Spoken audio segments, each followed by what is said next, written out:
Good morning, everyone. We did it.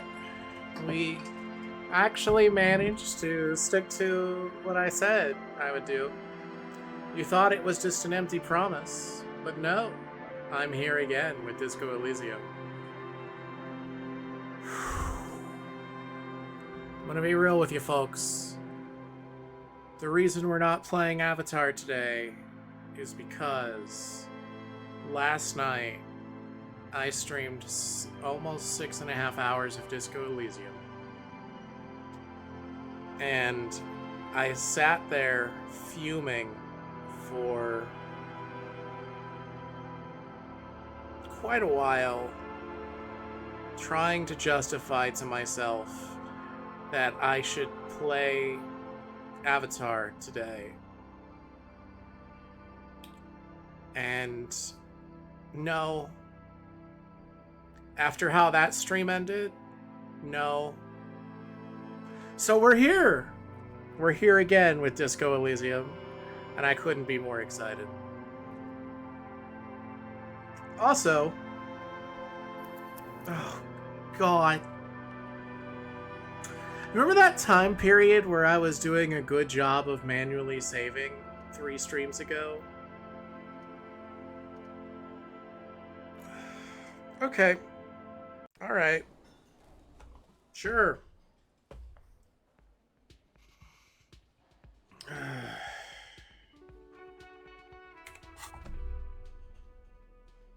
Now, I'm aware that some of my audience may not have been here for the stream last night, or may have been asleep during the stream last night, because it did run pretty late for my beloved European friends. So because of that, well,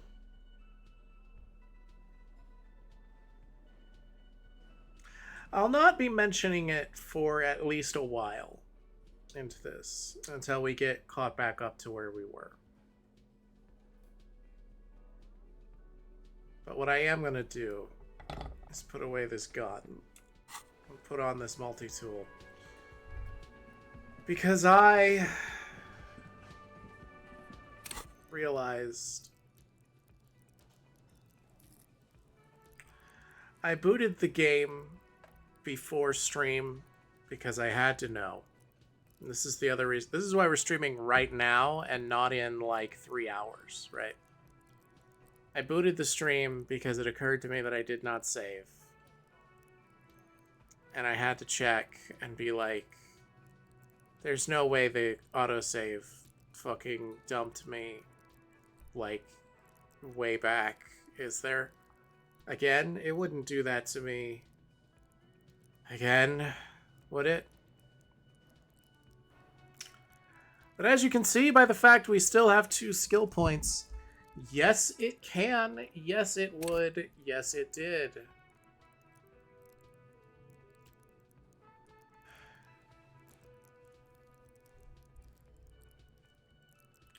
So here's the deal.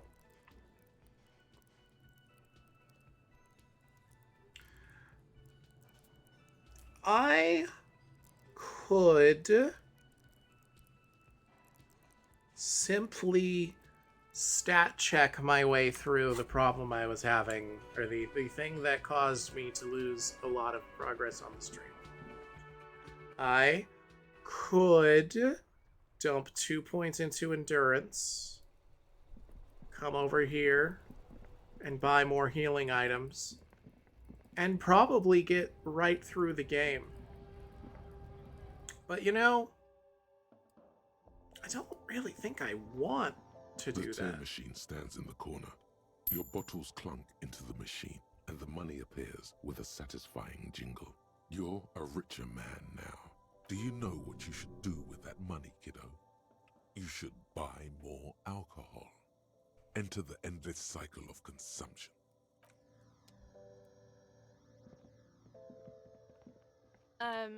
Is this about the questions again? Because I don't really know anything.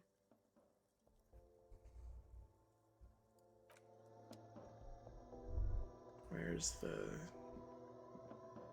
A small cabinet on the wall is filled with various medicine bottles. nasal sprays, and blister packs. They all bear the Saint Baptiste Pharmaceutics logo.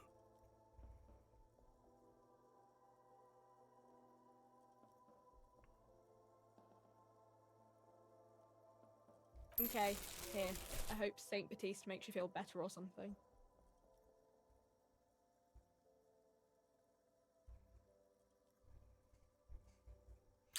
I was unaware that the healing items were this relatively cheap.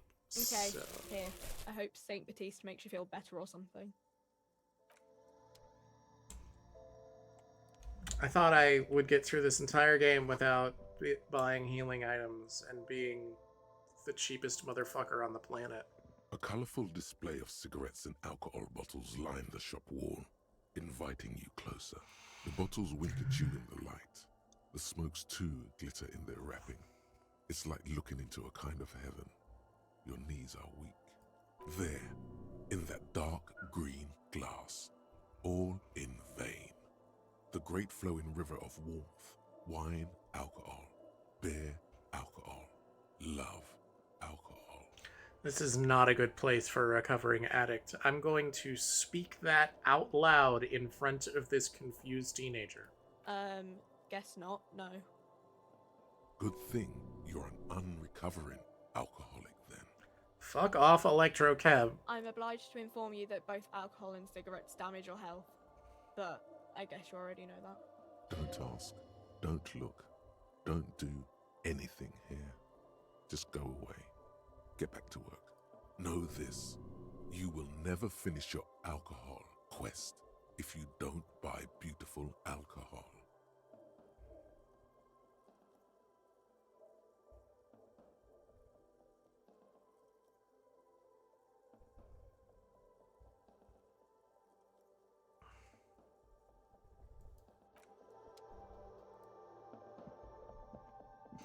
I love the idea of being like, hey girl, do you sell drugs? Gotta get some drugs. Speed. Get speed.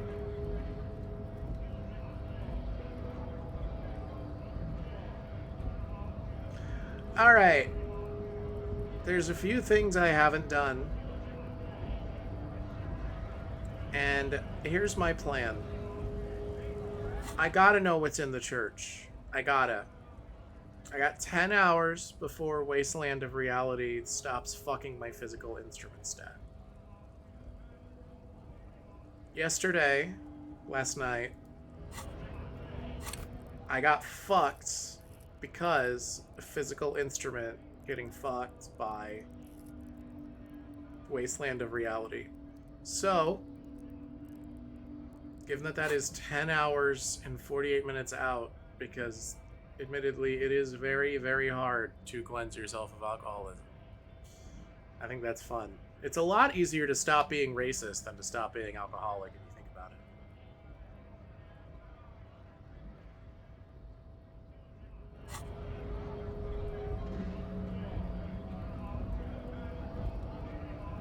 So I'm just gonna fuck around, kill time. Right to work! Back again, eh? Here to show the militia support for our cause? What kind of a cause we're talking about? Rights of people, rights of workers, to have gainful employment, to make a salary, and feed their families. Regardless, I have some questions for you. Maybe you should ask them the questions, like why we're not allowed to make a living here. Shame on you! We have families to feed, you piece of shit. So do we, Scott. What exactly is your goal here? We were promised work. We'd be in there, working, if the bastards hadn't shut the gates. You're unable to breach the entrance? Main gate's locked. Would take heavy ordnance to bust it open. Could try to get in through the secretary's office. Door's locked. The guard's blocking the way to the access panel. And I don't mean the scrawny mess punk either. I mean head measurer. Or whatever he is. Head measurer? Yeah? That giant up there on the bridge you talked to. Head measurer. Won't let the workers by. The access panel is right behind him. How bad could one guy be? You seem capable. Bad. Standing on a narrow bridge, he's got a strategically advantageous position. And he's trained. This guy is definitely not a mercenary hired to agitate. I don't know how the Union has a trained killer up there. But that one's no joke. And my men are tired and hungry. They're workers, not fighters. Why don't you just talk to them? Like civilized folk, you mean? These native fucks don't understand civilized. It would be better for the neighborhood if you went home, at least for now, if you can't get in anyway. No! They will give up eventually. Or get drunk. Leave the button unguarded. Then we charge. Who are all these strike breakers? Honest men and women with rights to work, to be useful, not toys for corporate interests. I love him saying that, like he's not a toy for corporate interests. We came here to help the harbor run smoothly in time of crisis. If Union fucks don't want work, they ought to let in those who do want work. I have a question. Why do all these men follow your leadership? You think they follow because I'm big and loud? No. They follow the rules of the market, the rules of the economy, because they were given a job to do! What's a strike? When a bunch of ungrateful, lazy cockroaches can't get their act together, decide to block honest work for other people.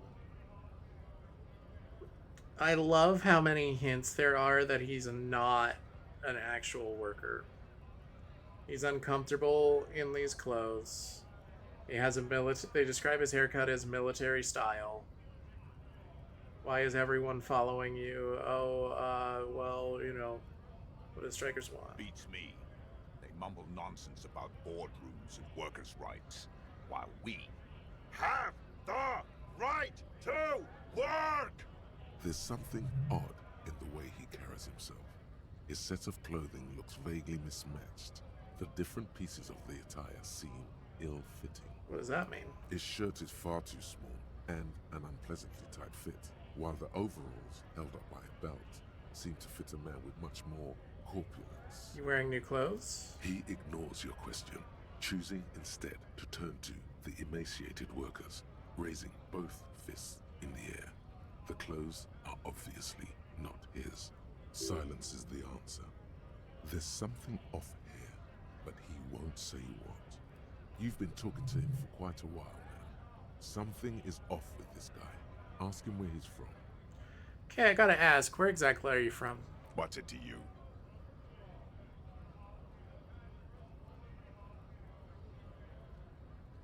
For curiosity, going to figure out this strike mess. Big mess, caused by Union greed. But I only fight for the rights of people. Already got that. I'm interested in your background. We're all workers, right? Workers stick together. Came from the eminent domain, in Jamrock. Backgrounds in odd jobs, heavy lifting, cargo hauling, bouncer work. I know the drill. A bouncer? Where? I frequent a lot of bars. Maybe it's one I know. Worked at Territorial. Ring a bell? Never heard of it. Are you lying? We're done here. I have a strike to break. Yeah, he's a fucking... Yeah, he's absolutely one of the mercenaries that got sent down here.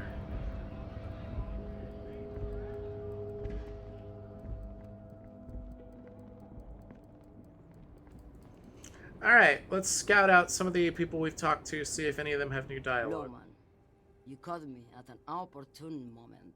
This awful weather keeps me awake. You can entertain me with your questions. No, I'm good.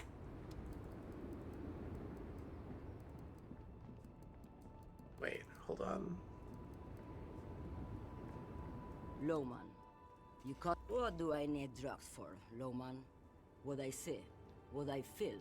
The great adversary, no drugs can compare. It's not really what I was getting at. Then what were you getting at? This line of questioning is going nowhere. Try harder. What is it that you're hauling exactly? Your man, Loman. What of it? Fine, let's change the subject. Good. I don't care about drugs. Little molecules, they are nothing.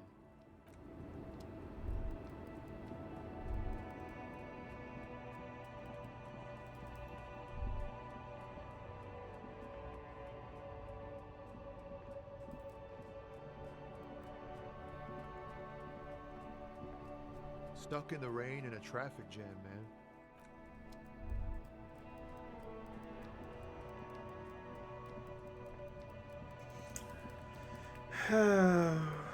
You got anything that buffs physical instrument now that I spent all my money on healing items? Here, officer.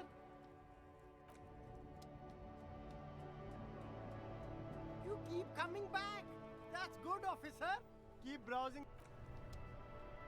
You keep coming back. You find your hands deep in tattered and faded garments made from weird polyester blends that make your body itch and sweat in all the wrong places. The box smells like cat piss or like an old person with no money. Economical, but also trendy. Look first hand, buy second hand. Keep the economy moving. The speakers below are banged up and worthless. The sneakers triumph over them. They're the star of the show here. I would bet a lot that there's some kind of benefit or thing to wearing, like, these cost 50 because there is some kind of reward to, or something for wearing them plus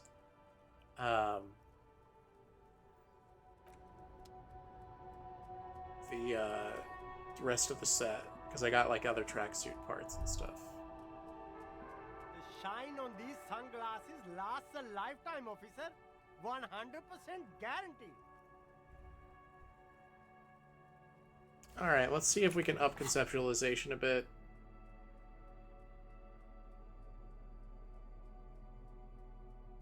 May as well try again, right?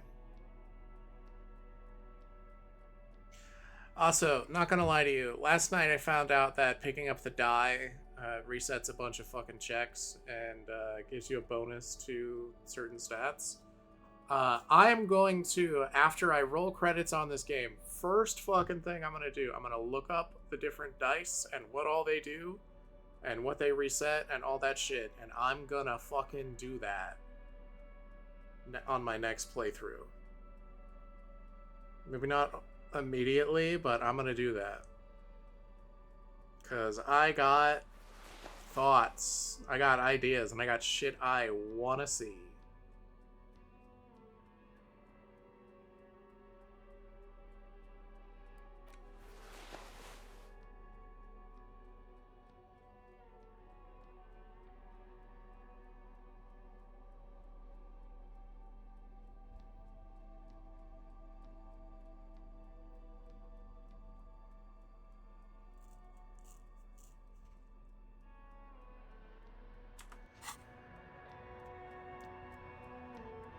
Everything's still cool here, officer.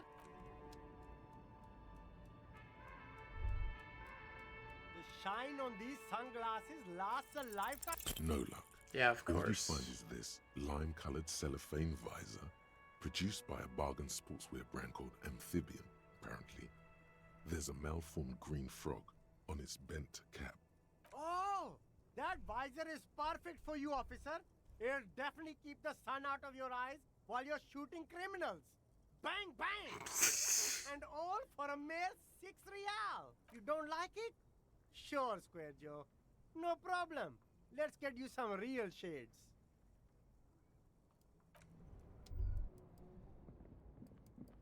I think my next playthrough, I'm gonna do big electrochem and I'm gonna go art cop. I think that's what I'm gonna do. I'm gonna be on drugs all the goddamn time.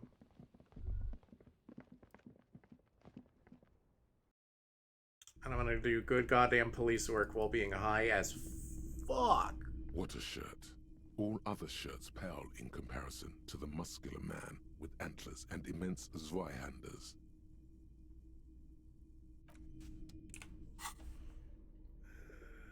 Pretty sure that that tank top is also shirt slot. Yeah. So it's just a better version of the white tank top. But it's not giving me physical What a shirt. instrument All to... other shirts pale in comparison to the muscular man. typical Martinez streetlight sits among assorted floor and table lamps. I want to buy this. 700. Also, I noticed All something. the old boomboxes are there. I noticed something. Before, I was not getting like that many things, and then when I started wearing stuff that boosts my perception, I started getting like a lot of bubbles popping up, right? And each of those is a point of XP, so really I should be going around with as full of perception as I can get every time I'm going places, right? That seems sensible to me. Also gonna go high perception next time if I can.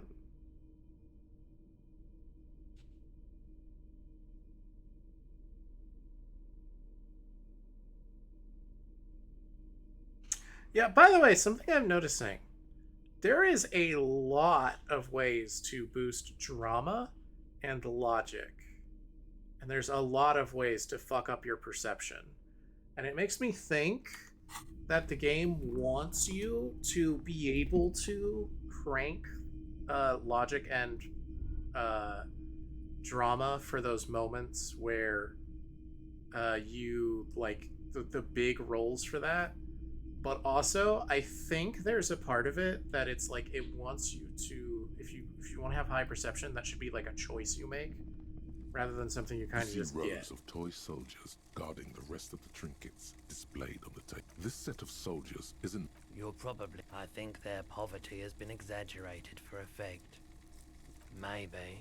He seems to have his own take on the conflict played out in perpetuity by these toys. Might be interesting to find out what it is.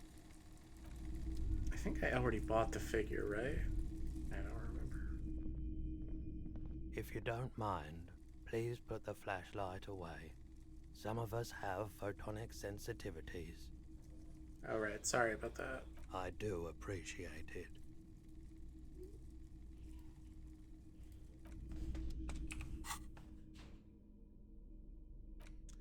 I never even think about the game responding to shit like that.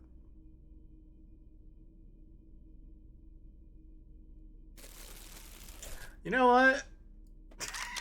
Let's just walk around with the gun out. Why not? Hello, hello. Let me know if I can help you with anything. Sure. Let me have a look. Ow. Fuck. I'd like to sell some of my clothes. I'm not purchasing any more clothing at the moment. And especially that tie. It swallows photons around it. I have no need for necrotic objects. Of course.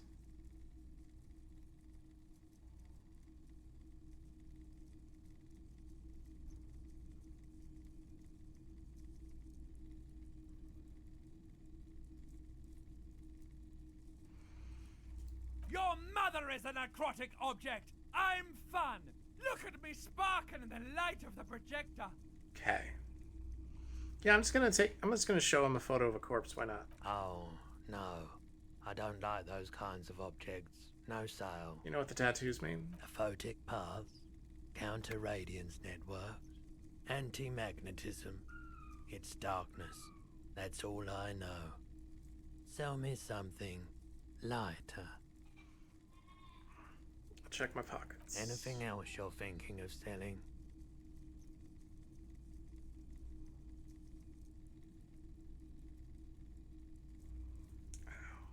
Who knows? Like, I'm finding all these postcards, and I feel like I should be keeping all these postcards because they sell for like fucking nothing. And there's a lot of them. I don't know.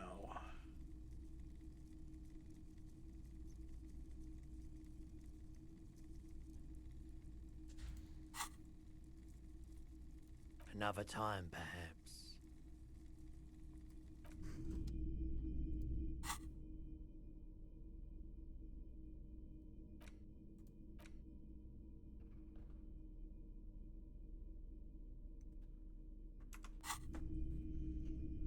You know, there's things with sell prices listed that he won't buy. Or do they have sell prices listed? That's a good question. I wonder if there's like a merchant that I just never found that'll buy shit. I mean, probably not, right? I feel like there's not that much that I've missed, just as far as like NPCs to talk to and shit, right?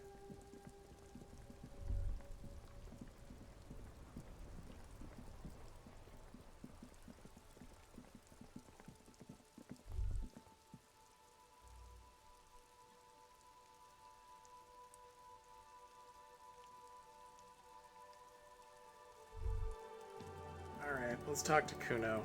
Why not?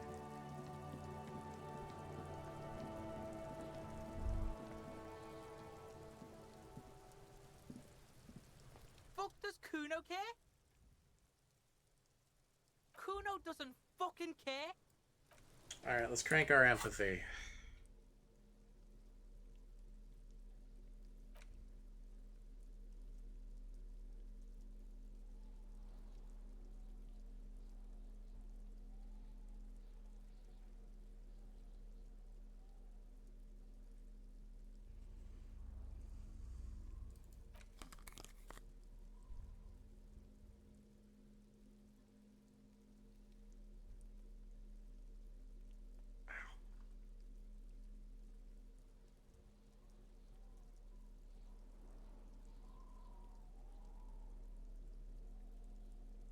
I love Mania of Invulnerability with the armor.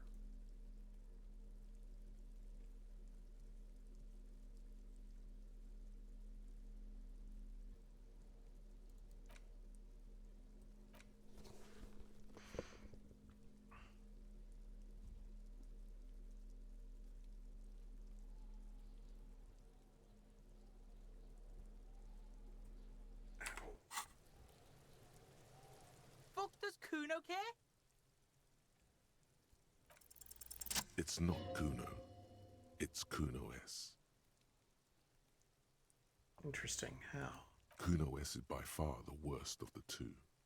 Kuno has no problem being near you, but the other hides behind the fence, afraid for her life, like she's done something very bad.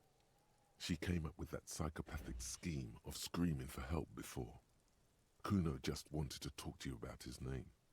Kuno S was the one who wound him up and hurried him. Interesting. All in all, Kuno respects madness. You cannot hope to outdo her on that front. You must win yourself a few minutes with him alone. Act on it. Try and separate them. Kuno, psst. Fuck you whispering about? He's whispering too. He's going with it. But watch what happens. Fuck you whispering about! If Kuno wants to whisper, he's gonna fucking whisper, okay? Let's whisper, pig. This is it. You've got him. But be careful. You can still fuck this up. Don't make Kuno look bad in this. What's up with her? She's terrifying, crazy, scary. Crazy? You don't know the half of it. She's not crazy. She's insane, dangerous. She's smoked a man. She's done people in, probably even pigs. Stop talking to him! Kuno, I'm fucking warning you! You're gonna get us into shit! She understands what you're trying to do. Yo, see? Did Kuno not tell ya? Kuno told ya. Kuno talks to whoever he wants. Talk, pig. Kuno's got it under control. You did it. They're separated. He's even turned his back to her, so she can't read his lips.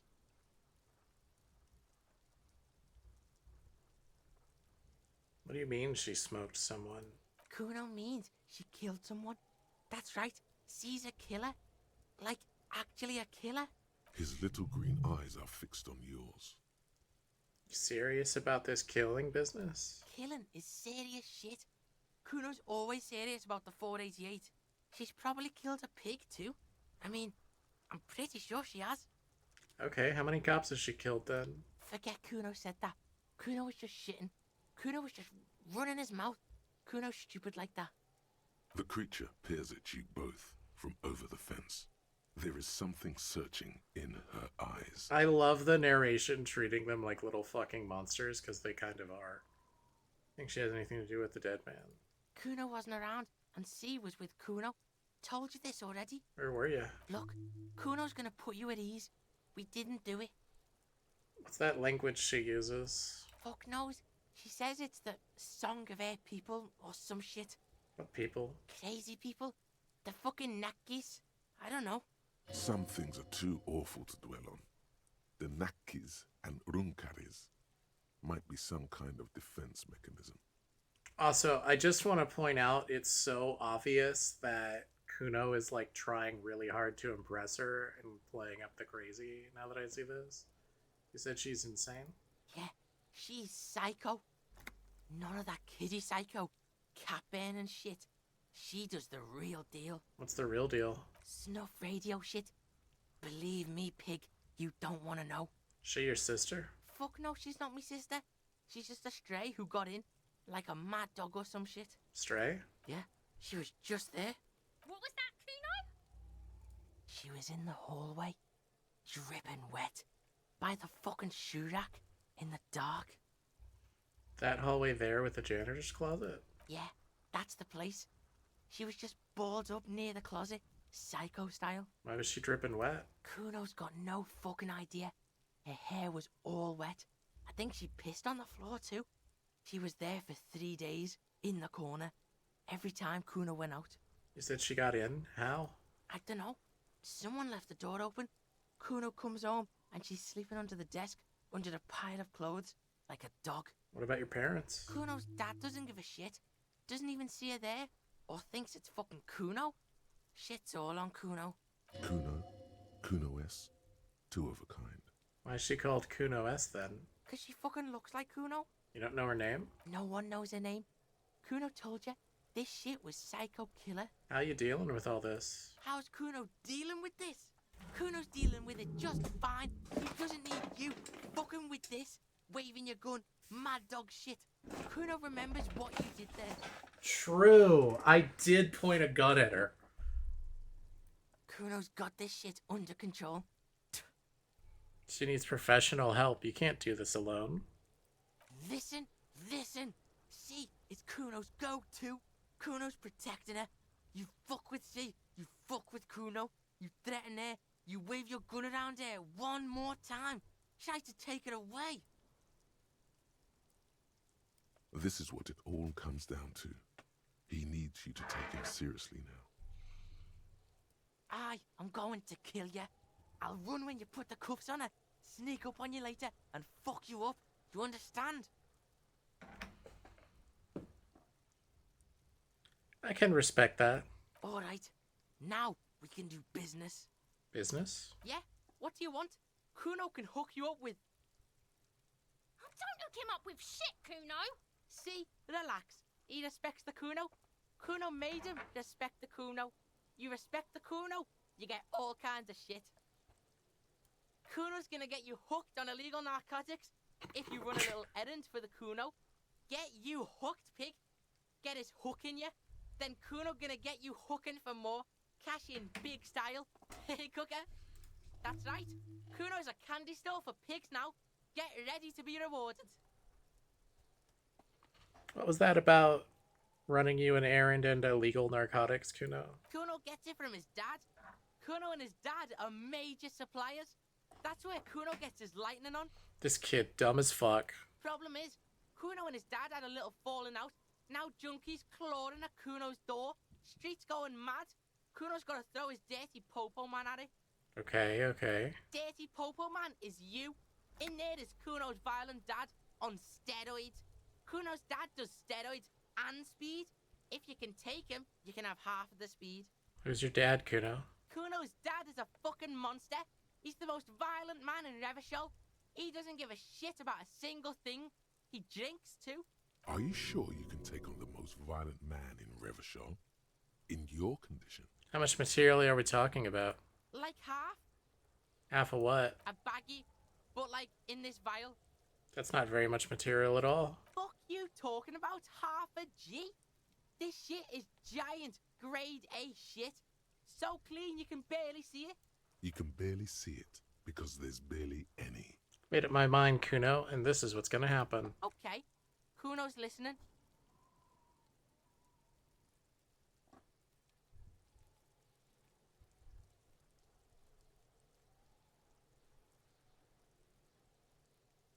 I'm going in there, but not for the speed. I'm going after the most violent man in Revachol. Sure, whatever.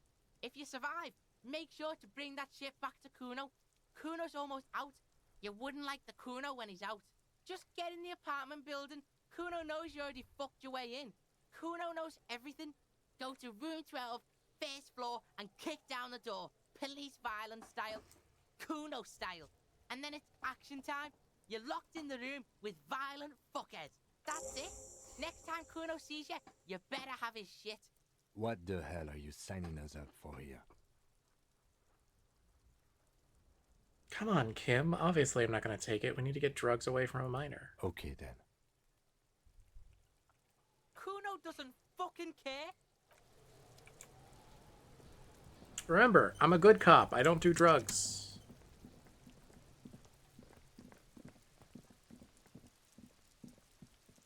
And I have a gun. And I've been wanting to use this gun for a while. Do you like that combination of statements?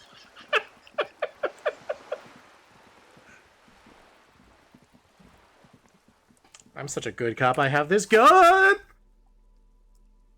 Alright, we gotta get hand-eye coordination up.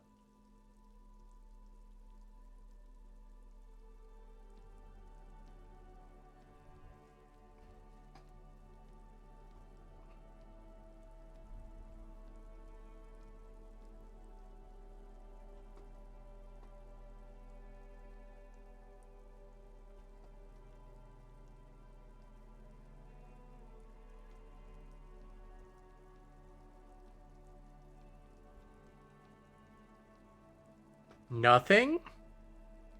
Nothing that increases hand-eye coordination? Shit.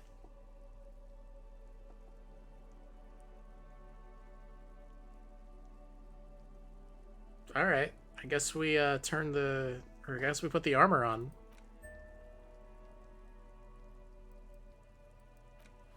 Surely we can authority our way through an abusive alcoholic, right? Surely this is not just Kuno being like, I gotta get the drugs, so my dad's bad. I mean, honestly, he's probably right. His dad's probably shit, otherwise he wouldn't be out here high as balls. Alright, what door is room 12 again? I'm gonna guess it's this one that I haven't opened yet. Got my fucking Miami Vice jacket on. The door hangs oddly on its hinges, secured to the doorframe with a safety chain. An unpaid energy bill is attached, threatening to cut off the electricity. It's addressed to Mr. Uno Doroita. Your heartbeat quickens, palms go sweaty. The siren of amphetamine is singing you her song. Bro, I have better chain cutters. Why are you not telling me I got chain cutters?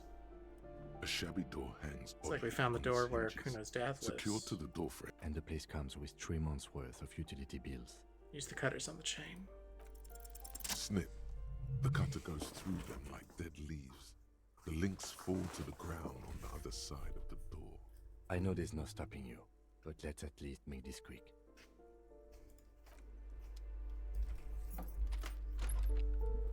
I got my gun! Glossy erotica covers the wall, wrinkled from moisture. Gross! A phone book lies open on the table, covering a stack of utility bills. Right next to it, in plain sight, sits a small bottle of amphetamine, conveniently equipped with a straw. Jesus. Lieutenant, I've located psychoactive substances on this table. Good. Confiscate it. The minuscule amount of amphetamine doesn't interest the lieutenant in the slightest. He listens instead to something in the other room. Take it. You pocket the bottle as if it were the most natural thing in the world. Don't wait. Celebrate. Blast that shit right here. Take inventory of it once this boring table shit is done. No electrochem. Hey, $1.10.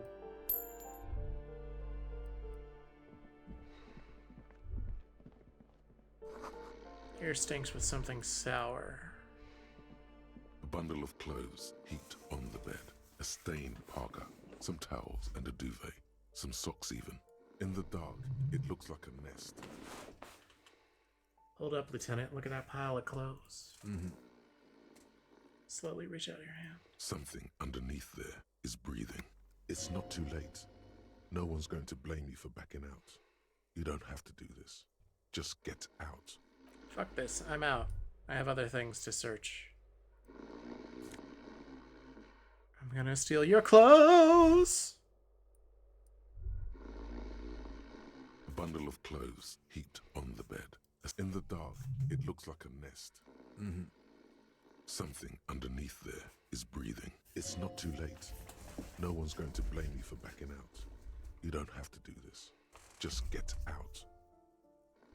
Your hand touches a greasy duvet covered in cigarette burns and ketchup stains. You hear a growl. There is something alive underneath it. Pull the blanket off. You see a 60-year-old, fat, red-headed man passed out from large amounts of alcohol and God knows what else. The smell of shit rises from his mouth. You don't have to take him down. He's already down. Is this Kuno's father we're seeing?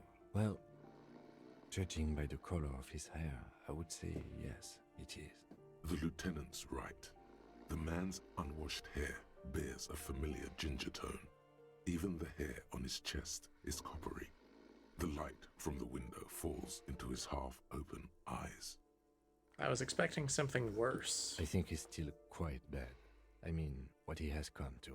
This man won't be feeding his family anytime soon. Not that he was, but at least he won't be beating his son. A pair of half-open bug eyes is staring back at you from the dark, empty, and frozen.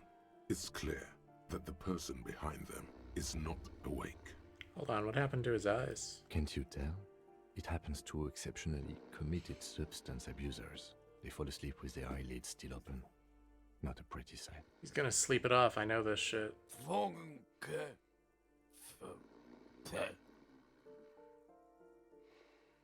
Look, he's trying to communicate.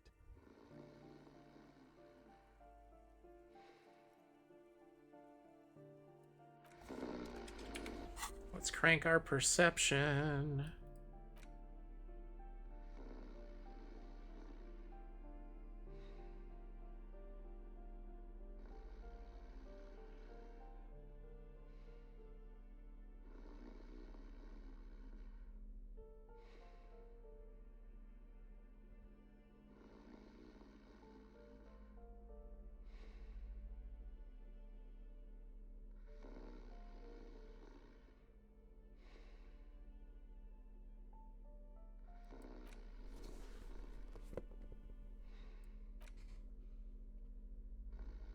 Normal day for a normal guy. Thank God for black jeans. Everyone looked good in black jeans. Come on out with your favorite book, t-shirt, and a yellow plastic bag to channel that laid back trash bin raccoon meets a cool professor vibe. Or do whatever you want. It's just a pair of black jeans after all. Hell yeah.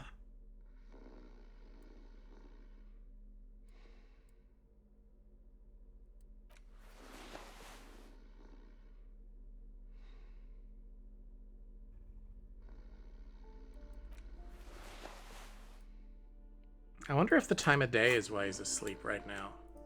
The aging alcoholic is still there, breathing. The air in the room is stale. Is this thing even alive? I'm afraid it is. Look, it moves. And look, the other foot is camouflaged by a striped sock bearing the name Maxtor on the sole. 3 toes are poking out of a hole. A groan rises from the man's throat, dry like a death rattle. He's trying to say something in his sleep. The man groans once again. but his tongue keeps failing him.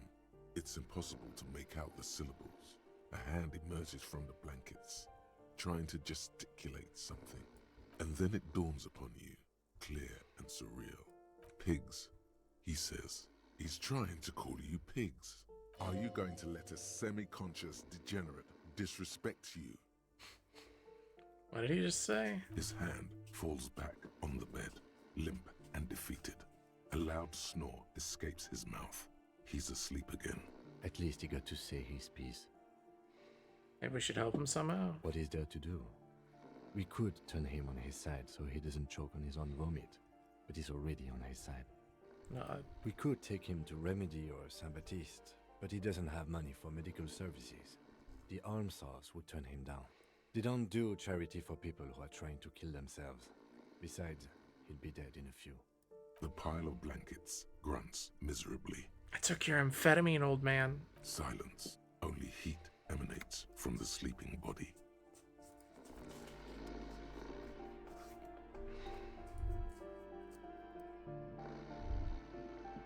It's fucking dark, bro. Kuno de Ruyter is the name on his unfinished homework. It's from 2 years ago? Jeez.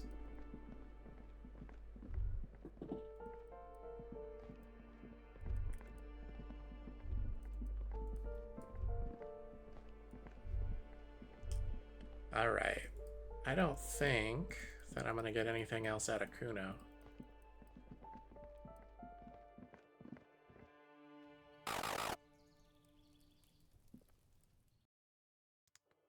Oh hey, what up, Koos?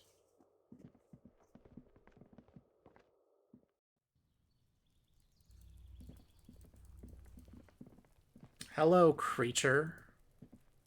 Trying to sneak up on me again? Trying to snuff me out? Get away, pig!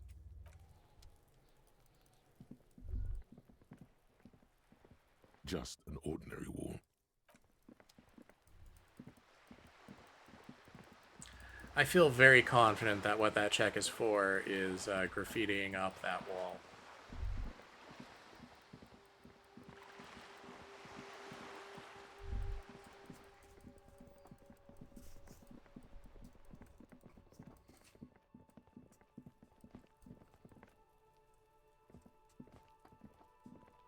You see a set of tire tracks in the brown slush that covers the plaza mosaic. Visual calculus.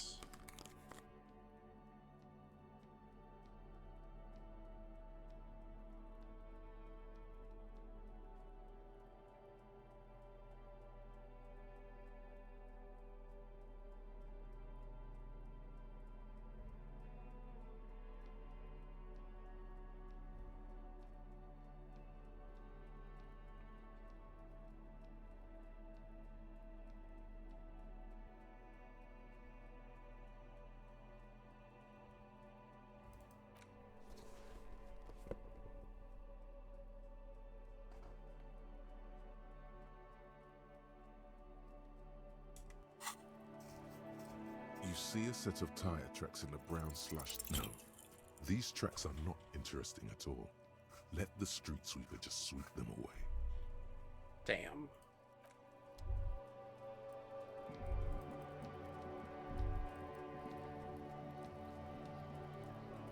Alright, Kuno, you're not getting these drugs. Fuck does Kuno care? Took care of the drug situation. Alright, so you got Kuno's kilo. Here is how we do it. First, you give Kuno Kuno's kilo, then Kuno gives you half back. That's how we split it. It's the best way, street way. Aren't you going to ask how I got past your dad? Word on the street is, you sent your little friend in dressed as a hooker, distraction style. That's some sick shit. Not a single muscle moves on the lieutenant's face. Kuno wants to hear all about it, but first we split the kilo, then we shoot the shit. I'm keeping it. You don't need more drugs. You're 12. By kilo, you mean gram, right? Kuno knows what Kuno means. I'm keeping it. You don't need more drugs. You're 12. Alright. Kuno knew you'd try that sneaky pig shit on him. Tell him, Kuno! Kuno's got brains. this shit doesn't surprise Kuno. So Kuno's gonna give you one more chance. Know this, pig. Shit is major. Major fucking choice, pig. Kuno won't take this shit lightly. The pieces are moving, pig. This is fucking domino shit. Not like he thinks, but you can feel it. Somehow, this will change things.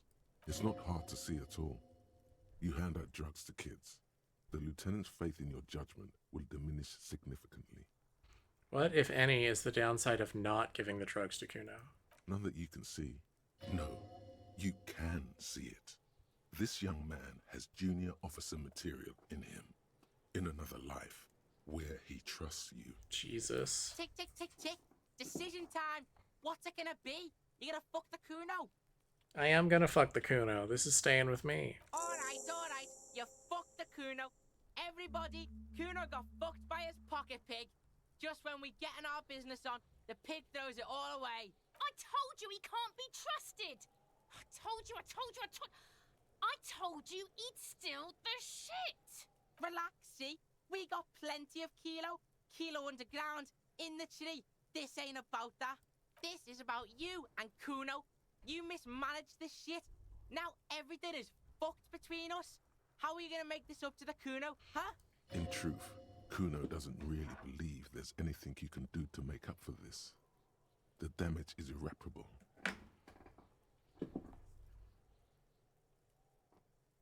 There was a textbook with your name on it in the apartment. Yeah, so fucking what? It says Kuno, not Kuno de Writer. Fuck are you talking to Kuno about that kiddie shit? It's a lame name, Kuno.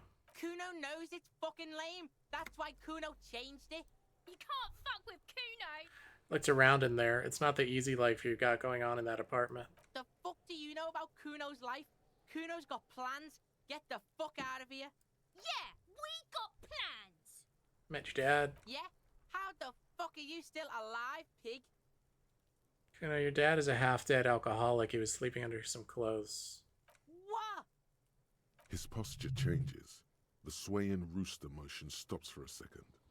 Then he gets it going again, reorienting himself. Fuck right. Kuno's dad was sleeping like a bum. Kuno told ya. Kuno's dad doesn't give a shit about anything. Fucking breaking and entering shit. That's nothing to Kuno's dad. Your dad sucks, Kuno. You got lucky, pig. Kuno knew this.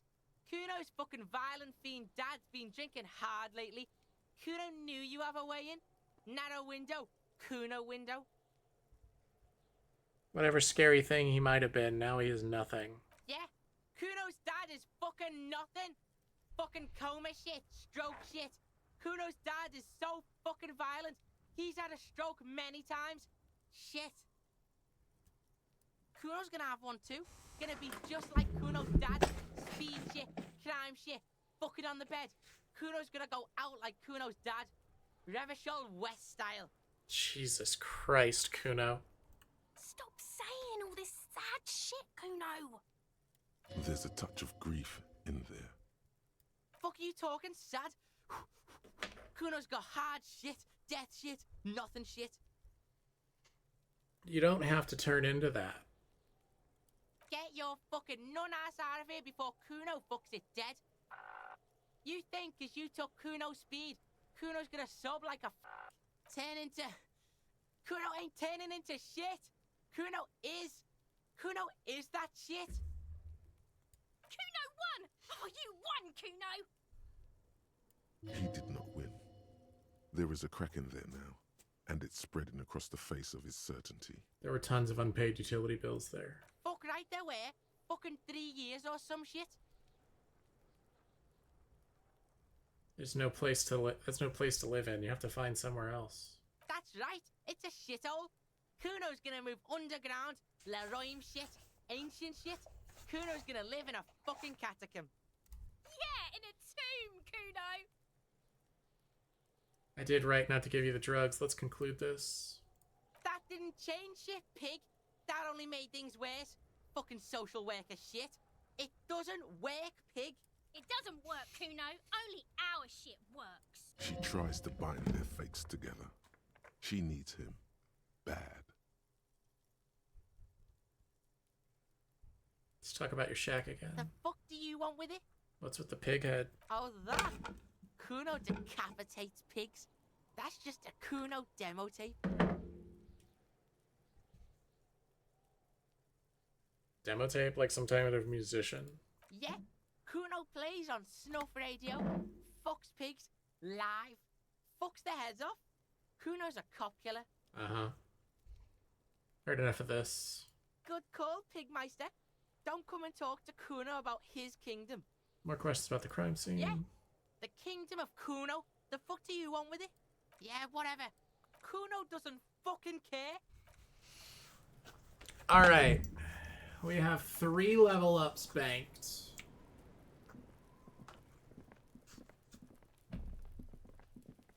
What I can only assume will be a big ass fucking benefit when I eventually get it.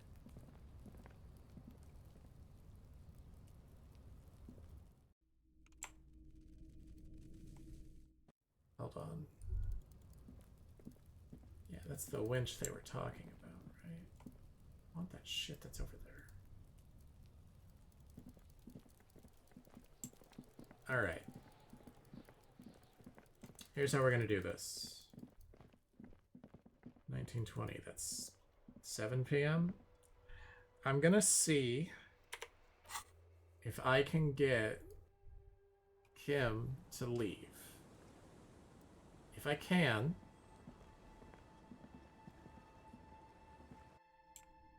okay, it's not late enough for that yet.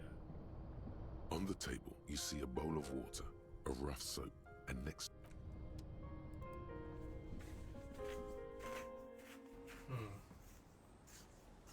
I'm gonna see if I can get Kim to leave in a little bit.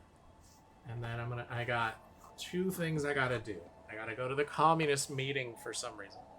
And I got to talk with the lady who was like, yeah, I wanna talk to her about the shit that was going on Sunday. And Kim doesn't let me do it.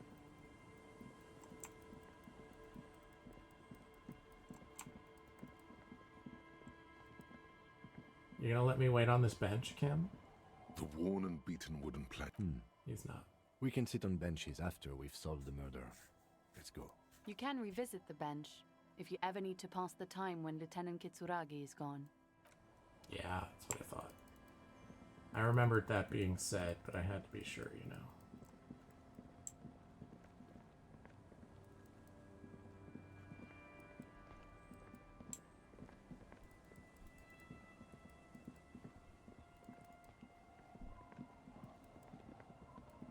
I'm like running out of ways to kill time.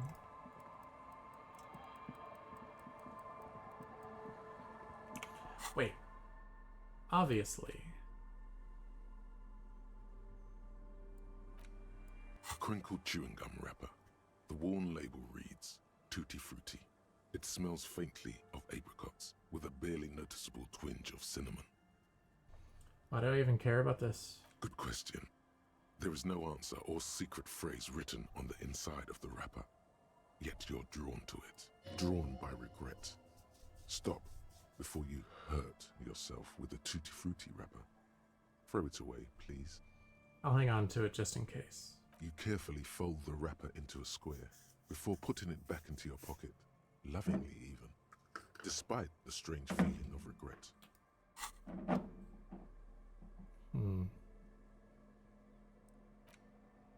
An intricate web of blue lines stretches across the torso of the hanged man, from the right shoulder to the solar plexus. Each time the lines intersect, a small white star is formed in their crossing. Hundreds of fading asterisks riddle his skin. Their concentration is highest around his heart. It almost looks like the electronic patterns inside a radio computer or an old filament memory, but not quite. I already know the For meaning you of it. to discover. You've gotten as far as you will without assistance. Someone close to the victim might know.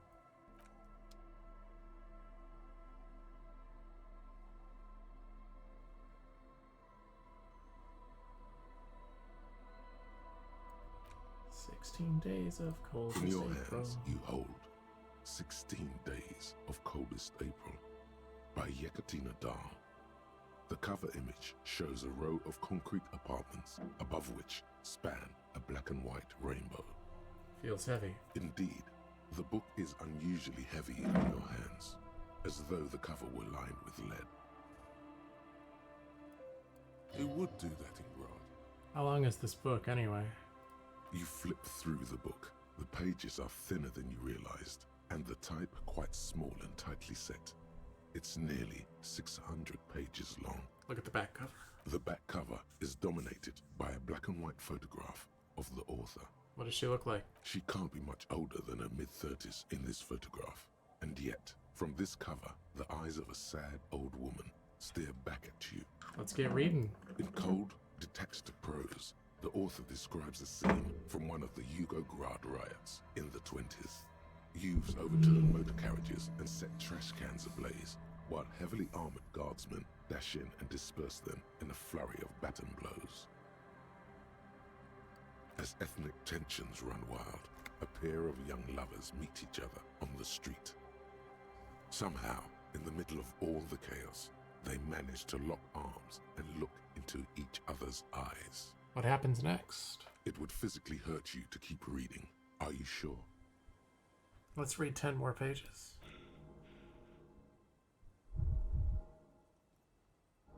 They go through a brief and somewhat awkward love affair. And in the end, they betray each other and succumb to the absurdity of Gradian life. The man becomes a lens grinder, completely abandoning his former existence.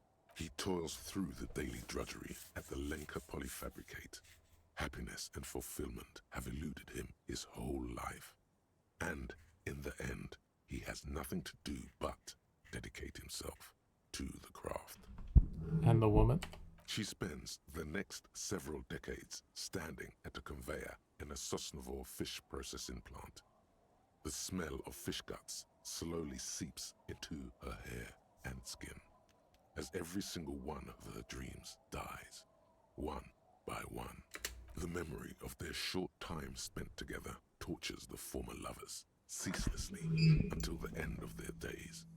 Years pass in solitude, their bodies growing ever more decrepit.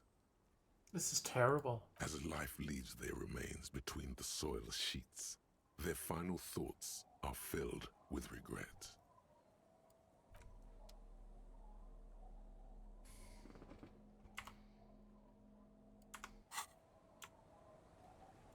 Kim, stop cramping my style, man. Kim, come on. It's 8 o'clock. Yes? Excuse me? What if I want to work this case alone? Detective, if I may be frank, you seem to be in a deranged state. You have trouble remembering things. You've misplaced your badge. I cannot let you act in the name of the RCM without supervision until you've regained control of your faculties. Oh, so you're an unaccountable wreck who has to be supervised. You don't have to take this display of authority. You can disobey. What if I need some me time? Some you time? This is a police investigation, not a journey of self-discovery.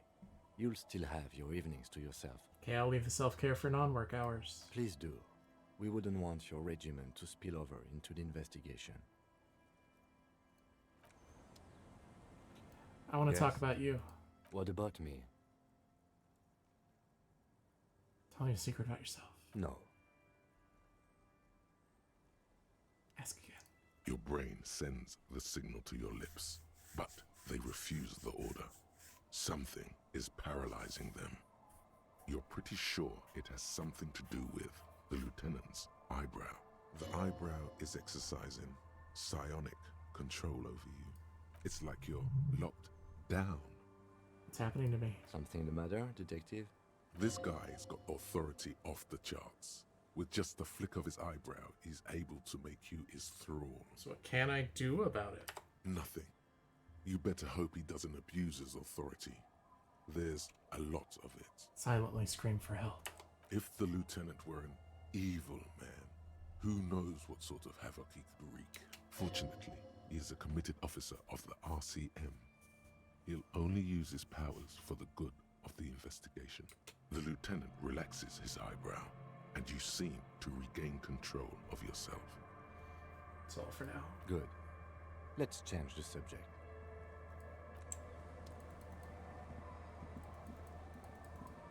Come on.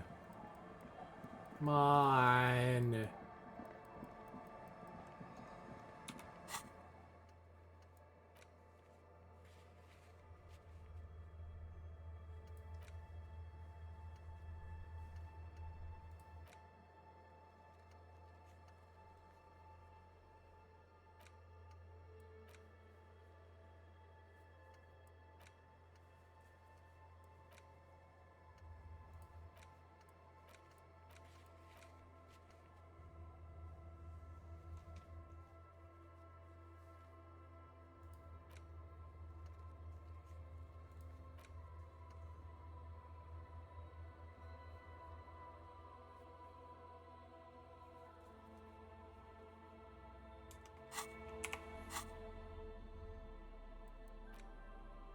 The bullet is still safely sealed away in a plastic bag bearing the RCM stamp.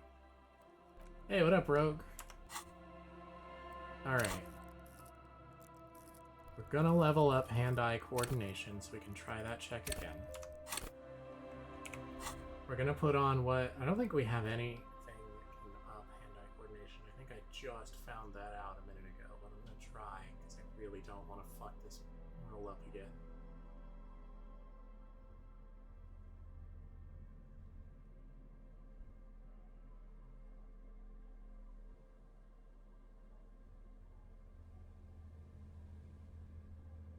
Pretty sure I didn't even find anything that boosts hand-eye coordination.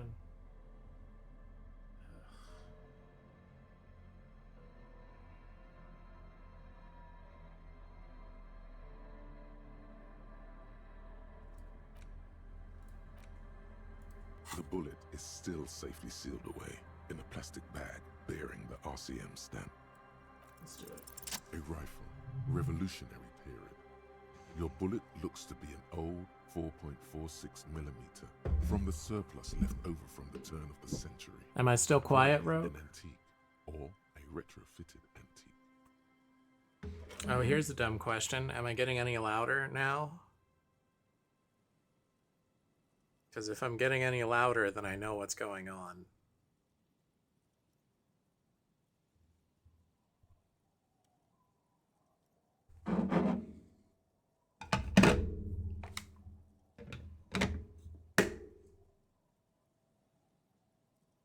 Let's check something. Da da da da da da da da da. Let's turn myself up a little bit, a little bit. All right, how about now? How am I doing now? We all good? Bring the overall volume up. Oh man. All right, I can try. Just give me 1 second. Da-da-da-da. All right, let me know if we're good.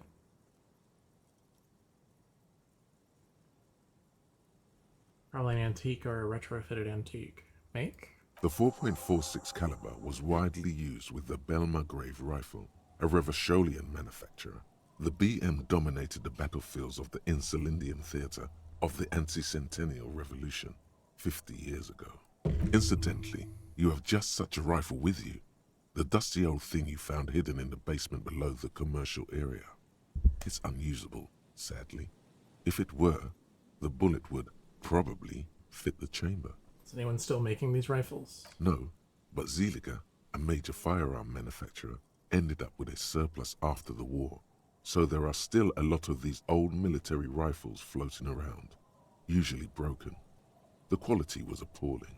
Who uses Belmargrave rifles these days? Antiques enthusiasts, guerrilla fighters in distant countries, a few lucky jamrock bangers. You're looking for the same thing you found in that hidden weapons cache, only in working order. What are you thinking? Bullet? I think I know where this came from. Okay. And? Shot probably came from a Belmagrave rifle. An antique. That makes sense. There can't be many breech-loading rifles floating around in Martinez, or anywhere in Ravachol, really. Why not? Sure, there's some arms trafficking, but the laws prohibiting the use of breech loaders we inherited from the monarchy have been effective, from what I've seen. Some new RCM recruits get impatient with their muzzle loaders once they've trained with military-grade weapons, but they realize it's worth it in the end.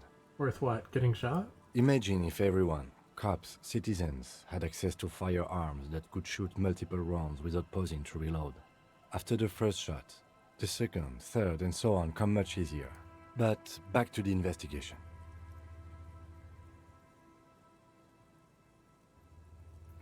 Could the victim have been mixed up with some foreign guerrilla fighters? Let's find out. Next step, finding the gun itself. Bullet has nothing more to say.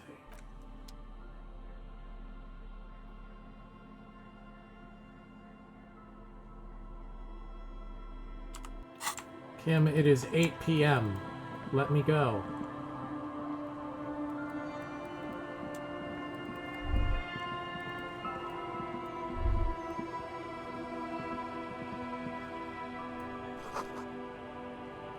Either very confused or drunk out of his mind. Yeah, that walker is me. That's me walking away from the car crash.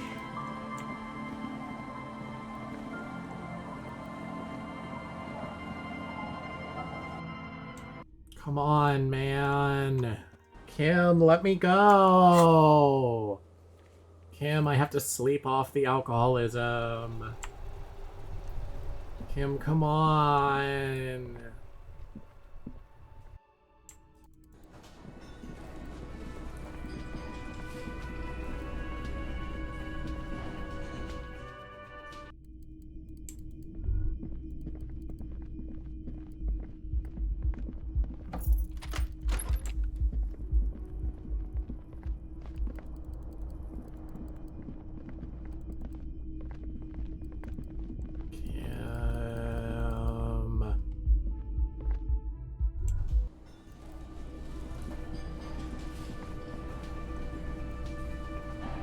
Again?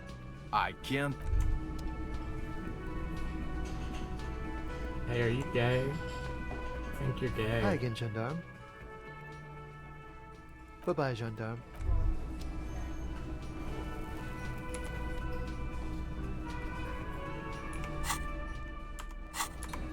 Alright. Have we unlocked any more roles that we can do again that aren't gonna kill us? Cafeteria window. Perception is sight.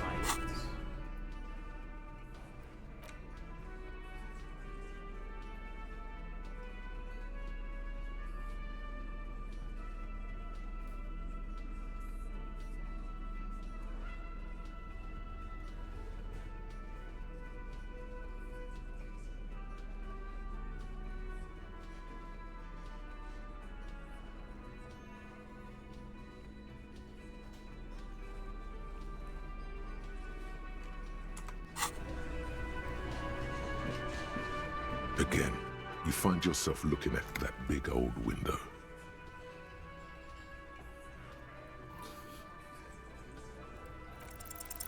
There's a yellow ribbon tied to one of the branches. Light yellow, faded with time. A tiny splash of color in the blackness of the thicket. Hanging from it, a bronze key. It's close enough to the latch up there.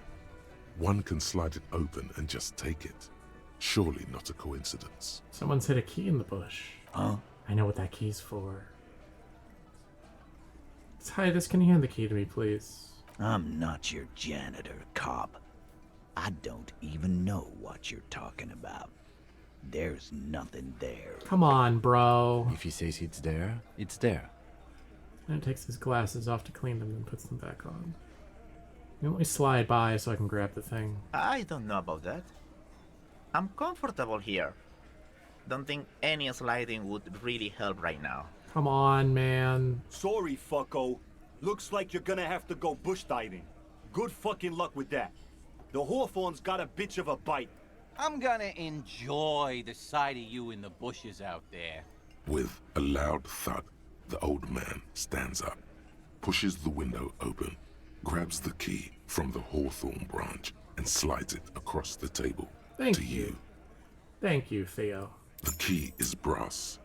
Workshop spear is etched into its bow. The old man closes the window and sits back down in silence. Come on, man. We were just having some fun. Where's the harm in... I'm tired of listening to your shit. Thank you. Don't thank me. I don't give two shits about your key. There is a silence around this man's words. Unlike Titus, they're afraid of him. That's the type of respect he commands. Anyone know why this... Maybe this is somehow connected to Ruby getting to the roof? Your secret root theory? You're grasping for straws, cop man. Why'd she put it back if it's hers? A little wisdom from old Titus. Not everything is connected to one thing. Keys just lie around. It's a messy world. It's said without aggression, as genuine advice. Wonder what doors does it open? It could open the door in the kitchen. The blue door. It says workshop spare. Maybe there's a workshop there? Anyone know why this key was hanging right outside the Union Box window? Didn't even know it was there. Boys. No idea. Never even seen it. Someone must have hidden it there before this room became our place. Blue door, blue door, blue door, blue door. You see a heavy steel door with a prominent dimple lock. It's painted blue. Try the key. The key fits the dimple lock. It takes a bit of effort to turn it after all these years, but then the lock clicks. Yeah, Ruby didn't go up to the roof because this door hasn't been opened. Dust rises before you like mist. A tomb? Haunted by regal spirits from distant ages? No. Smells like engine grease and cut wood. A workshop.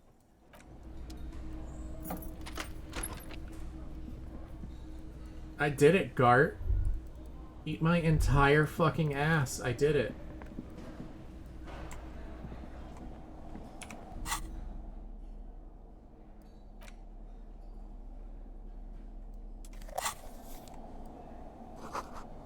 Pinball says Franco-Nigerian, famous horses and swords. There's pinball machines?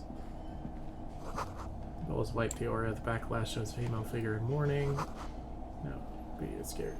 Keys tied to the bush outside the corner room window. $5. Over there, in the corner. Pinball machine? Not just any pinball machine. This is the pinnacle of pinball. Cornelius Gordy and the Mountain Goats. It's lit. You can't wait to get your hands on it. Cam, are you seeing what I'm seeing? The pinball machine. Gordy's Goats. A classic. Wait, you've played it? A little. Feels like a lot. Too much to play it again. Let's take a closer look. Ah, great. Cornelius Gordy and the Mountain Goats reads the golden lettering on top of the back box. There's a small column of text underneath. The machine is coin-operated. Get the game on, Fingerboy. Those flippers are ready. We gotta get interfacing up before we do this. Oh, we already have it up. Do we have anything else?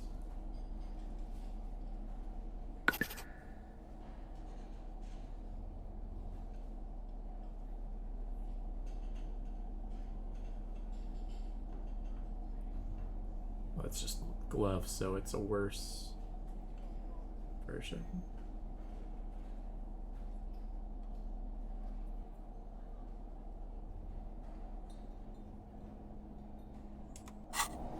All right, let's do it. Over there, in the corner. Not just any pinball. Ah, great. Cornelius, get the game on, Fingerboy. Those flippers are ready.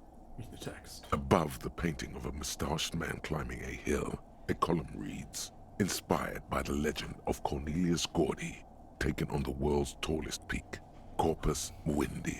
The Mesk legend holds that when the nation is in danger, heroic Gordy shall return and save his people. Inspect the playing field. The theme of the game is to explore Gordy's climb through the perspective of goats and to ascend to the top of the mountain in a time of trouble.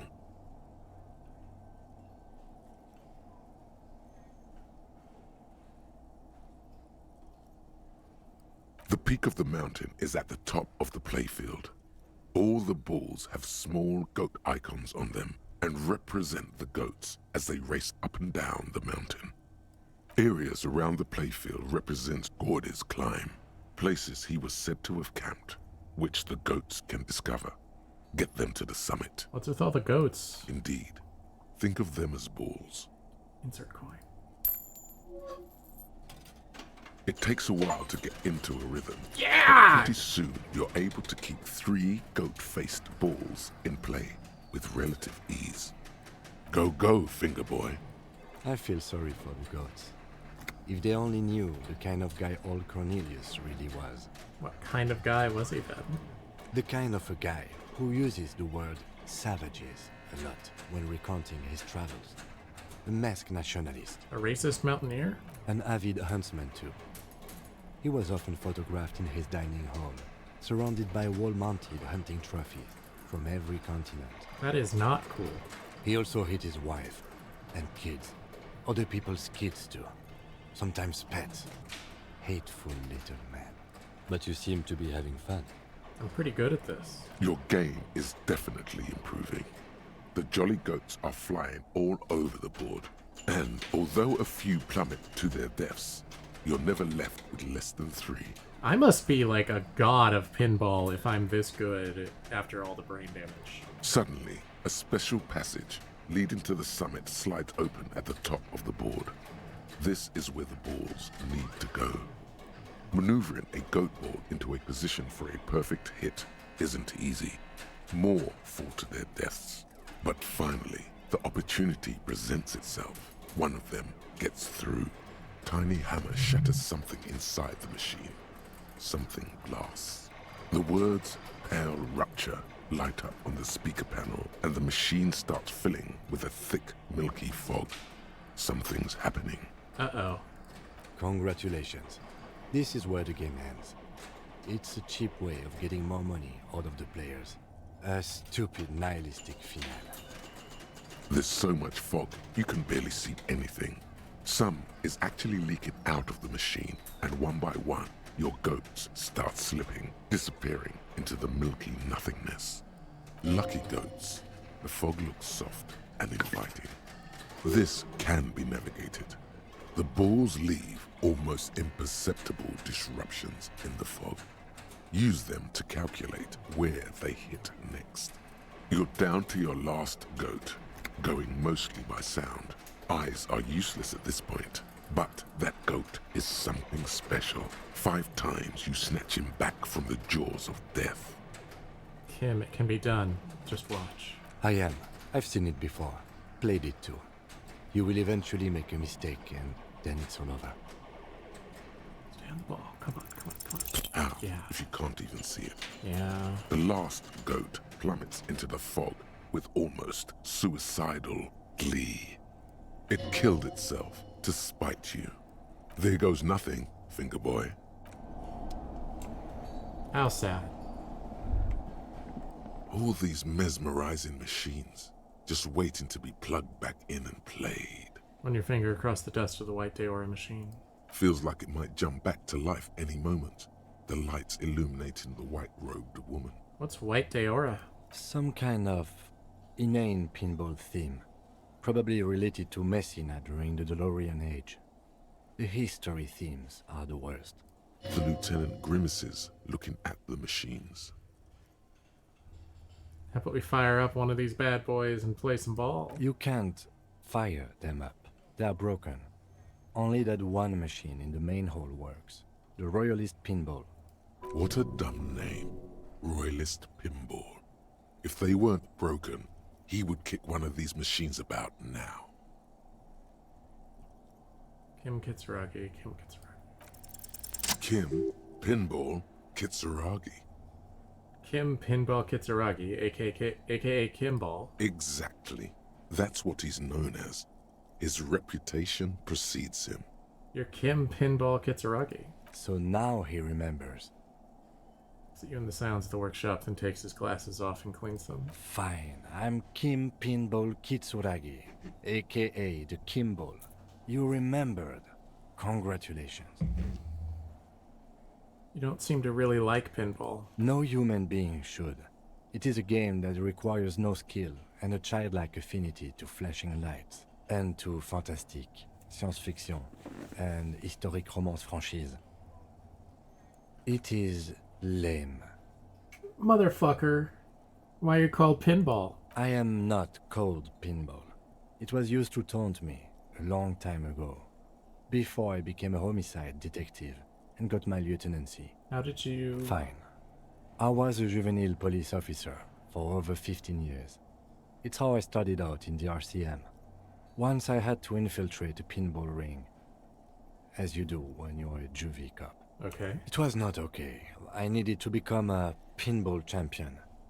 I trained for 9 months. The job was successful and I was moved out of the juvenile wing to homicide. Bro upgraded to homicide via pinball. End of story. You were a juvie cop for 15 years? That time is over now. I was already a 38-year-old man. It was unbecoming, as was playing pinball. So that's why he doesn't want to talk to Kuno. Trauma and stressor disorder from being a juvie cop. Wait, so that's why you didn't talk to Kuno? It's best if you handle the juvenile delinquents. Don't worry, I'll keep calling you Kim. Lieutenant Kitsuragi is good too. Now, we really need to continue our sweep of what appears to be a secret path through the whirling. Yeah, we do. This small elevator is dimly lit by a bulb that's been glowing for ages. The latticed cage is open, inviting you to step inside. Look in. Smells of nougat and sweat. Your head brushes up against the ceiling. There is a control panel to your right, and just enough room for 2 people to fit in. The maintenance card under the control panel reads, Last maintenance, 10th July, 88. It says the last maintenance was in 88. 70 years ago? That it does. I say, let's brave it. This elevator was last maintained in the future? No, it was maintained in 88 of the previous century. So it's not a message from the future? No, I think the bureaucrats just forgot about this backroom elevator after the revolution. Wonder what this elevator was used for. Seems like a small freight elevator for transporting machinery. For that, it's pretty quaint. Close the doors and go up. Oh, this is like a whole ass zone. Small windows taped shut with black plastic. You can't see outside. Schematics for pinball machine, futurism themed. Boxes of tools and replacement parts line the shelves. Pinball maker's coat, hand-eye coordination.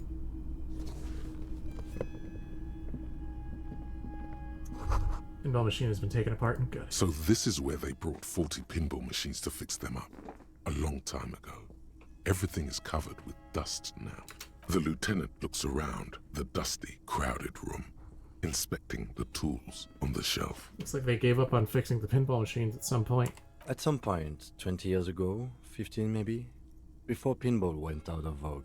This used to be a pinball workshop. Looks like it. I'm guessing Martinez North 22 used to be a pinball arcade before it became a hostel. There are machines left over. A creak.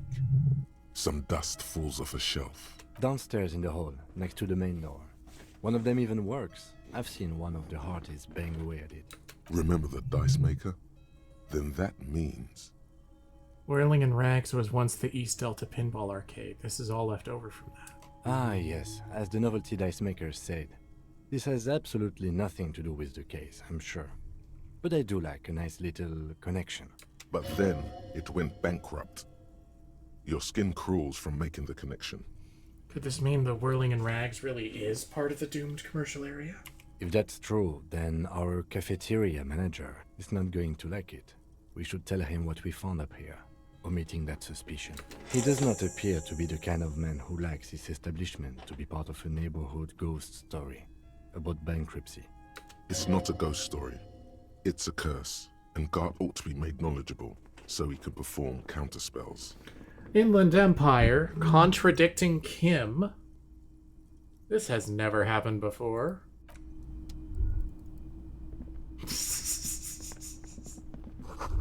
Tiny hole in the wall. You see a bedroom on the other side. You can almost see the shape of a man and a woman writhing inside, bathed in drug sweat and dirty linens. Bottles lie around everywhere. I think I can see into Klaus's bedroom from here. You can barely see through. Better not to jump to sensationalist conclusions here. The footprints on the floor, however, definitely suspicious. Boring footprints. I want to jump to sensationalist conclusions. What were those people doing in there? You lean closer to the peephole instinctively. I bet they're doing something quite unnatural. They're sensationally unnatural. Finish thought.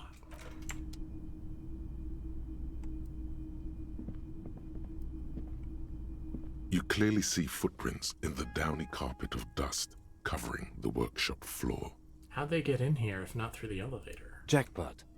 These, unlike everything else here, are new. Someone's been here within the last week or two. 3 weeks maximum, from the dust coverage. It could easily have been 1 week too. You know, officer. This is so good it makes him forget the whole Kimball memory. It was a stereo investigation after all. It has now converged with our main investigation, adding a new fact to consider. I told you, Kim. I told you the mysterious blue door. I told you it was involved. You didn't believe me. What does this mean? It means someone snuck through what seems like a secret route, leading to the roof, from where you can shoot our victim. This is significant. These prints, officer, could be the prints of our killer. Let's have a closer look then. Large prints, most likely made by boots. The size is hard to determine. Sole could be bigger than vamp. The soles have left the pattern, uniform, horizontal lines. This print doesn't look like the odd-soled print we found at the hanging, Kim. The size looks about the same, actually. They're not the same shoe, but they could be the same person. This doesn't look like the worker's boots from the hanging, does it? No. These little horizontal lines are different. They look custom-made to me. Or some kind of foreign print. Hard to say. Still a boot, though. Everything around you is quiet. The prints crisscross the workshop floor. Let's get a move on. This is the barred door you tried to kick in before. Lightly punch the door once more, just in case. The door shudders a bit, as though it were laughing at you. Hell yeah, I healed. So what's on the other side? Unless we've veered off into a folded M dimension, I'm expecting to step out on the roof. We could ask Class about this route. See how she reacts? Yes, it is quite likely that we will re-emerge on the M-plane. Brace for psychokinetic impact. Or the roof. Unbar the door.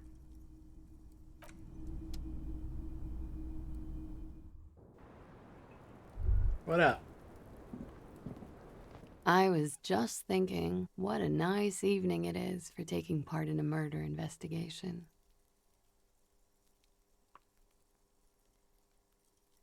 I love let's get back to those lies you told. Let's return to this later. But if that's not how I get over here and fuck around with this shit, how do I get over there and fuck around with that shit?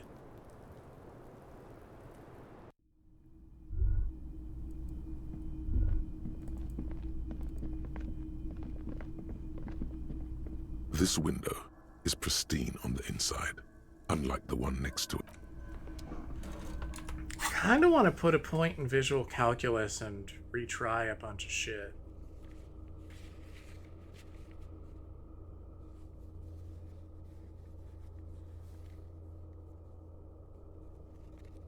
I would like if this bug didn't make me scroll my mouse wheel 10 billion times.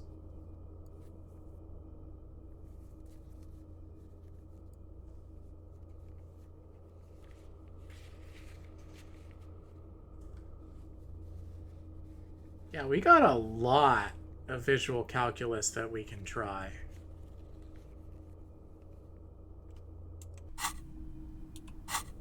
How are our tasks doing?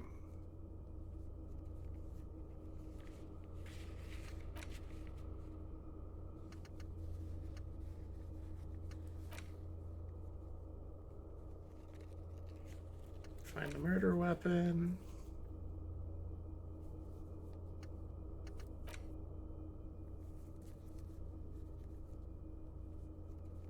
Probably talk to 2 people about the tattoos. Who would the second person be?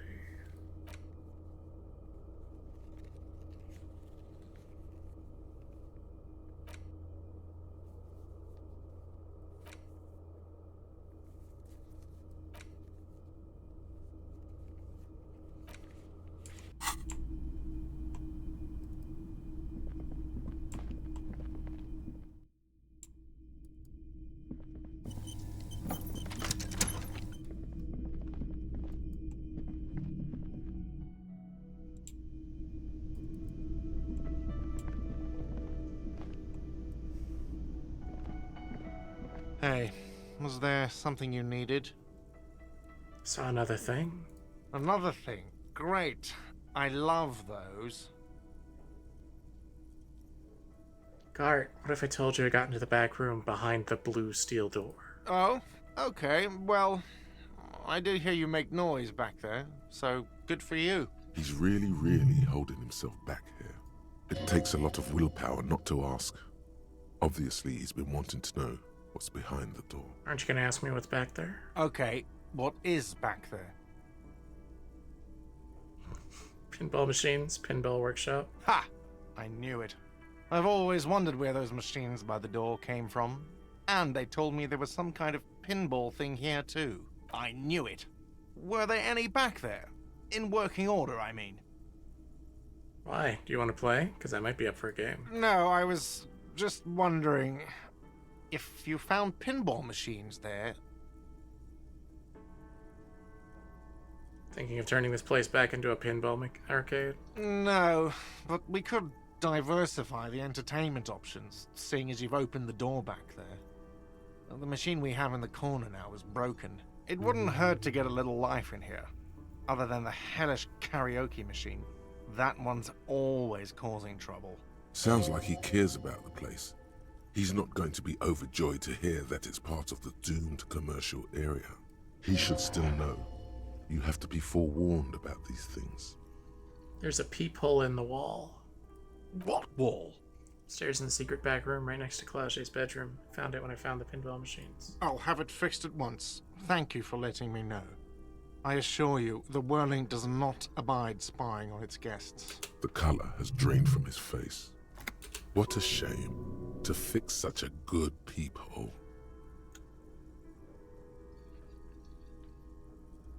Are you sure you haven't been spying on the guests? Absolutely not.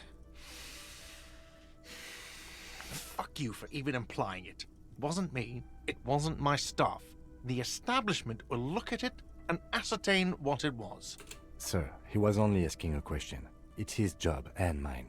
See that it's covered. Yes, I absolutely will. Sorry, it's been a bit of a day. And now a hole in the wall. Alright, you've been notified. Absolutely not. That would I hit be the wrong idiotic. button. I have no idea why you're even saying this right now. In your defense, neither do I. Thank you. I'll patch it up personally. Was there something else about the establishment? I hope not. Claude in room number 3. She nicked the phone line. Why? No, fuck it. I don't want to know. I don't want to know why these degenerates do what they do. I thought we had one good guest in the building. He really doesn't like it being classier.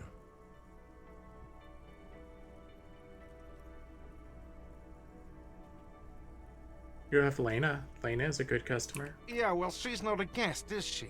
Anyway, I'll forward that woman her bill and be done with it. Now, was there anything else? I have to warn you, I may have discovered that the Whirling is part of the doomed commercial area. Now, why am I telling this even though Kim said not to? And other things said not to. Because fuck Gart! What? Why would you say that? We're at a completely different address from that whole thing. So he knows of the doomed commercial area and its address. He's thought about this. The whirling, so you know of the curse. Everyone knows of it. The whirling is listed on the intercom outside as one of the businesses in Building B. You should get your wiring fixed. I tried to call and couldn't reach you. I've been working here for a long time, and that intercom has never been used by the whirling.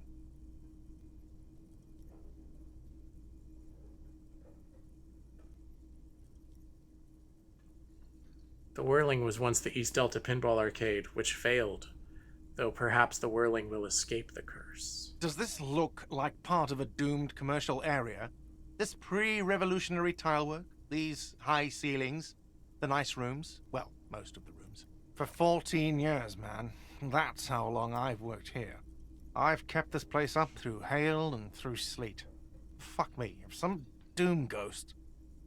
He's done a fine job too. Though he's spoken of the place dismissively before, the hostel is actually very important to him. You really care about the whirling, huh? Yeah.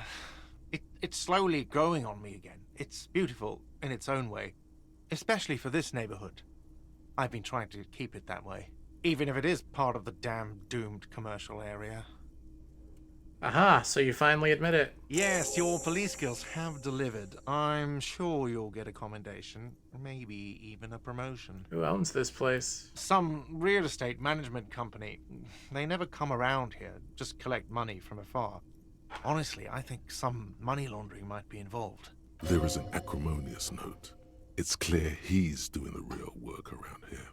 And who named it Whirling in Rags? Well, it sure as hell wasn't the real estate company. It was you? You look surprised. What? It's a great name, I know. Cafeteria managers come up with great names too. It's from a song. A song? Hail, Holy Queen, by the Ateneers. Hail, Holy Queen of the Sea. You're whirling in rags, you're vast and you're sad. Good pick. What about those other cafeterias you manage? What about them? One is a basement dive frequented by chain-smoking communists. I can't tell you how sick I am of Kraz Mazov and Ignis Nielsen and all those old ghosts. He's hesitating, not sure if he should share this information with you. Encourage him. And the others? The other is a kebab cart. It's very successful in its way, but it's nothing like the whirling. Well, good luck to you with this place, then. Luck has got nothing to do with it. I need to think about where I'm going to place those pinballs. I have a feeling they're going to help. So, if you didn't have anything else to tell me about my establishment, can we, wrap it up? Yes? Got my bill for tonight. Got the 20 real? Not yet. Then why are you wasting my time and yours? Goodbye.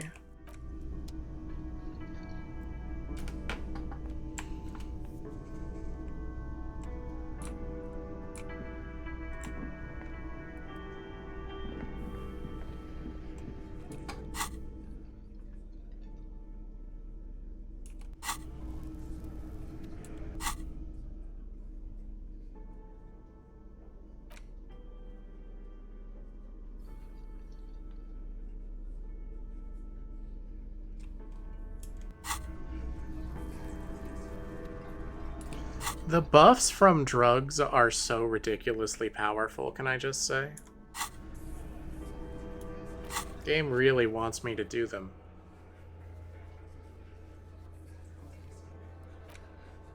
Or maybe it wants me to feel like I should do them.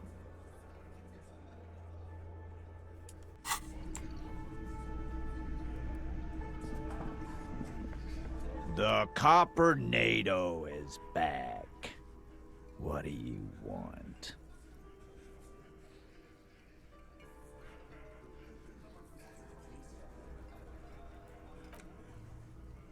I don't want to antagonize the Hardy Boys.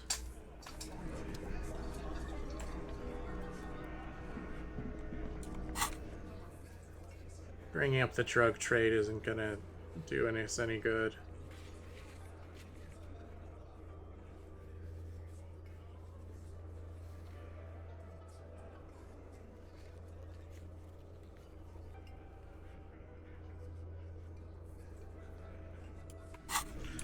Fuck it. Hand-eye coordination. Or not that. Visual calculus.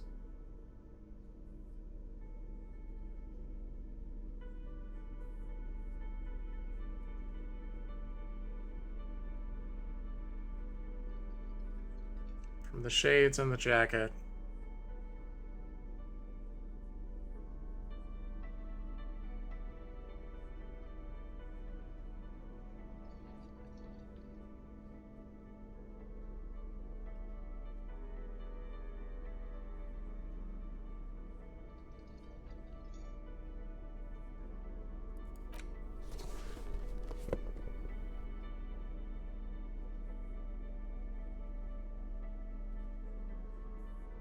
This dusty old coat used to belong to someone called M. Knifelocks. The name is stitched into the silk lining. It smells of moss and ancient engine grease, but fits you perfectly.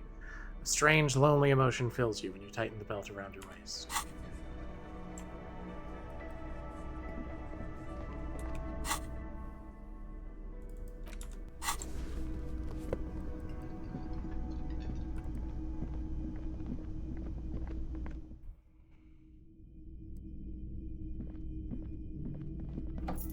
Alright, we got 4 white checks to retry, and we're gonna retry all of them.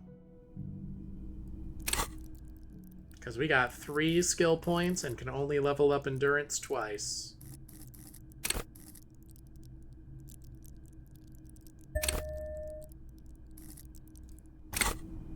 Let's do this. This window is pristine on the inside, unlike the one next to it. Light from the desk lamp reflects off the glass in an untarnished golden halo. Again with this, you're not some kind of super detective. Question people, bust the lip open. Leave this glass cathedral of ballistics to the smart boys. This is bullshit. Bullshit window. It is. We are beating our heads against this. Let's go to something more useful. This window. Obviously, we're not meant to look at the window, we're meant to look behind the window. And conclude that there's nowhere to shoot from. Right?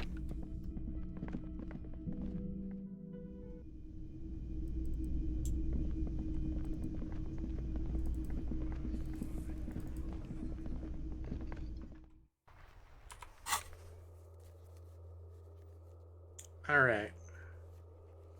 So that's a bust. There's the bullet holes, the tracks, the stained glass window in the church. Alright.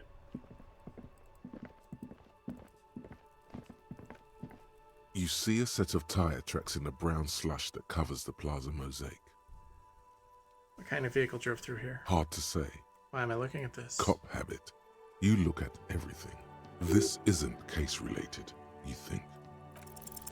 The tire tracks were left here by an unknown event that took place some days ago.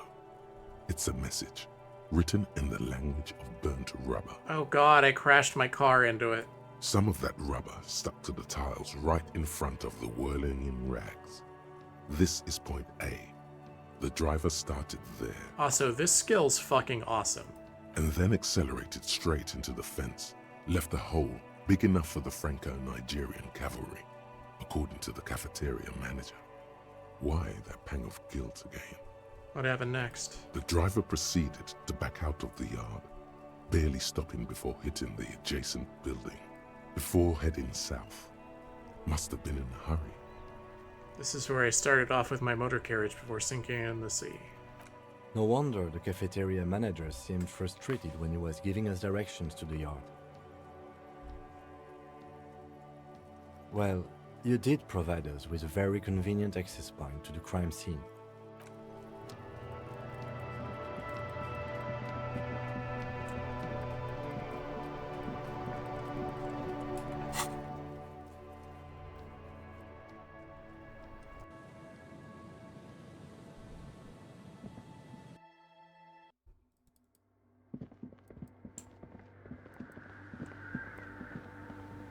The mother of humanism stands above you, a precious and complex wax painting on a single pane of glass.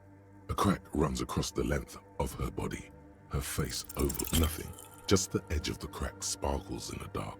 There may have been a writing here, but you cannot make out what it said.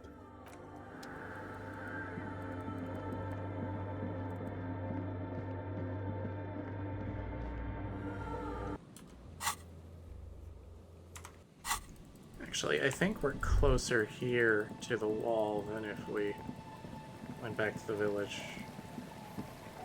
Hey, what's that thing that I saw?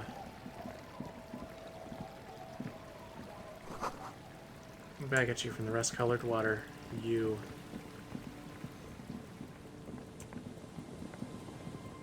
Come on. Come on.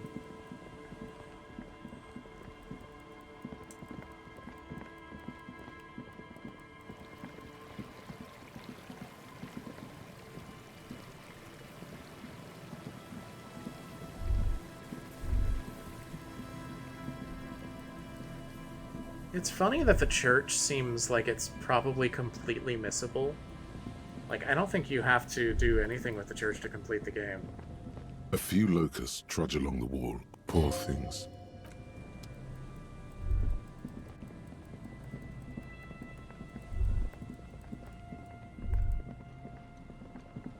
The trap is filled with dead and dying locusts. Most of them aren't moving anymore.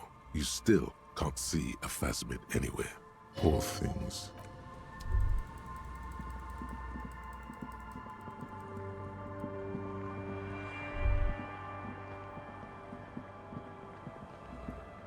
A scattering of bullet holes is spread across the cracked wall, reaching from one corner to the other. Unable to piece together the big picture just now, there's a hole in their hypothesis. The scattering of bullet holes looks like one giant smiling mouth, smiling its deadly smile. So should we do another level? Pretty far off. Alright. Now, Kim. You have to let me go away now. We did a lot of good cop shit. I have personal matters I have to attend to. Communist matters.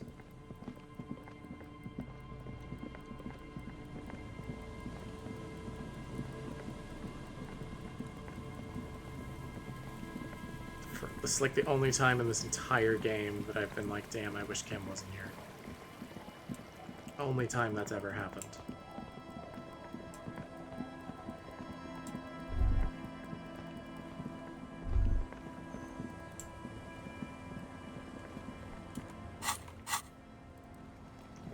Come on. It's getting late. Thank you. And it's snowing. Time to call it a day. Good night, Kim. Good night, officer. We'll meet in front of the shack in the morning. Yeah, we will.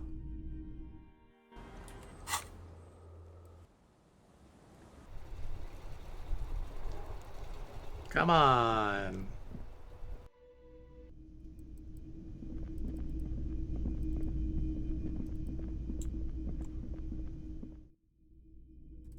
Tell me about my missing memories. Tell me about the shit I forgot.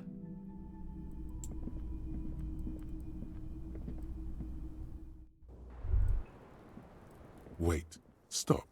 That man, bloated beyond all recognition, was 42? That's what she said, yes. Below the damage, the weeks of decomposition, all the swollen indignity of mortality.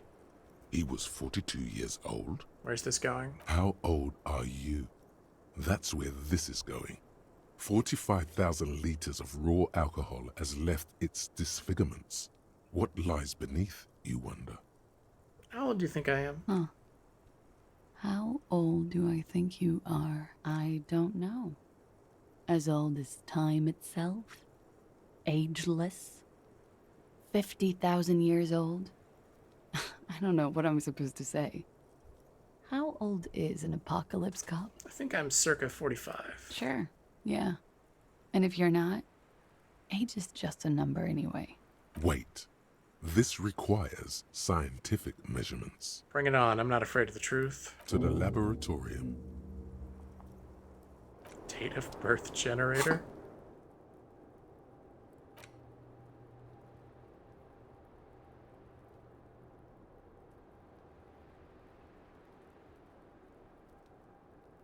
Time to start racking all those brains of yours, Elder Run. When and where were you born? But I have my badge. Doesn't it say? Doesn't my badge say?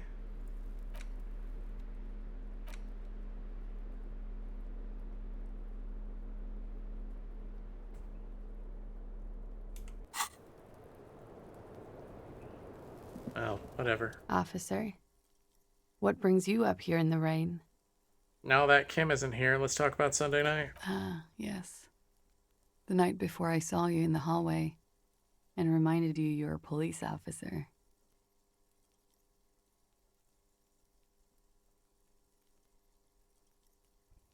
It's one of the first things I remember doing in Elysium. Wow. Elysium. You don't hear that term often. She's a glib girl, but she liked the wording. Did you hear something Sunday night from my room? There was the usual ruckus. Loud disco music. Did I have any visitors? I can't say. Probably not. Sounded like you were flying solo. You mentioned loud disco music. Oh, yes. Various artists. Ostentatious orchestrations prime among them. Oh, were huge where I come from. I was very young then, of course, like 7. Life gets hard, but we go on.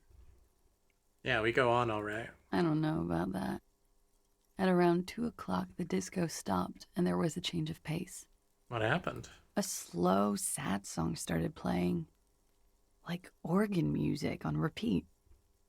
That went on for quite a while. Some of that time you were yelling along to it. Was I singing this? Yes, there was a church in there. A really small church. Like the smallest, saddest church in the whole world. It was about that.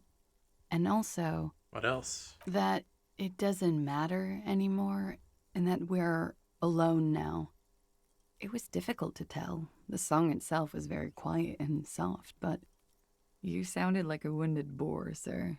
It was hard to understand what you were singing on top of it. When you say wounded, do you mean that in a cool way, like a wild beast? Yes, it was very cool. Sarcastic. Then what happened? Then you started screaming and trashed the place. Are you sure I wasn't being assaulted? No, it didn't sound like there was a fight. It sounded like someone was trashing their room. A window was smashed, the tape player probably, the song stopped. And furniture too. A real destructathon. There was screaming. Then I think you passed out. Please tell me there wasn't anything else. There was. I think you screamed that you didn't want to be this type of animal anymore. I may have misheard, but it was sort of memorable. I went out afterwards. Everything was quiet by then. Around 4 or 5. And that was it. Thank you. No problem, sir. I love the phrase, she feeds herself another cigarette. That's so good. That's so evocative of what's going on with that, you know? Asked her about Sunday night.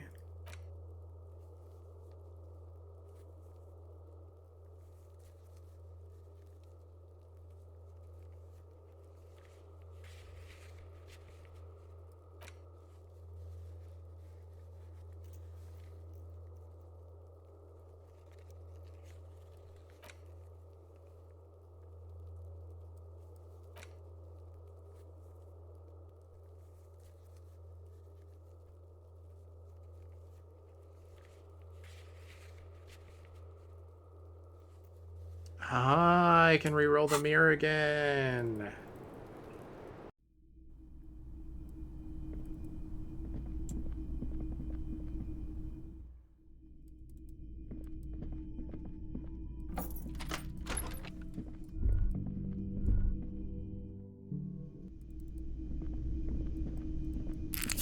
Shit, I didn't mean to do that.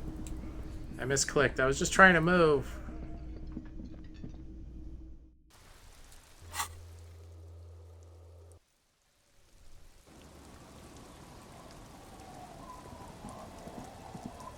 It's getting late, and it's raining.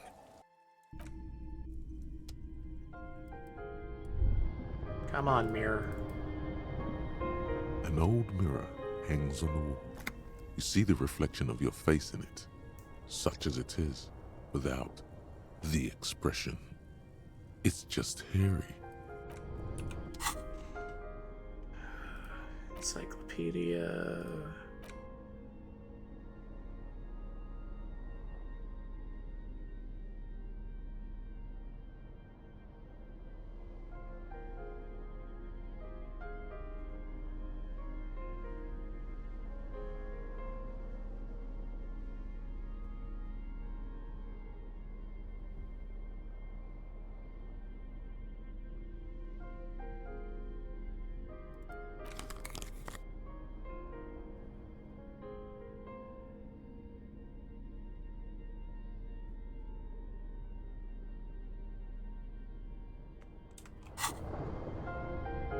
An old mirror hangs on the wall.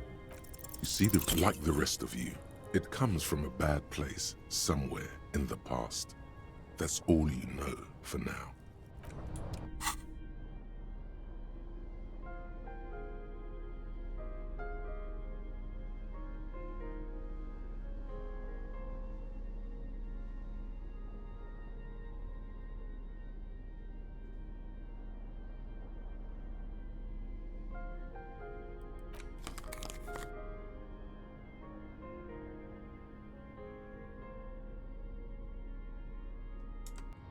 All right.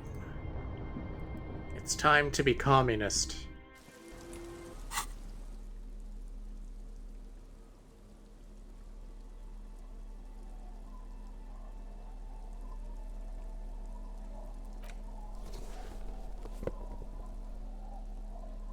This coat will probably help with communism.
Alright.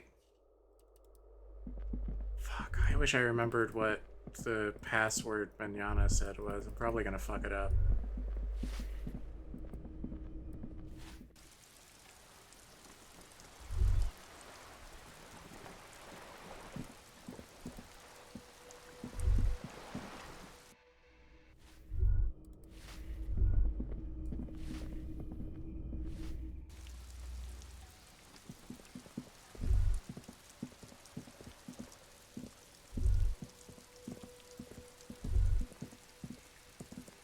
As you approach the metal grill, you can hear several voices having what appears to be an animated discussion. This must be it. Beyond this door lies the beating heart of radical communism in Martinez. Somehow, the night air softens the smell of trash and sea brine. As the breeze pulls through the canvas like a shuttle through a loom, you catch a hint of something unexpected. Something earthy, warm, and burnt. The acrid smell of failure. No, that's just slightly burnt coffee. A smell you would recognize anywhere. Just look at this pig, sniffing about after hours. Why didn't you say the secret door was right behind you? Must have slipped my mind. You know how it goes. The metal grill is cool to the touch. Try to listen. You can make out at least two separate voices. Two voices, both male, approximately early 20s. Careful with those now. I have it. It's going to work. I can feel it. The clang of metal reverberates all along the scaffolding. The voices coming from the other side fall silent. Who's there? Is that you, Maurice? Are you all communists? I'm looking for some communists. Who said communist? Did we say communist? Get out of here. Listen, I've already built like 0.0001% of communism, but now I need to get organized. Can you help me? For a moment, silence. What's the passphrase? It's remember Dobreva and Abadanus. There's no response. You begin to wonder whether they've slipped out some back way. No, they're still there. You can feel them back there. Alright. The key's taped to the back of the door frame. Just make sure you put it back when you're done, or we'll all be locked out. And do watch the concrete. It just kind of falls away, in places. Have fun at your underground meeting, Pig. Hope it's a blast. The two young men are either oblivious to or ignoring your entrance. Their attentions are fixed on whatever it is they're stacking in the middle of the floor. Yeah, this is the guy who has the bust in his room. And had a single bullet. Matchboxes, it appears. I think it's holding, Alexis. It is. It's holding. Careful, careful. Echo Maker.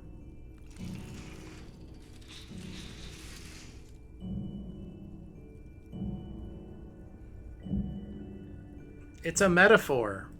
Damn, hardly any difference. You're late. You should know the meeting starts at 10 p.m. sharp. One leader and one follower. The most ancient power dynamic. There's a great deal of tension in this young man's shoulders, more than someone his age should bear. Meanwhile, his companion inclines toward him, eager to catch every word that dribbles from his friend's mouth. You weren't exactly easy to find. That's the whole point, of course. We can't just have anybody waltzing in here. Martinez is crawling with reactionary infiltrators. There are RCM spies, for one. Just recently, someone even broke into my apartment, if you can believe it. I sure can. To say nothing of Gotwaldians and Iconoclasts. The young man's companion reflexively snorts at the mention of Gotwaldians and Iconoclasts. We all have to take precautions, especially during these delicate times. What matters is that you've made it, and that you've done the reading. Uh-oh. No one said anything about reading. You'll just have to wing this one. The reading, yes, I've definitely done that. You have? Excellent. Let's hear your critique then. I thought there were too many words. Too many words? Yes, but if the writer just cut a few, I'm sure it would be fine. It doesn't sound like he's done the reading, Steban. Well, this is getting awkward. I'm not sure what you're expecting to find here then. There's profound consternation in his voice. You suspect it's about something bigger than your not having done the reading. Maybe he can explain himself. What are you doing with those matchboxes just now? The young man frowns at the little pile of boxes on the floor. Nothing, just messing around until the meeting started. They're watching those matchboxes awfully intently for two guys who are just messing around. It's almost as though they were trying to create the most unstable structure they could. What exactly are you two doing here? In the most generous sense, I would say we're cultivating revolutionary consciousness. Yes, that's probably the best way to describe it. But more specifically, we're running a reading group.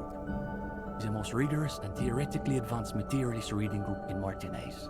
Comrade Steban is a great discussion leader. One of the best at the university. Is this where I can square off in theory combat? We have been known to get into some spirited debates, but it's always in service of our larger intellectual and ideological project. Precisely. We are not interested in senseless parroting. We like to read critically. I love we're not interested in senseless parroting as he parrots everything Stevan says. Within the contours of Mazovian historical materialism, of course. I didn't realize they taught radical Mazovian theory in the universities. Huh. As though you can call that problem teaching. One thing you learn quickly at university is that you're not going to find a real education in any lecture hall or discussion seminar. We are post-attendance, basically. Exactly. The only worthwhile part of the so-called École Normale de Recherche is the library. That's where we've made our greatest critical strides. Okay, so what does your reading group actually read? We study all the foundational texts of Mazovian theory, of course. Just last week we finished the second volume of Puncher and Watman's Innocence of Capital. Truly extraordinary. And before that we spent 6 weeks on State and Plasm. For some reason, the word plasm catches in your ear like a piece of old wax. This is fine. You can handle a list. In fact, you find the tedium strangely soothing. We've also read Wertmüller's The Megastructure of History, and before that, Real and Reality. Ablar's Une Paix Infernale. The original Fisdale translation, not that watered-down revisionist garbage. Obviously. They're such fucking snobs. But, of course, our special emphasis is on the theories of Ignace Nilsson and his followers, especially the inframaterialists. Wait, I know who Krasmazov is, but who is this Ignace Nielsen guy? Only Krasmazov's most trusted lieutenant, the evangelist of the revolution, and the founding father of the People's Republic of Samara. It's hard to overstate how unimpressed he is that you've never heard of this world historical individual. He also happens to be the greatest communist theorist after Mazov himself. It was Nilsson who first postulated the existence of ideological plasm, which forms the basis of inframaterialist theory. Those words again. You've got to find out what this inframaterialist stuff is all about. Whatever it is, one thing's perfectly clear. These young students have a much deeper understanding of communism than you do. You could learn a thing or two from them. If you can convince them you're one of them. The young man sighs. His companion looks about furtively.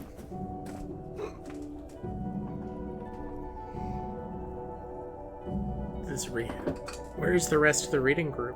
What do you mean? This is the reading group. Shouldn't a group have, like, more people in it? We're in something of a rebuilding phase. Some of our former comrades didn't have the ideological fortitude our work demands. Okay, but what happened to them? Intellectual attrition is maybe the best way to describe it. Felix said he couldn't keep up with the reading on top of his classwork. And Susanna wanted to read text other than Mazovian theory. Like novels, if you can believe it. I just want to point out how fucking absurd everything about them is, and I love that. This is like the most unproductive, useless thing possible. See? Even the gendarme gets it. We've tried recruiting new members, but unfortunately the current intellectual climate is pretty hostile to inframaterialist thought. These days, if you're on the left, the ascendant schools are the Godwallians and their iconoclasts. Don't forget about Maurice and the turnips. Right. Then there was the whole turnip debacle. What's so bad about the Gottwaldians? They're the most depressing school of communism. They love writing long books with a patina of Mazovian theory to cover up their cheap psychologizing. A gang of cheap psychologists and intellectual midgets. Typical Gottwalders, in other words. Echo Maker is such a real ass fucking thing. Yeah, they just go to the library. It's okay and for Uli to say that because his dad is from Gottwald. Oh my fucking god! So depressing about their theories. The Gottwald school believe that intellectuals as a class are capable of sparking revolutionary change. So all they can do is critique capitalism from inside itself. That's why they spend all their time smoking cigarettes and writing long works of criticism that make you want to commit suicide. That sounds miserable. It is miserable. That's probably why they're always committing suicide. You see, the Gottwald school look like communists. They talk like communists. But scratch the patina and you'll see beneath that they're just depressed liberals who've read too many books. Saying that other communists are not true communists is the most communist thing that a communist could do. Okay, but what about the iconoclasts? For starters, they love talking about beans. Beans? That's right. Iconoclasts are obsessed with beans. They love thinking about beans. They love counting beans. But most of all, they love building models to predict how many beans there'll be in the future. So this is a metaphor, right?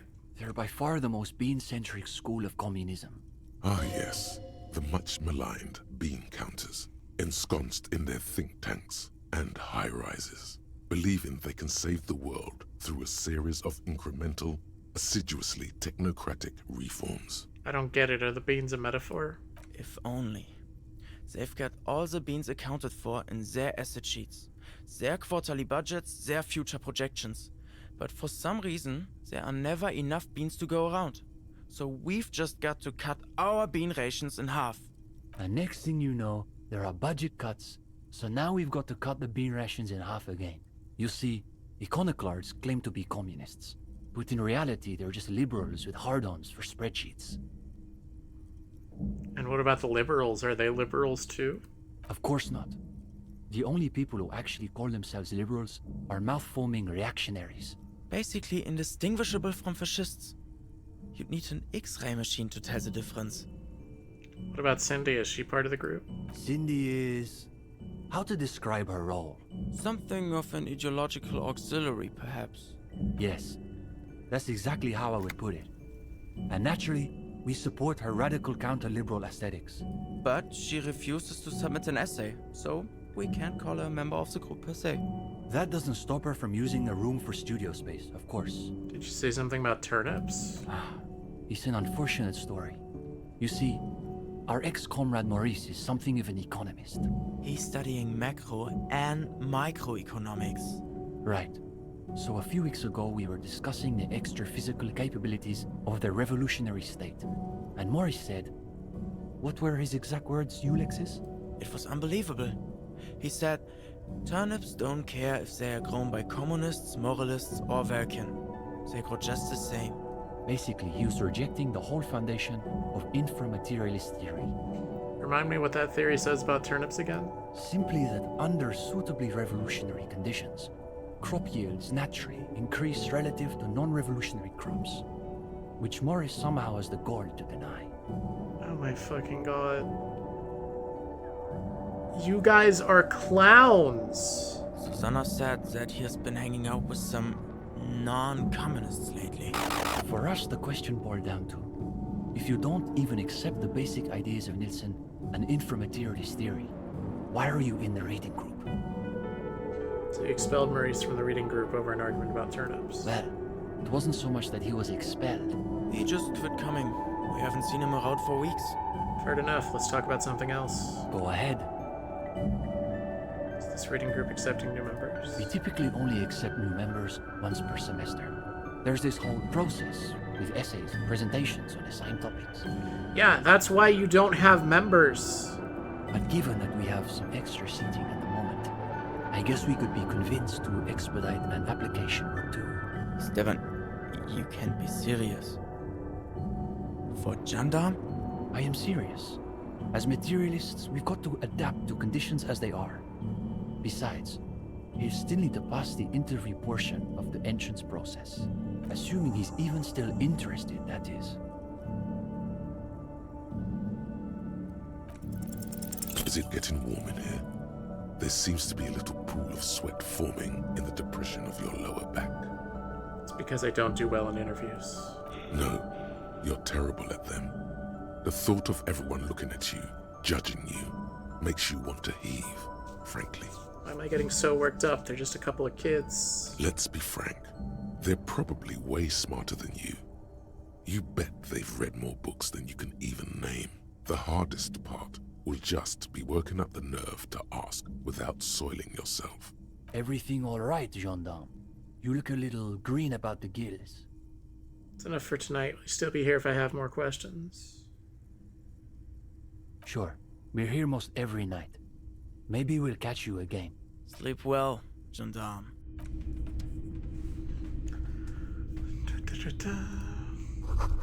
Coffee.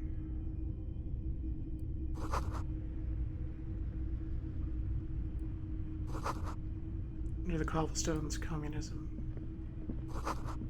No war but class war. Rickety easel surrounded by pots of gouache. Cindy's, no doubt.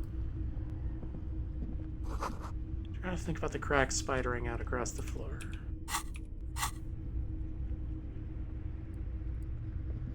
Fuck.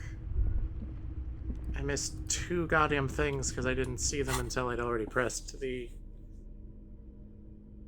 inventory key. Damn it.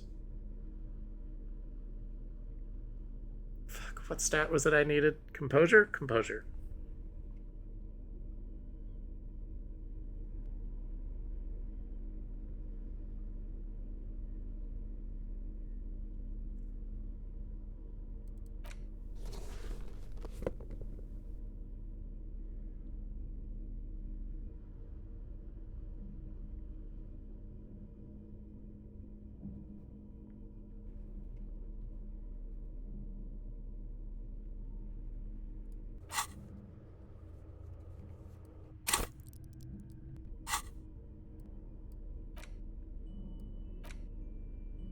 The face of King Freecell smiles at you. For some reason, the smile now strikes you as more forced than it did before. Read the editor's note. Comrade, as you know, this journal takes its name from Mazov's immortal expression. Yeah, we did but this already. like the structures of capitalist... So please, if you flip back to the front of the magazine, the table of... This section, you also... Whoa. Bear wrestling. Flip back to that. It seems to be part of a new... According to this extremely credulous account, Uncle Sport, as he's Of course not. The article makes... According to the SRV's Ministry of Information, the program has been... That's very much the idea. President is in shape, out of shape. You've always preferred to rely on your wits. Let's get the catch up. You flip back to the front of the magazine. Away.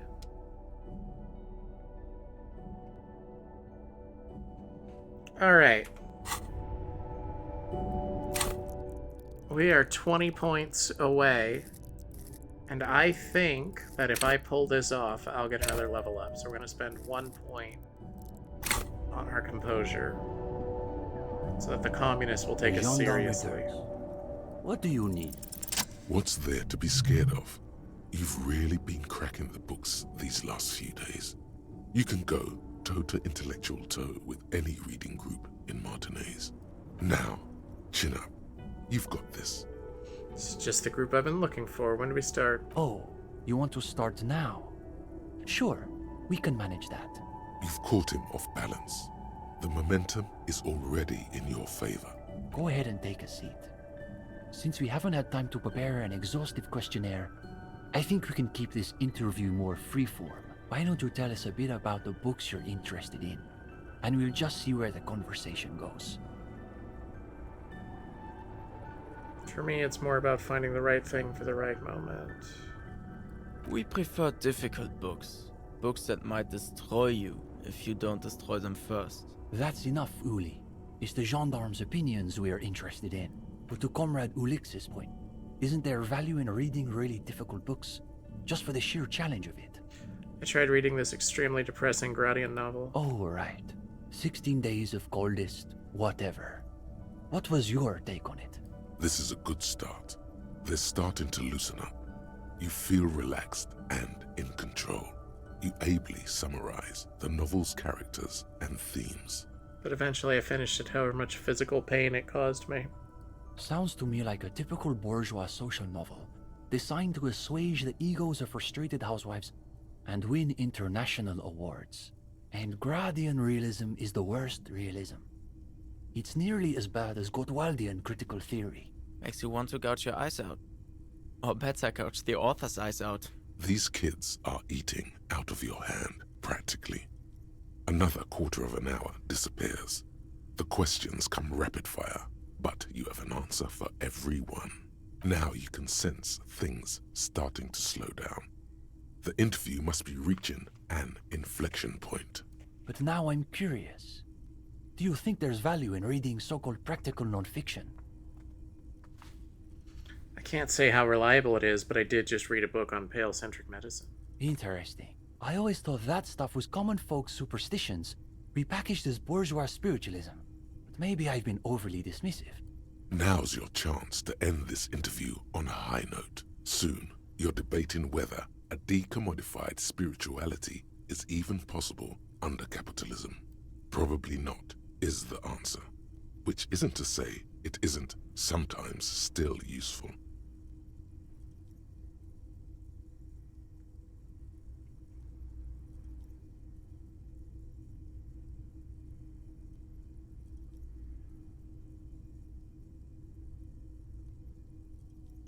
Anyway, it mostly seems like a way to bilk desperate people for money when they don't have access to real health care. Ogotwalian will tell you that it's an inescapable fact of modernity, that we can only repackage our collective history in increasingly ludicrous forms.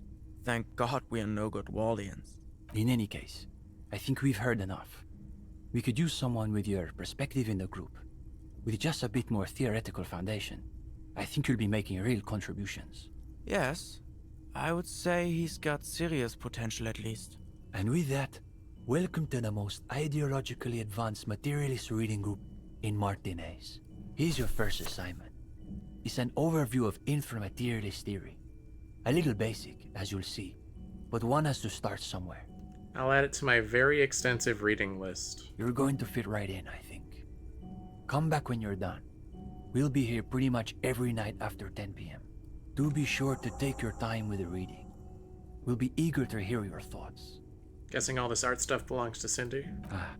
Yeah, it's hers. She just sort of moved it all in a few months ago. She said if she's going to make truly radical art, she needs a suitably radical workspace. And I don't think she could afford rent at an actual studio. Do you like her art? Oh, sure. It's definitely interesting, I would say. Interesting? Isn't that just binoclad for I don't have a real opinion? Wait, I thought interesting was what people said when they don't have anything real to add. His companion's eyes widen with interest. He has a cold smile. Come on. It's not that I don't have anything to say about Cindy's art. It's more that I'm still working out the details. It's a complex question. You've got to take your time with it. You flustered the poor boy. Now he's got to say something. I guess you could call her latest stuff a sort of counter-bourgeoisie calligraphy. She's got a real taste for radical slogans. It's too bad she hasn't developed the theoretical foundation to do truly radical work. I think she'll get there, though. She's still looking for a subject equal to her ambitions. Now I'm wondering what's the deal with this place. The deal? At a fundamental level, I guess you could call it the shattered bones of a dream crushed by capital. That's really good, Steban. You should save that for an essay. Thanks, Uli. When the idea is sound, the words just sort of flow. I heard these used to be luxury apartments, real million real views, that sort of thing. That could be. It would explain some of the more ornate detailing. But we're speaking in world historical terms here. What this place represents, not what it merely was. His friend yawns, evidently bored by literal reality. Okay, let's move on. Go ahead.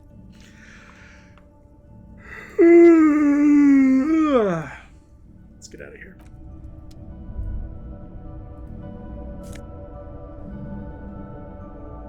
+1 endurance, -1 reaction speed. The communards didn't commit enough atrocities. If inframaterialism is wrong, I don't want to be right. These fucking guys.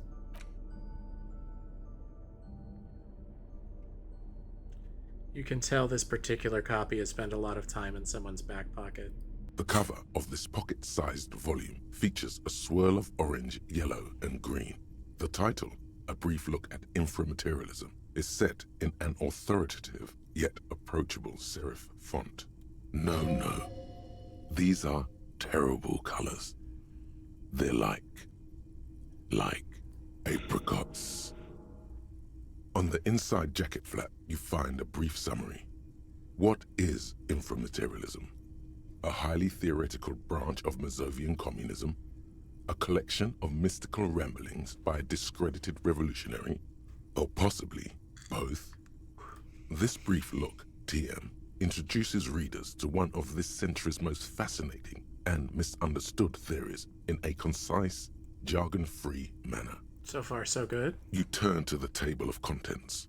The guide itself is divided into several sections with seemingly esoteric titles like Effects of Plasm on Root Vegetables and Mental Projection and Transference. There's also a brief introduction about the life of Ignis Nielsen. Concise and jargon-free, huh?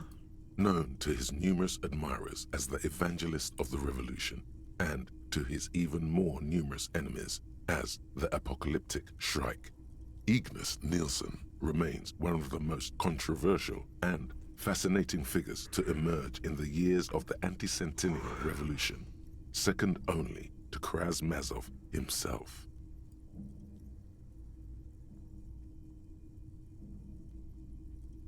During his unparalleled life, he helped guide a revolution in one country and found a new state in another. Along the way, he committed some of the most notorious war crimes in an era famed for its atrocities. And yet, his most fascinating contribution to history may be the most overlooked. His theory of ideological plasm, from which his followers and successors developed the school of communism known as inframaterialism. If you're like most people, you probably believe that your thoughts reside in your brain, right? That's not right at all.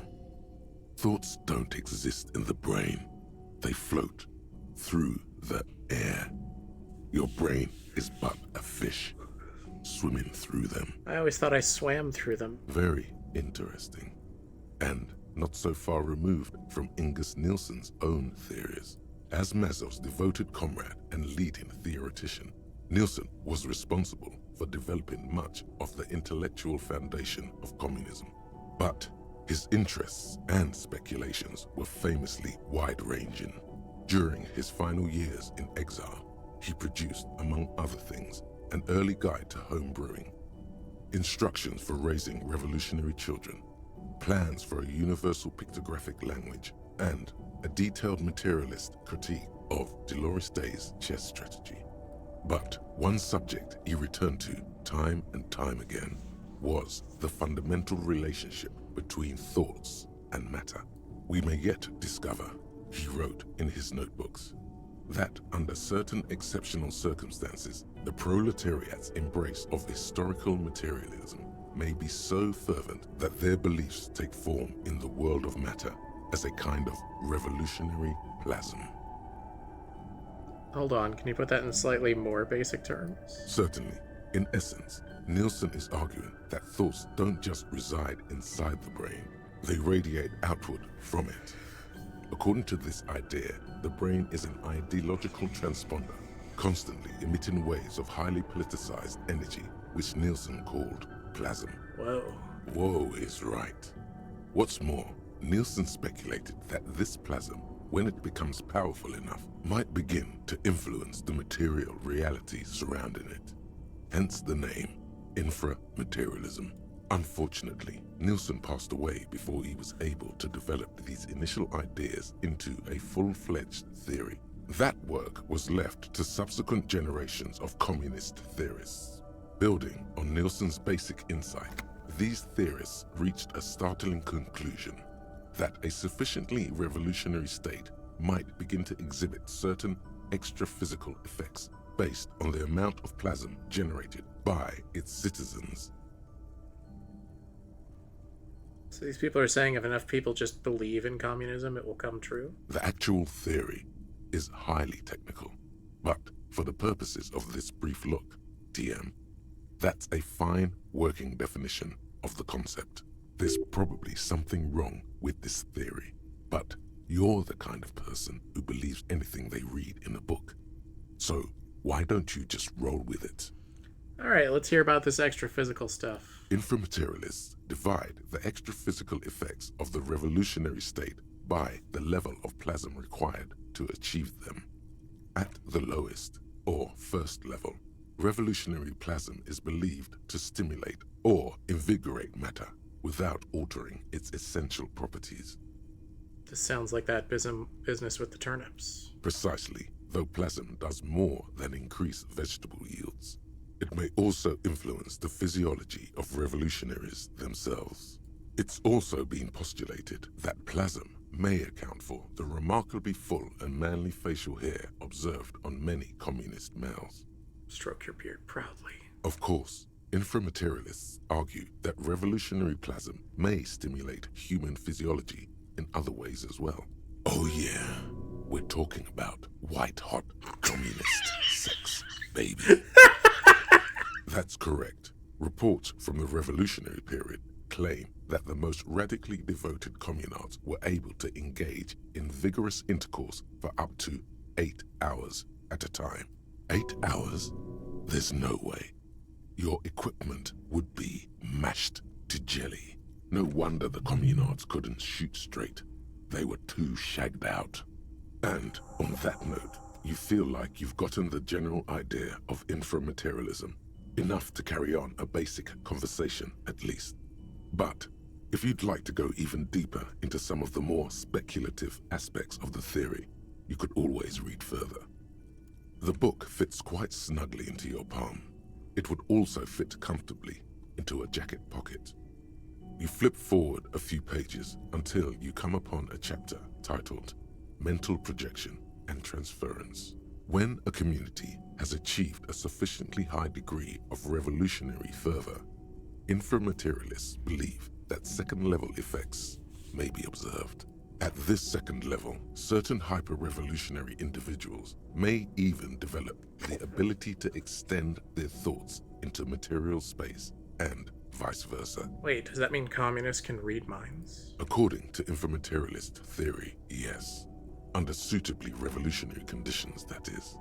Of course, one doesn't need to be a communist to be attuned to the thoughts of your brothers and sisters.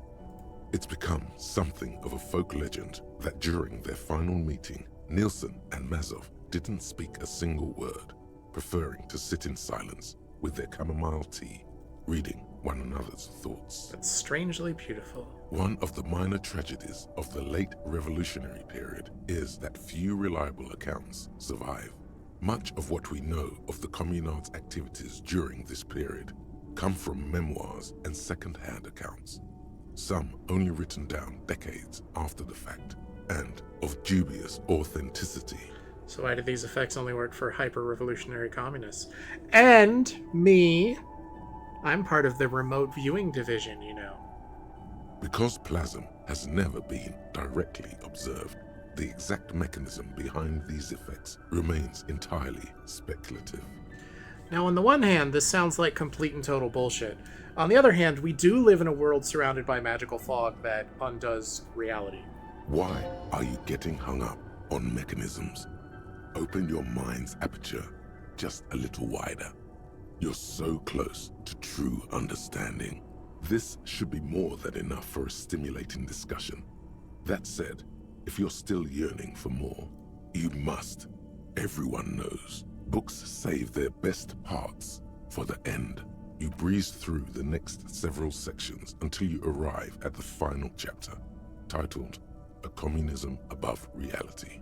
When a society's revolutionary fervor reaches the third and highest level, inframaterialist theoreticians have postulated that the laws of physics cease to be laws. What do they become then? More like suggestions, according to some of the SRV's leading inframaterialists. Of course, it's impossible to say what exactly happens under these conditions. No known society has ever achieved the levels of revolutionary enthusiasm the theory seems to require. Some inframaterialists have even argued that it might require more plasm than humanity alone may be capable of producing. Are there non-human sources of plasm? In the SRV, there have been attempts to organize certain species of aquatic mammals, as well as a few of the higher corvids. Jesus. But, as of this writing, only human beings have demonstrated the intellectual capacity for revolutionary communism. I need to turn off the notification sounds.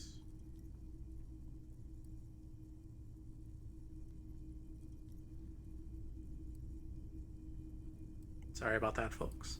Has anyone ever gotten close to reaching the third level? There are numerous stories from Samara, involving bandits or fascist mercenaries being levitated by farmers from the most ideologically advanced communes. Of course, few of these incidents have ever been rigorously investigated or substantiated. So the reason they were fucking around with the matchsticks is they were trying to manifest their psychic powers. Among known attempts to channel third-level capabilities, the most well-documented is the curious case of Coalition warship Debutante. It concerns an interesting series of events that took place during the invasion of Revachol. As Coalition forces made landfall, a cadre of Nielsen's most fervent acolytes attempted to compress a Coalition aerostatic with their collective will. According to Communard law, these acolytes positioned themselves at the top of a redoubt just over the bay of Revachol. From that vantage, they proceeded to visualize pinching Coalition warship Debutante between their fingers, a gesture believed to assist in the extra-physical materialization of their thoughts. Should have used their finger pistols instead. There's no evidence the Communards were equipped with finger pistols, though it's unlikely they would have decisively altered the outcome. I fucking love that so much. The acolytes, along with the redoubt, were vaporized in an artillery strike before the process could be completed. It's been said, though, that in the weeks following the battle, the captain of the Debutante noted an increase in incidents of crewmen striking their heads on unexpectedly low bulkheads. Of course, colorful anecdotes only scratch the surface of what inframaterialists believe may be possible in a truly third-level society. What would a third-level society even look like? Some have theorized that such a society would be fundamentally unrecognizable, lacking many of the institutions we typically take for granted in advanced societies, including organized governments, financial institutions, and law enforcement. Did that book just say there's no place for you in this future? This sounds like a seditious fantasy. How can they allow books like this in print? Others have argued that people living under third-level conditions will be immune to such infirmities as hunger, disease, and mental illness. In some of his later writings, Nielsen himself speculated about the potential for an extra-physical architecture that disregards the laws of bourgeois physics and instead relies on the revolutionary faith of the people for structural integrity. Meaning the buildings stay up because people believe they'll stay up. Precisely. Nielsen observed that the financial system operates on the same principle of faith. So why not an architectural system? On the following page, you come across a few black and white reproductions from Nielsen's own notebooks. One sketch depicts a government ministry shaped like a great inverted pyramid. A hectare in width at the top, balanced atop foundations the size of common apartments. Another depicts a leaning tower wrapped in a dramatic helix. The caption beneath it reads, "The Tower of History." The thing they were trying to make out of the matchboxes. Something about that tower looks awfully familiar. Could it be that's what the students were trying to recreate with the matchboxes? Wait, but what if the people stop believing in the buildings collapse? In the corner of one of the reproduced notebook pages, you can make out the following words, written in Nielsen's distinctive slashing script. A state that has lost the faith of its people has forfeited the right to exist. Plausible or not, there's something beautiful about this idea. Is there any more? There is no more. You've reached the outer theoretical limits of communism, and in less than 200 pages. If you'd like to read further, may we recommend a brief look at Occidental architecture? Put the book away.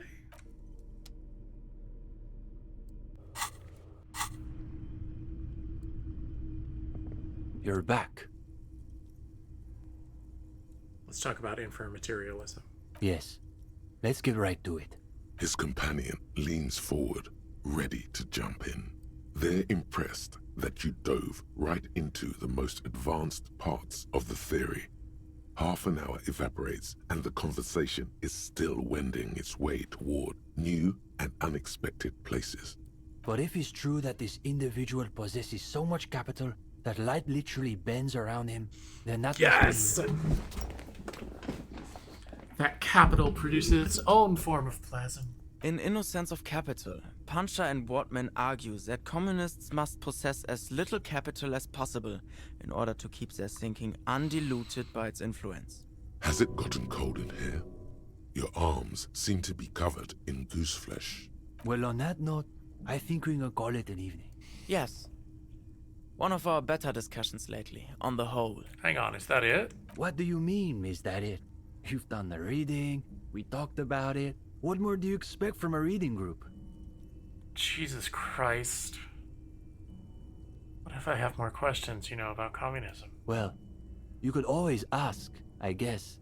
He probably won't get a better chance. Honestly. But it's getting late, so maybe pick the most important question. I'm not gonna make this. Need a minute to think about it. Come on. We have things to do in the morning. Alright, here we go. We're devoting all your available brain cells to coming up with a question about communism. Scratch that. To coming up with the question about communism. The alpha and omega of communism questions. And that question is... Oh god, that's bad. Surely I can think of something better. Maybe in another life, but not this one. Face it, this is the question that's been simmering inside you all along. No. This was supposed to take your mind off the other thing. Hang on, I thought I was really getting into the theory back there. Sure, you spent some time getting lost in your theoretical labyrinths, but this has been the beast at the center this whole time. Maybe I should keep this one to myself. It's too late. No! You've already opened No! your mouth. No! Speak. No!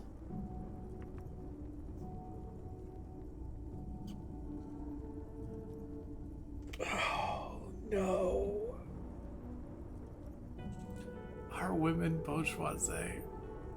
The young man gives you a slightly confused look, as though he's sure you asked something else and he simply misheard. No, he heard you crystal clear. Somehow, it sounded even worse out loud. He wants to know if women are bourgeois, Esteban. Yes, I heard him. Give me a moment. What makes you ask that question above any other?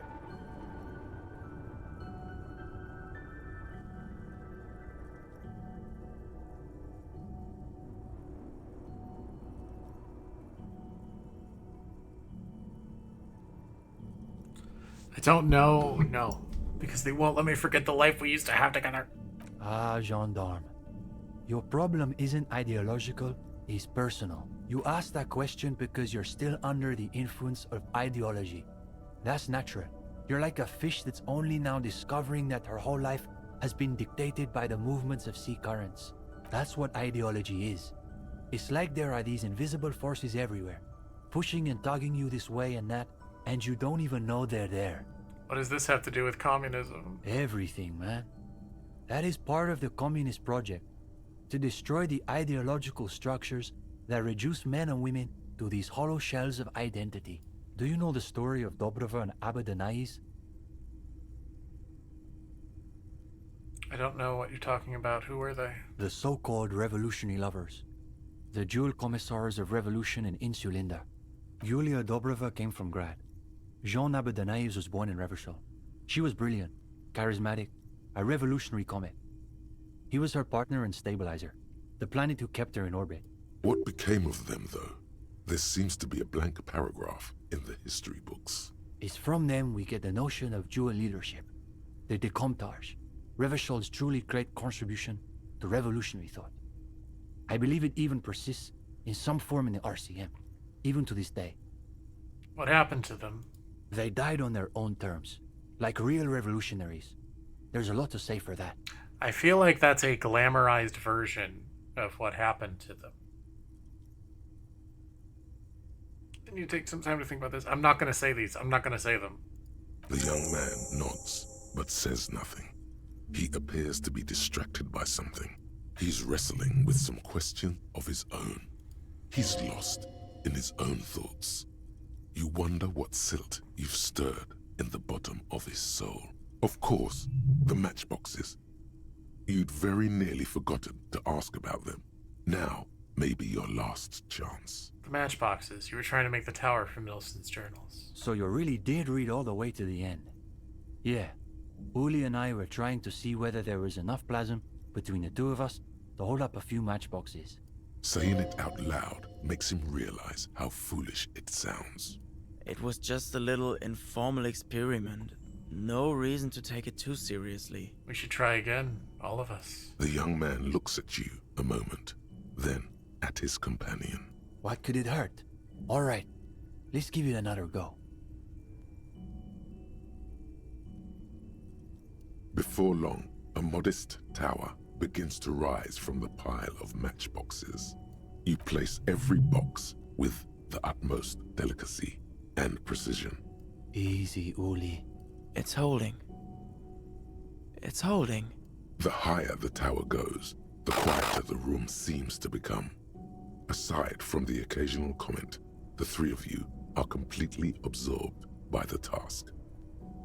All right. You go next, Stepan. The young man pushes back his shirt sleeves, revealing the pale flesh of his forearms. Easy now. Is it? He's holding. He's holding. Yes. This is the closest we've ever gotten. It's almost exactly as Nilsson's sketch imagined. A physical manifestation of the dialectical spiral of history. I'm just gonna say, this working at all is proof that I'm a psychic. All right, gendarme. Your turn. You've got this. Theories aside, they're only matchboxes. Ghost of Mazov, give me strength. It's... My god. Is he really holding?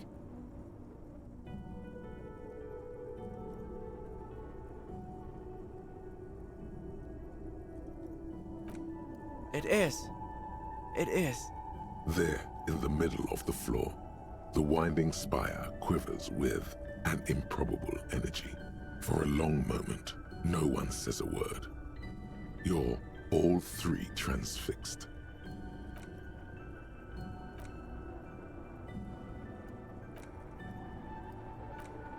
And there it goes.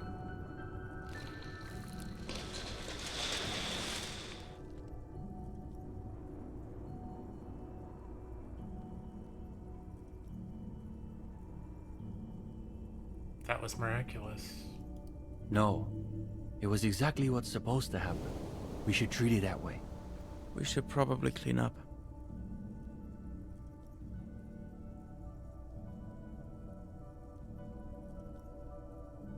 Yes, it's probably time for you to take your leave as well.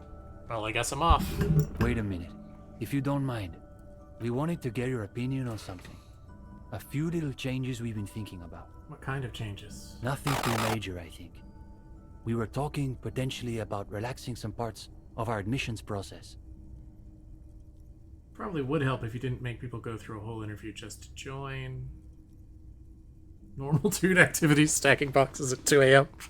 Yeah, right. Maybe just use the passphrases meet in a coffee house. I thought the cloak and dagger routine made us seem more appealing. I thought so too, but perhaps we overdid it. Just a little. There was another thing. We were also debating putting up some posters around town. Though some of us maintain that advertising is an unacceptably bourgeois tactic.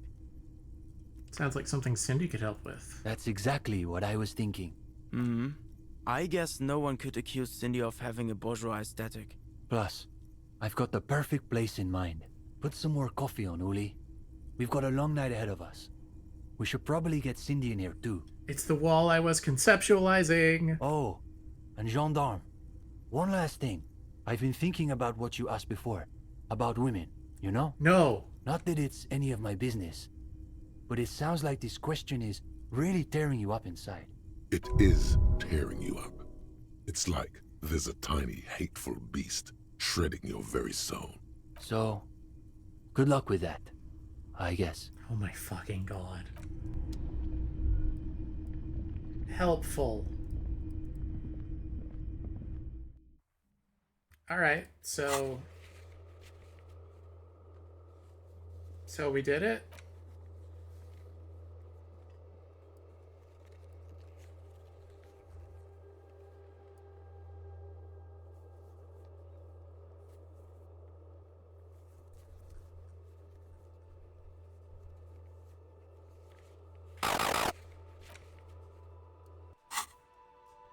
We did communism.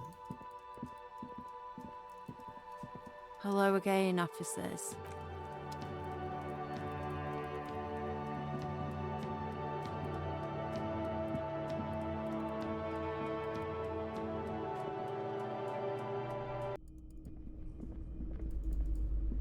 Yay.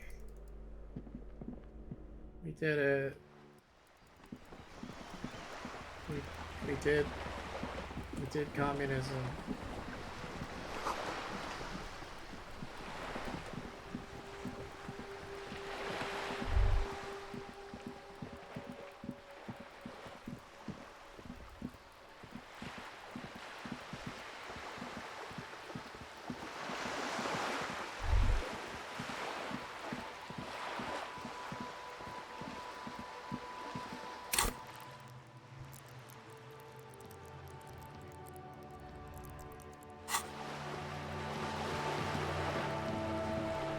Well,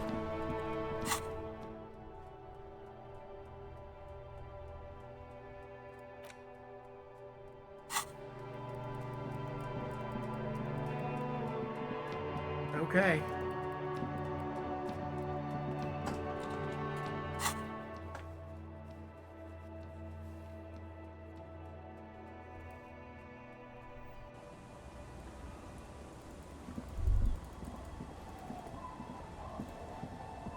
Hey, I want to have fuck with you. The waves are beginning to die down.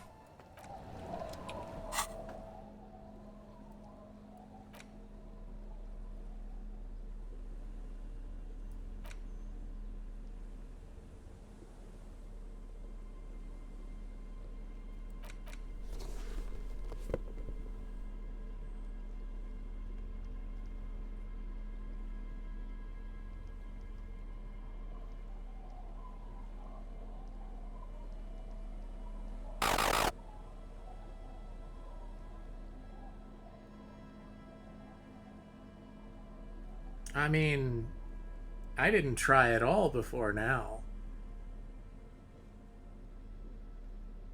Oh wait, you mean, yeah, okay, well.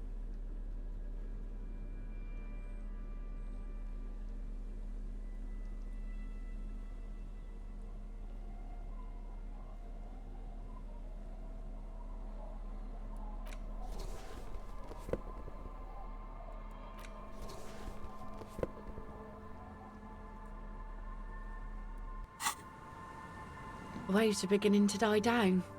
Look at those little bastards. You think she really needs more of that after a man died at sea? But what do I do then? What if I told you it is actually possible to go on a date sober? I'm listening.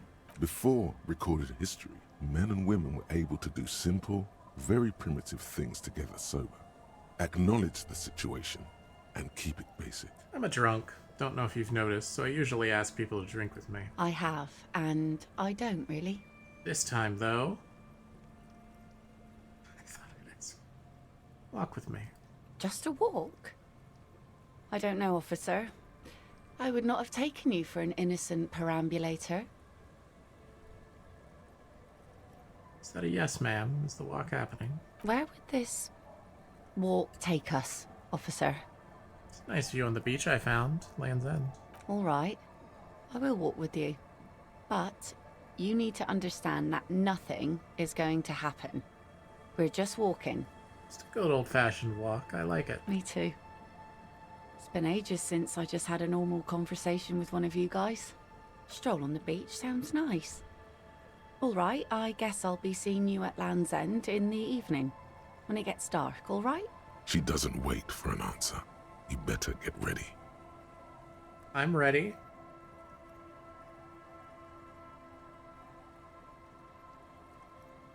Imagine if I fuck this up and like she kicks me in the balls and I have a heart attack.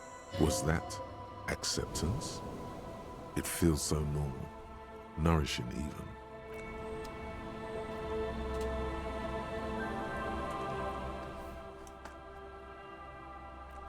We're gonna save.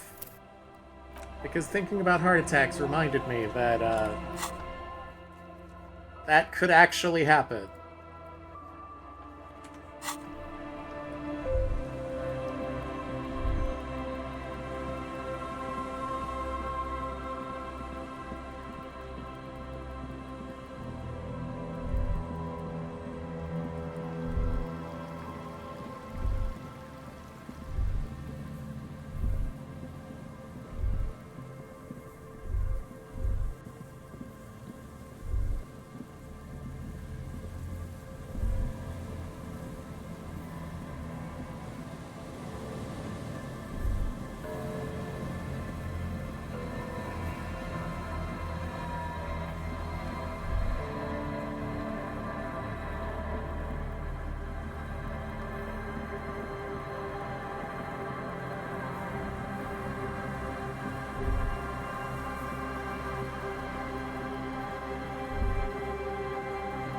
Okay, but what if? An old door, worn by elements, guards the depot. The wind has blown a sand dune in front of it. The door hasn't been opened in a long while. You see a handle.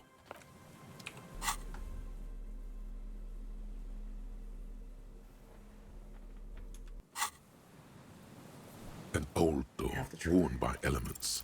You rattle the handle a bit, then push on the door. You can't. This door cannot be opened. Ever.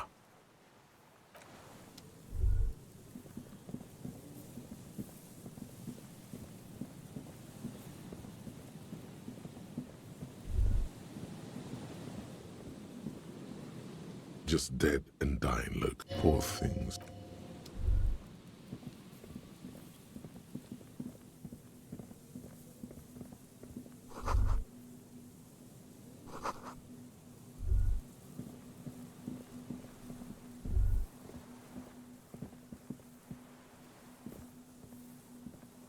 The woman gazes steadily at the waves. A sudden gust picks up her dark hair and lets it fall again. Tousled, wild. She brushes a few stray locks from her eyes, and only then spots you approaching. Aye, so here you are. It's late and it's snowing. The snow is... well, it's not really snow, it's slush. Know that you're not the first guy to bring a girl to Land's End.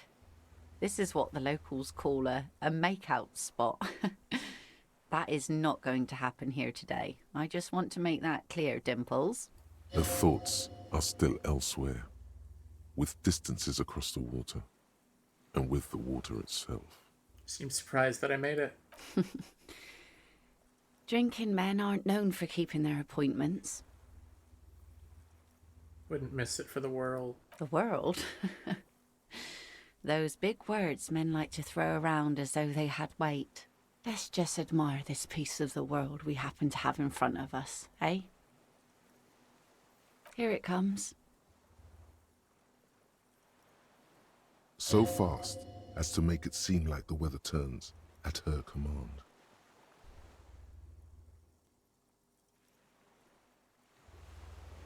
Wait, did you just do that? Me? No, no, no. Just grew up on the sea. Know which way the wind's blowing and all. Knew the weather'd clear up once we got here. Otherwise, it would have been a less pleasant stroll, nay?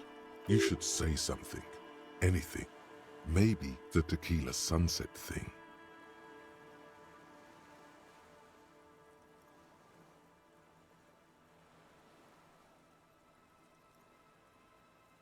I think that's a stupid idea, but I'm going to listen to rhetoric.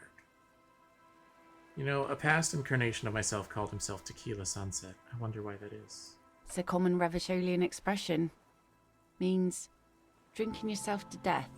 So, are you going to keep the name?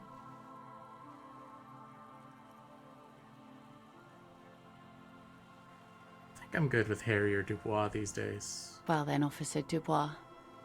The remains of the dying sun are reflected in the waves and the skyscrapers rising across the bay. Your mind clears for a moment as your senses take it all in. Not just the glass skyscrapers, fragile looking in the shimmering air. River Esperance flowing into the bay. Isn't it strange for this all-powerful thing, the sun, to be so generous towards us? You know, the best time to go out fishing is usually towards sunset, when the water is warmer. The sun also falls on the Capeside tenements and war-torn ruins. An old sea fortress juts out, seemingly impervious to the sheen cast over everything else, shaking you out of your reverie. The sun does little for the dead, and those hopelessly lost in their own minds. Is that why you named your boat the Sun? Oh, that was a bit of pride and a bit of superstition. Just enjoy the view. There's salt in the air, and the cries of the gulls and the skuas. Grit of the sand and the green glint of broken bottles. But still your gaze always returns to the dazzling streaks of light, wherever they may be reflected, their fading opulence.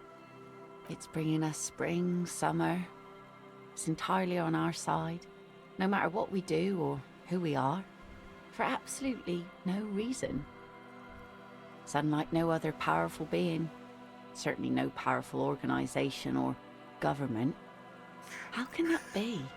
There's an explanation to this, and it's political. You see, begin a long, impassioned political tirade. I'm not gonna do that. That's funny as fuck, though. Well, something's gotta be on our side. I guess we wouldn't really be here if that thing wasn't on our team. Maybe some general remarks before you say something big. Work your way up to the cool.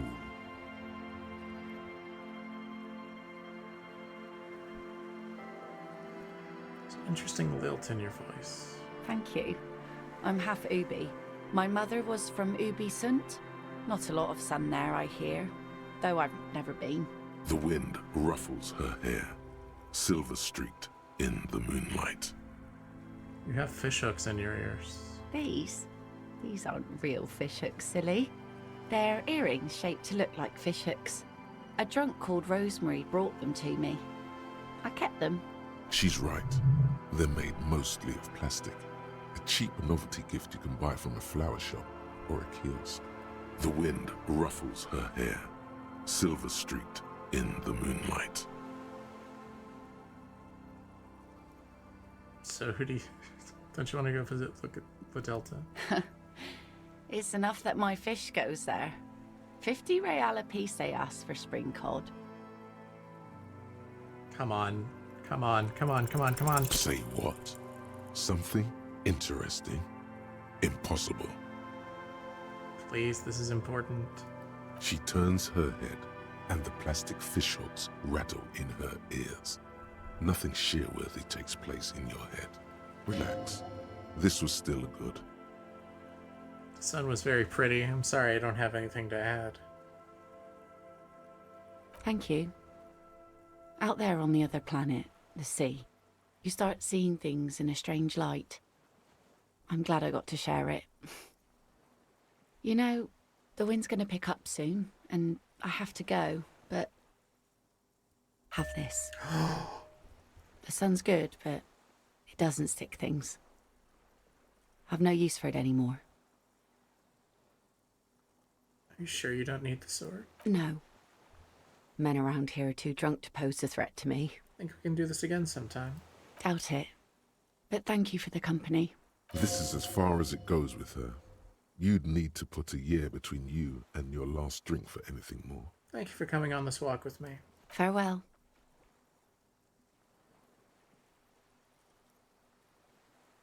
I have a fucking sword! As she walks off, the wind picks up, and the light from the sun seems to fade. The crumbling silhouette of failed electrical R&D towers in the distance, beckoning.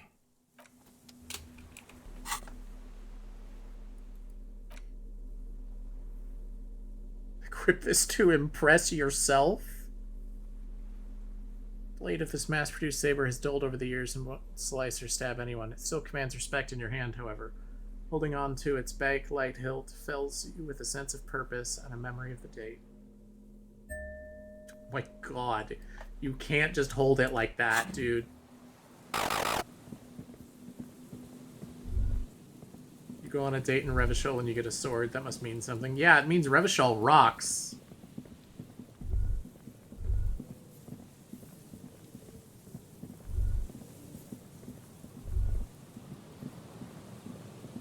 People know how to fucking party here in Revachol.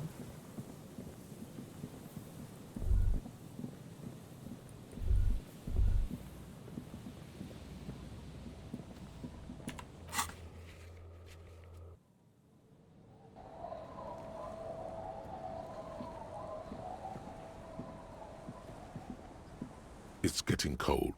This late. I got a gun and I got a sword.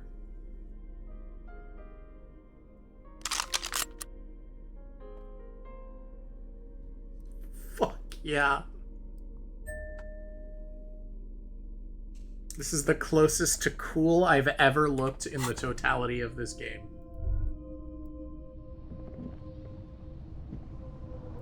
An old mirror hangs. On the table, you see a bowl of water, a rough soap, and next to it, a small hand mirror. A straight razor soaks inside the wash basin. Like an artist with a brush or a master swordsman, you use the small mirror and a straight razor with some soap to remove all that unkempt hair from below the nose line. The sharp blade chafes. Oh, that was a mistake. He looks reducing horrible the now. scratching sound. The surface underneath the beard feels tender. The air brushing against it, chilly. They feel so smooth, surprisingly so. A feeling of freshness overcomes you, as if you just came from a cold bath. The water reflects back a vague image of your clean-shaven face. Despite the bulbous nose, unkempt hair, and persistent swelling, you look a little younger, maybe. Your face, such as it is, a regular human face, sans expression. The bed is comforting, if a bit run down. Still, you've earned a rest. There's a reason I've never seen art of this man clean-shaven. The bed underneath you is soft, if lumpy. Waves wash the sand underneath the hut, then grow distant to your ear. In the quiet hum of the organic heater, you fall asleep. Like a deftly cast fishing net, sleep pulls you out of the world and into its dark shore. The rough mesh chafes, tightening around you, it digs into your brain. Dark Shore my ass, I know what this is. How have things been going for you out there?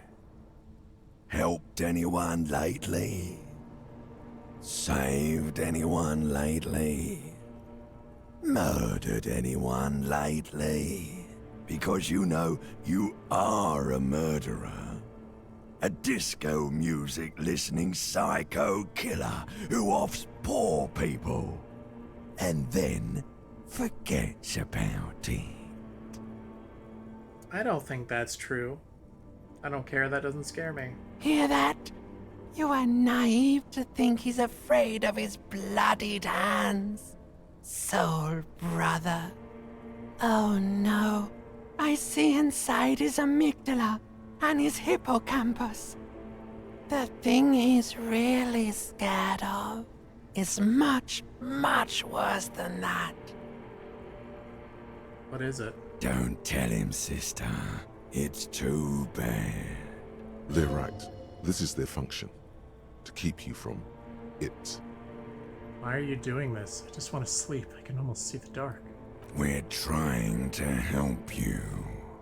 All these processes, these tortures, voices and tremors are all just distractions, flares and countermeasures to keep you from the last dream.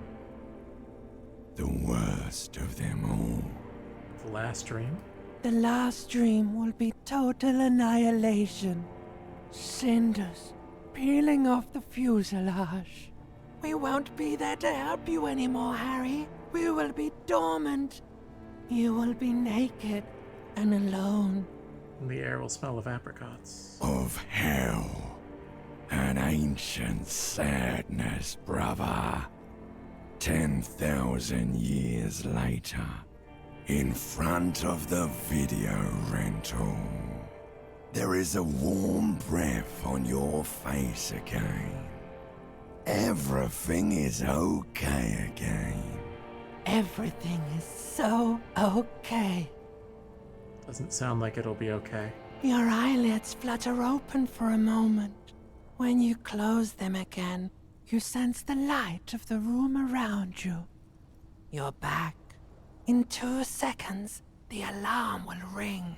The last thought in your head before waking is, maybe you shouldn't have seen that stained glass window in the church.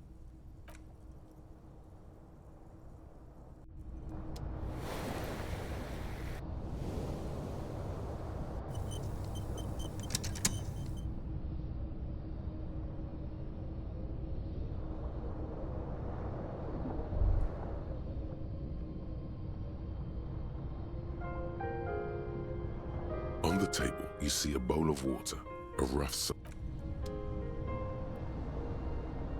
An old mirror hangs on the wall. You see the reflection of your face in it.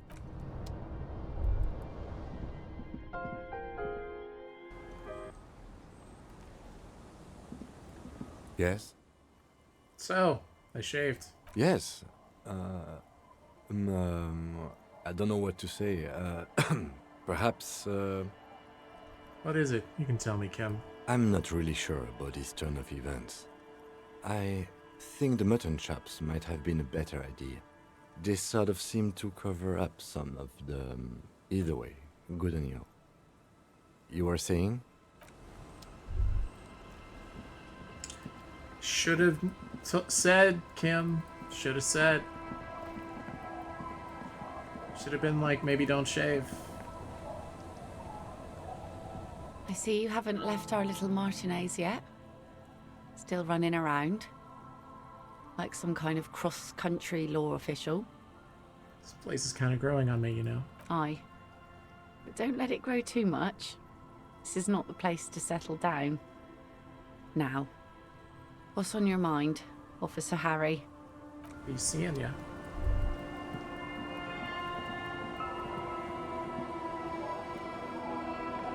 Our tenant, the policeman. I hope the...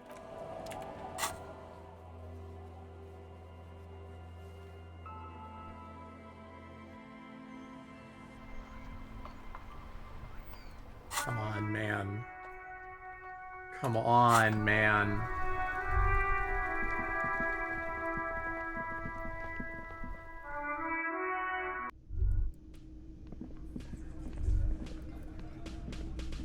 Hi again, gendarme.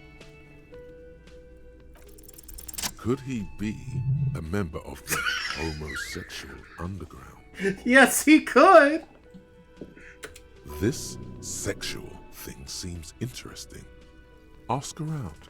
Become involved. Are you part of the homosexual underground? The homosexual underground? Smoker sits up immediately, his eyes wide with amused surprise. A honeyed smile lingers on his lips. Why, yes I am, officer. Why? Do you want to investigate? Yes, I want to hear more about this homosexual... Oh, it's a pleasure group. A sub rosa pleasure group congregating in cellars under the cover of night. Saturday night. Sometimes even Friday night. What about Thursday night? Or Thursday night. Sometimes the congregating doesn't even end. It carries on into our daily life. But why do you convene? What do you do? Oh, we're ambitious. We want to destroy the last vestiges of meaning, the last things people in Rebishol have to hold on to, the true symbols of security. The meaning of man and woman, mother and father, their marriage. Everything will be constantly shifting and moving under our rule. The future will belong to a circus of identities just spinning around, surreal and unreal. You won't even know who you are anymore. Does it have anything to do with disco? Yes, we listen to a lot of disco. Some say we engineered disco to spread our vision of a vertiginous, ever-changing society, where all there is a razzle-dazzle of gold. I love the dripping sarcasm and how much I'm not picking up on it. We are going to change the family unit with all this razzmatazz and finger dancing. And with mysteries. Of course, the mysteries are also of sexual nature. Very esoteric. I do like disco. Maybe I should get into it. You can't just get into it. You have to be born into it. One is either already in the homosexual movement or forever excluded from it. What if I can't remember whether I'm in it or not? What if I can't remember anything about my life aside from the fact I like disco? Beautiful. Beautiful. That's exactly what we're looking for. Who knows, maybe you were homosexual in the past. Maybe all of that has been repressed. I have to say that you do look like someone who might be part of the underground. You have that very distinctive, I can't understand what's going on here look. This is going to be like a 20-hour mind project for me. 20 hours at least. Absolutely wonderful. Bye-bye, gendarme.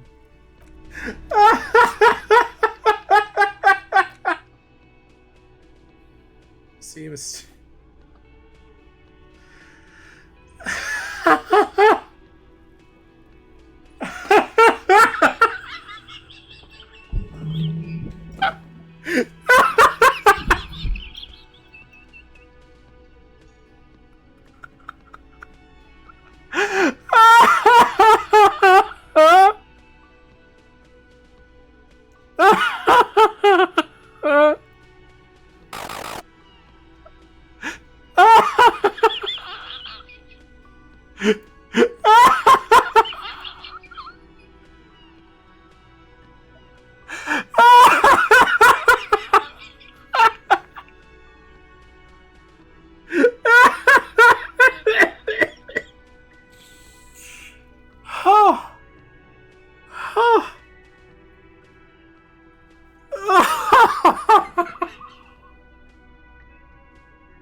Mysterious strangers in the night, leaning against unlit doorways, engaged in hushed conversation.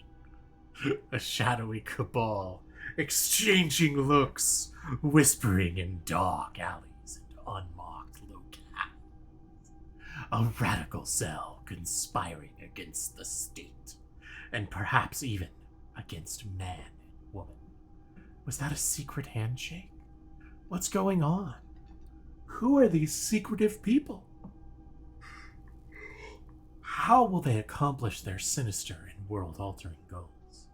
And most importantly, are you one of them? You could be. Maybe you forgot. Yes? I was hoping I could ask Kim if I'm a homosexual.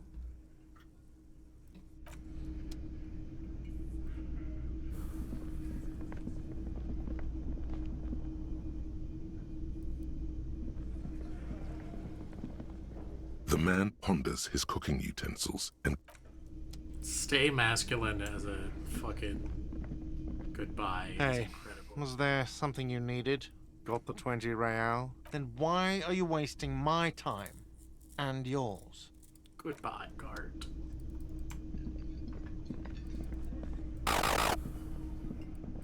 I'm not gonna. I need those skill points for physical instrument. We have to find out what the fuck is going on in the church. It's driving me insane.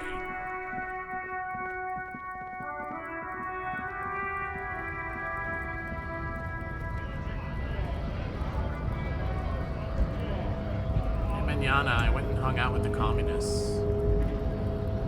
Hola, wandering man. How can I help?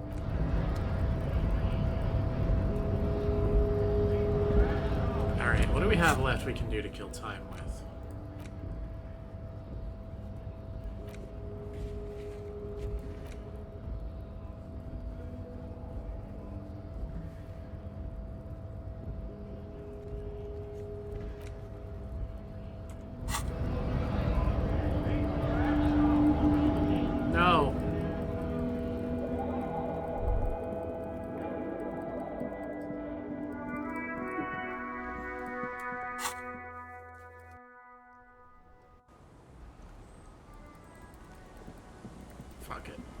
Hey, Joyce. Can I talk to you about drugs yet?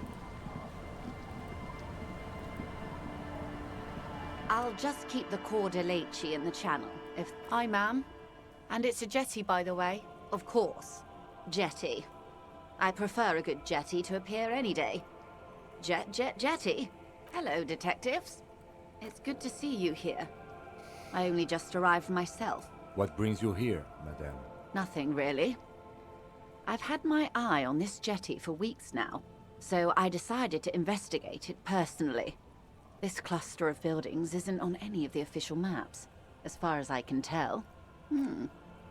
How do I like it? Water drips down eaves of Eternite. The jetty below her feet creaks to the tune. The smell of salt and dog shit in the background. It's pornographically poor. The street has no name, all the men are dead or missing. And is that the carcass of a motor carriage over there? Fortunately for you, madame, the RCM is on the scene. Real men, real politics, real thoughts in your head.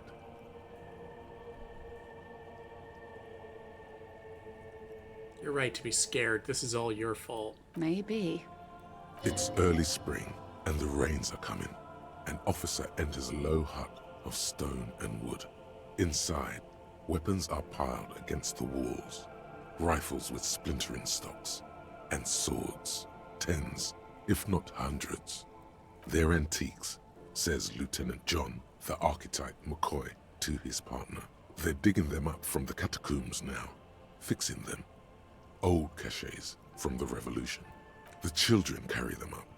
Come May, the streets will be flooded. Outside, the wind rattles the loose hatches, flooded with cheap weapons in angry hands. Have I told you how they discovered this place? This Isola? Yes. In Cialinde. No, you haven't told me how they found it. Well, your condition has left you no worse off than most of these people. The literacy rate is around 45% west of the river.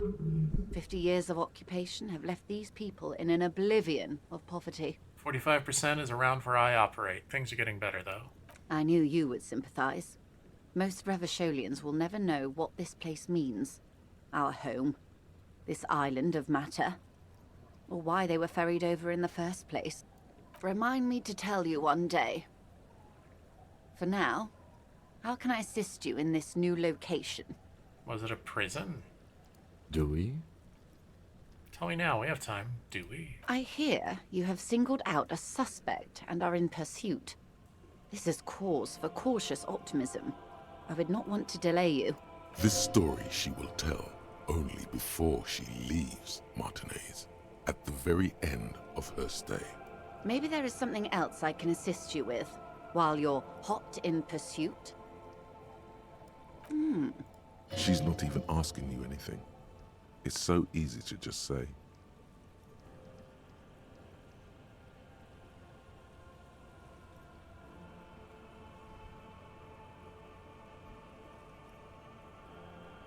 Mr. Everard helped me find my gun. Oh. That's so helpful of him. The lieutenant looks at you, and you can swear his jaw muscle is trembling. He's able to contain the anger and surprise. Unconventional police officers sometimes lose their guns. They then go around and tell people about this, to gauge their reactions. It's all part of detecting. Incredible. Simply incredible. And how is it going? Has this detecting produced a gun? Check it out! That's beautiful. Keeping her calm, perfect posture. Her eyes move across the muzzle keenly. A Villiers 9mm. Front-loaded? 2 or 3 barreled? 3. It was not easy to get this gun back, I'll tell you that. Villiers and LaSalle was one of the original 14 Indo tribes of Revachol. Did you know? Artillery and ballistics. Before the revolution, of course. They belong to some Gottwalders now. What else? It helps to sometimes hold inventory of the things you've achieved, you know. Clears the soul.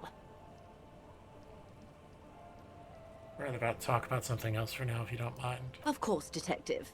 You can always drop by later, should something come up. Now, what else can I do for you? There's something about these tattoos. That's the man who was killed. I'm afraid this is a discussion for once we've cleared the lynching question. How is you looking at the photo tied to the lynching? Better not tie the forestay to the backstay on this. I hope there is something else I can help you with. She wants to answer the question. Protocol keeps her from it. Tell me again about this drug trafficking. Until you come up with something at that intersection, I'm afraid I have little else to tell you. But I'll try. Ask. I heard something about a complex operation earlier. This adds up. I'm glad to hear, officer. I'm sure you'll find out just what that means soon enough. It's no coincidence the lorries are stranded like that, is it? No. We asked East Motor Track to raise the drawbridge. The road company is a partner of one of our subsidiaries. However, this is a limited time opportunity. Once the complaint has been processed by the Trade Committee, they'll have no choice but to lower the drawbridge, and the operation will continue. Thousands of liters of raw ingredients will pour onto the streets of Revachol. Not the east across the river, but the west. The vulnerable, the weary. Well, at least this solves one mystery. What is that, Lieutenant? Why I had to call East Motor Tract and beg them to open a drawbridge for me. I'd wondered since I first drove in, on my motor carriage. I am sorry for the inconvenience, Lieutenant Kisaragi, but we need them trapped here. This is a unique opportunity. I'm sure you understand. She simply nods. Of course. Of course. Don't tell her you've met Everard right away. There's time. Yes, my eyes on the harbor have sent word to that effect. What have you discovered? Oh, thank God. Wait, where exactly are these eyes located? It doesn't really matter. And I do apologize for the surveillance. Wild Pines can't afford to be blind at a time like this. In any case, it's a relief to know someone has looked into it. If I may ask, will there be an official investigation? I assume you discovered there is an operation. She's trying to conceal her excitement, but the slight glimmer in her green eyes tells you otherwise. The lieutenant is about to interject. Cut him off.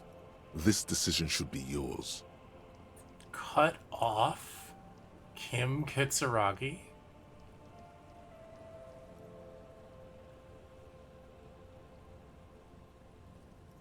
If there is an investigation, it will be part of an ongoing operation, subject to confidentiality.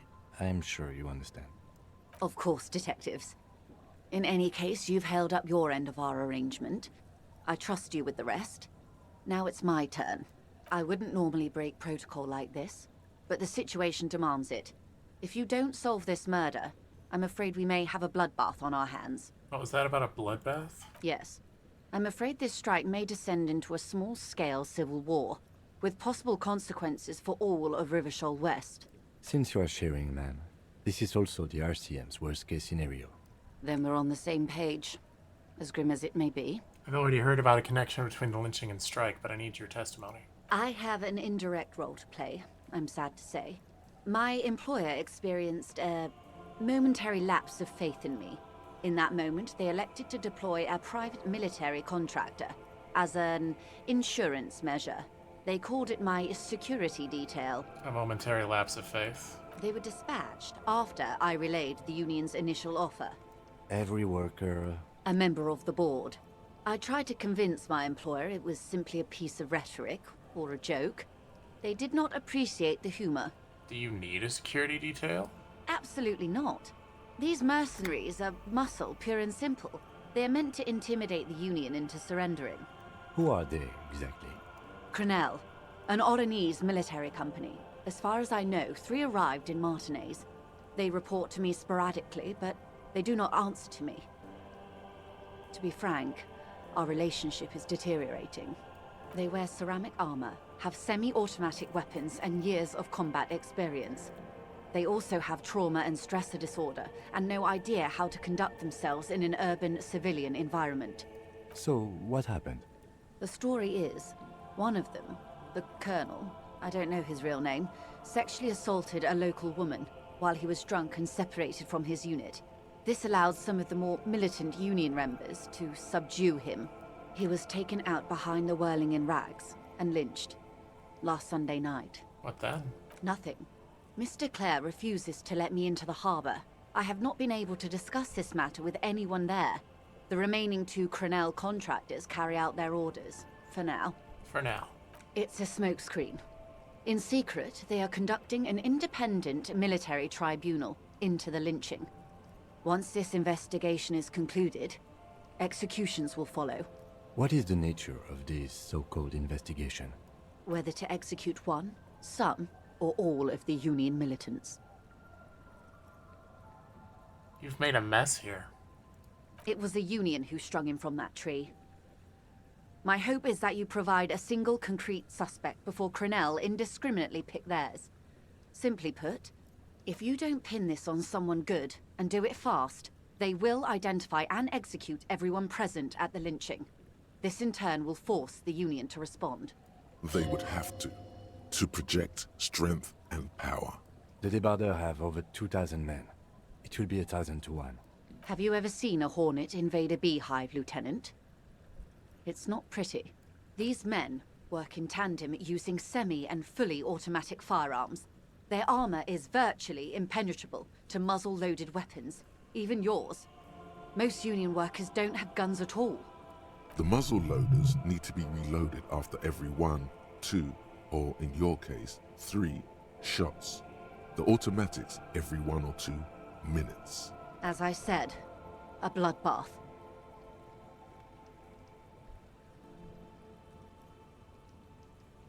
See, Kim, this is that great bloodletting I've been telling you about. It appears you found it, yes. And I'm not happy for you. Isn't this a pretty bleak scenario you're describing? Many bleak scenarios have already come true, Lieutenant W. Frater Dubois. All we can do is keep the rest from going the same way. One single concrete suspect delivered into civil court, and I may be able to defuse this situation. What can you tell me about Crenell? Not much. Their public resume is relatively good, as far as private military contractors go. I believe they were once called Downwell. Down a deep, black well. They boast a long list of clients. Saint-Baptiste, Welchman-Lorenz, Eintracht. A warning sign, however. The operations concerned all take place in third or fourth world countries. Guarding facilities, escort missions and such. Meaning they're used to operating in war zones. Yes. All the good conflict corridors, Supramundi, Yaaaay, the Seminese Islands, countries that don't have a good record reporting atrocious military conduct on their soil. Okay, anything else you got on them? Sadly, no. Before this happened, I had little interest in them. Now that I do, I don't have the resources. If you still have access to the ICP's database, you could run a better background check than I ever could. It may take some time, though. Do you know a lot about the inner workings of the RCM and the ICP, ma'am? In my line of work, it pays to do your research. I was prepared to deal with the RCM. I did not think I would be dealing with a group like Crenell. Could you contact the company, tell them to call them off? I have. And they will. However, these orders take time to reach what is basically a rogue unit out in the field here. Until they do, it's all on us. You said the deceased assaulted a woman? Or he didn't. This is information passed on to me from some teenagers loitering around the canal. I cannot testify by it. Who did the passing on, then? The remaining contractors. Their tribunal. It's what they believe. What did these teenagers by the canal say? That the man was killed because he assaulted a local woman. I've asked around a bit. This seems to be the accepted story around Martinez. This does not come as news to us, but still. To your knowledge, where did this assault take place, if you know? Last Sunday night, at the Whirling in Rags, the hostel by the gates. Supposedly, the colonel was drunk, maybe on narcotics too. It's really weird to be doing this, like, super out of order. Either way, he's alleged to have sexually assaulted a woman. Sometime later, a group of dock workers got their hands on him. I know the woman you're talking about. We have it under control. Good. Then you've made progress. It's imperative that you move fast. The tribunal will not be patient. This colonel, the one who was hanged, did you know him? If you mean did I see him alive? Yes. But I did not know him. You don't know how you know. It's not written on her face, nor in her voice, but she had sympathy for this man. You liked him. Liked is a bit strong. He was the most charismatic among them. He handled all the talking. His departure left a major gap in the group's communication skills. His name was... Lely. His service name. A nom de guerre, most likely. He wouldn't divulge his full name. Only one of them did. A bad sign if there ever was one. Tell me about the others first. One is a man. Corty, they call him. A nickname as well. The other a woman. Phyllis DePaul. Corty is the gunner, I believe. DePaul is a radio operator. What would you say was his eye color, the deceased's? She closes her eyes, trying to picture the man's face, then shakes her head. I can't remember. That's all right, man. Anything else? Nationality? What would you say was his age? He was 40. Or 50. It's hard to say which. He had a combat injury on his lower jaw. It made it difficult to estimate his age, or gauge his facial expressions. This matches the dental reconstruction we saw on the body, and Glacier also mentioned it, I believe. What else? Nationality? Accent? He was, Occidental, I think. Light brown hair, a mixed accent, Oranese, or Messinian, maybe. His injury gave him an accent all his own. In a way, it was humanizing. He had to learn to speak through it. Through the injury. That's all I know, I guess. I only met him once. Where are the remaining 2 mercs now? They've gone to ground, as it were. I don't recommend seeking them out. For one, they're likely to be armed to the teeth. They don't have the same respect for the Revachol citizens' militia as I do. To put it bluntly, they think you're vigilantes. Ghetto savages. It will not be a fruitful meeting. Vigilantes. You're a professional officer of the only legitimate authority in Revachol. Vigilantes. RCM gets its authority from the Coalition. Where does theirs come from? Somehow, I doubt that lecturing them on the legitimate use of force will persuade them to stand down. We still need to know where they are. You're likely to run into them eventually. When that happens, I'll be in a better position to mediate if I don't appear involved. Where are these mercenaries? One is obviously the scab leader at the harbor gates. The one chanting the idiotic slogans. He's barely maintaining his disguise. The other has a vantage point in a building south of the roundabout. They were keeping tabs on you while you were canvassing the lorry drivers. One must be the goon in ill-fitting work clothes by the harbor gates, the scab leader. Maybe so. I still hope you heed my advice. There's no need to kick the hornet's nest. For all your talk of averting this catastrophe, the situation at the gate is a powder keg. Does this not bother you? Of course it bothers me, Lieutenant. But my hands are tied. How would my employer react if it appeared I were intervening on behalf of the Union? Your concern may be appearances. Ours is keeping the peace. One is probably in a building overlooking the roundabout. That would afford a good vantage point. In any case, it's practically inaccessible. Where is your radio for contacting them, if I may ask? Do you have an earpiece? Heavens no. I'm not an undercover agent. There's a shortwave at the ship's wheel. Had another question for you. I hope I can answer it better. How much time do we have? Until the executions start? Truthfully, I don't know. It depends on their progress identifying the members of the lynch mob, and their impatience. They don't report their progress to you? Not on this matter. I'm afraid they consider this a personal initiative. 5 days, not more. Maybe sooner. It's a matter of days, not weeks. That's enough for now. I am sorry to have been the bearer of bad news. If there is anything else I can help you with, please ask. Now, can you tell me about these tattoos? Of course. Excuse my hesitation before. For about half a minute, in silence.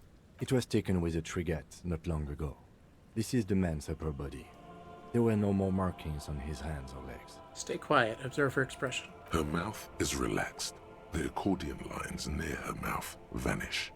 The pearls of her eyes move slowly on the photo's surface. She has no excess of emotions for this cadaver. Has she seen dead bodies before? It's likely. What do you think? Sorry. I was trying to see if I can read the web of interdependencies between these points. The stars. I can't. But that's how you read this story. The points themselves don't have letters, numbers, anything. Their size, location on the body, and distance from each other tells you what they represent. Like Vias on a microcircuit? Close. Port cities. This is an Oronese map of the waterways, a sailor's tattoo worn by wayfarers of the Dolorian century. Over 300 years ago, the sailors would mark their bodies to map their travels. What is the use of this map? The sailor's soul would use it to fly back home if they should die abroad. This is a sort of contraption to be reeled back in by. The silver cord, they would call it. Where is he now?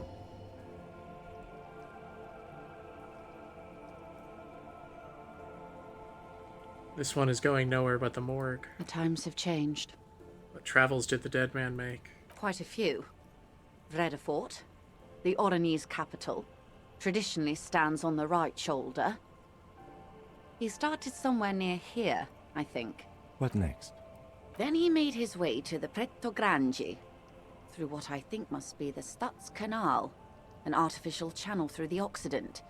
From the Pretto, he sailed to the Insulindic Ocean, first the Semines Islands, then this. What is that? Revachol. Those are the two constants. Vredefort on the shoulder, and Revachol in the heart. They started the tradition of these maps right after the discovery of Insulinde, at the dawn of the Interinsulary Age. You said you can't read it. I can't. This man was no sailor. And these are no ports. I can understand geographic fragments, but not their meaning. Somewhere in an office lit by a single green desk lamp, Captain Ptolemaeus Price, 58, bald and bespectacled, is writing in a ledger on his desk. Rows and rows of days and weeks, laconic remarks in a single column. Patrol, case, vacation, injured.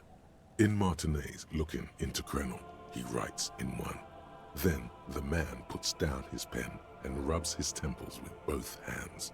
Outside, there is a siren. Distant gunshots on the streets of the Jamrock Quarter. This man is no brother of mine, but this is his service history. That makes sense to me. We have no more use for a map of the waterways, just like we don't need sailors the way we used to. This is what the custom would morph into on the Occident. Mercenary tattoos. Who could tell me more? His platoon members? The other contractors. Though I do not suggest you go and show them that picture. This man was their friend and comrade. It could go this or the other way. Maybe if you're tactful, it could be beneficial.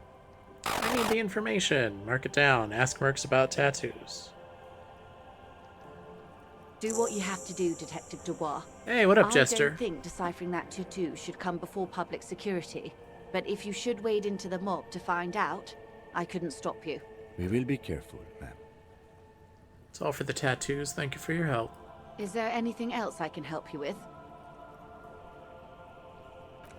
That's all for now.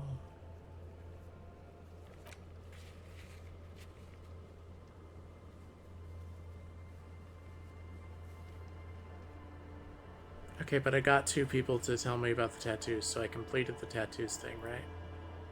Like, we're done? We're good? We got that?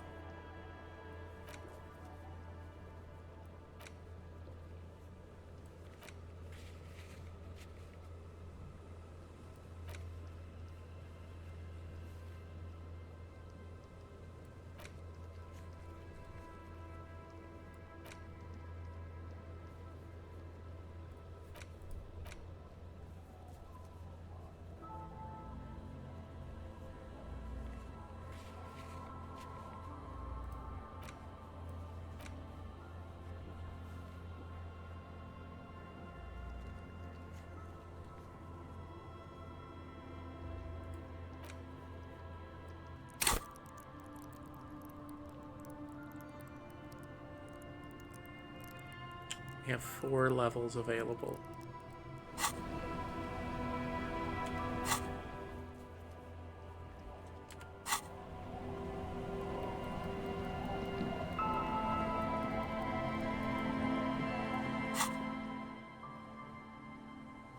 Come on!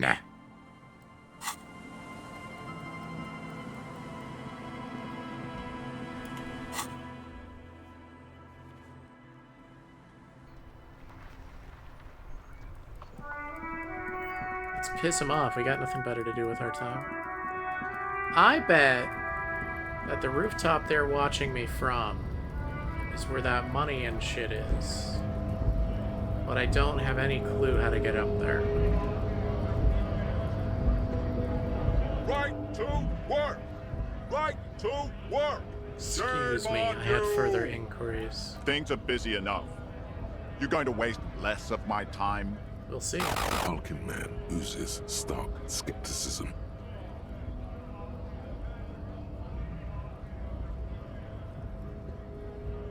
What? But I didn't get the money.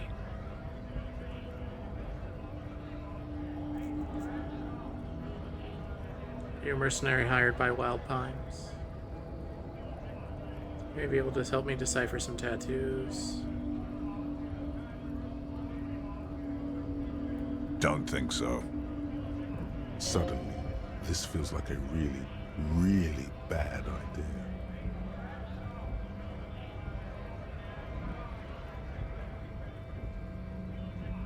It was on your card.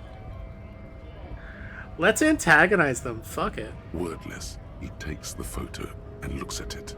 Grey eyes dart back and forth on the glossy surface. His face is unmoving, hard as a stone. But beneath it, you see dead flesh in colorful rivers of polychrome, melted skin and hair. Fucking loincloths. Really did him in. Loincloths? Yeah. Can you tell me what the tattoo means? What it means. I can tell you what this one means. Only one. You want to hear what happened here? Yeah. Our colonel is deep in the bush here. Deep in the fucking bush. In Benital, 41. Monsoon season. He's on a reconnaissance mission. He spent a month behind enemy lines, scouting kipped villages. Nothing but fucking bugs and snakes for fun. Men are getting restless. There's talk of switching employers. With some strange emotion, this is about to get really graphic. Yeah, let's hear it. Our boy. He's only a captain then, but he knows how these men think. If they don't see action soon.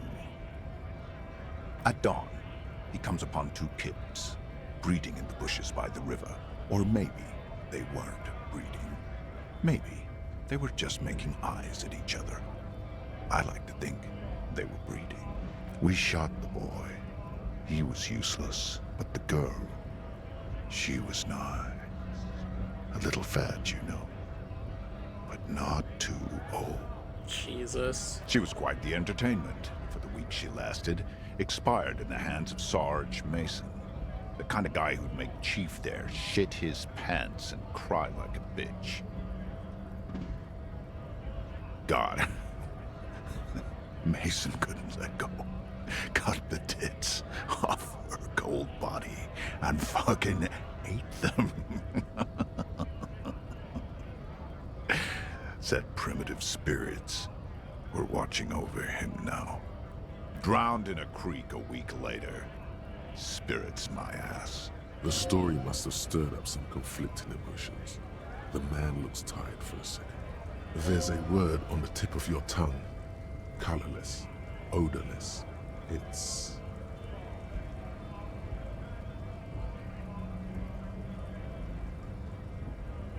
evil? You bet it was. You were there? No. I was in the domain. In Jamrock. Being a bouncer. You're not really a scab leader. Fucking mask is getting sweaty. I want to take my mask off. But... he's under orders.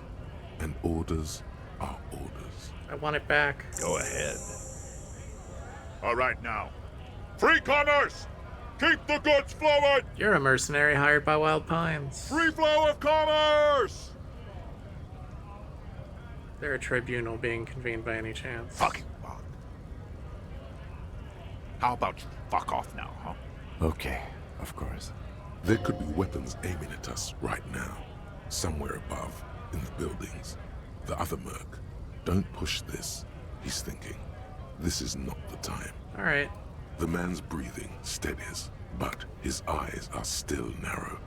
Slowly, he's trying to get his right-to-work dance back on.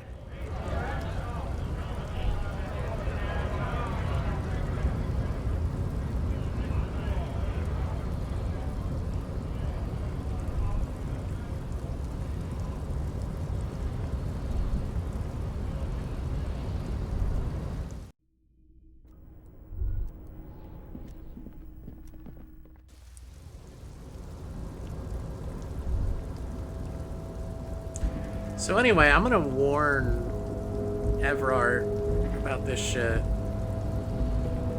Cause fuck these guys. And fuck Wild Pines.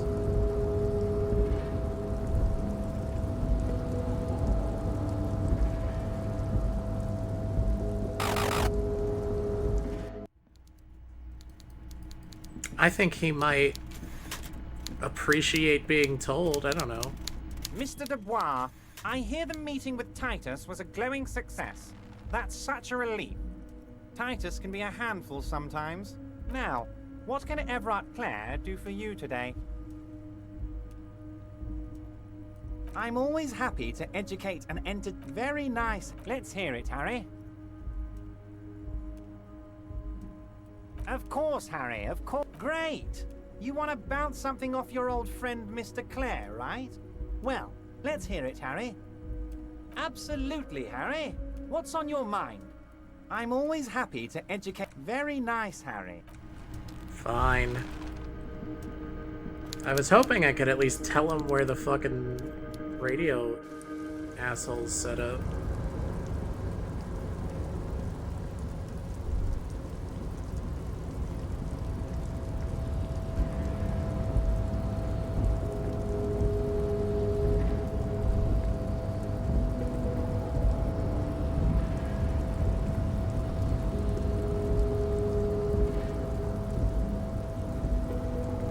You're right. That is the roof that I was on before. Which does mean I know how to get back up there. And get that fucking money.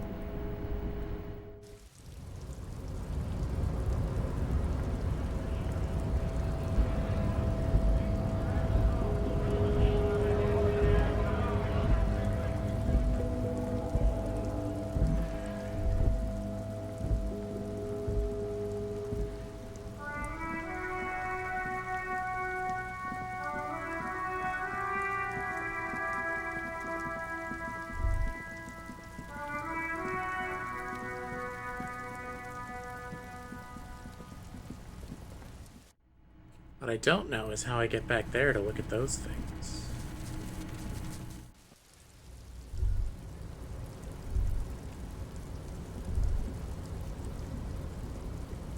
Oh, it's that simple? Well, shit. Doorway's going to collapse soon. Restoration pillars keep the ruins together. Give me money. Give money. Money. Bucket. Postcard.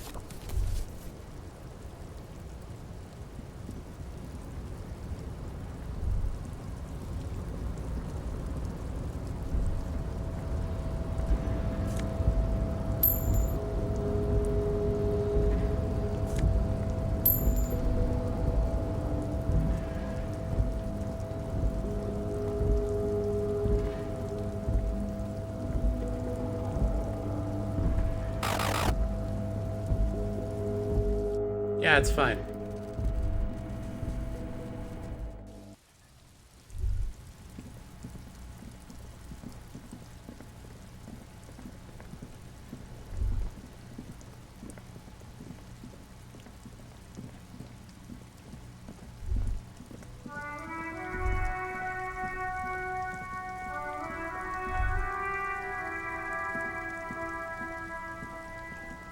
The dented yellow mailbox greets you with its graffito and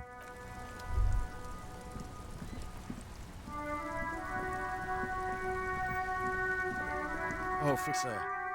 Care to play a game with the lonely old man? Oh no. Actually, never mind.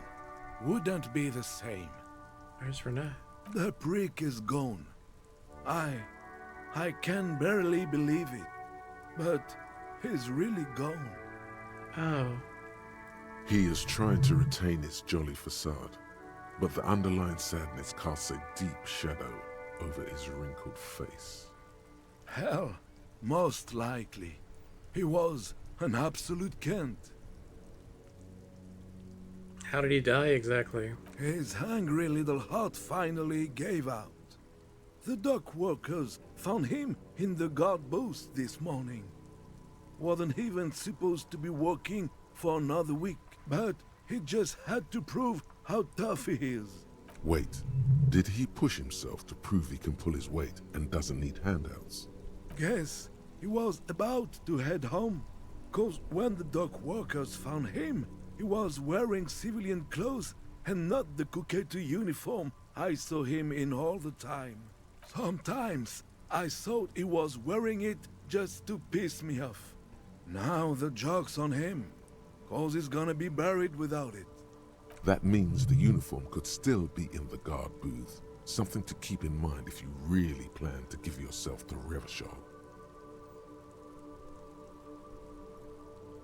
Do you think our conversation about his job pushed him to go out there? No. René was the most stubborn man in Revachol. Nothing you or I could say would ever push him to do anything. The man was completely immovable. He has doubts, but right now, he just wants to move on and not think about it. Was he really that bad? I repeat, an absolute Kent. Even his old army buddies didn't want him around. He was like an old viper. The only people who could stand to be around him were Jenny and me. She saw something in him when we were just kids, and she never lost sight of it. And I thought if the most beautiful being in the world can love him, then there must be something worth holding on to. Did you love him? We've hated each other our entire lives. So much, in fact, that... Yes, I loved that angry prick. He didn't deserve it, but I did. You know what his last words to me were? Something mean? In Guillaume's time, you'd have been shot without trial. That's what he said to me. He lived a cunt, and he died a cunt. Let's leave it at that. Here, something to remember your friends by. Let me see. This was 60 years ago. We all went to that parade. Young René looked so happy, and Jenny... I'm sorry, officer. I just... Thank you. Thank you for this little memorabilia. It really means the world to me. That was nice. A small thing for us, but invaluable to him. He probably didn't even know René had the photo. I offer my sincere condolences. Yes, we are both very sorry for your loss. It is what it is. Part of life, really. But to know someone for 79 years, then one day they're just gone. Despite their differences, these men played such a significant part in each other's lives that now that one of them is gone, the other feels just lost. I just don't know anymore. About anything, really. But you must need something.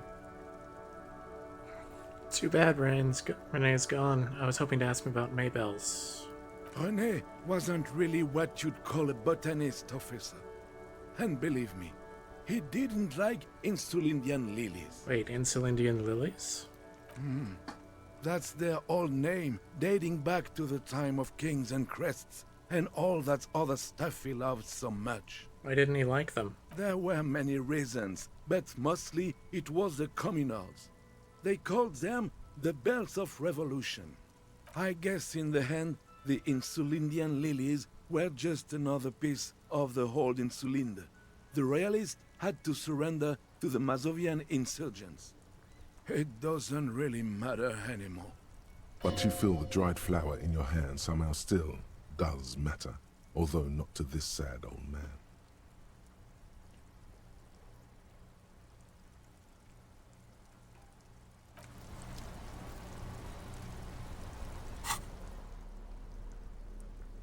That's fucking tragic, man.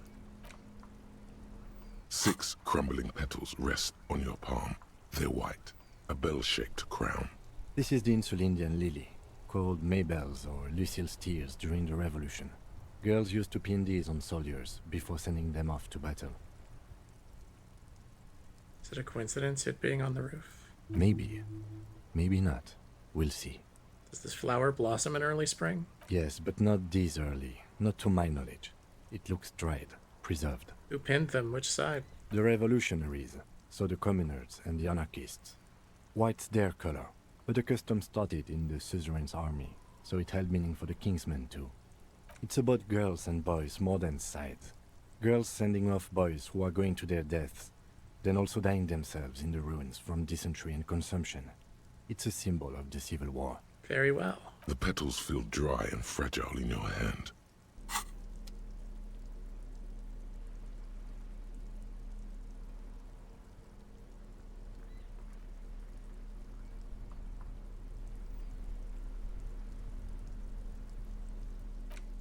A police badge on which you see the photo of a man. You. Some seaweed is stuck to the back.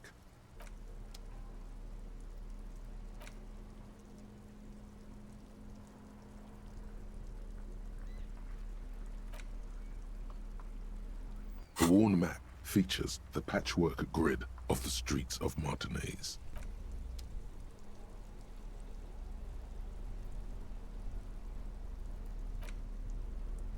The note is written with a blue pencil on a piece of lined office paper.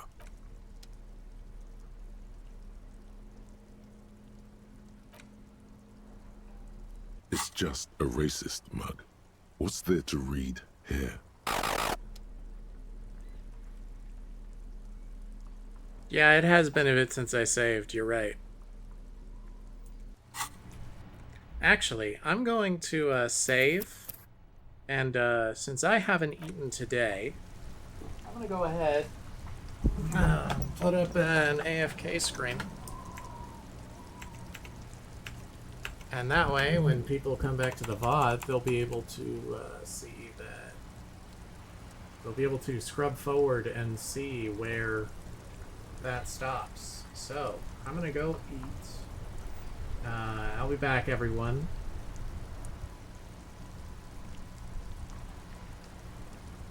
Thanks for coming out. I'll be back soon. We're gonna find out what's in the goddamn church. When I turn the timer off, it'll probably be more than 7 minutes.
Hello, everyone.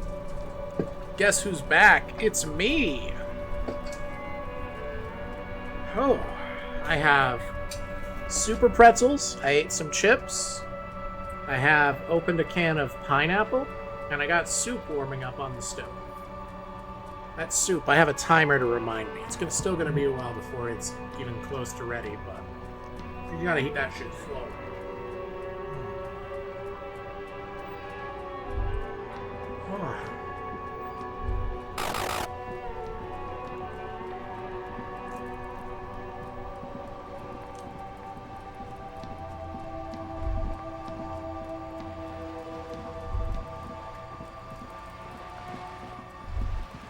Can't believe the guy's dead.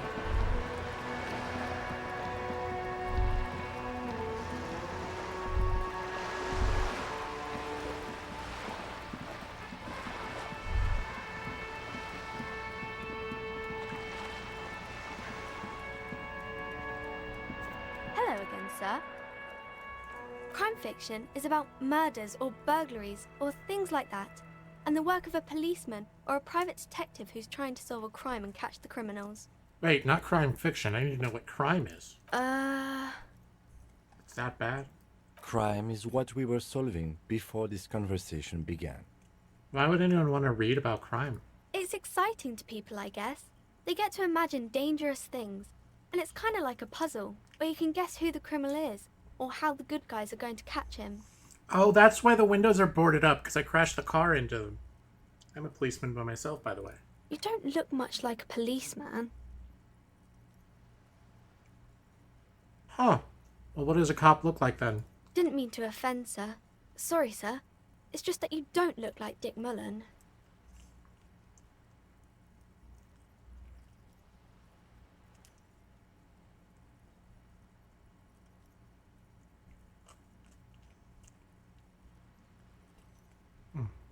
It's not your body that's important in police work anyway. It's your... Head, yes. No, it's your soul. Your blue soul. No, your resilience. No, your mind.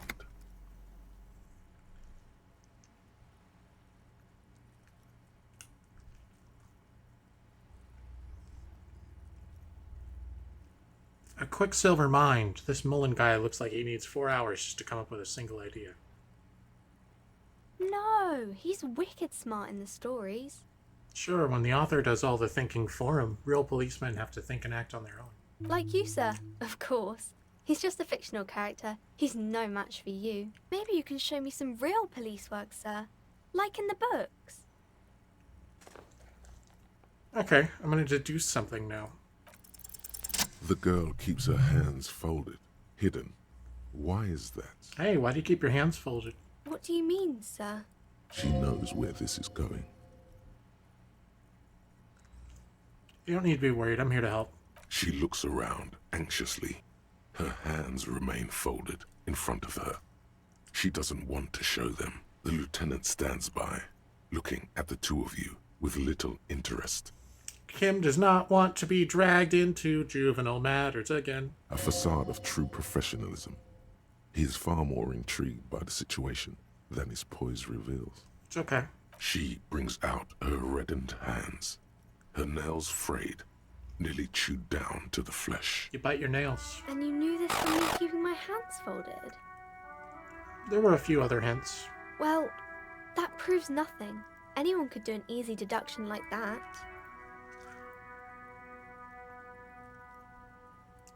She actually is impressed.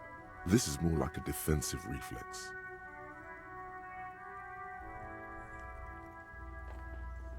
Want more? Bet I can figure out why you bite your nails. I got a few reasons in mind. She nods, half provocative, half enthusiastic. You're uptight because of your mother and the pressure she's putting on you. Maybe so, sir. Okay, I know it's a bad habit, and I shouldn't. Either way, another ace. I hope this entertained you. It was okay, sir. There's more that can be achieved here. Ask her to do the same. You think so? Fine, do better. To do something about me. You're quite sober. The lieutenant does not flinch at the comment. He does not flinch even a single bit. He is intensely not flinching. It takes effort. Wait, how do you know I'm usually not? Because you usually aren't. I'm having a grand time. I sure hope you are, sir. There she stands, swaying on her feet, assaulted by the early spring breeze. She smiles at you. The whole situation suddenly feels familiar, somehow. Also, I just want to point out, some people take their entire lives to realize they're gay. Harry Dubois takes 8 hours. That's pretty good. Because you know each other. She's been talking to you so openly because you've talked before. Hang on, so you know me. We've met before? Yes, I stand in this spot all the time. You've been running around all week without your shirt on, sir. Telling people the end of the world is coming. I don't really understand what you mean by it. Did I ever talk to you? Of course, you've stopped by a few times. You certainly look better than the last time I saw you. Thanks, I'm trying. Yeah, I can see. You don't have party eyes anymore. Party eyes. Yes, of course. That makes sense. I'm not surprised children have seen you running around with party eyes on, he thinks. Not at all. Party eyes? You know, like a cat in the dark, all big and wide-eyed. It certainly looks odd on a man. The swiveling eyes of a loony drug addict. That is what she meant. You were probably gurning too. Fuck yeah. You should get some party eyes right now. Snap those sequins on you, boy. Does that mean I've been partaking in narcotics? Oh, baby, that's not what you have to worry about. Worry about the important thing. So why didn't you tell me you knew me to begin with? I didn't know I had to do that. Thanks, I've learned something about myself today. I'm glad I could help you, sir. Little girl, help! My Dick Mullen book ripped before I could get to the end. Do you know what happens? Which book was it, sir? Dick Mullen and the Mistaken Identity. Oh, I'm very sorry, sir. I haven't read that one yet. I wish I could help you. What is romance? It's the type of book where there's a rich lady and she has to choose between the good man and the bad man. Or there could be a story about a poor lady getting a rich man. It's about man and lady business, sir.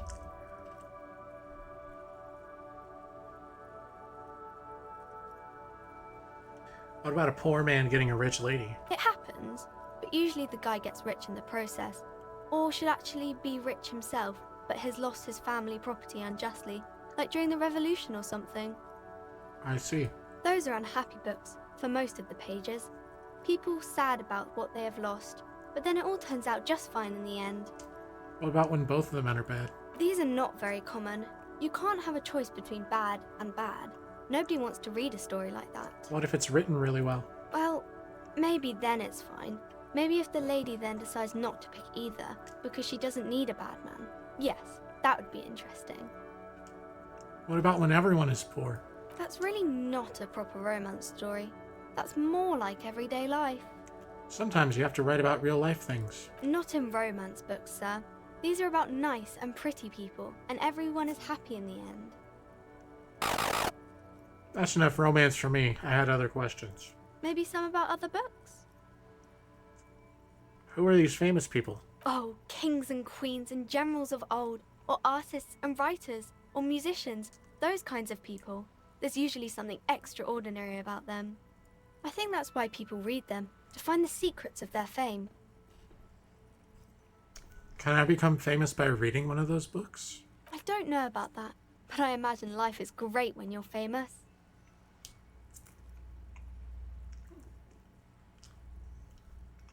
Fame sounds delicious. Maybe someone will write a book about me one day. Why would they do that, sir?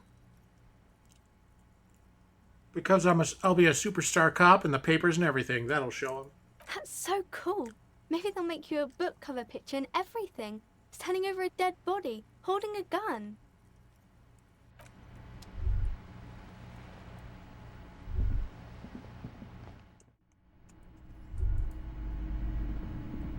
Hello again, esteemed officer, and welcome to Crime, Romance, and Biographies of Famous People. All the pressure has made Annette really anxious. You know she's been chewing her nails? God, I've told her not to do that. It's such a disgusting habit. She'll get over it. Anxiety is a part of life. A part of hers, too, clearly. I don't think she can do anything about it. She can, if she has enough willpower. This is what's called growing pains. Life isn't easy. Life doesn't give breaks. Come on, ma'am. It's obvious she can't do anything about it. You are placing an unnecessary burden on a young child. What you're doing is wrong. Even I know that, and I usually don't know anything. She stands stiff and severe, silently fuming. 10 or so seconds pass without change. This is a person coming to terms with a new reality, one where they are wrong. It's not easy. Oh no. Hold on. I need to invite her inside and apologize. She must be freezing out there. There. I don't know what to say to you. My husband, he tries to teach me business lessons. I have what my mother called a dull mind. All this stress. Damn, lady. It sounds like both the husband and the mother treat her the way she treats Annette.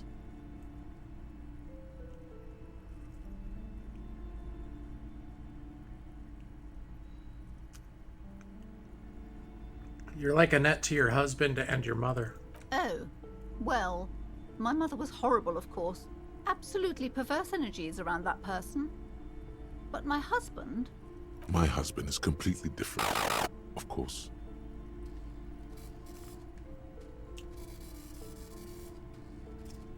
She told me she doesn't go to school anymore.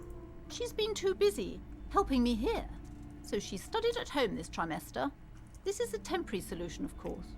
I assure you, I of all people understand the importance of education. She will be back in school the moment the store takes off. Is this husband Annette's father? Yes. My husband is a successful entrepreneur east of the river. If only he were more involved in the business we're running up here. No matter. Soon we'll both be off for Grand Couronne. Wait, Grand Couronne? What's that? It's a proper place to live. One of the most peaceful neighborhoods east of Jamrock. You may know it for its massive housing projects. Most of the buildings are empty at the moment. It's a great opportunity to get ahead of the crowds. Better times ahead for sure.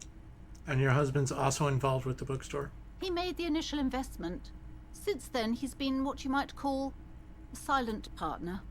Is she an only child? Yes, I'm afraid so. A real treat she is. It would be nice if she had... No, we couldn't have afforded more children, really. Not in this economy. A glimmer of sadness blinks through the well-crafted exterior. Why not? We're quite busy people, you know, my husband and I. Quite busy.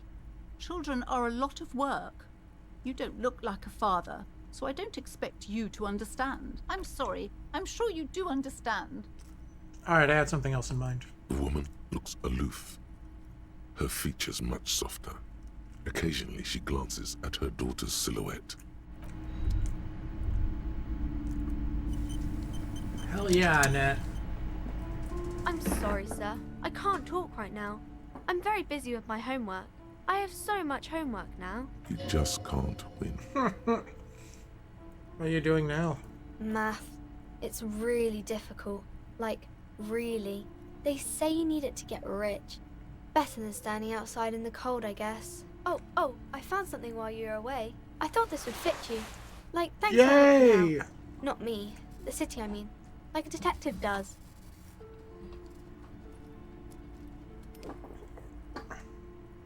Where did you get it? Just what Dick Mullen would ask. I got it from behind the curtains. I'm not really supposed to go there. It's a fedora? Maybe. It's the hat Dick Mullen wears all the time. You'll look way more serious with that. Right, I have to get back to my homework now, before Mum notices. Man, this is hard.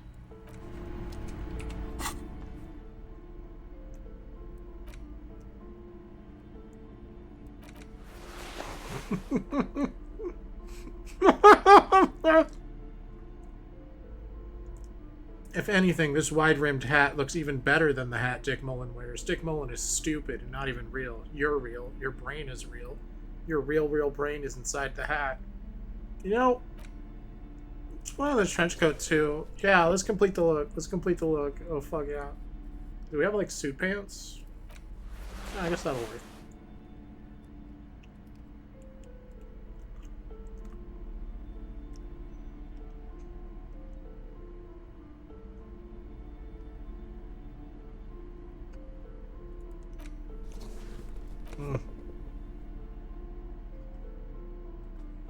We keep the snakeskin. These are some wonderfully regular pants. Not too tight, not too loose, moderate in every sense. You'll blend right in at some pleasant dinner party. I know you do. These Inter-Isolari pants are like wearing a perfect compromise in your nether regions. No one will call the moral intern on you like this, that's for sure. You're a little more moralist now, buddy. A little more normal, even if you didn't want to be. Makes sense? This is what wearing boring office trousers does to you. Brutal.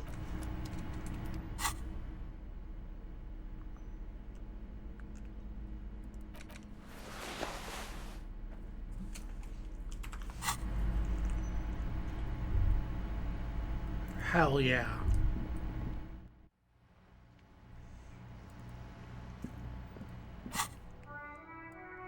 Can I stop being an alcoholic, please?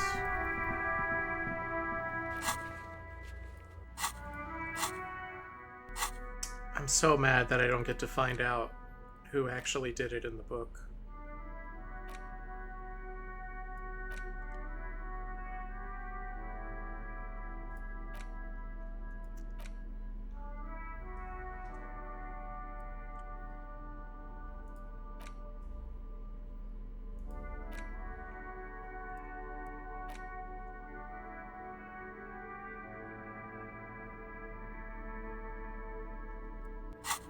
Wait.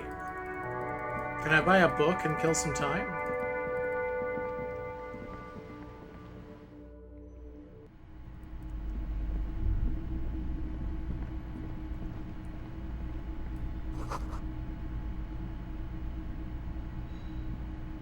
Shelves filled to the brim with crime novels featuring the supposedly stalwart.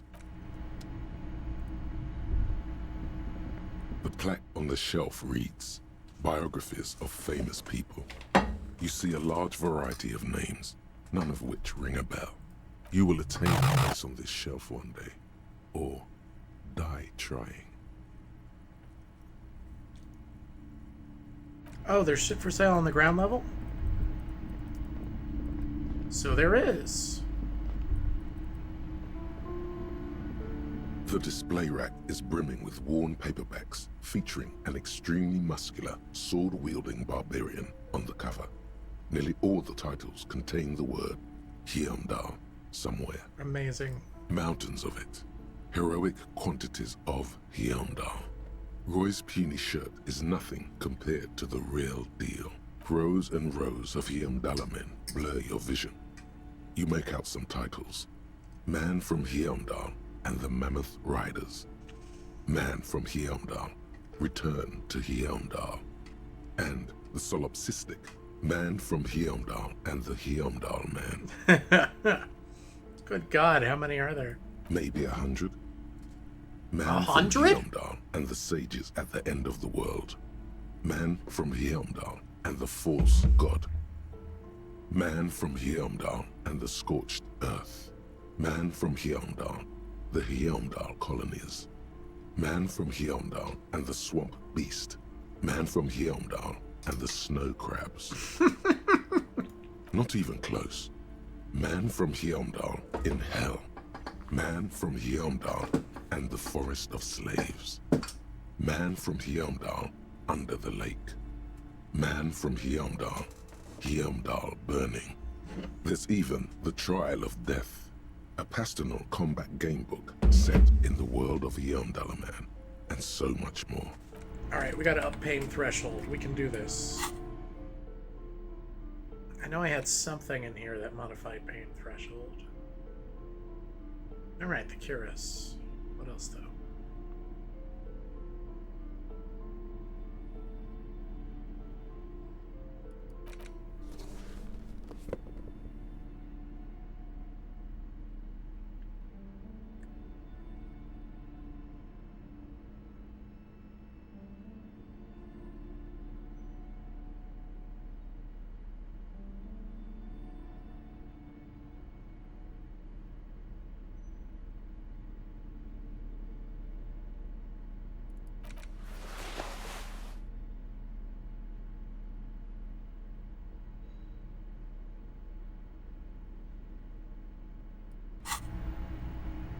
The display rack is brimming with worn paperbacks. A twinge at the back of your head makes you flinch. Your eye starts twitching.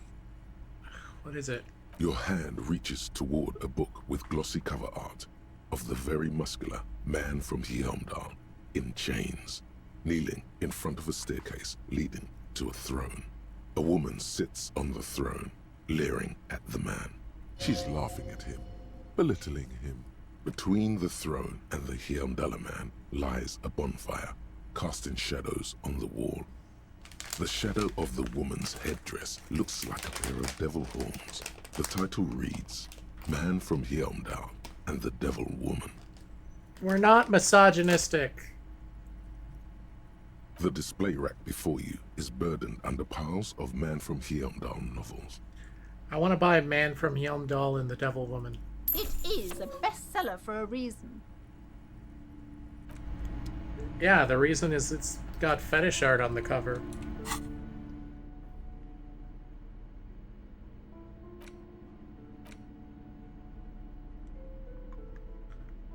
The frontispiece of this old paperback features a muscle man in chains kneeling before a salacious-looking woman on a regal seat.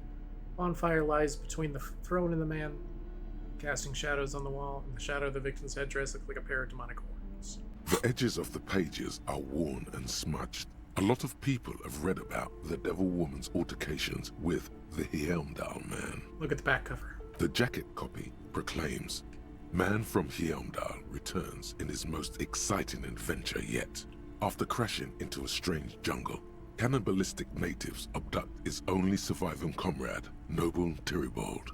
Before Man from Yaaaay can mount a rescue, he is ambushed by a tribe of female warriors and taken to the ancient citadel of Cloud City, where a mysterious and wicked queen rules supreme. Will Man from Yaaaay be able to escape his dire situation and find his missing friend? Time to flip through the book. You open the book to a random page. Man from Yaaaay, wielding his two Zweihanders, is carving through a sea of savages, his visage fixed in grim determination. His arms, whirling like windmills, are soaked with the blood of his enemies. Mangled corpses litter the battlefield. You flip to the copyright page. This book was written in 38. Let's give this a chance. Berserker rage burns in his azure-hued eyes as he brings glory and honor to his long-lost Yaaaay tribe. From the village of Yaaaay, the ivory giant roars like an ice bear, and the winds of Katla howl out his name. This is metal as hell and incredibly stupid. Give me more. Man from Yaaaay rides on a gilded griffin, his golden mane billowing in the breeze. Both Zweihanders sheathed on his back. He is off to war. Will he conquer his enemies? Will he conquer himself? Onward.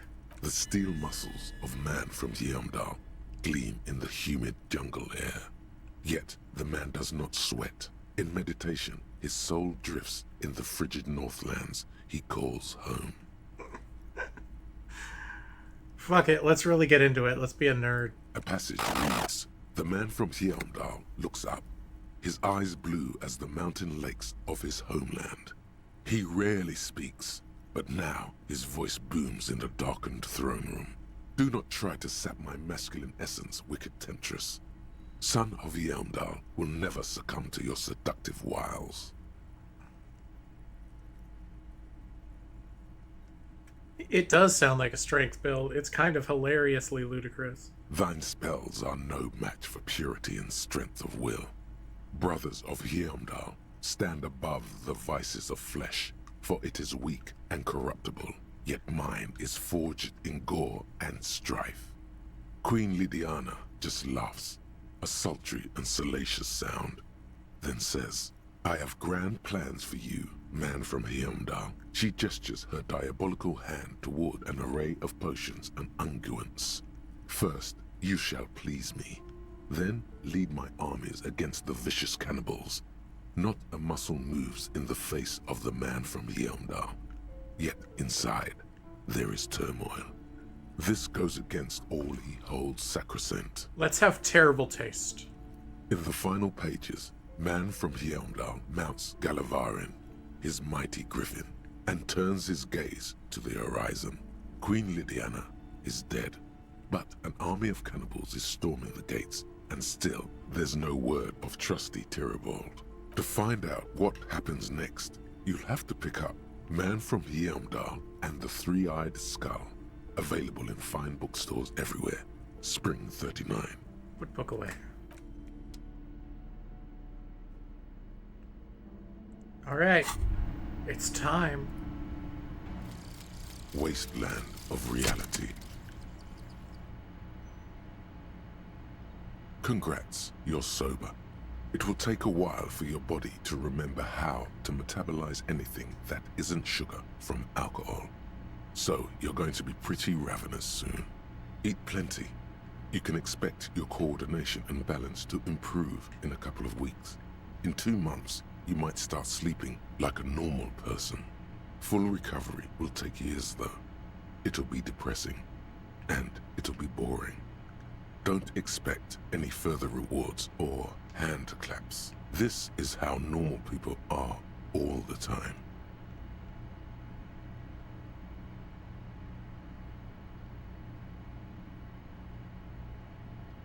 What?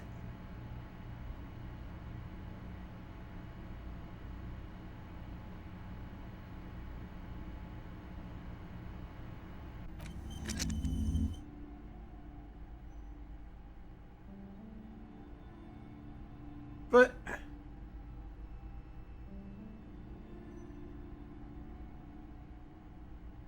damn it!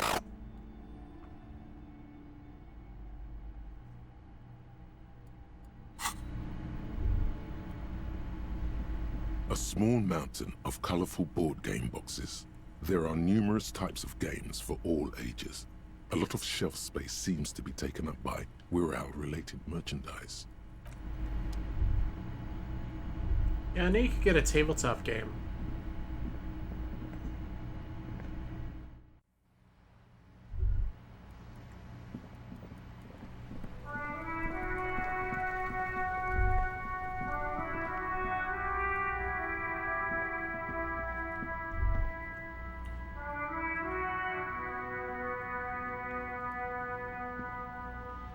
Yes? No, I'm staying sober, damn it. I don't care that it gives me bullshit stat negatives.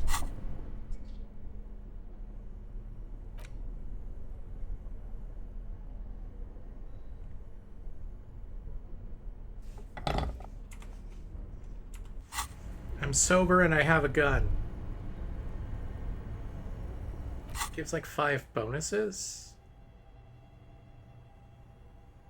It's a negative to physical instrument, it's a negative to inland empire, it's a negative to suggestion. And it gives me +1 to psyche. Oh!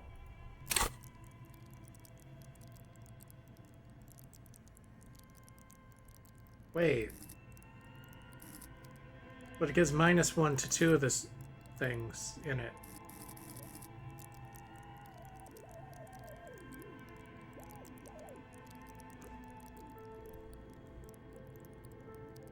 Gotcha. Well, that's not like the worst thing, I guess. This orange machine is dead still. It has a hand-cranked ice cream churner. 4 bonuses and 1 penalty net. Okay, fair. But I need physical instrument. I need to pass this check. I think I only get the 1 bonuses to physical instrument, right?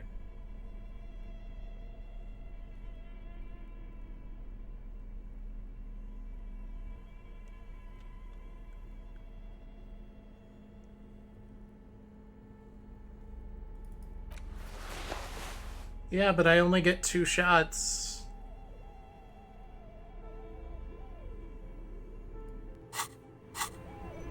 This orange machine is dead still. It has a hand-cranked ice groans in the Thank fucking God. strain of your giant Gewaltsund multi-tool until the lid cracks open.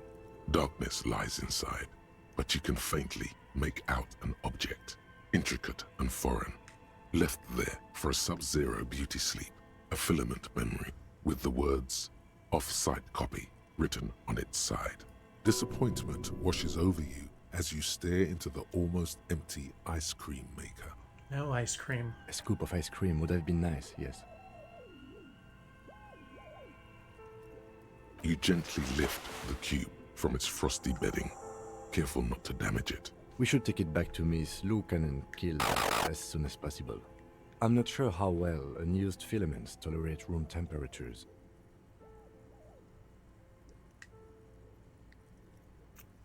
Yeah, no, I was Aren't sitting you here thinking curious about to know how what's I'm on the precious absolutely going to save. There's a radio computer upstairs.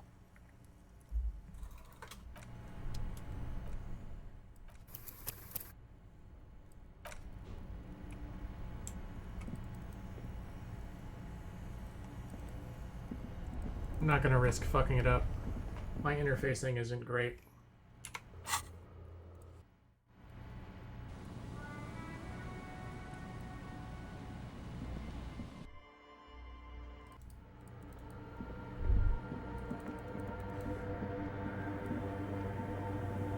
Yes, what is it?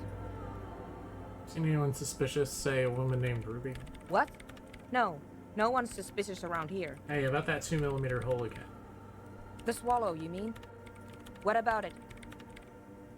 Oh. Great. Thanks. Yes? Brought you the filament. Thanks. Looks like it's the one. Now I'm going to print it out to see what's left of it. Wait, no. That's dangerous. She shouldn't do it. What are you even hoping to find? I have a theory. Lintel was able to divine the location of the anomaly from this broken copy. I want to repeat their calculation, only this time with better equipment. Watch. What an intricate display of failure. The paper starts filling out with ink, soaking it in a gleaming blackness. Not a single line of data stands out. This is wrong. Machines shouldn't behave like that. Something's very wrong with that filament memory. Sorna doesn't reply, her hands running over the printout. She's looking for something. For her morning star. Eyes scouring the millimeters. Here. I found it. Where? Hold on.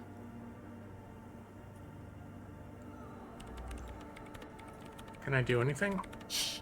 Just give me a second. I'm almost... I've never witnessed a programmer work before. done. I've got it. I found the location of the anomaly. My god, congratulations. Thank you. So where is it? Where is your 2mm hole in the world? There. In the swallow. Think you can help me again? Sure. I need you to go move those water bowls for me. I need to double-check my calculations. You like moving things around. Moving things around is calming. Just walk over to the circle and follow my instructions. Move the third bowl 2 centimeters to the left, and the fourth bowl 5 centimeters to the right. This should do the trick. Thanks.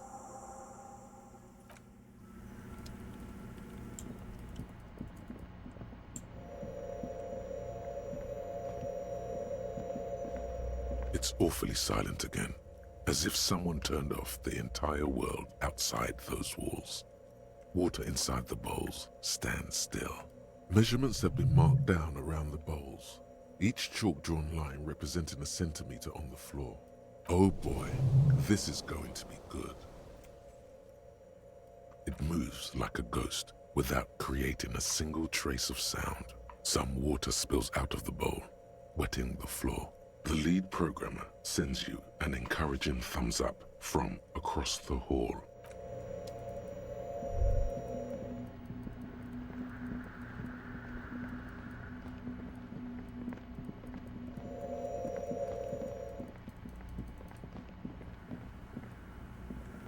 Yes, what is it? Move the water bowls like you asked. What's next? Great. Everything should be aligned now. Miss Know-It-All is hesitating. What's wrong? Yeah. Nothing. Now the only thing left to do is to unmute the headphones. If we got the location right, we should then be able to hear whatever sound this anomaly makes. Why did you have your headphones on mute in the first place? Honestly, Honestly, I'm a little scared. Isn't it going to just be silence and nothing else? I don't know. That's what I'm scared of. I don't know. It could be anything. I mean, what sound does the nothing make? How can you even listen to something that doesn't exist? What if silence is only what surrounds it, but the swallow itself is... What? I don't know. I'm just scared. Maybe it's going to be something terrifying. Maybe it's going to tear the world apart. You're overthinking this. Maybe. Maybe I'm just tired. It's scary, but we just have to face it. Yeah. You're right. Let's do it. The lieutenant takes a step back, and then nothing.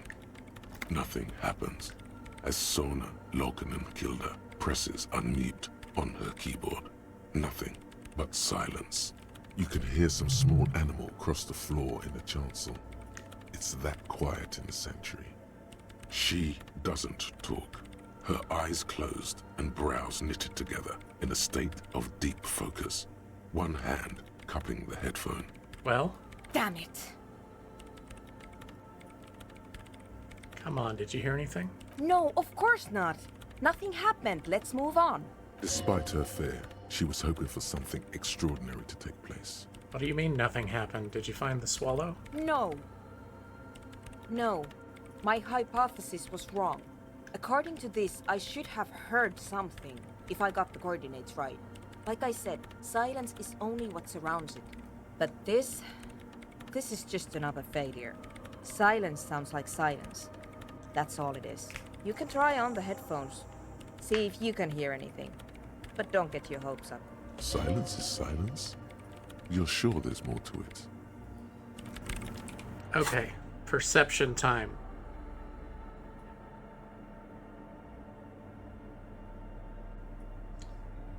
We have been given a magnificent gift.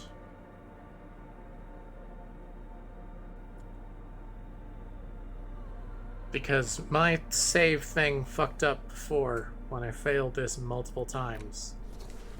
And now we have multiple skill points and... multiple skill points.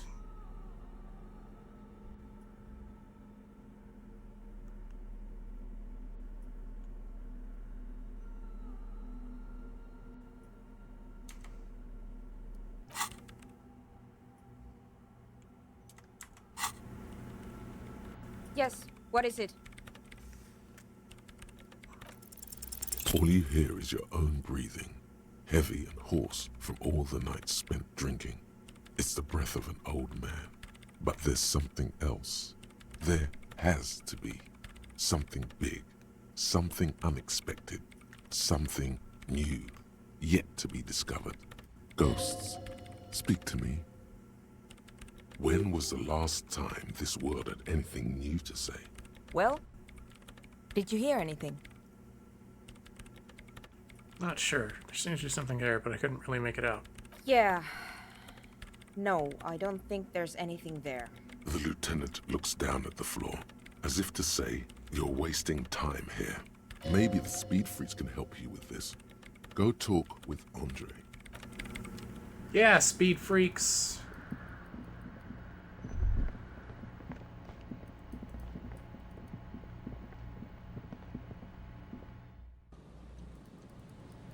Kim doesn't want to go in the tent because he doesn't want to be around youths, but also...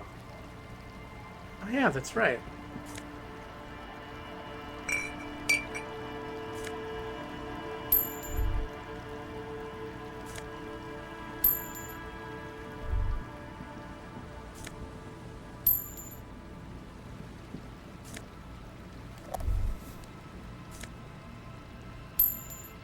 Because he doesn't want to be around the youths, but also because he's a speed freak. And he's embarrassed to admit it.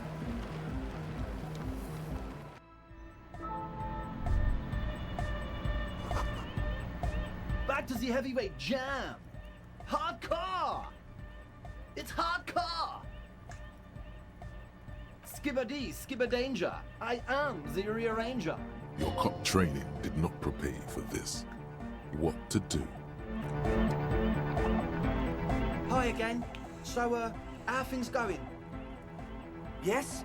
What's the deal? I'm making progress in the church, but it's slow going. There's a hitch in Suna's research. What kind of a hitch? She's trying to catch an anomaly using a special microphone setup, but she can't hear the audio coming through her headphones. An audio shortfall, you say? Guess what? We got speakers with massive low end. There's a good chance it can do it. They've got one speaker. One. Uno.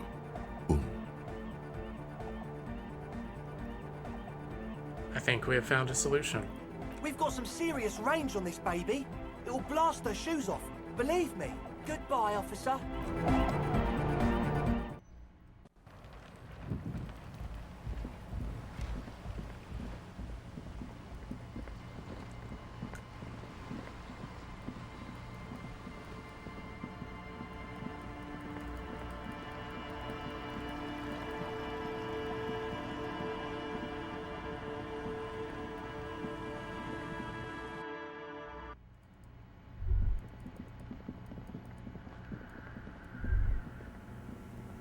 Yes, what is it?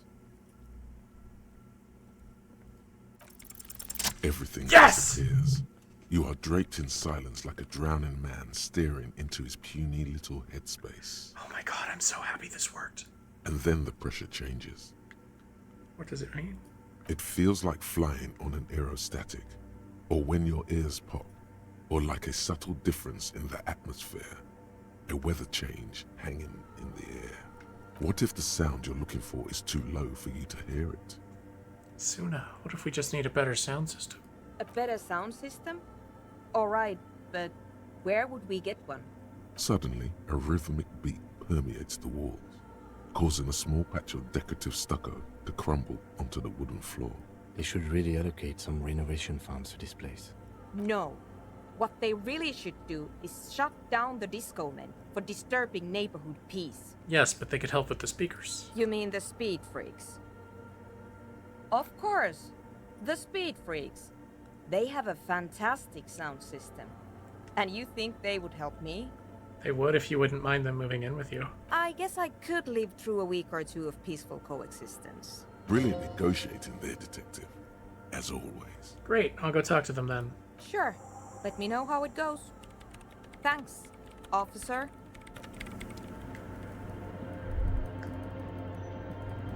All right.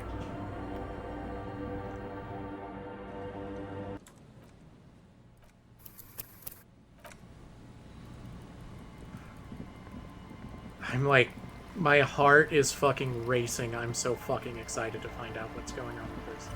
It's been like 2 or 3 weeks of my life I've had going in the back of my brain. Like, what the fuck is going on? Hi again. So, how are things going? Yes? What's the deal? Good news, I managed to convince Suna. She's okay with you guys moving in, but on one condition. She needs your speakers for her project. We are grateful, Copman. You're an augury of a new era of Anodic dance music. You're gonna have to share space for a couple weeks until she gets her research finished. That's fine. We can manage. And you're still sure about keeping our little side business, right?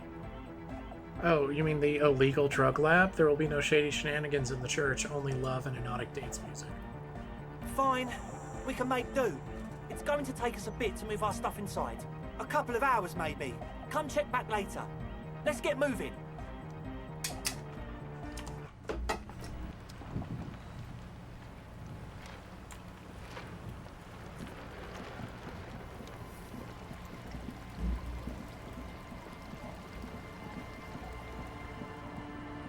We did it, Kim!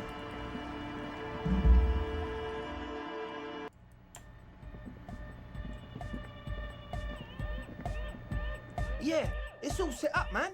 Can you already imagine 1,000 people in here? 10,000! He waves his hand in an unbelievably lame, non-hardcore manner. You would not fit 10,000 people in here. Ecstatic vibrations, totally transcendent. And I've finished setting up the new compressor too. Now the only thing left to do is the name of the club. Will you do the honors, detective?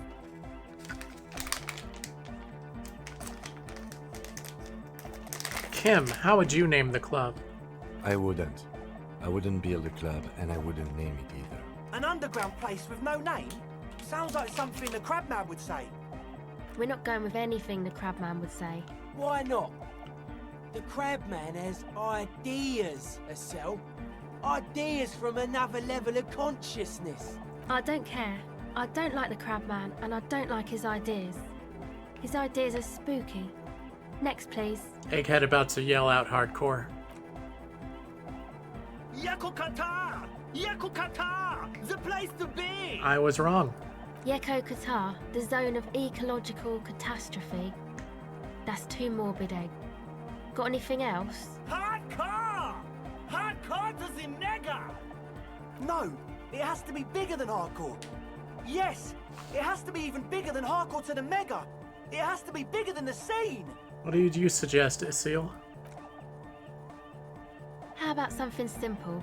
Like the club? Too modern and too ironic. We don't want ironic. We want real. Real and true and beautiful. Like a morning after the rave. No, wait, give me your 2 cents on the issue. The amnesia. Like the... I can't remember the name of the club, Amnesia. Amnesia! It's not amnesia, guys. Suna, do you have an opinion on this? I don't. Good. We have too many opinions anyway. What do you propose, Andre? The name. Everything I managed to come up with sounds just wrong. Andre's overthinking it. Yes. You should do it, detective. It would be good for the signs. Noid's right. You've helped us so much. It's the right thing to do. I think I've come up with a name. You have?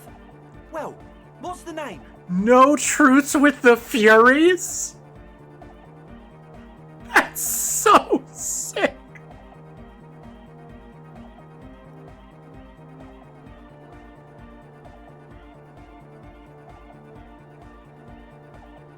Disco Elysium's the name of the game, though.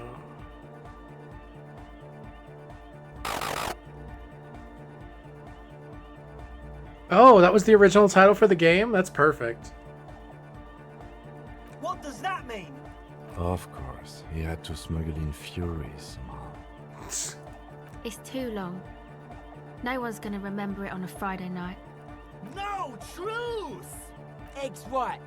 They can call it no truce if it's too long. At least it stands out from the others. It evokes something. It's victorious.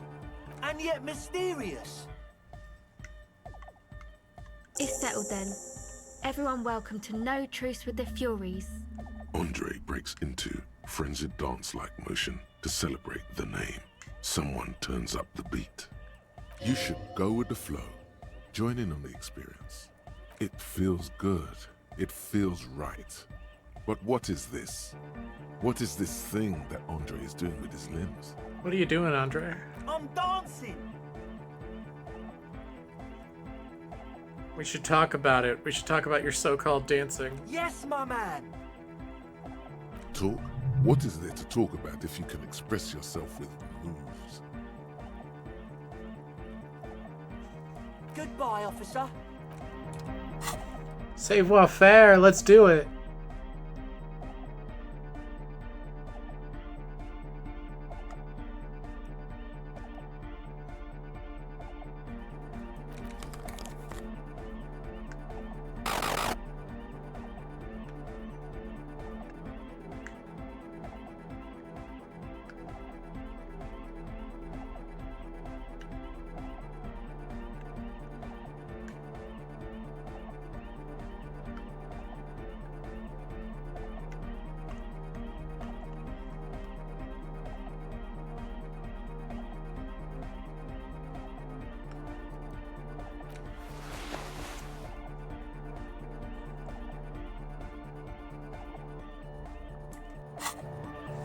Nah, it's fine. I can do this. Hey, I got man. this. Good to see you.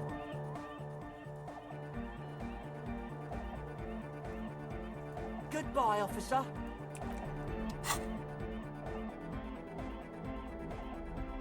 Zero bonus. Something was penalizing me. Oh, the pants. Thanks, Jester.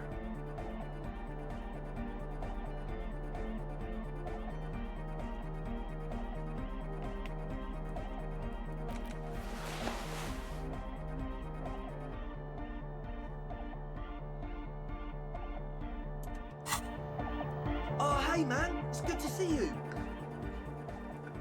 I'm meaning to ask you, what's with the hair? It's to express my individuality. Is that a bald spot? It's hard to tell for sure with the fused together spikes, but it looks like he's balding. Or is it because you're balding? Or because I'm balding, yes. I want to fuse the remains of my hair together before it leaves me. I want to show my hair. I don't give a fuck how old you think I am. I'm 20. How old are you? Not 20. Is it important for you to be an individual? Of course it is. Otherwise, I'd just be another poor guy with no education and no money. General issue, man. Now I'm all that, and I have radical spikes. Fair enough. Maybe it was a bad idea. Anyway.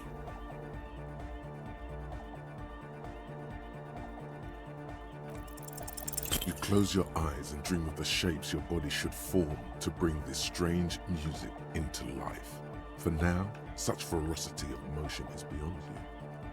But just imagine the moves you could pull to this futuristic beat. Puts a grin on your face just to think about it.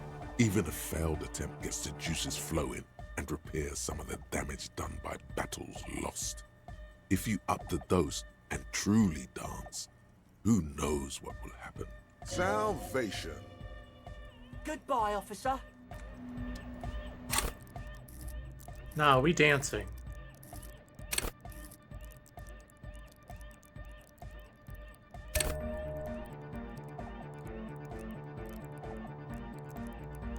Wait. That's the stat, right? Savoir-faire?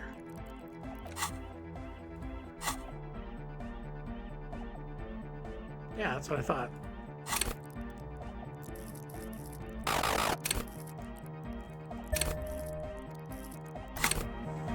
Alright, help me out. That's the only white check I have for savoir-faire, right?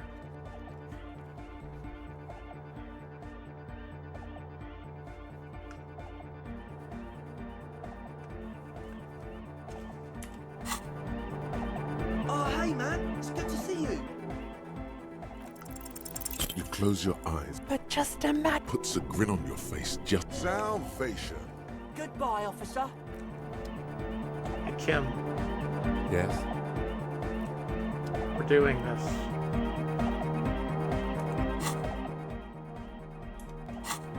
We're absolutely doing this, Kim.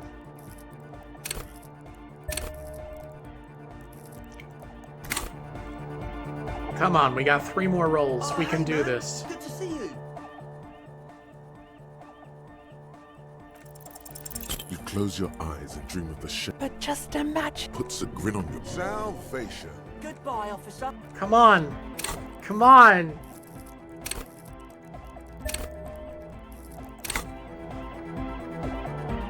Oh, hey man, it's good to see you. You close your eyes. But just. Puts a grin on your salvation. Goodbye, officer.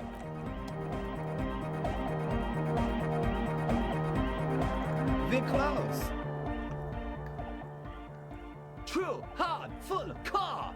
Hardcore. Hardcore to the mega. Here comes the night. We're close. True, hard, hardcore. Hardcore to the internally coherent. All car, all right. Yeah. He furrows his brow as his very large head traces the sublime invisible movement of the music in the very real air of the church. Hardcore. Ah. So hardcore. Is it though?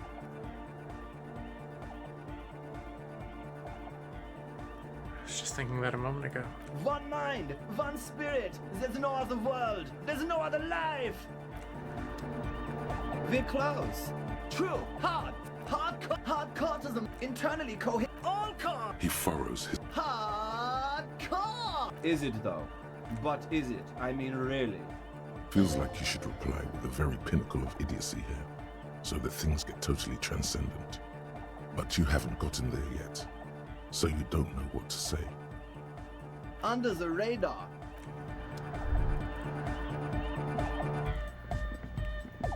You got us in, cop. I can't believe you got us in. With wonder in his sharp eyes. Between you and me, I don't know if you've noticed this about me. I'm a little suspicious of authority. But you really came through for the hardcore underground. Yes, you really came through for the hardcore underground. How come? Andre is busy cutting some slightly less lame, but still quite ungainly shapes on the church floor, sweating profusely. Estelle using her contact mic to listen to a tree underwater. The one with the large head is blasting the dance track on repeat, while the stained glass window behind him is rattling from the bass. I did it for mankind, for all of mankind. Okay. I don't believe you actually think you did it for all mankind, but whatever keeps you in high spirits is okay by him. What do you think about the church? It's a miracle of carpentry. Dead bodies carved into total shapes. Now it can be something more. What do you mean by dead bodies? Dead bodies are perennial plants. Sigma functions have left this place. It's a good thing we came along. The spiritual collapse has been total. Spiritual collapse? I saw some piglets suckling their dead mother. Have you heard this one, Cop Man? After a short while, they shuddered and went away. They had sensed that she could no longer see them, and that she wasn't like them anymore. What they loved in their mother weren't her body, but whatever it was that made her body live. End of quote. This is an high-quality carcass. The power of anodic beats and hard bass is needed to reanimate it. First, where's that quote from? A Sarais man who lived a long time ago. An ancient hardcore brother. What you're saying is religion has stopped being hardcore. It never was. A 3,000-year-old regime of history, built by hundreds of generations of self-appointed intellectuals. It's false to the core. But you guys said the ecclesiastics were all about love and hardcore before, remember? I only said unity. One word. Figures of authority always misquote you. Andre doesn't care about the ecclesiastes. He just wants the operation to run smoothly. And Egg is a demi-beast. You shouldn't listen to what people say. You should listen to what they are. You propose dance music will supplant this system? Anodic dance music. Regular dance music wasn't hard enough. And yes, I do. You know what this kind of stuff goes well with. I don't need to be a narc. Your pleasure response was more like, just wondering if he has any. How do you like the glasswork? I don't. Fuck her giving me the evil eye. You wanted to get inside the church? I'm getting some real negative vibrations from her too. No wonder. We have to get rid of it. Dismantle it. Can't dance with a giant mass murderer looking at ya. Not a good look for the club.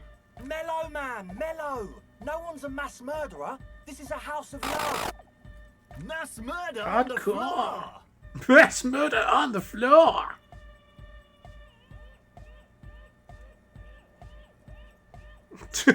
The resettlement programs were totally okay. I'm a big fan of resettlement programs for some reason. Would you say she was, you know, human? I like this question, Cop Man. She did not live the life of a human. She lived like someone who's playing a game.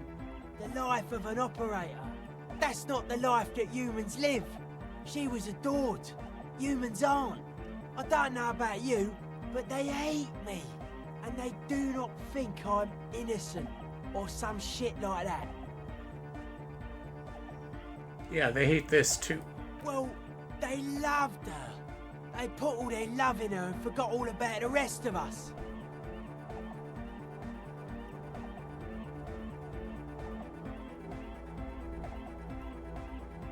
I do feel there's something terrifying about her. There is. She is a party repellent and must be taken down before we can begin partying in here.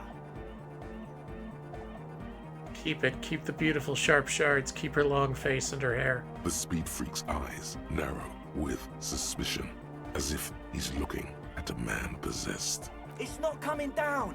People are gonna love it. It'll be like our thing. Plus it keeps the cold and the rain out. Yeah, I'm done talking about her. I don't want to think about her anymore. What a strange choice of words. Caustic. Overflowing with negativity. That can't be healthy. What's happening here? Why do you keep coming back to this window? It's a nice window. Why do you keep saying that if it isn't making you feel well? Don't come back to this anymore. Stop talking about that damn window. What style is this church built in? A cop who's into building critique. Okay then, this is folk DeLoreanism, lawmongerer. It's a subset of early DeLorean architecture. Be right back, gonna grab my soup.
I have with me now the end of a giant pot of soup that I have been re-adding to and extending out for several days. That has fed me many a time. What is DeLorean architecture like? Total. Everything between an ancient concrete cathedral and a glass cube is DeLoreanism. This is just an homespun version of it. Folksy stuff. Early mass production. They made thousands like this. Does that help you out? What would a DeLorean building look like? Like that woman there. Vertical, thin, white. A false image of grandeur. The source of the system is up there. You're at the bottom. They really dug that power vertical. Like to show off large and intricate structures. Arches, spires. Put you down with them. They were really into painting everything white too. Virginal shit, you know. Married shit. Virtue and tyranny. This church isn't painted white as far as I can tell. Stands to reason it used to be white on the outside. Before the sea wind took all the paint off. How you settling in? Hard to say, cop man. Signs in here are distinctly wild. Gonna take a while before everything's properly synced. I did get to talk to the crab man though. You mean Tiago? Anyway, he's been giving me kind of a psychic rundown of this place. Dude's seen some crazy shit, but he's actually a lot like us. You mean all his mother's love stuff isn't too spooky for you? Have you been listening to what Egg's been saying? Love is hardcore, man. And the mother's love is the hardest core of all. The man picks up on stuff. And he knows a lot about the church. I got a lot to learn from him. Good thing you didn't squash him. What did Tiago tell you about the church? The Crabman's been lurking here for a while. He's experienced things. Things that give off bad signs. As far as we can tell, the Ubies built this place about 320 years ago as a sarcophagus. What's it for? Encasement, confinement, of something they were afraid of. Something new and unheard of on the Isla. I think that's what the Crabman is experiencing when he climbs around upstairs. Like, this is some old world shit the Ubies had heard about. I thought the best way to deal with it was to build a church surrounding it to contain it. Sounds like a job for the remote viewers division. I doubt it. I don't even think the Ubies properly understood it. What it does. But it's what this Sona person is looking for and trying to measure. It'll be fruitless though. She won't be able to measure it. People like that always want to measure everything. All those things they really can't. What makes you think Suna's gonna fail? Seems to be the trend around here, doesn't it? You can't measure shit like this. It's not like substance.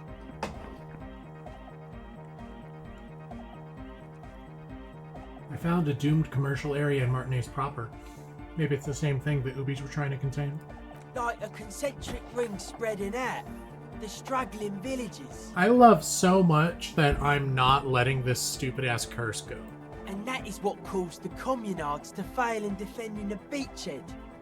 Yeah, a lot of failure has gone down around here. Think there's any merit to the theory? I don't know. Maybe, maybe not. It's not a thing we can answer, Copman. Even I have limits. I'm a limited-sized person. Oh, if it's without substance, I guess there's nothing to worry about. Maybe you can figure things out, Copman. I think we've got on a good level here. The signs are syncing up well. What's with the clothes? They're hardcore. That's it? They're just clothes. I thought there would be more to it. Nah, it's just a vest of suspenders made to resemble a human ribcage. Plus some lady clothes to piss off the sex system. Now tell me about that hardcore necktie. It's fucking primal.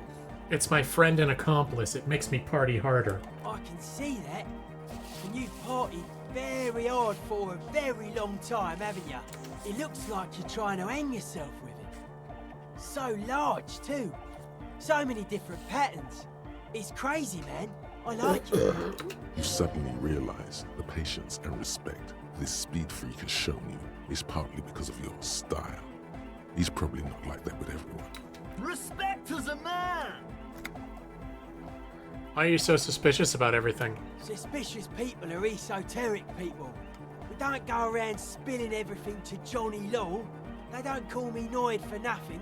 It took us setting out for this whole enterprise to get our science synced. Why are you called Noid anyway? It's short for paranoid. What are you suspicious of? It'd be easier to list stuff I'm not suspicious of. I'm not suspicious of sound and colour. Mechanics and chemistry also have a trueness about them. Most anything else deceives. Wants to steal your life away. This is a good, dangerous line of questioning. You should prod him on. And what are the most suspicious things? I don't have a top 10 list of things I'm most suspicious of, but if I had one, the left-right complex would be number 1. Number 2 would be their sole accomplishment, the pig-wheat paradigm. What's suspicious about the production of pork and wheat? It's our only shit. We should make better use of not being animals or cereal grain ourselves.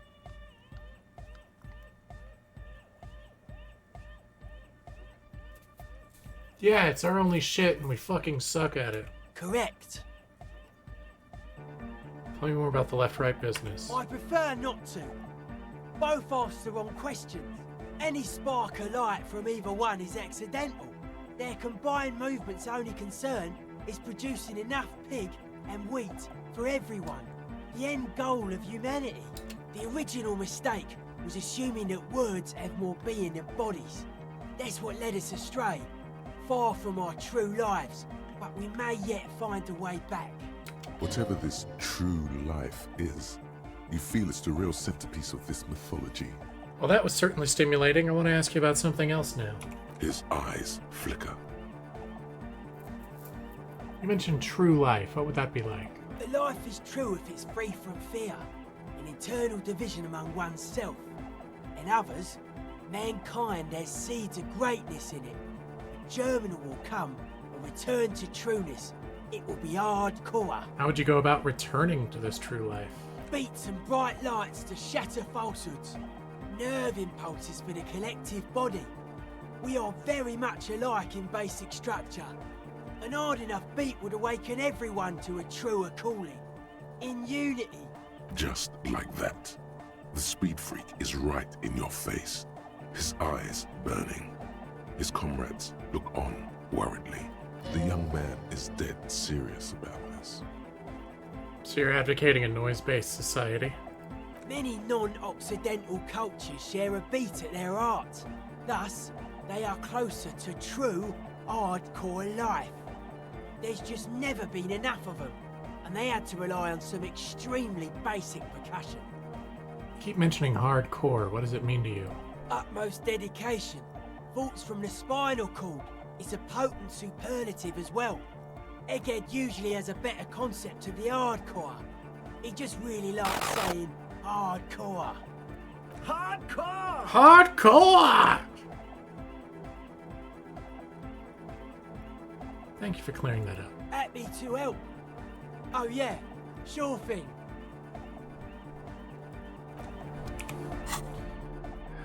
Okay, conceptualization. We got this.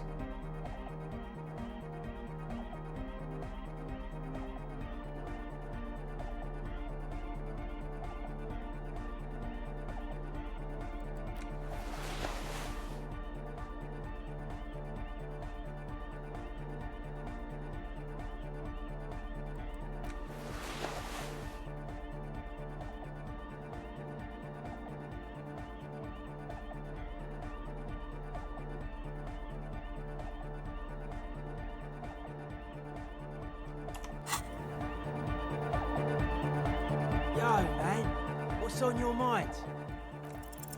Aggressive, monotonous, but also somehow sacred, primitive, yet futuristic, like a machine, man. Nothing exists but the here and now. All are one purpose. All you've managed is a list. The parts don't form a whole. I love these things that give bonus on it. She's whistling a melody, her trusty contact mic attached to a wooden pulpit. At the sound of your footsteps, she stops what she was doing and turns to you. Hey there.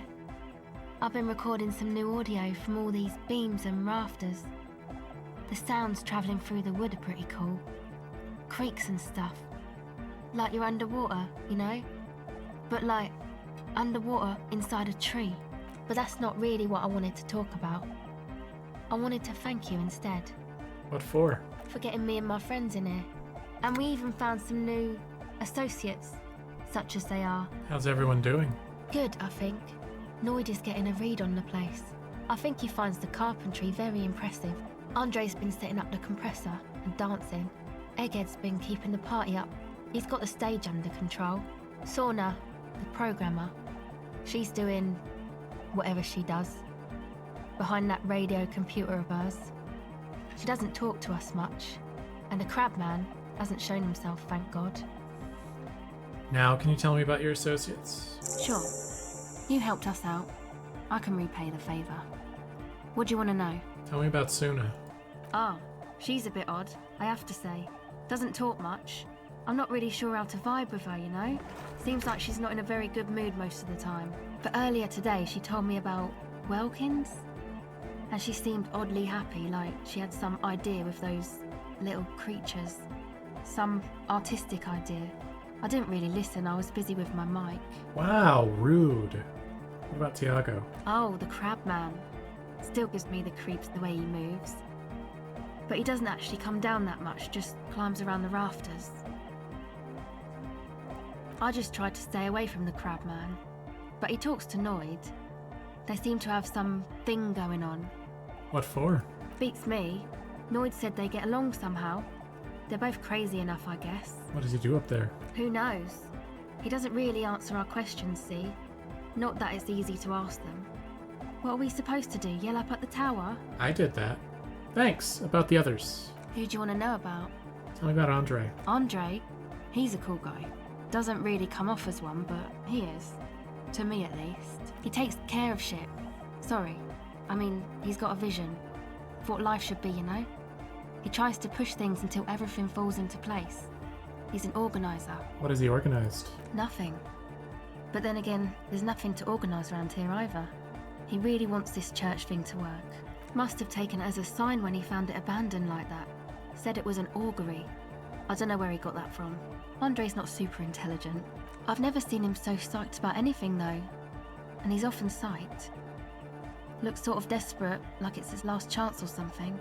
Or maybe he was just high. I mean, not that he does drugs, just high, you know? Jesus Christ. We're police officers, but we're corrupt, rotten to the marrow. You can tell us about drugs and shit. I don't give a fuck. Online? Yes. Anyway. Is he your boyfriend? Yes. A quick response. She's very sure of it. He's someone she feels she can trust and even control, if need be. Tell me about the others. Who do you want to know about? What's the deal with Egghead? What do you mean? What do you think he's doing when he yells all that stuff? Oh, that. He's the party boy. What's a party boy? Anodic music doesn't really do vocals in the traditional sense. Vocals are thought of as rock. That's to say they're a bit backward. No offense if you like rock music though. Rock music's called by me. Pachoo, swish. Your credentials as the resident future man of Revachol are being questioned. Show her you're hip with the times, Gramps. You don't have to tell me rock is backward. I am the future man. I abandoned rock in the 30s. Stupid rock. Okay. Anyway, even if you don't have vocals, you still need someone to say something every now and then, right? To urge things on. That's where the party boy comes in. He basically just stands on the stage and dances and yells how awesome everything is. It's very catchy. That sounds so hype. I understand. People are usually afraid to do things if others aren't already doing them. Dancing makes you dance, like sneezing makes you sneeze, or yawning makes you... Anyway. Kim, you're a speed freak. It's okay to be a speed freak. Where's he from? How long has he been with you guys? Actually, we don't know where he's from, or who he is, really. One time we were out partying somewhere in backwater Forburg. Or maybe even Coal City. I can't remember. Maybe it was Coal City. Egg was yelling along to some jam someone was spinning. All night long. Just kept yelling until he didn't have a shred of voice left. When the sun came up over the mines. There were mines? Yeah. It was in Coal City. Yeah, they definitely play this shit over Speed Freaks FM, which Kim loves listening to and is embarrassed to admit that he loves listening to. Egg came with us. He made this wheezing puppy dog sound all the way back. Couldn't even speak. It was definitely Coal City, because it took us 2 days to walk back to the fort. He just wheezed the whole way. We never really asked why he came with us, or who he was. I think his name is Jermaine. People are sweet. You can see it must have been a great night. The memory causes her to go silent for a moment or two. You wish you'd been there. Tell me about the others. Who do you want to know about? Noid. He's a four-burger, I guess, like the rest of us. Okay, maybe not Egg, I don't know about him, but Noid and the rest are from Forburg, making the pilgrimage up north to visit the Elysium. He's real hardcore about the lifestyle. What does he do? What do you mean do? Like for a living? Yes. He's a carpenter, trained and all. He's very good, he just doesn't have the mindset to work like that, in a shop somewhere.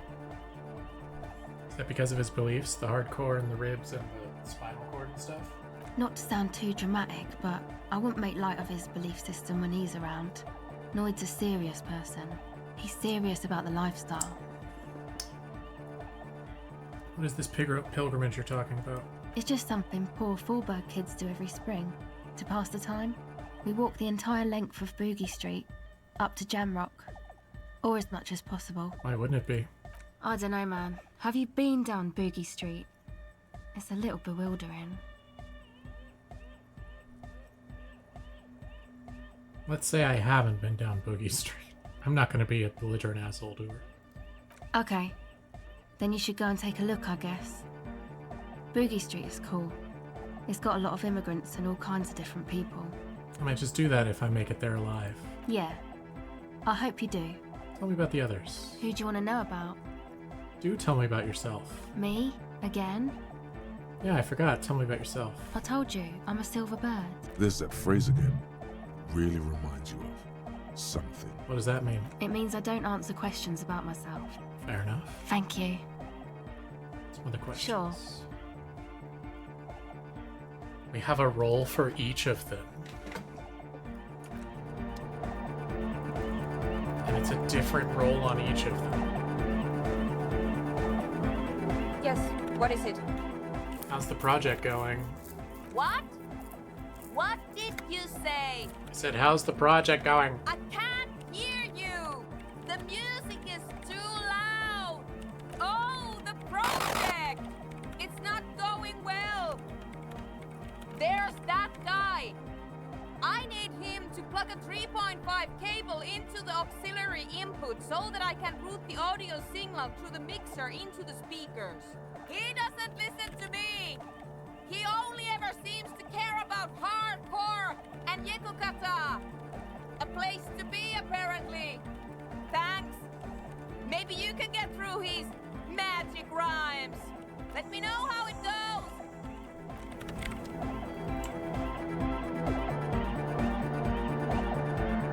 We're close. True, hard, full, car. It's hardcore. Skibberdees. Your cop training did not We're close. True, hard, foot, hardcore. Hardcore to the mega. Internally coherent. All car. All right. Yeah. He furrows his brow as Hardcore. Ah. The question is, what is the question? That would have been good if I had asked you a question, but I didn't. Now it's just idiotic. But there was a question? The club. True. This conversation is a fucking maze. Hardcore. Internally coherent. All car. he furrowed. Hardcore. The question is, what is the question? But there was no. The club. True. Hardcore. Internally. All car. He furrows. Is it though? But is it? I mean, really? No, but seriously, I'm a bit worried it isn't. Don't be alarmed. Everything is okay. He isn't actually worried. Everything is still super hardcore. What he probably means is, it could be even more so. Please route Suna's signal through your speakers. To the mega! Yeah! I can route it through auxiliary! What kind of a cable does she use? 3.5 or 4.5? 3.5, no doubt about it. It's on the ground. Oh, she uses 3.5. Yeah. The auxiliary lining is 4.5 millimeter. These two don't mix. Oh no, we're going to be in this church forever. Don't worry, I have an adapter for it right here. Hang on, this is a 4.5. We're all good, people! Whoa, thank God. Adapters noticeably degrade the sound quality. Great! Someone got through to him. Okay, let's get it all set up. Can we turn the music off, please? Kim's the best. Everybody! Everybody! Don't panic! I'm going to turn off the on-off for just a sec. For a special scheduled event. The on-off will be back, but we're doing something else for one moment. Alright, go tell her that Egghead is ready to rave to her tunes. And then I'll turn off the music. How do you like it in the church? Yeah! Back on the case! No disgrace! Bring it down to party place! I love this guy. The first page of the second chapter! Could it be? Maybe for him, you only have a chapter or two left in you. Last of the penultimate, more like. Said you were worried. What do you think is wrong with the music? There's nothing wrong with it. I'm still in love with the hardcore. Sometimes I just feel like anodic music is in its infancy, you know?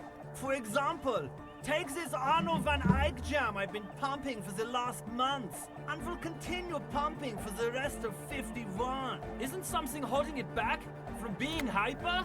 It's like it's only ultra. I think it's super hardcore, but you're right. It's not hyper hardcore. If anything, it sounds a bit proto. Like it's not fully formed yet. You might be a moribund alcoholic and a failed cop, but you are pretty certain a thing cannot be both proto and hardcore. Proto, not hardcore at all. Wow! Culture cop! For a moment, you almost think he's going to put his hand down, but that would be ludicrous. I think you That might would be right. ludicrous. But how could it become hardcore then? I know it in my heart, but cannot think it in my head. If this is not hardcore, how could anything be? Try to think if anything can make it hardcore. What? Guys, there's something happening in his head. Think even harder. Oh yeah! He's doing it! My imagination fails me. I know! So does mine! But there's something else that hasn't failed you. Electrochem, shut up.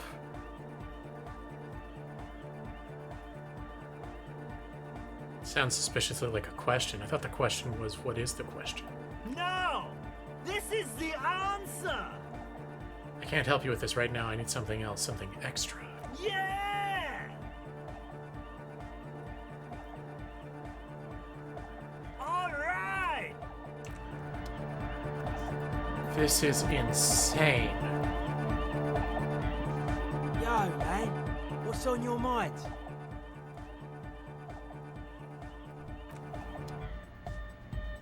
There's so many roles here. I don't have enough skill points for all this.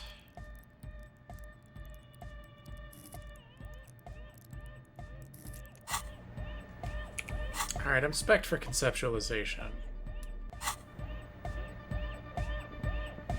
Yo, man. What's on your mind?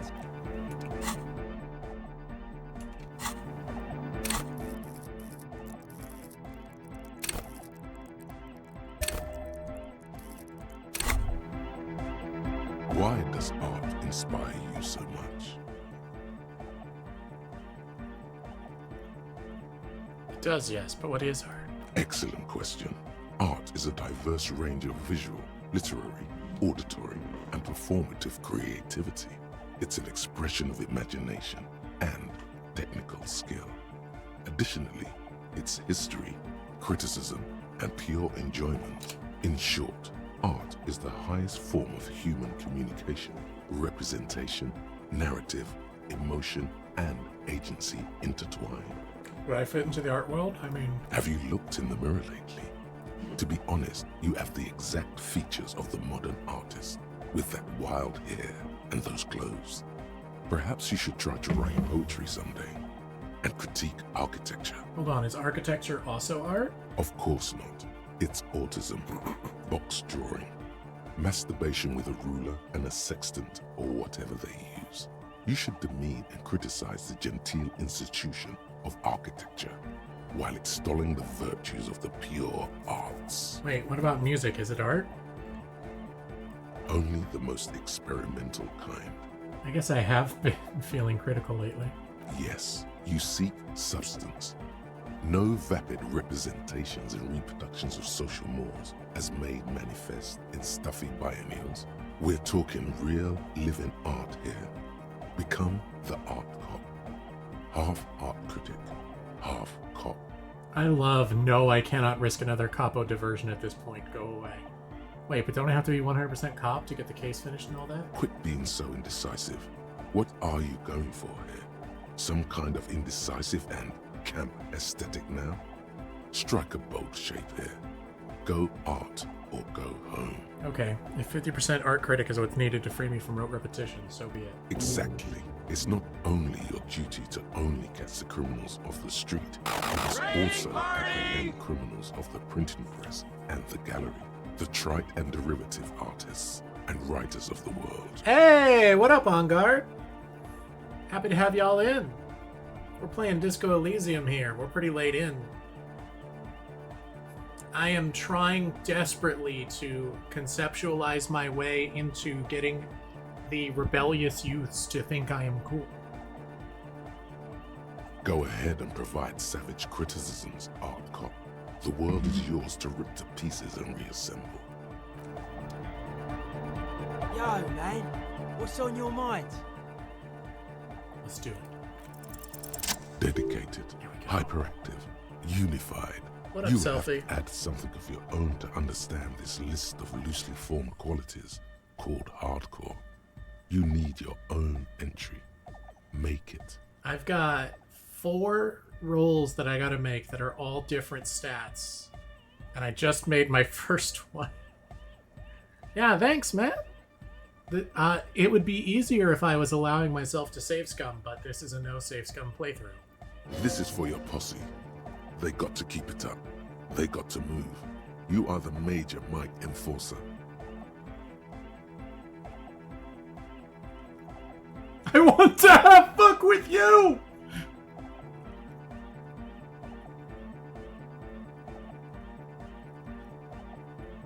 See the sunshine, we ain't stopping. Keep on dancing till the world ends. If you fear it, let it happen. Keep on dancing till the world ends. Hardcore aesthetic. -2 interfacing. Fuck grammar.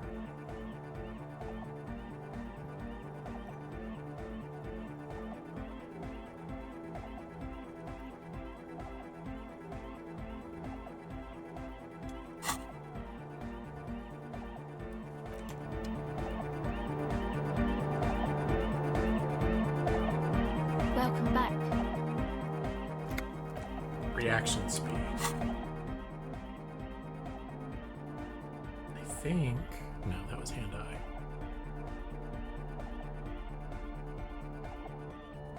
Gotta change the pants.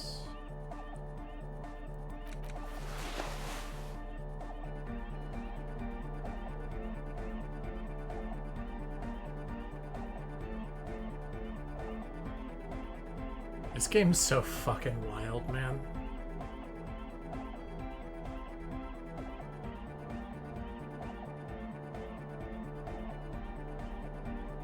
Come on.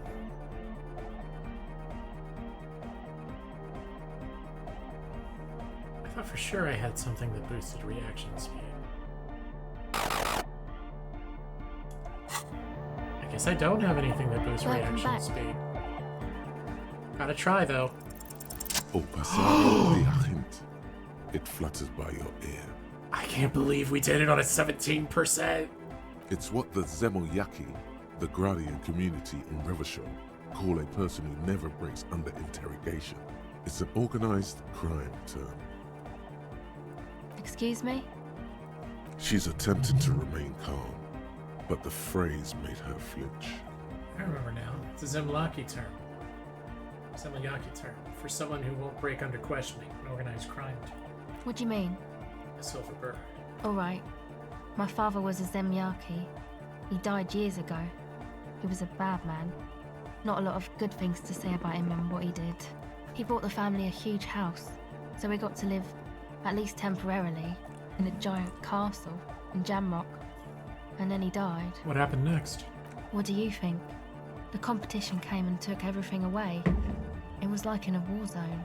So after his death, we had nothing left, and we were in danger. My mother had to change her name, mine too. We left it all behind. Sure about that? What about this drug lab plan? It was a stupid idea, and I'm still disappointed I came up with it. Aren't there any local authorities who might look down on such activities? I took that into account, of course. Coordinated the operation with the debardeurs. Else they might get unhappy. So what you're saying is Everard authorized this? Not in person, but I let them know. You can't do anything without the fat ones getting wind. It wasn't too difficult to convince them, really. It's a good thing you ended that mess, though. I felt I was turning Dadwise into a corrupt business person. Unpleasant. Hear that? Set justice on its feet. Confront Everard. Come on, this is all fine. But you don't have anything on Everard now. That's not how these things work.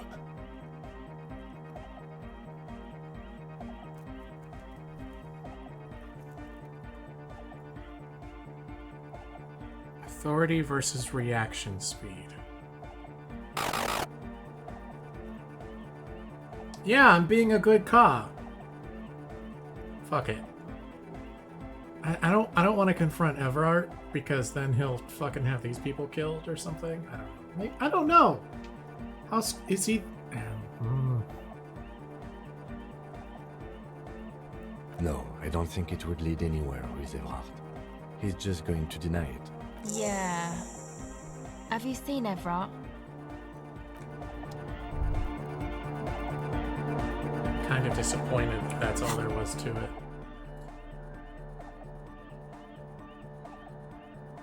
It's gotta be that I get something for doing all of them, right?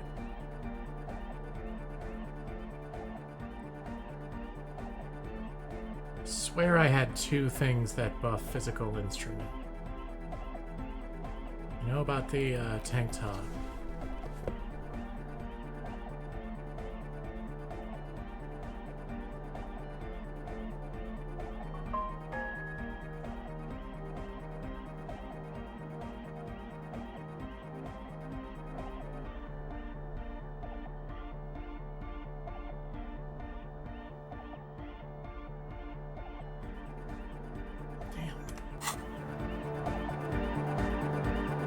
Glorious church! The place to be! Make some noise, my church people! He stands on stage behind a table, nodding along to the music and waving his hand in the air. In front of him, the audio mixer, one reel spinning. The other reel deck is empty. Cables run hither and thither. On one side, you see an auxiliary line in with the number 4.5 written next to it. Party never stops. Let's do this. No. Damn it! That would be silly. Your body isn't for thinking. It's for robust, wholesome things. Things like discus, javelin, and 400-meter hurdles. Discus.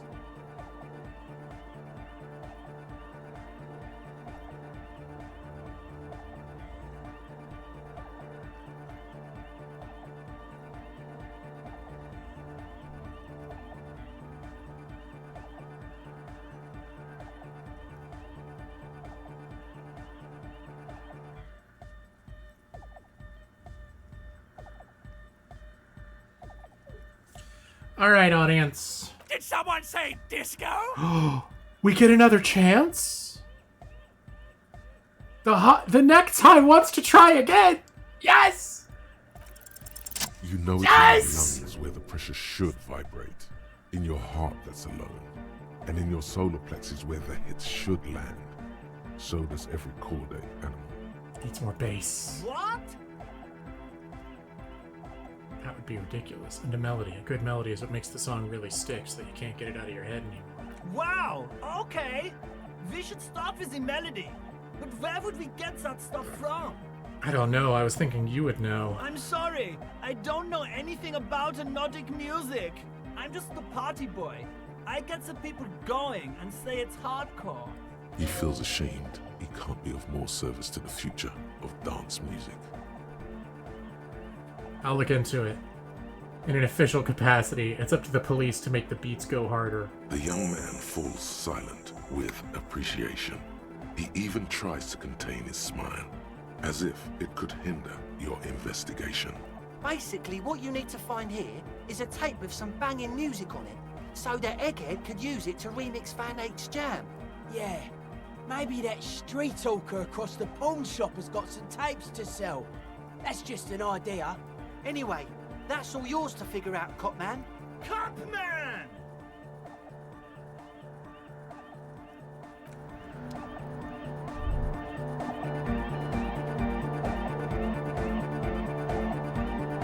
Oh, hey, man. It's good to see you. Goodbye, officer.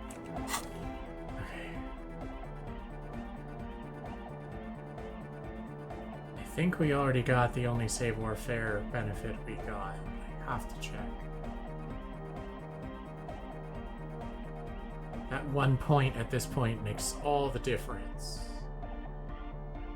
I have to dance.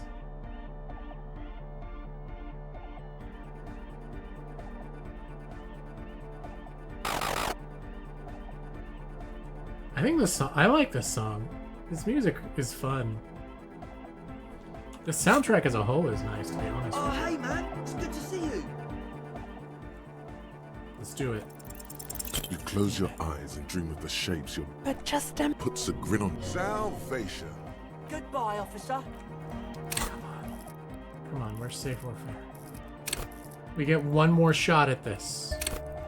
We get one more shot. Oh, hey man, it's good to see you. Come on. Come on. You close Yes! your eyes and point Yes! at your skull, leaving your brain to wonder, where did that little fluttering light go? Total darkness. You sink down the darkest fathoms of your own personal deep, vertebrate by vertebrate, through the unformed skulls of your mind. Here it will begin. Where did the church go? Who fucking cares? Good. No, not good. Orgasmic. Where'd the music go? Oh, don't worry. The music's still there. It's you who is gone. No, really, why can't I hear anything? This is a pivotal moment. Try not to piss yourself. Concentrate on hearing. Nothing. Just the immaculate silence of your spinal fluid. Electrified. What was that about unformed skulls? I'm gonna let you in on a little secret. Every vertebrae in your spine is an unformed skull ready to pop up and replace the old one. Like shark teeth. The one you're currently in has a little brain forming in it, waiting for its turn. I don't think that's true.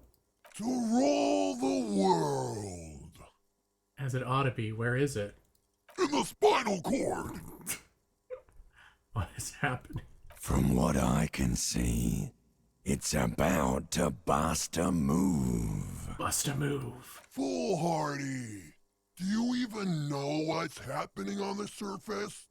Maybe 1,000 years have passed. Or maybe you started spazzing out like 2 seconds ago.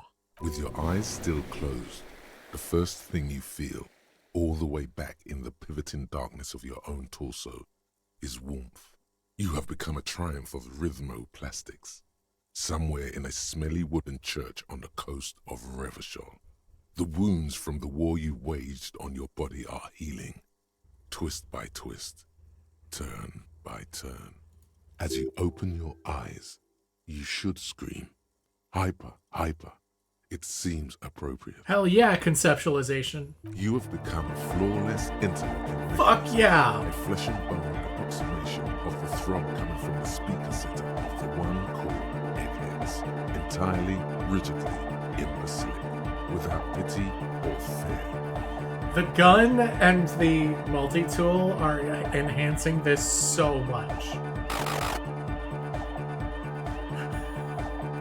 Free from self-awareness. No deliberation. Only, and I mean only, execution.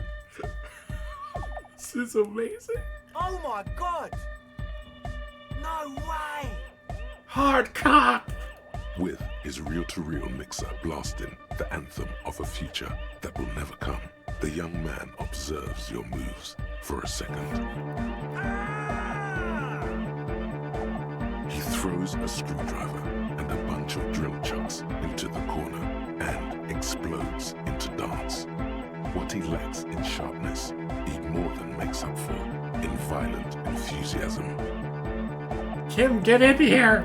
What's going on here? Delinquent. That said, get in here and dance. The lieutenant squeezes the bridge of his nose.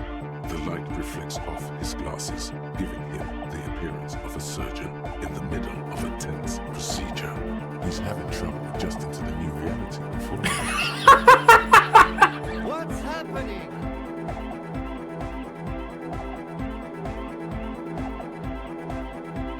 I have become Dance, the destroyer of worlds. Good for you.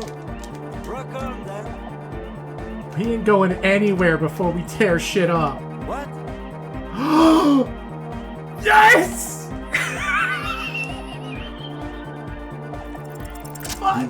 Yes! Lieutenant, I'm only going to pull rank on you one time, and that time is now! Are you kidding me? I assure you, I'm not. It's all a joke to you, isn't it? Chain of command joke. Future of dance joke. Well, no more. Cut a rug, Lieutenant. What?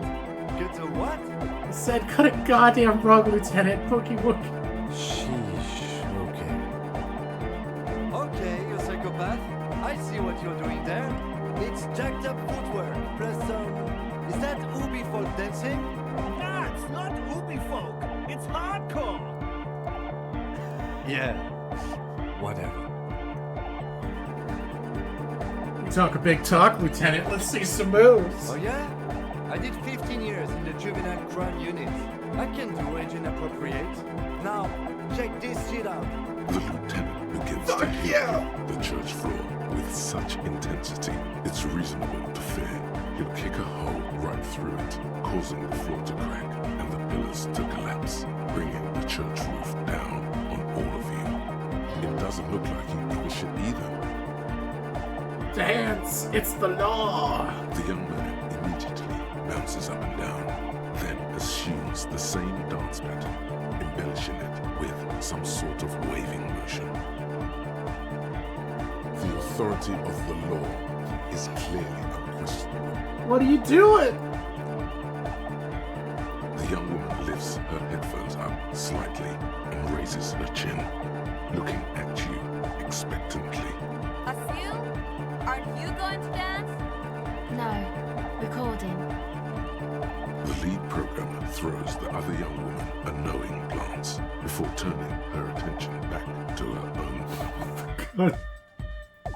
She's still at her mainframe, pressing buttons, reading printouts, but she started nodding her head along to the music. Is there anything more I can do? I want to break the limit. The dynamic motion of your flailing body is bordering on the extreme.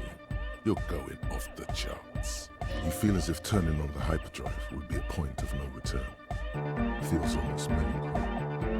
Are you sure you have the entire posse along for this? Together, where are you? Here we go again. Hardcore filthy air. The sound above my head. What now? The sound above your what? Above my hair, man. Okay, this is too imbecilic. Excuse me.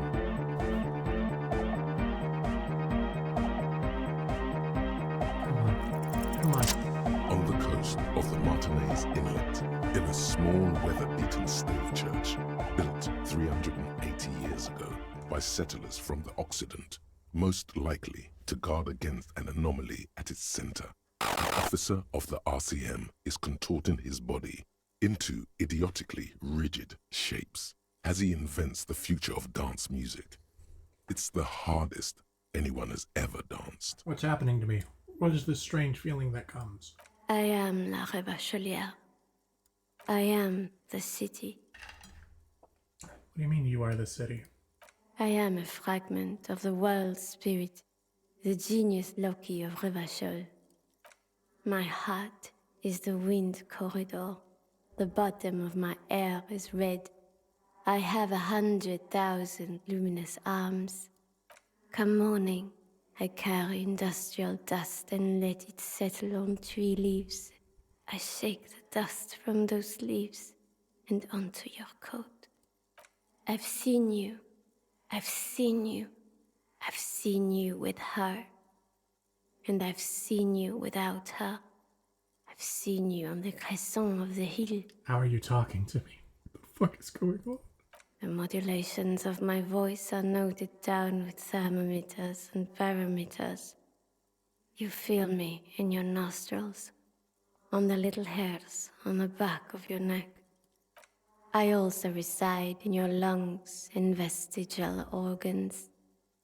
Everywhere there is space. But who am I? Why are you talking to me? You are an officer of the citizens' militia, Jaunt and Rebut. When you wear your coat, you wear my soul. You move through my streets freely, in motor carriages and on foot. You have access to the hidden places. You also circulate among those who are hidden. I need you. You can keep me on this earth. Be vigilant. I love you. An officer of the RCM is lying on the floor of a small church with his eyes rolled back and his tongue lolling out. Several others are standing around him. He slowly comes to. Had a good rest there? I spoke to the city of Revachol. Fuck yeah! I bet you did. Those were some advanced moves, man. That's all great, but we should really get going. We spent enough time doing aerobic exercise for today. That was so fucking crazy. You might be imagining it, but it feels like Egghead turned the volume down. Such is his respect. Man! Now, man! Now imagine if we could do that, right? But with like 1,000 people! End of human development. Mission complete. Right? Ecstatic. All right! You're absolutely beat. Muscles relaxed and feet like noodles underneath. Goodbye, officer.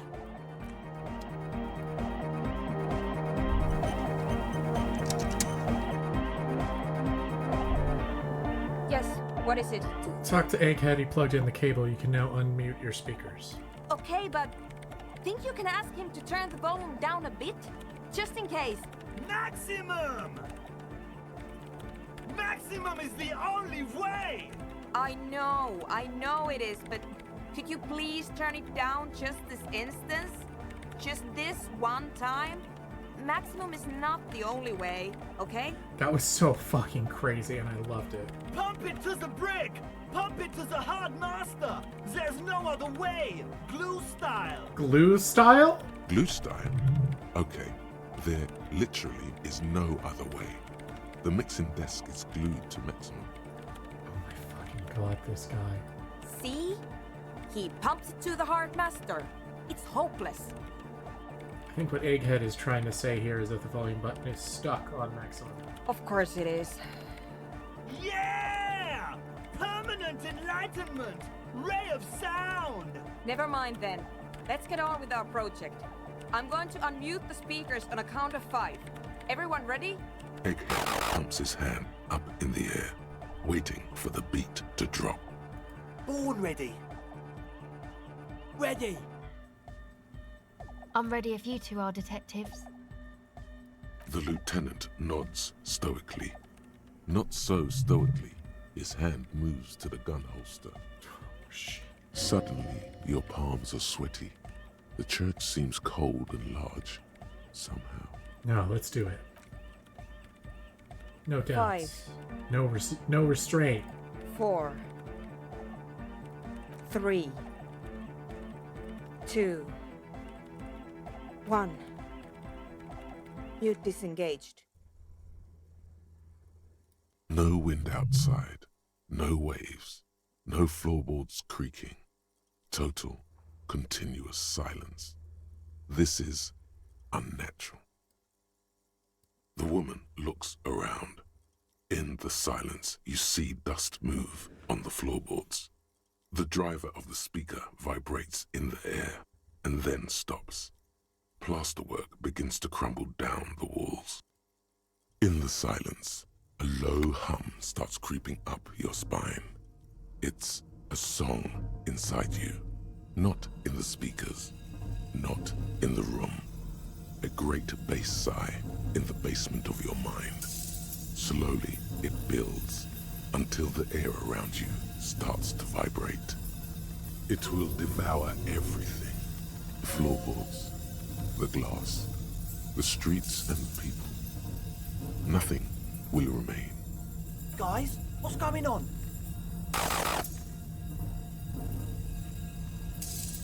This fragile world is about to break. It's getting louder. In the basins, the water looks like it's boiling.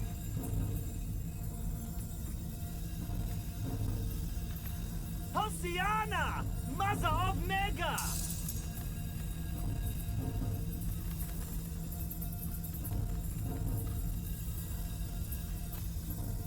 In his mind, a tidal wave approaching from afar, swallowing entire coastlines on its way. Salvation. He's peaking, the worst high he's ever been on.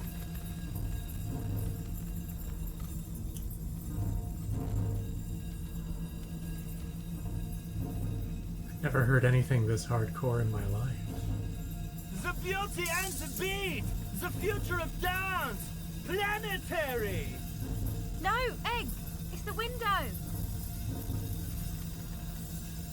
In the corner of your eye, the lieutenant steps aside, cautiously, his eyes searching for a possible evacuation route. The window is going to come down! No, the roof! Cracks appear on the stained glass window. Cracks run up the wooden pillars in the dark. Come down to us! Love! A great pulse arises in your flesh. That's it. I'm muting it.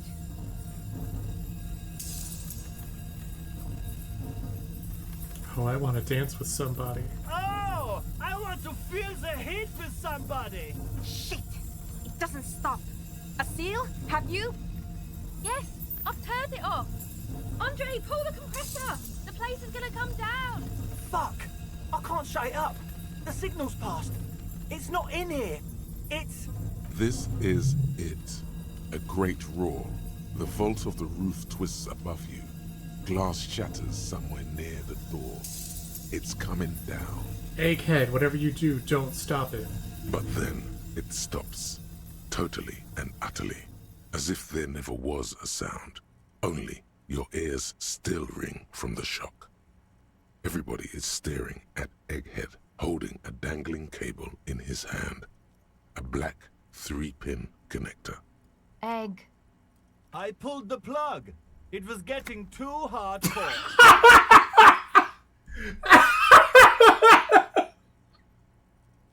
You did good, Egg. Most of the place seems to be intact. Fucking hell. Programmer lady, tell me you were recording that. 4 years. 22 people. Millions of reals. All that time? This is what we were up against. Just erased it. Suliswolf isn't gonna believe this. Yeah, but did you record it though? It was dope. I think we can use it. Yes, Andre. I recorded it. Damn, I need to send some letters now. Thank you all for doing this. Eggman, you too. And you, officer. I don't know what we've discovered, but I know what it sounds like now. That's the start. Kim, did you hear that? It was very hard not to. I think you're right. There is something going on here. And you need to be very careful with it. It's paranatural, Kim! I promise, officer. We will not play it again. What was that? I never heard anything like it. It was mathematical information from the anomaly, presented as a waveform. That's what it was technically. Theoretically, I have no idea. I've never even heard of anything like this. A voice seems muffled in the silent church. It's your ears adjusting after the exposure. You're gonna write Sluslav? Yes, our lead designer. And maybe some of the producers too. And some of the writers. If they're sober enough to open a transmission. They need to hear. That it wasn't her fault. Or theirs.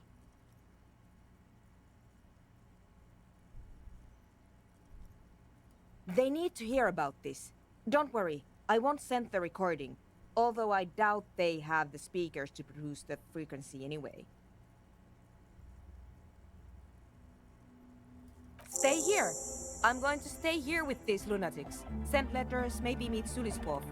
Also devise further measurements.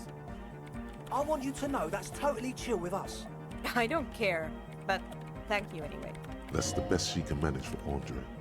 It's quite a lot in truth. For her, at least. Now, I have a theory to come up with. Some kind of preliminary explanation to all this. Or the letter will sound like I've lost my mind. Yes, and we have to get back to stabilizing Martinez. Instead of demolishing it with loud bass noise of unknown origins. You have an explanation for all this. Somewhere deep in you, you know. The person you were knows. Logic time. Fortunately, this is something we can crank to shit.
Yes, what is it?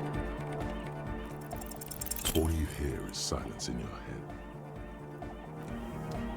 We can do this. We can level up logic one more time and try this again. Yes, what is it? You don't have to. You already have. A long time ago. How? These thoughts formed in you somewhere, in a long-forgotten discussion, behind a kitchen table, in the evening light. Drinking coffee and smoking, with a friend, and a woman. She was there too. Her hair smelled of shampoo as she was smoking. Suna, it's the origin point of the Pale. What?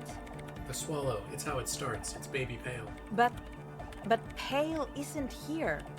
We're thousands of kilometers from the edge.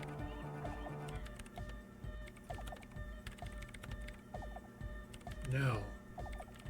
We are 20 meters from the very edge. She looks up into the darkness under the nave, then back at you.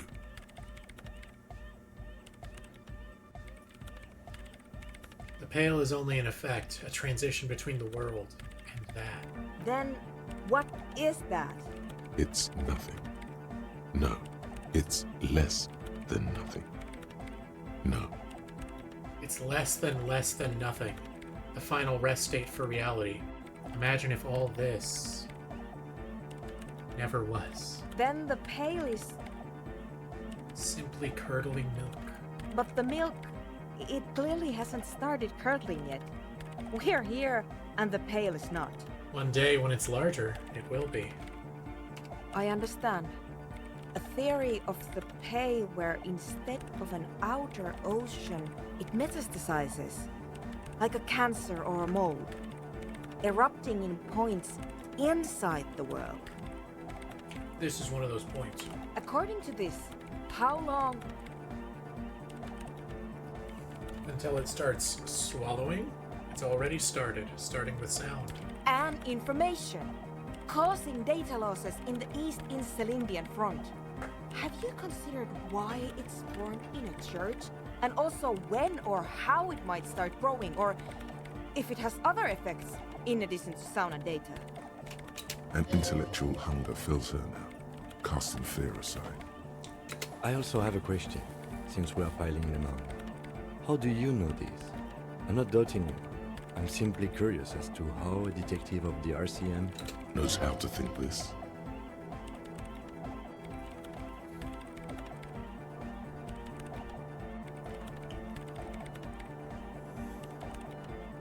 All the failed businesses in the...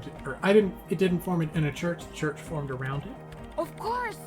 A pine wood sarcophagus. Or a containment facility of some kind. Built by the first settlers. Yes, acting on an instinctual level, or religious practices we've forgotten. I have considered the same. The bad news is, there were 7 pinewood churches built in the first decade of provincial settlement. Most of them were burnt down during the revolution, or repurposed before, during the suzerain. I'm not saying all of them have one in them, but... Some of them might. A black grain hanging in the air. All the failed businesses in the doomed commercial area, all the failure in Martin Hayes. You think the presence of that puncture has somehow influenced the outcome of events here? Even, say, software development? She already made up her mind when she heard it. Some kind of great and uncaring force had to play a part. It wasn't only them. Yes, even the revolution was defeated here. I mean, a kind of anthroponetic history. I told the producers we need to go and move to a normal office building with amenities. But no, the artists like the milieu, the writers like the history. I told them. I should let people still working in there know about this. They might be affected. You mean Plaisance and the Dice Maker? There was almost no one left when we packed up. No, just the Dice Maker. I don't think Plaisance would survive this knowledge. Then go tell her. I think I've had this thought before, that's how I know. An amateur anthroponetic police officer. I'd like to say I've heard stranger things, but I'm not sure. This is a hell of a guess, however. Well worded, I might add. Yes, it is very interesting. But I wouldn't say you know. This is a guess. One that's going to have to be proved by anthroponetic scientists. One day all the world will be like that 2mm hole. She falls silent. The wind blows in through the hole in the stained glass window. Cold and moist. I'm going to leave that out. But the rest, some of this I can use to start to explain this to the rest of the team. Maybe I'll sound mad, but... My favorite part, honestly, there's been so many great moments, it's really hard to pick like a specific point as my absolute favorite part. The game hit me real good right out the gate with I want to have fuck with you. Asking if women are bourgeoisie and trying desperately not to ask if women are bourgeoisie was an incredible moment. I liked bullying a racist. That was a good time. Getting a sword on a sweet date was pretty cool. Everything that's happened in the past 30 minutes has been fucking incredible. The moment when I had the conversation with Joyce where I found out that this world is in fact very different from Earth instead of just like aesthetically different. With all the shit with the Pale and everything. That shit's incredibly awesome. Establishing authority with Titus and Kim's gun was really good. That was really good.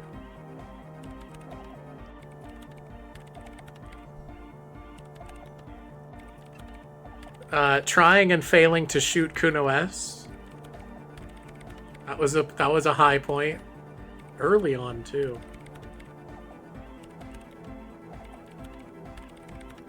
What else?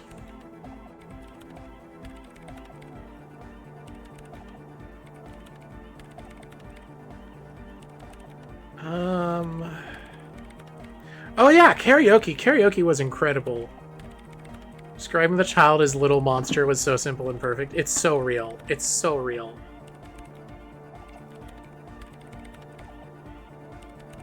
I appreciated the outrage I felt when I got wrapped up in a shitty dime store fucking pulp detective novel and couldn't find out who did it. Making fun of Gart is great. Fucking with Gart is amazing. I'm gonna do another playthrough after I finish this game, for sure. I'm going to not be an Apocalypse cop, because I think out of all of the cop options, That's been the most boring one, even though it did enable me to do this check here. Ma'am, you will certainly sound mad.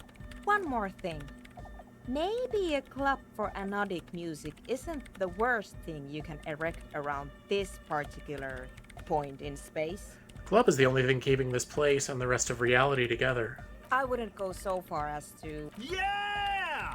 Once the light is on in the universe, it will never go out! Hell yeah, egghead. That's true! I did sneak into a basement with Kim, make him watch me put a body in a fridge, blackface myself, kick a furnace, and die. That is a sequence of events that happened. And then I had to re-roll or reload the save. And then completely fail to do any of those things. Thank you, Egghead. Let's leave it at that, shall we? We have unanthroponetic detection to perform in this district. I do have one mystery that still needs solving. The radio ghost in the Doom commercial area's electronic doorbell. Yeah! The creepy woman! We were wondering about that when we worked there, but I had completely forgotten about it ever since. It must be anthroponetic crosstalk, the one you get in radios and long-distance calls. Now it makes sense, with the pail right on the doorstep. Incredible. This would also explain why we get it on the police radio all the time. Intravernetic crosstalk. It's quite common, actually. When the signal gets routed through pail, all kinds of irregularities take place. You may hear snippets of someone else's conversation, or the voice of your former lover, or an echo of an event that took place 100 years ago. Pale is a shroud of memories, and it doesn't really distinguish to whom those memories belong to. You could hear anything. That makes sense. Thanks for explaining that to me. Anytime. She's happy now. I'll let you work in peace now. Alright, everyone. We have created 0.0002% of communism. We figured out what the fuck was going on in this church. Humanism stands above you, a precious and complex wax painting on a single pane. We have no more skill points.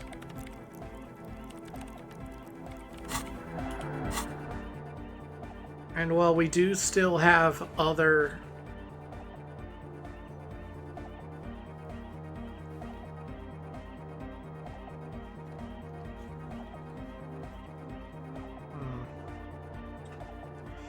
we might still have other quests, but I'm gonna be honest with you.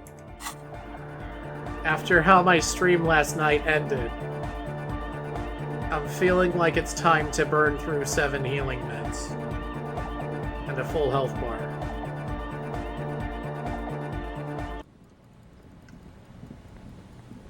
With the power of my gun! What up, Jester? Oh shit, you're right. Thank you, Chester. Oh, man. Oh, that would have been bad. That would have been real bad.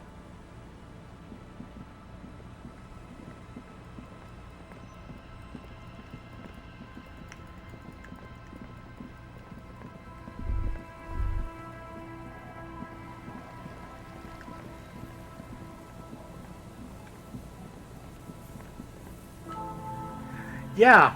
Yeah, I would have lost a lot.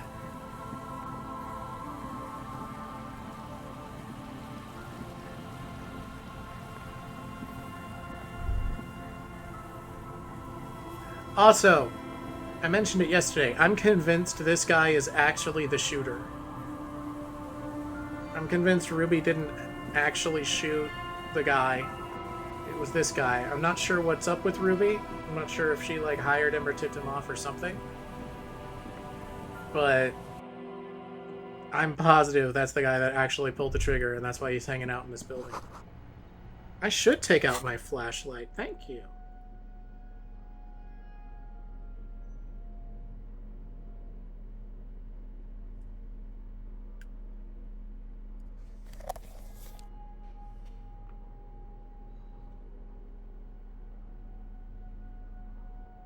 Oh, yeah.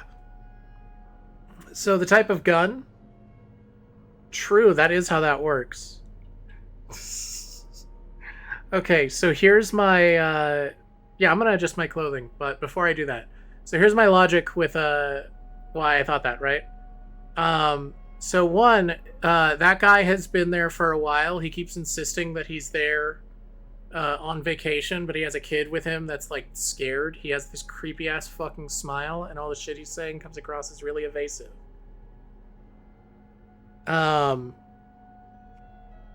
Fucking...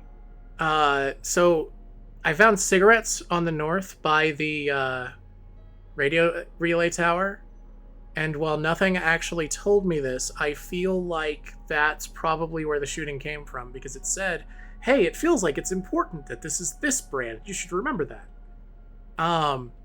Also, the caliber of the rifle, or the caliber of the bullet, that was a rifle. It's definitely possible that someone could have, like, slipped up there and shot the guy through the window with, like, a handgun. With a rifle. As loud as something like that is, first off, everyone in the building would have heard it. Second off, there's no way to conceal something that big like that. And third off, what's-her-face? God, I'm so bad with names.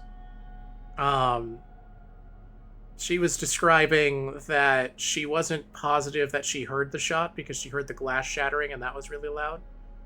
Which tells me the shot was from really far away if it was with a rifle.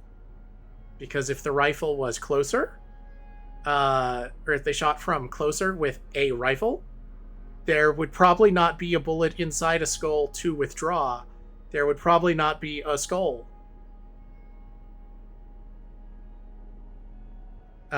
So, just so everyone knows, if you missed the stream last time, what that stream ended on... Oh, yeah. Yeah, of course. Last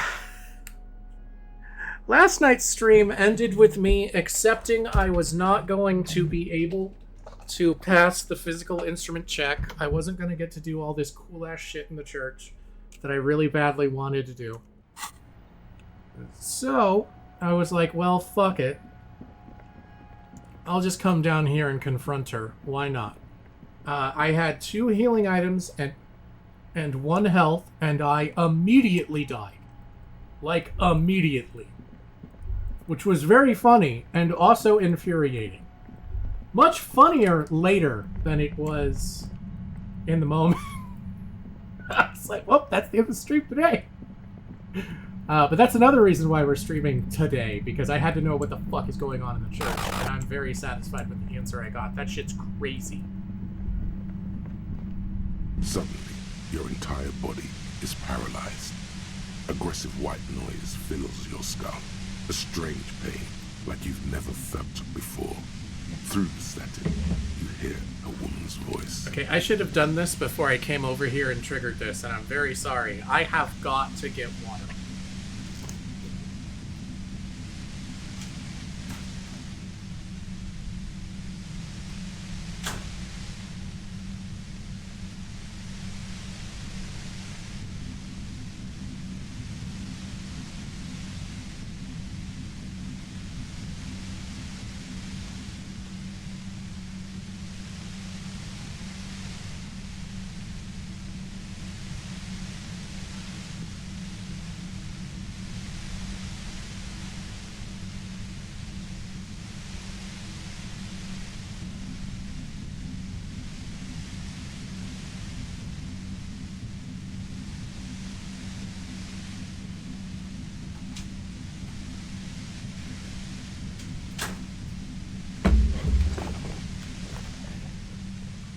Yeah, it does look like a boss fight.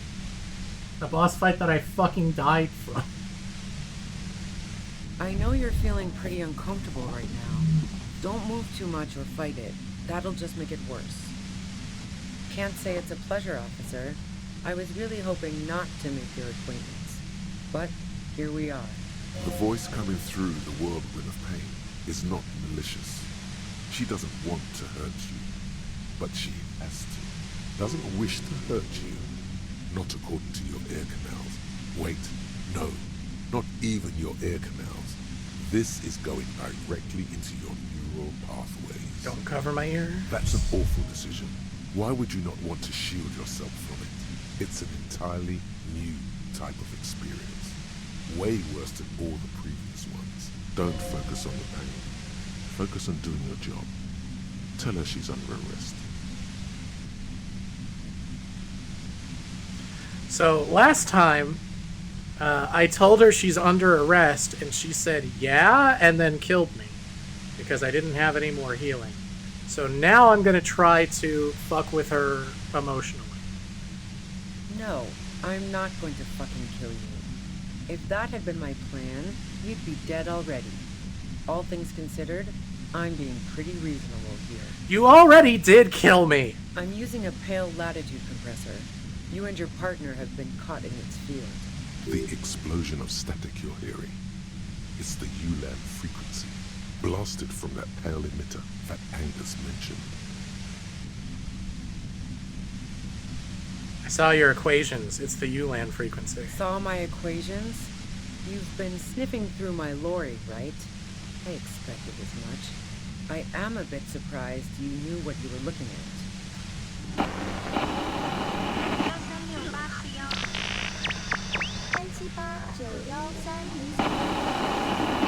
You should probably check on Kim. That's what good partners do. Look back at Kim. Right behind you, officer. A pale latitude compressor is used to sort of make the pale more manageable. With a lot of these, you can force a radio signal grid on the pale, literally crunch the distance across it. Signals are relayed across a series of repeater stations fixed to buoys. Not a fun job manning those stations. All alone out there in the pale, people lose their minds in just a few years. Sounds like she knew someone who used to man one of those stations. But she won't tell you about her. Boy, you're one empathetic police officer to have guessed even that right now. Jesus. So, what we are experiencing is a concentration of radio waves. Precisely. This is an industrial strength paraboloid. It's meant for forcing dimensions on something that doesn't have them. Needless to say, the frequencies used are out of this world. At the upper limit is the large prime number generator station. It's used specifically for pale latitude compression. That's why you may be hearing some numbers. But you might also hear, or think you're hearing, local radio chatter. This must be how the twins heard the radio in their heads. They must have been standing by when she tested it. She's been holed up in here for a while with no one to talk to. Keep her talking, and you just might get an opportunity to break loose. How did you get your hands on this thing? I built it myself. And she's proud of it too, as she ought to be. This is way beyond your abilities. That's illegal. I'm guessing it's patented. But we are beyond that, aren't we? Oh yeah. Way beyond. Will I stay like this forever? No. Once I shut down the compressor, the pain will end. It may take a few minutes for you to steady yourself, though. It's a bit like waking out of a very confusing dream.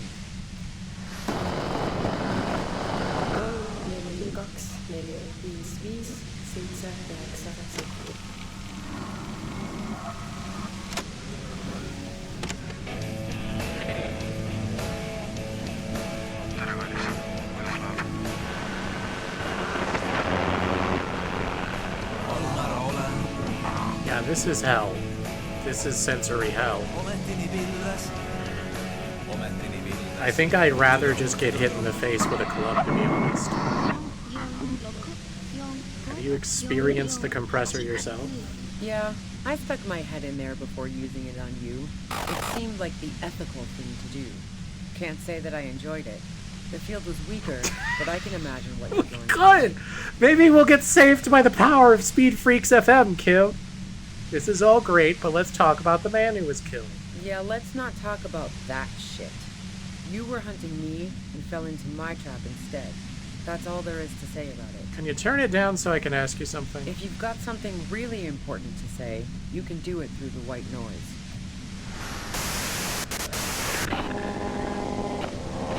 3, 6, 1, 8, 9, 2, 8.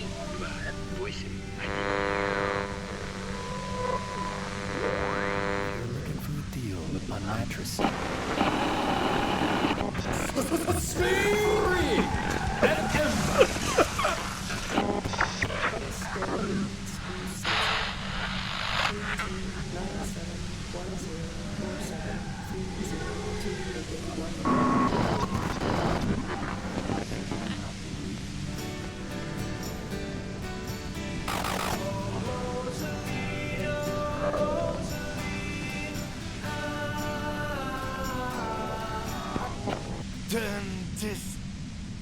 God damn it.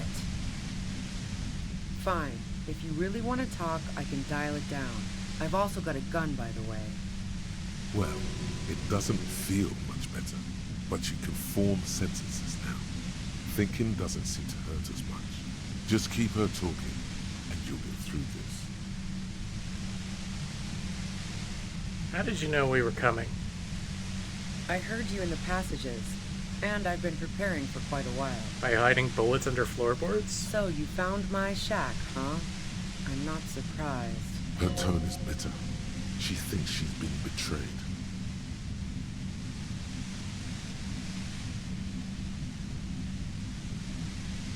She didn't rat you out, by the way. So nice. That's one knife I didn't want to find to my back. You don't need that. Not anymore, no. This could have turned out pretty bad for me if you hadn't walked right into 25 bands of ultra-high frequencies. It was dark in the shack. The waves outside had calmed down. She looked at the loaded gun. Then she cracked the barrel open and took the bullet out. Not today. Did you shoot Lily? No, I didn't do it. I only helped stage the lynching. Though I doubt that makes much of a difference to you. You're wrong. So she says she didn't do it, and she doesn't trust you. Is it you specifically, or the citizens' militia that she distrusts? Who ratted me out, by the way? Was it Titus? No, he wouldn't have broken first. You're right. Clause J was the first to share her suspicions. Oh, I knew the kitten had claws, but not like this. But she couldn't have known I was on the coast. How did you find me? Your own boys told us you were on the coast. My boys? Ruby Boys, formerly the Hardy Boys. What? I don't even understand what you're trying to get at here. Oh, doesn't even matter. How could they be my boys when they're not even my friends? Those guys liked me, I know it. This is what happens to people whom people like. A dull despair is creeping into her voice.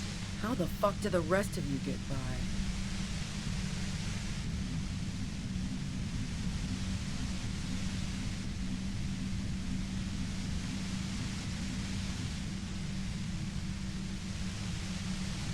I do it by asking questions, and I have some for you. Like what?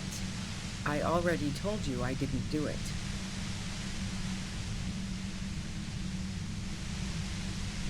Did you leave any flowers for Claude under the roof? Or on the roof? No. Gifts of flowers and candy aren't really my style. These weren't just flowers, they were symbols of revolution. So now I'm leaving revolutionary symbols around? Come on. Was that pity? For you? She sees you're grasping for straws here. Claude was mourning. I never did understand why, when someone dies, a hothouse's worth of flowers has to die too. Alright, so you didn't leave them. No, I did not.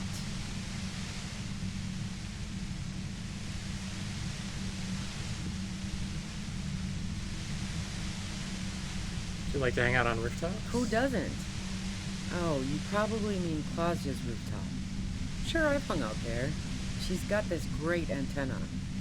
What's so great about her antenna? It's very powerful. I used it to tune into RCM frequencies. That's how I knew to be prepared for your arrival. Wow, that's loud. Is that the only reason you hung out on the roof? The view's pretty bomb, too. But you might say the antenna was the main attraction there, yeah. Along with Claudia. So you're sure you didn't shoot the merc from the roof? Yes, I'm sure. In fact, the shot couldn't have possibly come from the roof. Otherwise, we would have heard it downstairs. No one mentioned hearing any shot. And a rifle like the one used would have been loud. She's right. I don't think the shot came from the roof.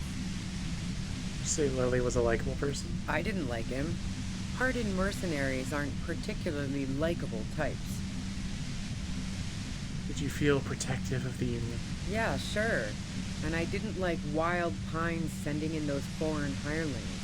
Me and a fuck ton of other people around here. She didn't hate it, okay? I have other questions. I'm listening. Let's take a step back. I don't think that she, I feel like she did not shoot the guy. Yeah? Where? More questions before doing anything. Killed the merc if it wasn't you. How should I know? As I keep saying, he already had a bullet in his head when I got to him, and there hasn't been any useful gossip over the radio. Police radio? You've been following the case? Who hasn't?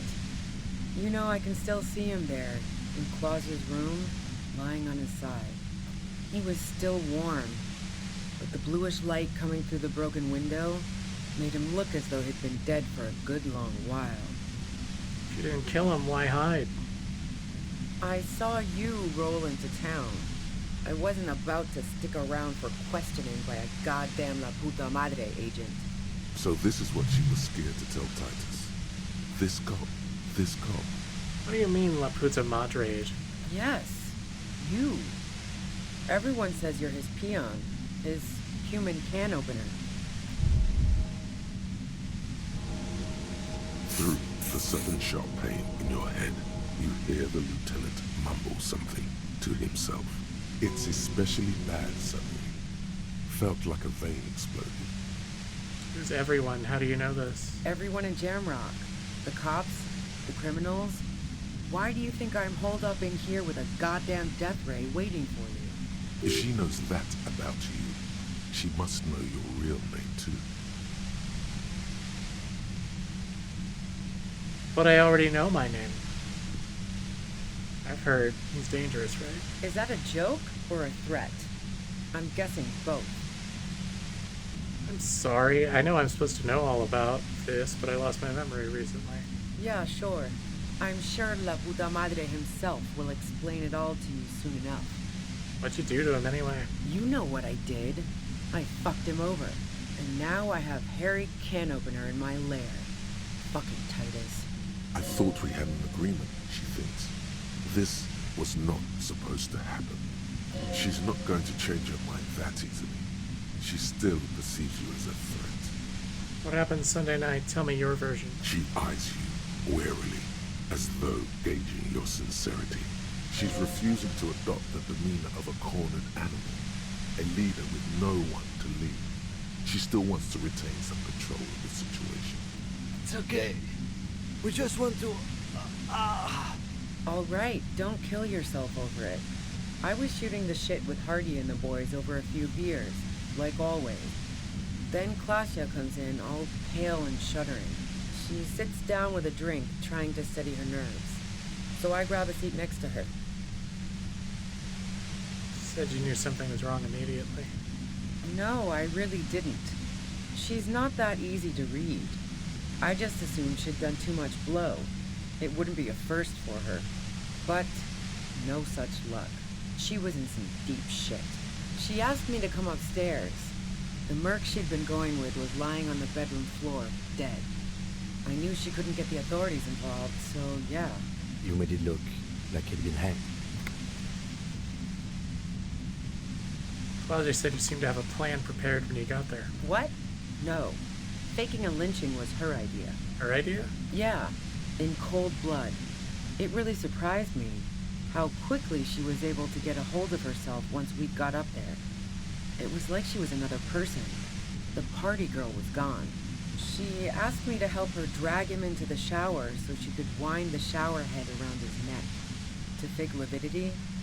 Then she dressed him while I went to get the Hardy Boys. Glacia knew exactly what she was doing. You can't remain calm under pressure otherwise. It's bad that she'd be so calm. Yeah. I wasn't sure whether to admire her or be disturbed. You think she killed him herself? As I keep telling you cops, we didn't hear anything downstairs. No gunshot, nothing. But even if this is true, weren't you worried this lynching might lead to... War? The thought crossed my mind. But the mercenary's death was going to have repercussions either way. Although the way things are going, fuck it. I'm not responsible for these people after what they did to me. You know about the bunker next door? What bunker? Just a place some comrades stopped through, a revolutionary bunker. Don't know anything about it. No one's been around since I set up camp. But I'm sure I'm not the first vagabond to...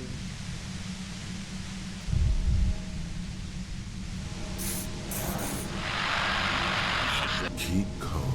Breathe in. After the pain recedes, it's a little clearer.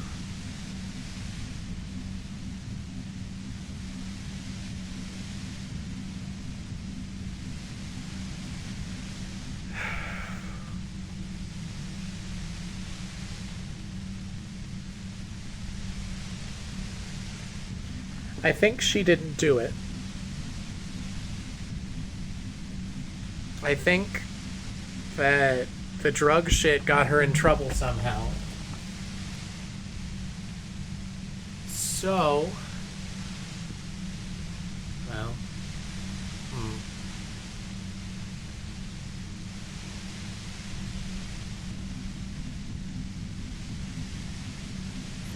honestly, I don't know that I want to destroy the thing.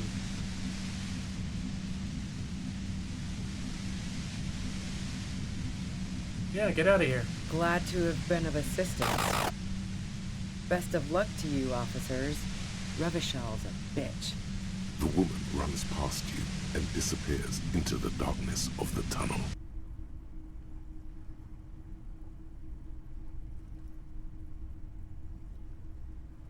All things considered, that could have gone worse. What now? Now we have to come up with a really good excuse for why we walked right into a trap like that. This isn't going to look good in the report. Her tent. Maybe there's something in there.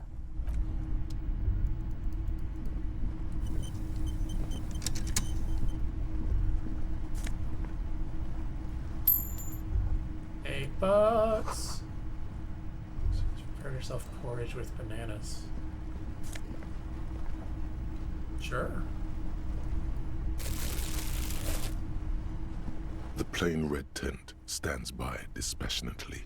It was pitched by practiced hands. She's used to camping out. The tent looks old, but well maintained.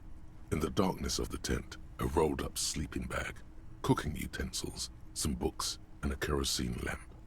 Assorted soft covers, mostly pulp horror.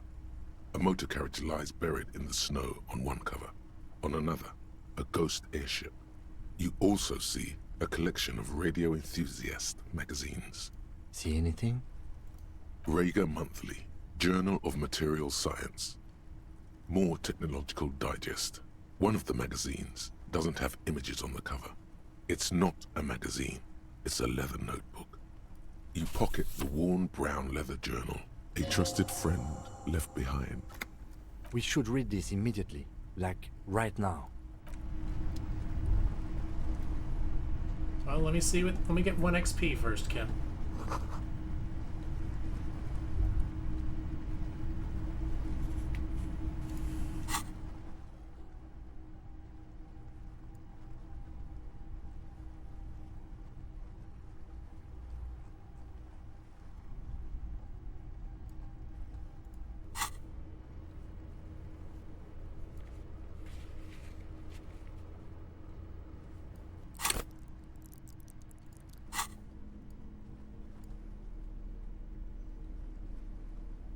A thick journal. The cover is worn like someone used to carry it around in their back pocket. It's made of full-grain leather. The lower left corner of the back cover sports an embossed brand name. schneller. This was important to her. When it was still hers. The journal falls open. About 2/3 of its ruled pages have been filled. Study the handwriting. The large cursive of someone who writes quickly and confidently. Perhaps too confidently. Many phrases and even paragraphs have been crossed out, with tiny corrections scrawled above and in the margins. Flip through the pages. It's a mix of logistical notes, diagrams, and personal reflections, all dated. It's good she left in a hurry. We could learn a lot from this. What kinds of logistics? Hard to tell exactly. It's mostly noted down in code. Looks like contact information, quantities, directions. There could be useful information about local operations in those notes. We have a junior sergeant at my station who's good with codes.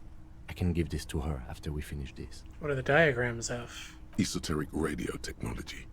The most recent ones probably pertain to the latitude compressor, sketches, calculations of distance and density. You make out a familiar spiral shape. Anything personal? Short, wry observations of people and places.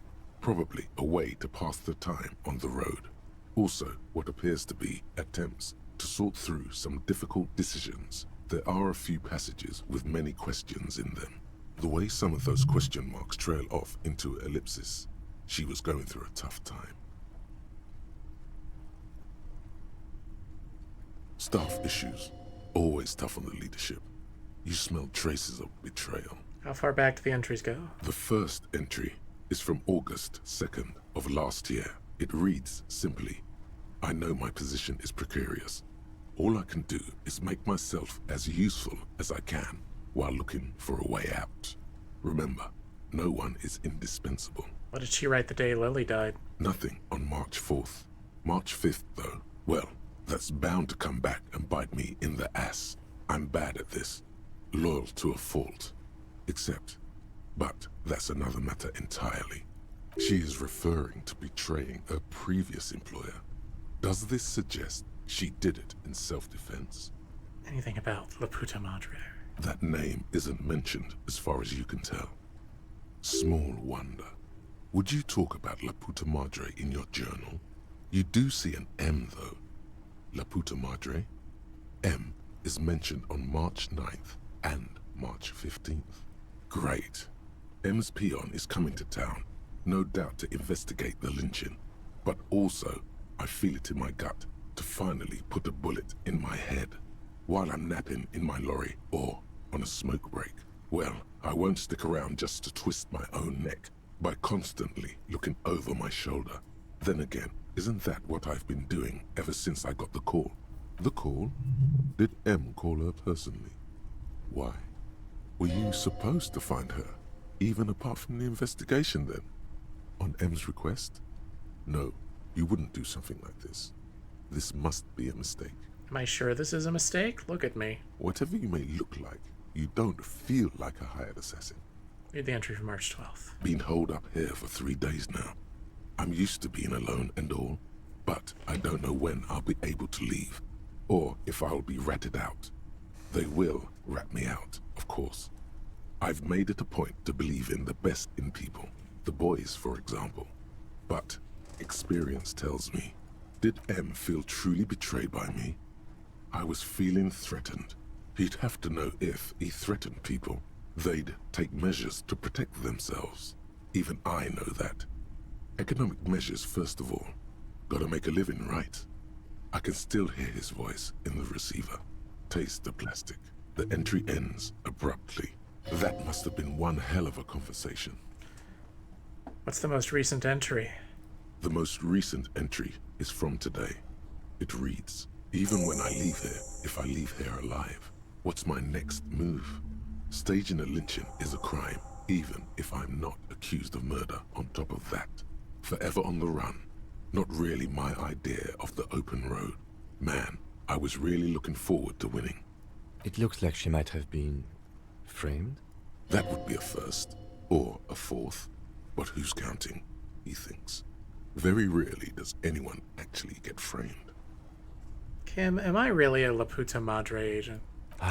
No, I don't think you are. Ask someone in your precinct if you want to be sure. His trust is well placed. You aren't. You can feel it. She didn't do it, then maybe it's good that we didn't catch her. I wouldn't go so far as to say that. We have other reasons to arrest her. Besides, I'm not sure her life as a fugitive is going to be much better than we does. Especially if she has problems with the Madre. Who do you think killed the merc? Claudia was the one who pointed the finger at Ruby. Perhaps she was trying to steer us away from herself, or... But no one heard the shot. Maybe she had an accomplice. Either way, we need to keep an eye on her. One thing is for certain. We have business back in the whirling and rags. Questions to ask.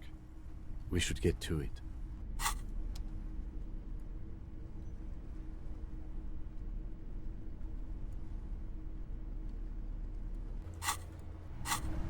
Alright, Jester, lay those questions on me.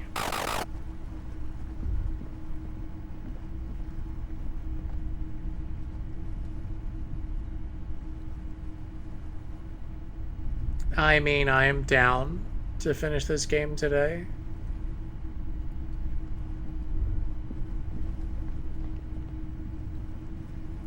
Yeah, I'm not surprised I just passed the point of no return. The game told me as much.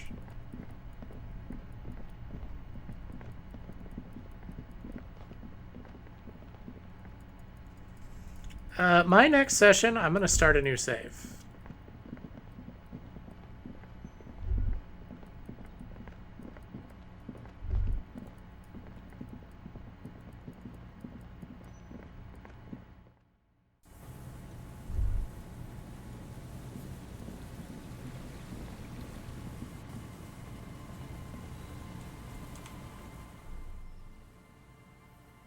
Few more hours. Okay. I can do that. Yeah, see, the guy's gone. I'm telling you, he's the guy that shot them.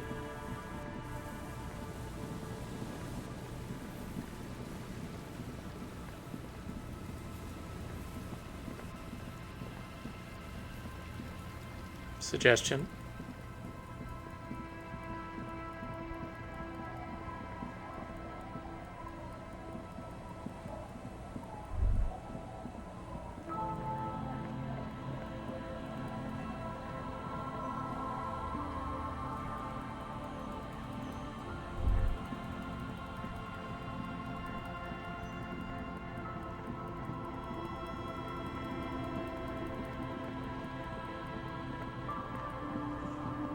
Done.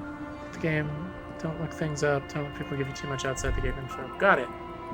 Sounds good to me.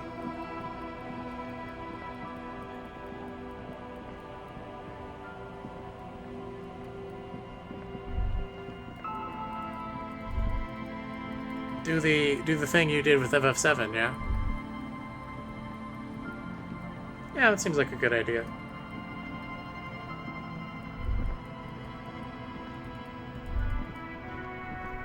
Stop. Just up ahead. Danger. You are prepared. Don't put away your friend. Your weapon.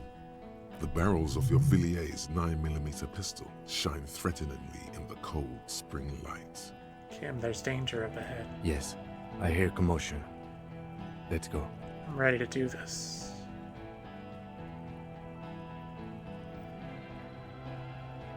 Good. Be ready to take damage.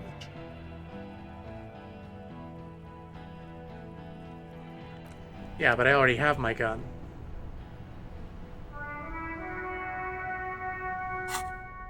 I'm wearing my armor and my gun.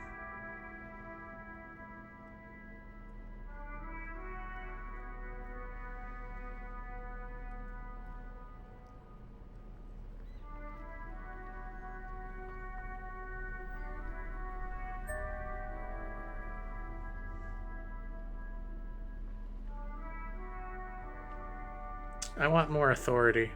This feels like an authority. Oh wait, no. Hand-eye coordination.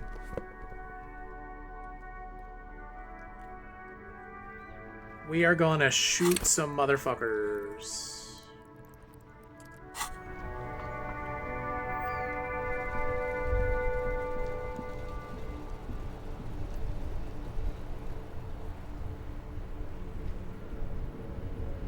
Farewell, Jester.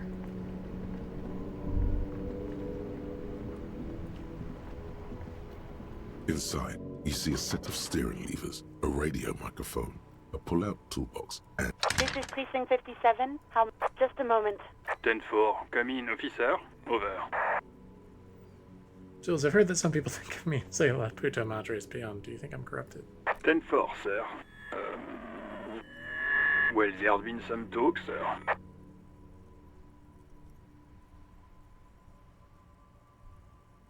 Some talk? I only meant that there's been some talk in the station, that's all. But there's always some talk in the station. You know how officers in Jamrock are. But then again, some of us truly are on the take. It's unfortunate. Over.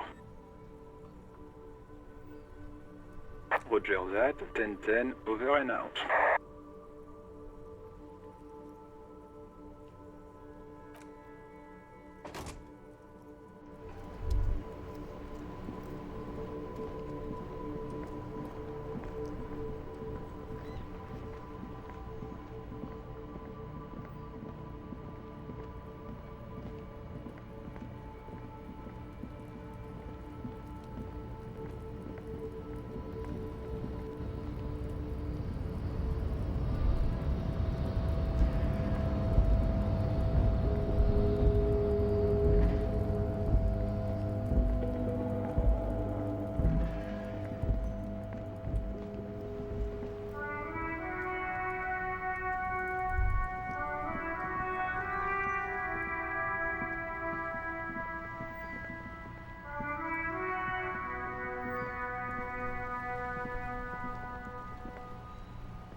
Give up. You'll never find the answer.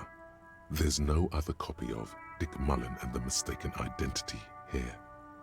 Because that's how the world works. Some stories never get finished. You shouldn't expect there to be a tidy, satisfying ending. But, what if you never find out how your story ends? There's got to be a way to solve this. There isn't. If only you had more time, more resources. Who knows what you could have come up with? Maybe if there had been more money and less speed. Or more speed. Or that, yes. Either way, you might have been able to come up with an answer, but not like this. What a disappointment.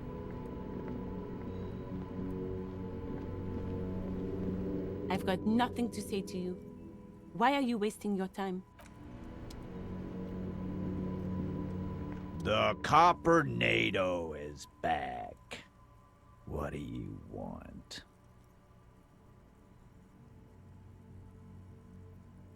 Is this bugged? This feels like a situation that...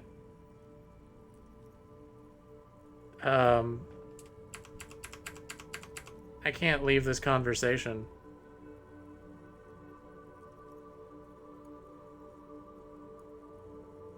I can't do anything.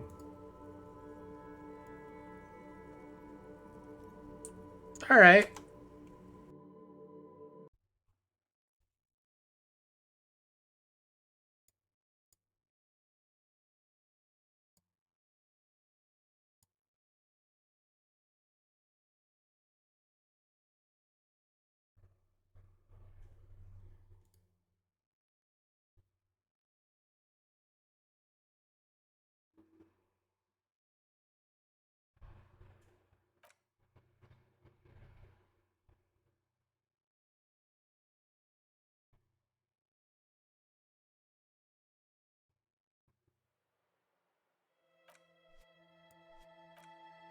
True. It is the pail.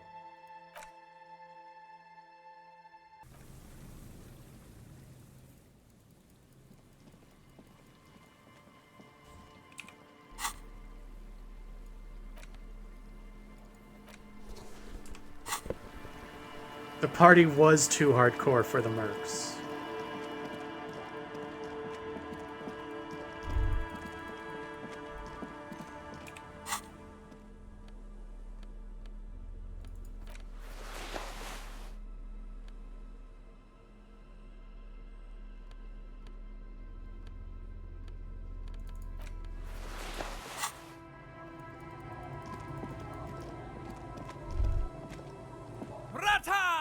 Now is the time! Time for what? Oh, you will see. First the spirits! The blue medicinal spirits! Grab the bottle and uncork it! It is time to unleash the other world! Wait, right now? Ruby's gone. I don't really think there's anything to celebrate here. Ashbaratan, now is not the time to celebrate.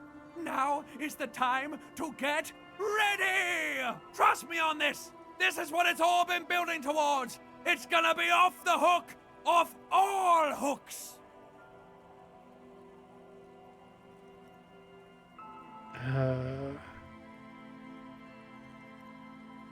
The bottle opens with a silent, mysterious hiss. The fumes rising from its mouth are as crisp as the northern winds. Now, Bratan, take me off! I didn't know I could do that. Bratan, have I ever lied to you?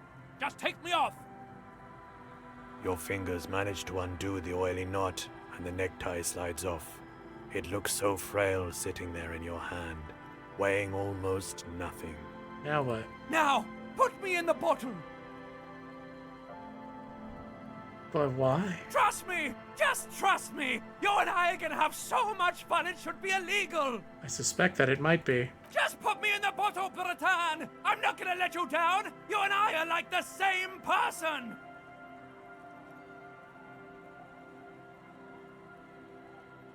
Put the necktie in the bottle. As the necktie slides into the purifying liquid, large stains of grease rise off from it and float to the surface. There, they quickly dissolve and disappear completely. I love that it's the voice of the pawn shop guy.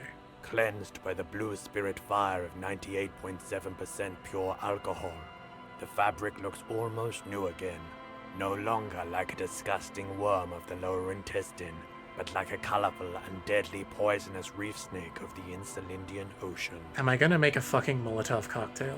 The necktie floats in the bluish liquid with almost unearthly grace. Necktie? There is silence. Cork the bottle and put it away. The lieutenant has been observing you quietly all this time. He's struggling to keep silent, but finally seems to give up. I've got to ask, what are you doing?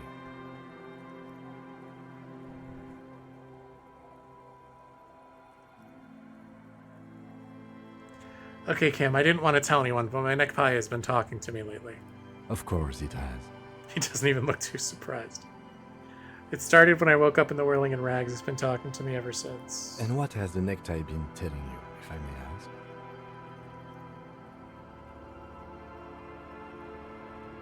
Mostly urges me to party harder. Wonderful. Very useful. Okay, so why did you put it in the bottle? Because it told me to. Right, okay. Anyway, I'm glad you told me your necktie has been speaking to you. That must not have been easy. We're all under stress. This is turning into a great big mess. I'm not judging. Just keep it together. Let's go.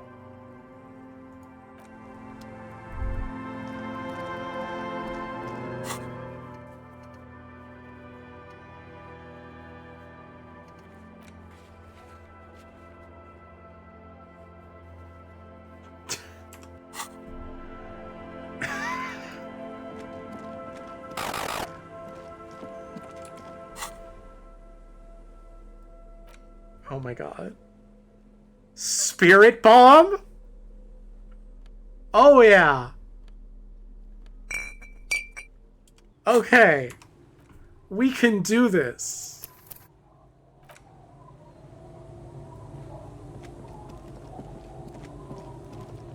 We are gonna firebomb some fucking asshole monstrous piece of shit PMC motherfuckers. Stop here.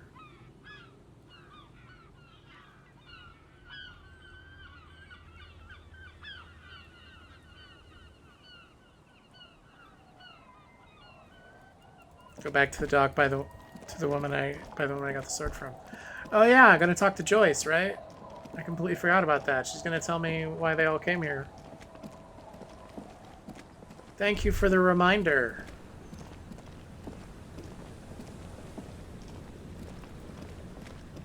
You're back. Good. What can I help you with?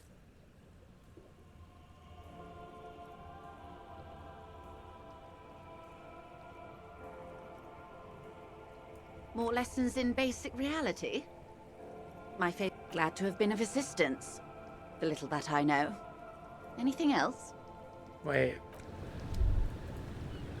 Why is she... How do I even... Maybe it's just bugged out. Aye, the sea's gonna calm down soon. I can feel it. The wind...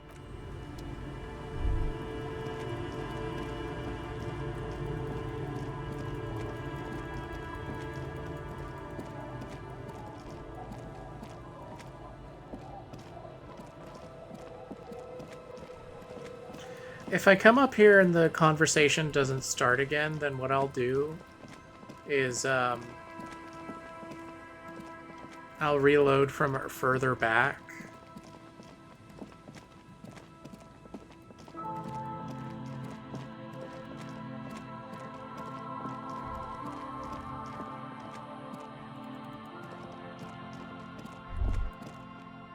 Stop. Just up ahead. Danger. You are prepared. Don't put away your friend, your weapon. It is glowing in your hand, ready to serve. The oily tail end of your necktie-turned fuse glistens in the cool spring light. Yes, I hear commotion. Let's go. I'm ready to do Good. this. Be ready to take damage. I'm all out of shits to give, loincloth. Welcome to the fucking reckoning. Put your damn gun down. People are gonna get hurt. We need to talk this through. All right? Shut up!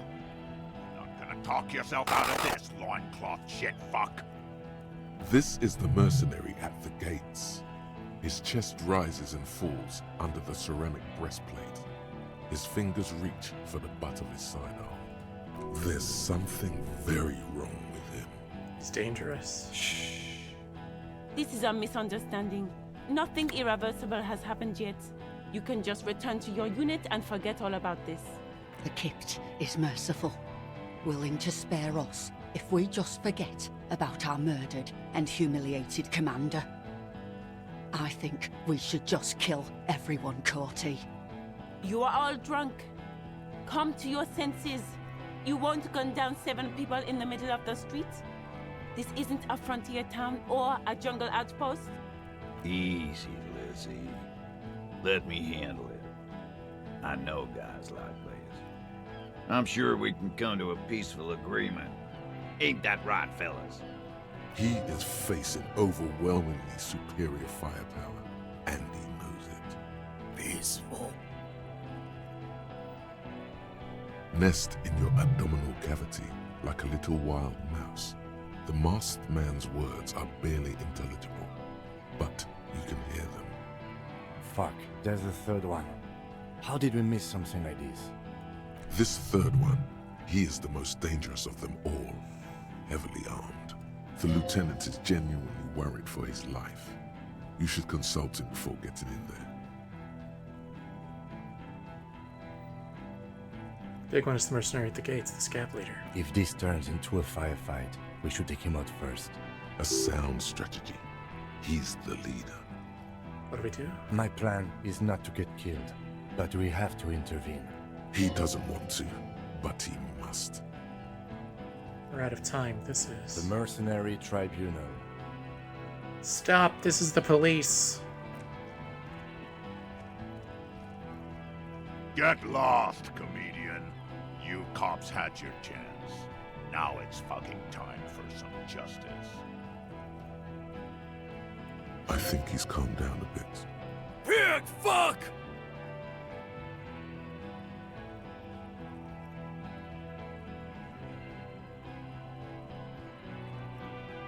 I can see you're drunk. Ah, yeah! Welcome to the fucking party. You're probably gonna get killed too. I don't give a shit if you're cops. No one is going to kill anyone. Let's just put the guns down and talk like civilized human beings. With a wordless gurgle, the killer loads his long rifle. The leader gives a small nod to the helmeted man. Suddenly, the blue medicinal spirit in your hand seems to have a pulsating glow. It feels enticing somehow. All right, end game. Light me on fire and throw me in his face. Even if it comes to a fight, it's a good idea to get under his skin first. I don't know about this getting under his skin. What if he gets under yours? I'm barely keeping your hand from trembling here. No, please. Peace. It has worked this far. Start with the first idea you have. Move down from that.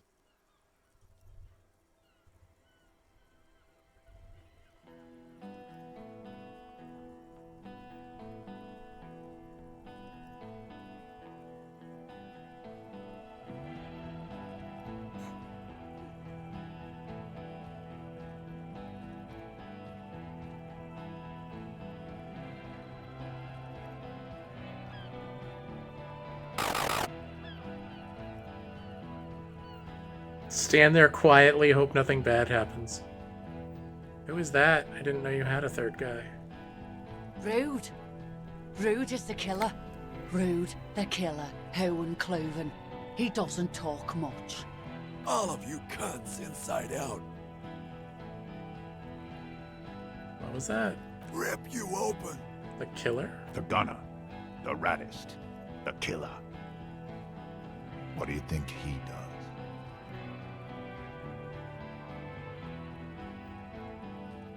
Tends to the stables? What are we waiting for?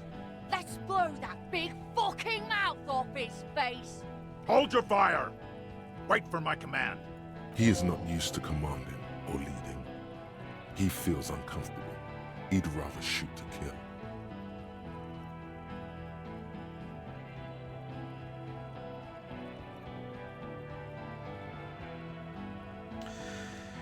So here's the thing.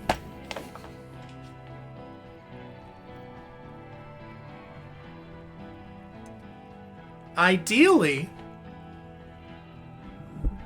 we get out of this peacefully.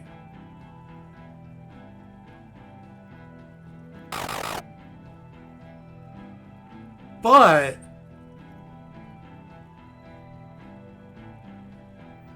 my heart yearns to throw the spirit bomb.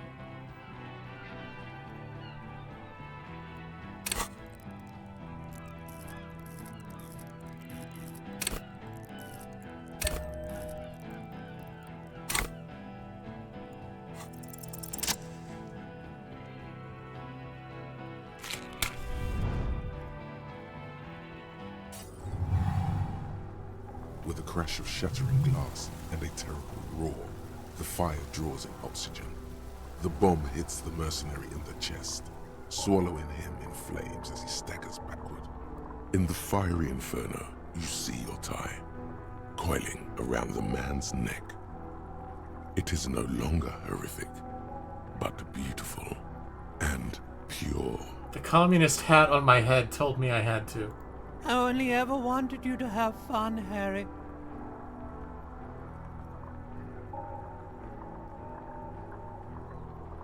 I didn't even know your name. My name, should you know it, is Jobson AS Men's Fashion Model, Colorful Tie, Catalog Number J327. I know so little about you. How did we meet? One day a sad man walked into a clothing store. He looked really down, like he hadn't had fun in years. He needed someone to show him how to rock and roll again. Jobson AS Catalog Number J327 shone on the tie rack, trying to get his attention. The sad man picked it up and put it on. He looked at himself in the mirror, didn't smile. Nothing will ever heal me, but at least I'll have a funny tie. And from that moment on, we rode together. The rest of your clothes were still normal back then, but we took care of that soon enough. Did we have any fun? Truthfully, not a lot.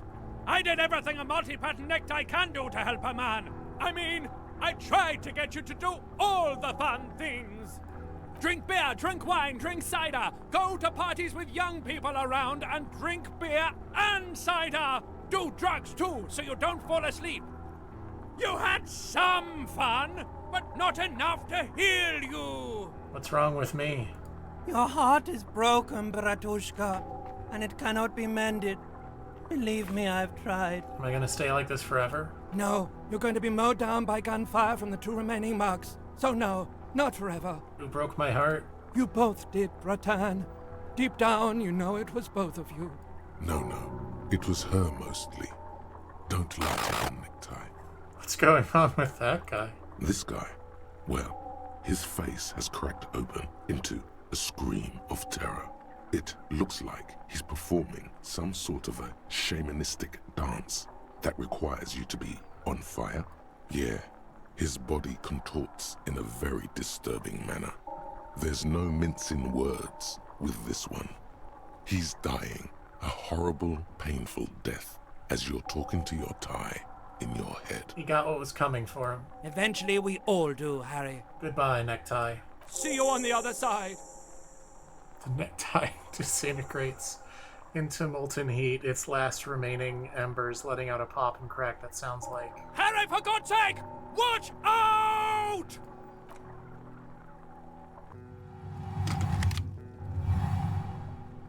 To your right, the killer raises his rifle and takes aim at you. His moves are steady, but the long barrel of the rifle sways slowly.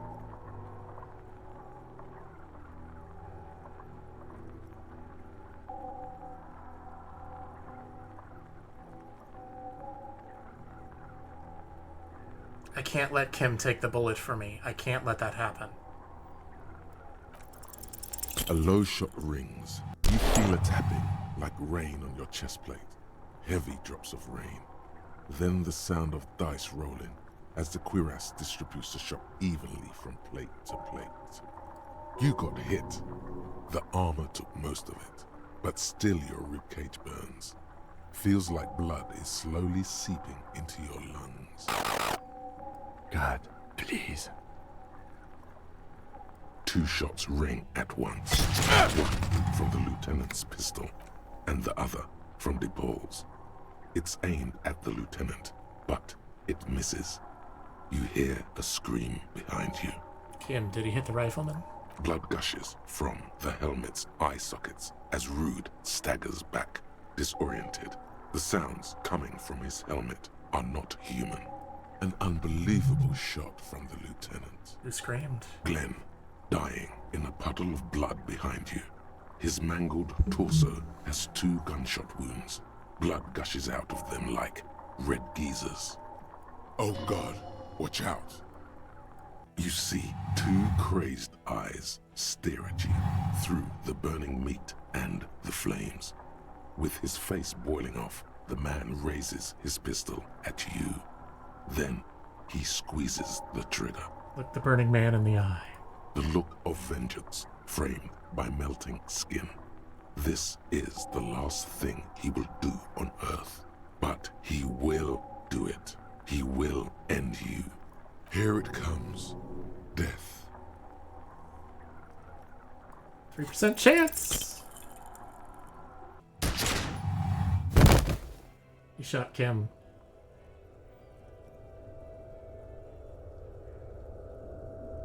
You can't. There is no time.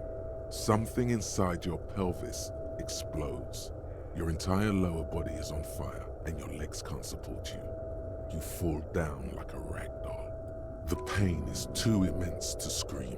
It pushes the air out of your lungs. Everything goes dark. A distant blur as you recede into it. Listen through the darkness and the pain. The Hardy Boys are screaming, fighting, dying. Someone jumps over you. Nearby gunfire shatters glass. Stop! The cop! Protect the cop! He's down! Touch your lower body. Feels slick and warm with blood. The pain is too strong to know what has happened there. Even clutching to your consciousness takes everything out. What parts of me are missing? Most of what's down there. I don't care. Fuck me. You can also feel the bone where the bullet went in. Something very sharp, like broken teeth under your fingers. Try to open your eyes. What do I see? Nothing. A persisting darkness. Dancing lights of pain. Distant shadows cast by them. Like a hellish play. You're bleeding out.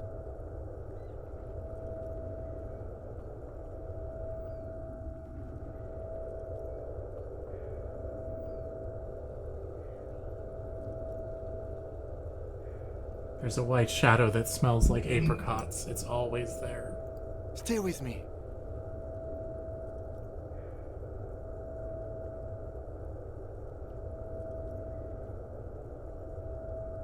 Oh, man.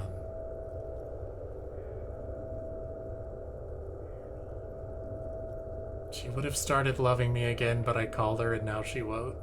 Leia, let's be in denial. Yes, keep talking. You hear me? Stay awake. But you can't. It's so hard. Your eyelids grow heavy, and the sounds ever more distant. And a cold comes over you.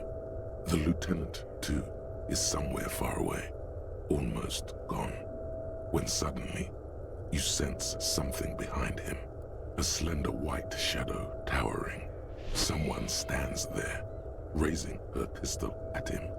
The lieutenant does not see it. He's pushing down on your wound with both hands. Scream immediately. He's gonna die. Shoot. What do you mean? You hear your bloody lips mumble. You try to get out the gun. What do you mean I rolled double ones? But he does not. He doesn't look into your eyes and see the fear there. He just shakes his head, still crouched over you. You hear a distant gunshot, velvety smooth. A red circle has appeared on the lieutenant's jacket. It's growing fast. Like a pillow, he falls on you, cold nylon and blood slumped on you as the lights go out. All the lights. The last thing you hear is the sound of his spectacles landing on the pavement next to you. This is death. One more door, baby. One more door. Nah, let me back into the fight. Let me save Kim. Kim, there is no Kim. There is no fight. It's over. It was. Have mercy on yourself. Take the door. He's not taking it. His body is not taking it. Oh God, no. He's not disintegrating. He's swelling up instead. Over the hours, hurting, moaning in his sleep, and rotting, and being disinfected, and smelling of drugs, and feeling saliva in his mouth, drifting in painkillers, thrashing in his bone sleep. He can't go. Not before the case is solved. There is a radio in the distance. A radio of the world. Playing sounds. Good morning, Elysium. Soon you will return to the world. Hours turn to days. Soon we will get up again and go through it again. Finally, we know what the infernal engine was outside. The clarion call. It was him. He is the infernal engine. He never stops. He only gets worse.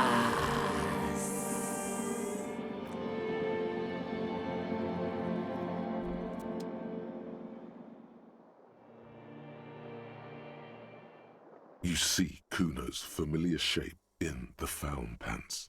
It turns double, then triple from the pain. He says, Kuno's in my fucking party? Coinslot's dead? You can barely hear him. The pain is so bad. Just kidding, Pigo. The boo-boo wagon took the Beano Cloud away. He's probably gonna live. Where did they take him? To the hospital, fucktard. Should I have to keep up with Kuno? Thank God. Okay, he's alive. They say you burned half the city down. Thousands dead. That's very cool to Kuno. I thought I'd stick around. Be straight with me, I need to get my bearings. Sure, Kuno's gonna help you with that. Kuno's in a given mood right now. What happened to my room? Baby Beard was in here. Was probably a bitch to clean this shit up. Baby Beard. That can only be Gart, the cafeteria manager. You mean Gart? Yeah, fucking Baby Beard. Cleaned all your shit up. He's like your fucking mum now or something. How long was I out? 2 days. Kuno's been out longer sleeping off the speed train. 2 days is nothing. 2 days is nothing to the Kuno. What happened to the others? Some of those Union goons got fucked. Now the whole harbour is in lockdown. Even Kuno can't get in there. Everard probably used this armed altercation as an excuse to completely barricade himself in the harbour and cut off all communications with the outside world. Is Titus alright? The big fuckhole. Yeah, he's drinking downstairs. Kuno's not into that. I honestly don't care about the other two. Whole harbor is in lockdown? Yeah, that's what Kuno said. No one goes in or out. Shit's paranoid now. She's gone, pig. Kuno saw her take off before you started all that violent shit. Had a suitcase and shit. Doesn't sound like she's planning to come back. She escaped. What? You don't believe the Kuno? You don't believe the Kuno knows this shit? Fuck you. Kuno keeps tabs. Bitch is out of town. Who would have thought? Perhaps you should have arrested her. Shut up, Volition. Rich bitch. Yeah, probably. Boat's gone. Kuno'd be fucking fine too if Kuno had a boat. Thanks for telling me, Kuno. No problem. Kuno shares the info. You said thousands are dead? Yeah, it was a fucking massacre. You and Kuno are the only ones left here. Relax. The kid is just messing with you. You didn't actually get thousands of people killed. What happened to me? You tore some shit up there, pig. Got shot too. How would Kuno know? Kuno's not a fucking doctor. Pretty fucking bad, Kuno thinks. But you're one lucky pig. The doc took the bullet out and said you'll live. You got shot in the shoulder too, but luckily you were in that fancy teapot and it took the hit for you. Can I walk? Are your legs attached to Kuno? Can the Kuno move your legs? The fuck should I know? You can walk. If it's possible, then by pure willpower alone. You're a psycho locomotor. I'm a psycho locomotor, Kuno. That's pretty cool to Kuno. Kuno's also a psycho. Has anyone from my station been to see me? You keep asking all this weird shit from Kuno that the Kuno has no way of knowing about. Do you know who treated me? Kuno did? He didn't. Said there was a doctor who removed the bullet from my leg. Yeah, some cunt from your station came over and knife fucked you when you were sleeping. Nick's Fuckleave, I think he was called. Said he was a doctor, then fucked off and told me to phone him if you shit yourself. Nick's Gottlieb, station medic, throws a bag containing a small bullet into the medical waste disposer. Then he pops some caramel candy into his mouth and says, "Next." There's a line behind his door. We're detecting Druamine in your bloodstream. It's a potent morphine-based painkiller. The good doctor must have given you some. It's gonna suck when it wears off. Are you hurt? Why, in the name of fuck, would Kuno be hurt? Kuno's fucking smart. Kuno wasn't in that fuck pile. Kuno knows when shit goes south, unlike you.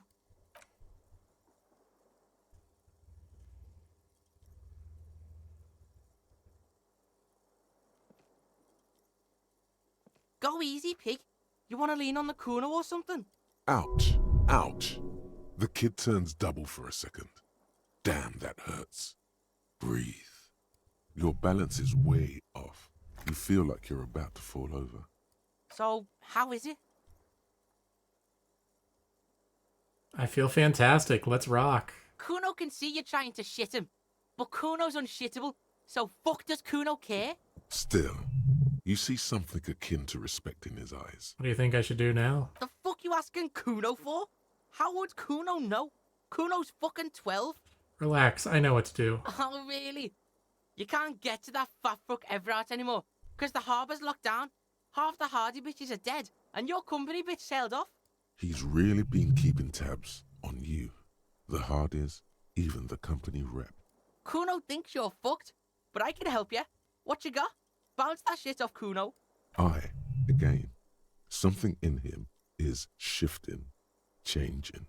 Let's do this tango, Pig, he thinks.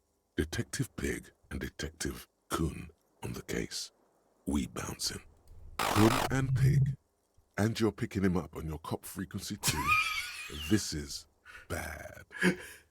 And you're picking him up on your cop frequency?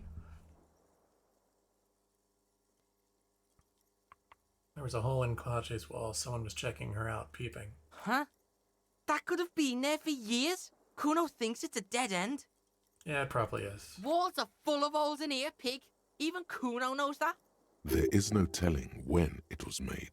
He had a point there. The fucking Maybells, Kuno. The flowers. Yeah, what? What bells? Fuck, pig. Kuno doesn't know about this flower shit. Kuno's not feeling it. There were some footprints in the dust in the room behind Klages. There are fucking footprints everywhere, pig. Pigs are too into this footprint shit. Kuno just saw footprints outside on the sidewalk. Thanks for your help, Kuno. Shit ain't nothing to Kuno. What now? I don't know, but I won't give up, Kuno. Will Pig, you ready to walk, Will Pig? I'm ready. So, listen, Pig. Kuno's been thinking about shit and, Kuno's coming with you. Help you wrap this shit up, final style. Asking for something, even asking to come along, doesn't come easy for him. Why do you want to come with me? This scene is dead. Kuno's out of here. Might as well be a pig. Big up fucky fingers on me way out. Drug asset detected. Kid would make a half-decent sharpshooter, no? Look at him. Life hasn't been easy on him. You want to drag him along and put him through more shit? Your shit? Look, this might be his only way out. Trying to recruit him is like trying to make a pet out of fire. This kid recognizes only one authority, his own. He is streetwise, knows the neighborhood, knows the people. He could be useful. This is a 12-year-old kid. You can't seriously be considering taking him along. What's going to happen to him? All right, saddle up.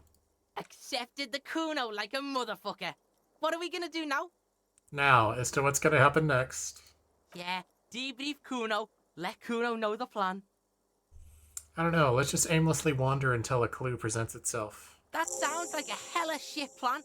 You asking Kuno to come along to your shit show, and you don't even know what to do. Fucking check your pig journal or something. Come on.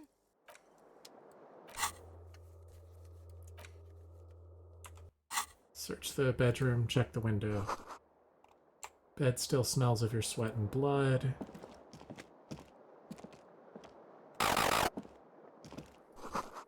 Stereo 8 player has been reunited with its right speaker.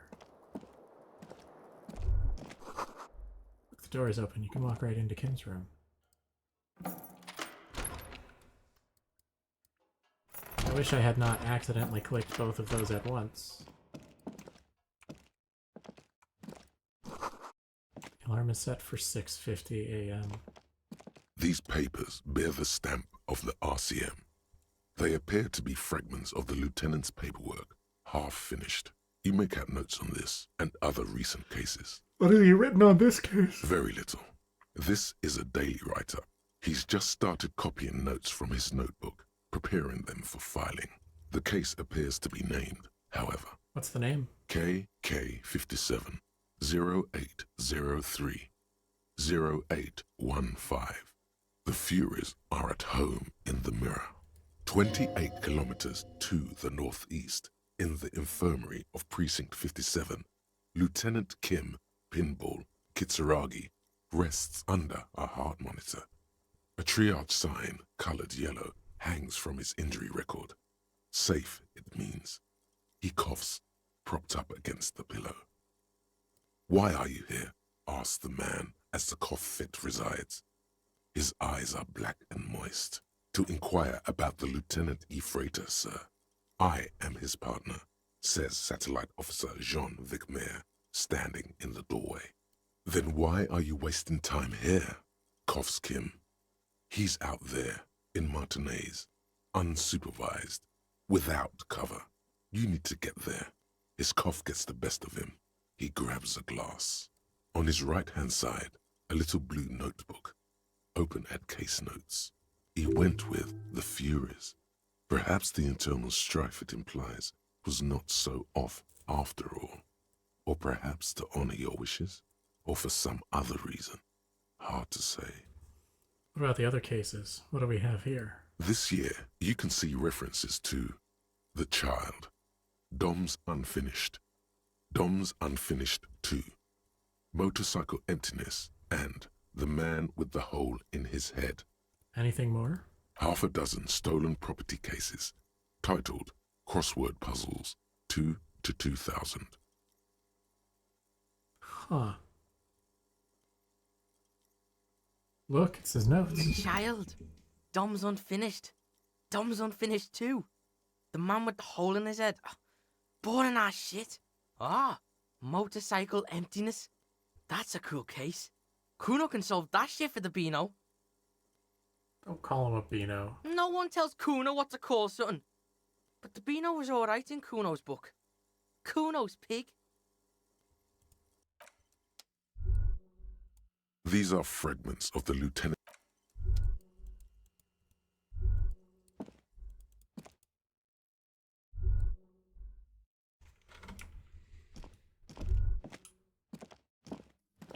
I adore that they did not fix this room up until after I had been shot.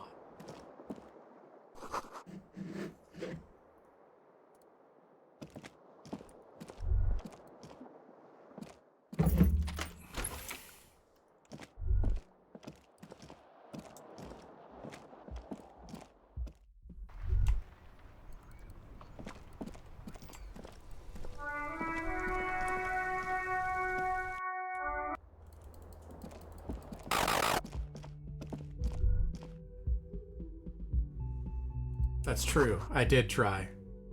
Ouch, that leg hurts. Maybe if you don't run, it'll be okay. You know what? That's fair.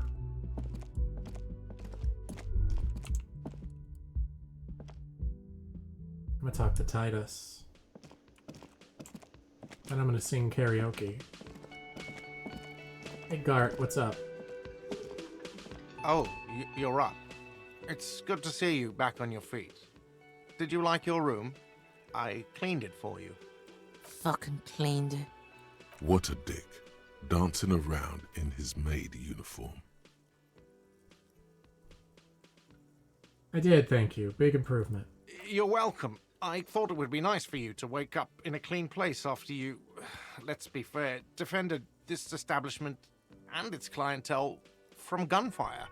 I give credit where credit is due, and that was a crazy move. Crazy effective. Petroleum bomb. Never seen anything like that. I was there until it struck him. Crawled inside then. Bullets started flying. Anyway. He really wants you to realize that he was also on the balcony looking by. In the danger zone, so to say. I hope at least your partner is recovering quickly. Also, you're staying here for free now. That's right, this establishment supports cops. The stay is free, the drinks are not. Just felt I needed to specify that. Where did everyone go? Oh, you know, people don't tend to stick around after shootouts. Turns out they're not good for business. What happened to the man with the sunglasses? I don't remember everyone who comes here, and many people wear sunglasses inside lately. Must be a fad. Okay, so I have to mention, when it happened, you were right out there on the balcony. Yeah, I was. Yeah. That's because I'm a bad ass. It really took courage. Don't pick at him.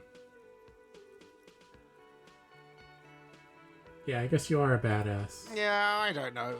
Clients were panicking. And also, I guess I sort of found out that I don't give a shit if I die. He means it. It's not just boasting. It's something he discovered about himself. Stepping onto that balcony. Oh, now I feel bad, Gar. No problem. They'll come back. They always do. Another thing. Great. I love those. Yes? I don't give a shit if you die either, Gar. Hello. Hi again, Gendarme. Bye-bye, Gendarme.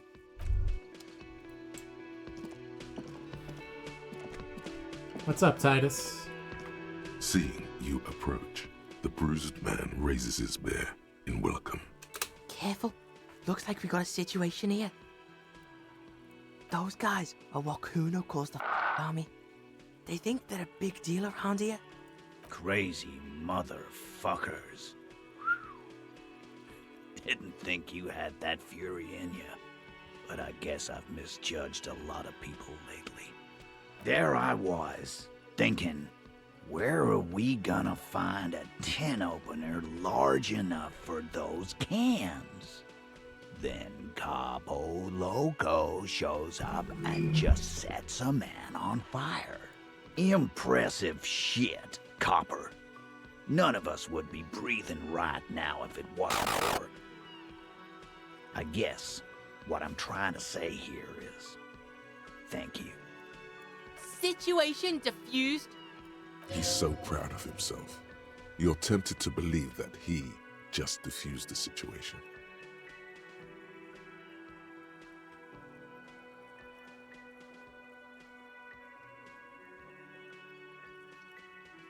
I superstarred the shit out of that. Dick Mullen on steroids.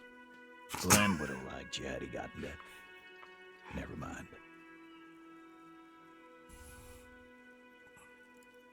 I just got an achievement. Hyperstellar Law official say 7 deranged superstar lines.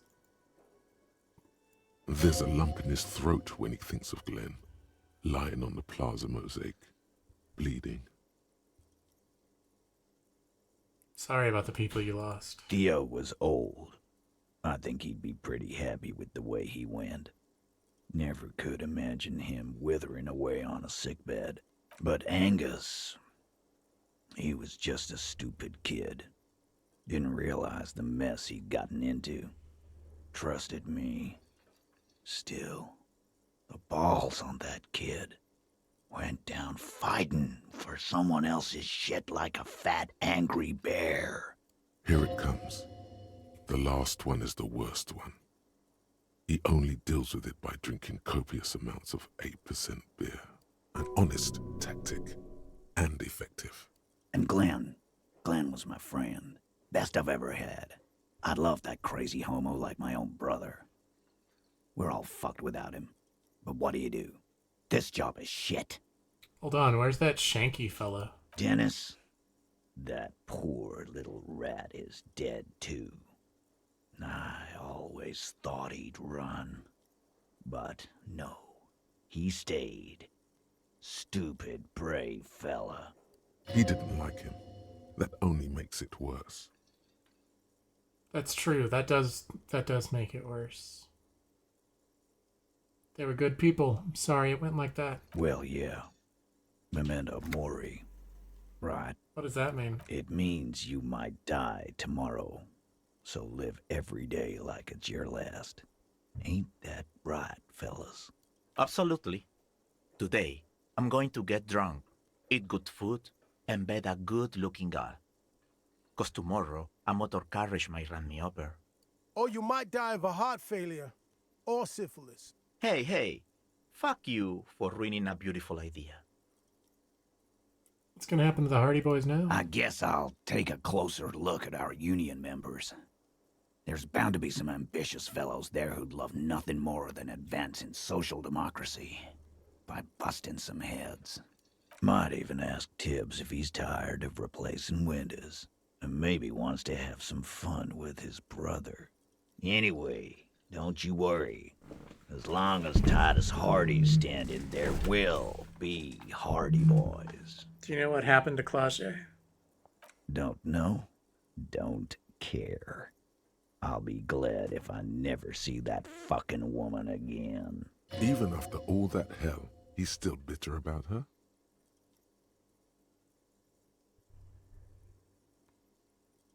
Titus, after all we've been through, level with me. You really liked her, didn't you? Nope. Same here, man. He shrugs and tries to look uninterested. Any idea what I should do now? Judging by the sight of you, I'd suggest crawling into bed with a bottle of whiskey in one hand and a big tit in the other. Yeah, go pay Monica a visit in Janrock. She's got a knack for making men forget about their worries. Biggest pair of milkers in all Rebacho. I'll go pay your partner a visit in the hospital. I hear he got shot up pretty bad. We don't have time for that grief shit. Kun and Pig are gunning it. We got a case to solve. Kun? And what the fuck now? Easy. Let the kid be. This is a day of mourning, and I don't want it turned into a joke. You chasing the kid around, the kid calling you a fucktard. We don't need that shit. Wow. Right. Kuno keeps silent, too. Fuck it, let them have their day, Kuno thinks. Doesn't have to be a joke. Kuno was just saying, we need to solve this shit. So long, fellows. Be good so I don't have to come back here again. You look after yourself now, Copper. Death passed on you today, but men don't get that lucky twice. Copo Loco. Good luck in Jambro. Scars made the best tattoos, they say. Thanks for getting involved, man. Not a lot of cops would step into that line of fire, but you did. And if you ever feel like the uniform is holding you back, I've got a few vacancies. You'd make one hardy boy, Copper. And Titus Hardy himself would make a good officer. That man was born to lead. The RCM could really use a man like you, Titus. Think about it. I will, Capo. That's a promise. Now scoot, because the Hardy boys got some mourning and drinking to do. I just got an achievement called Hardy's Heroes. Pour one out for social democracy. 7.7% of players have this achievement. I can only imagine that most people do not get so friendly with the Union guys. It may be the case that I am nicer to them than most people and get off with them better than most people playing this game. Probably because I have quite a lot of experience with people like that. See, she's left something on the table.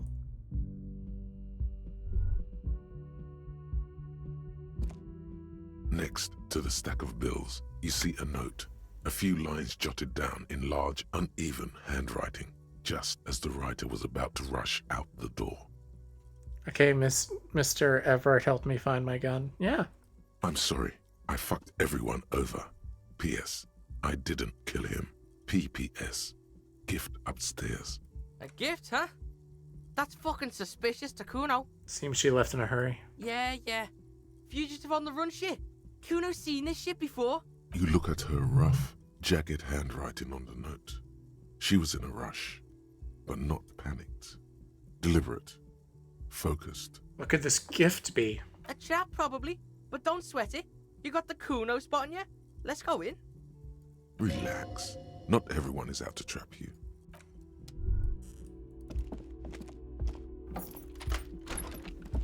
The medicine cabinet is empty. Not even a toothbrush. Pity. She's really cleaned this out. Smart chick. Kuno never leaves shit behind either. Kuno's a pro.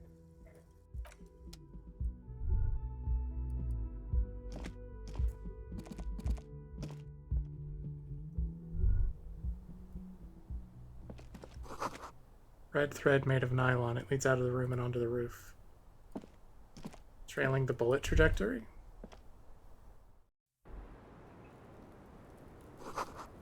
Thread is tied to the antenna. I mean, Ruby was talking about the antenna. No fucking...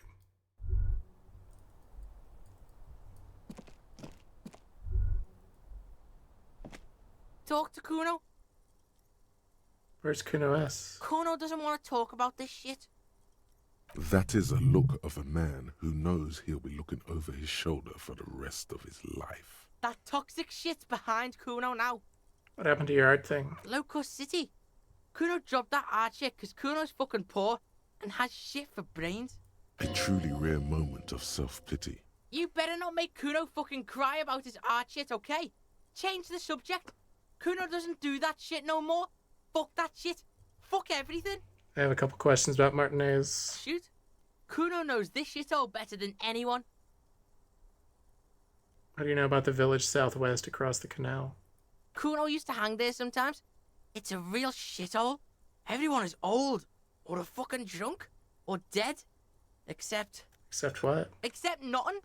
That shit is behind, Kuno. Keep your nose out of it. You know who isn't old, drunk, or dead? Lillian. Does he have a little crush on Lillian? Just don't ask him about it. Boys in that age can be quite sensitive about such matters. Lillian's nice, though. She's okay. I mean, with all the fucking drunks and relics around, she's like the only one who isn't a walking shithole. She's okay. Sounds like the kid has a soft spot for Lillian. Anything you can tell me about the boardwalk with the ruins and the fish market? Cool place. Lots of shit to do there. Ever been inside the ruined building? Kuno's been everywhere, pig. Yeah, what's in there? Kuno ain't spoiling this shit for you. You gotta climb in there yourself and check it out.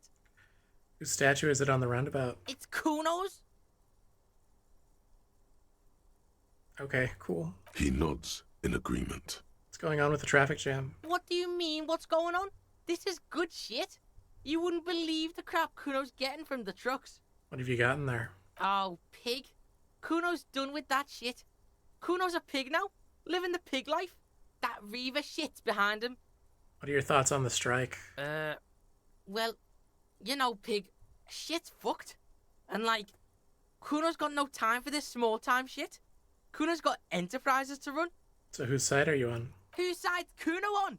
Kuno's on fucking Kuno's side, pig. This is beneath the Kuno. Don't talk to me about this playground bullshit. You're getting shit in Kuno's head. Being put in the spotlight like this makes him feel exposed.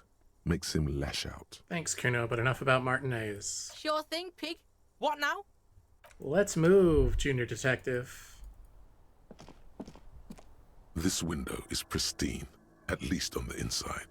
A red thread has been taped to the glass using adhesive tape. It trembles ever so slightly in the cold wind. Oh, Kuno knows this shit. Ballistic shit, science radio shit. Shows where the shot came from. What happened here? Golden light melts away into the blue, glassy darkness of your mind. In it are two neon-lit shapes, a man and a woman on the single bed.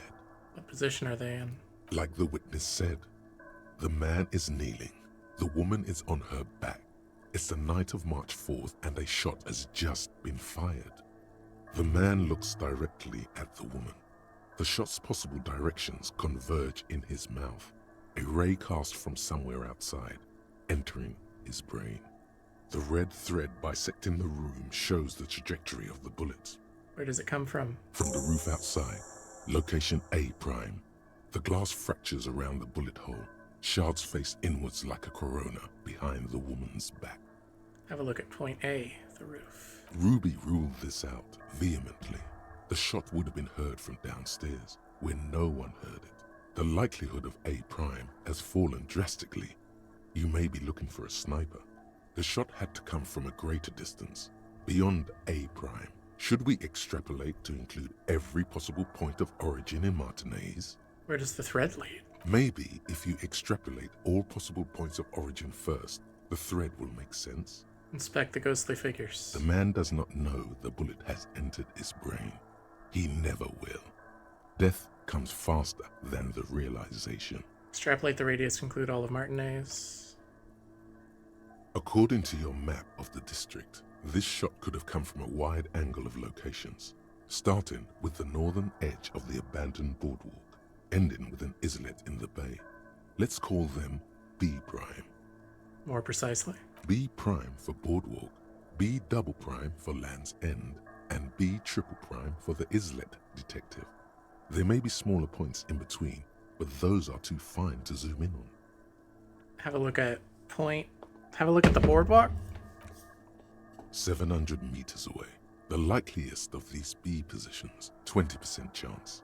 A skilled sniper could have made the shot, provided he had a safe sniper's nest. Even with the light on inside, we're talking military training. At that distance, the perpetrator would have had to take wind direction into account. This would explain why no one heard the gunshot. The bullet came from far away.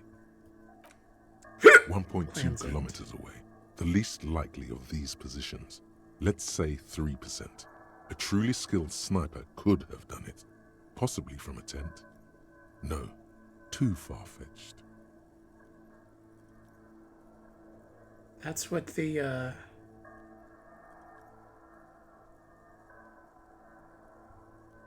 That's where the cigarettes were, though. 1 kilometer away, an unlikely point of origin. Beyond the docks somewhere, on an islet in the Bay of Martinez, perhaps. There are islets there, badly charted as they may be. The shot would have been a small miracle, 5% likelihood.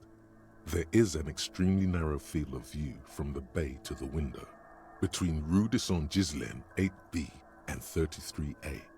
The angle would have been extreme and access to the islets is questionable, but it is a possibility. Kuno does... I do love the, I do love Kuno going, politics are stupid. Then there's the thread the witness left. She did have a first-hand view of the event. Perhaps she found something in the outer reaches of her memory of it. You need to inspect it again. I extrapolated all the points of origin. Now where does the thread lead? It suggests the bullet came from the extreme upper quadrant of possible angles, from a point beyond the roof. B triple prime. The island in the bay.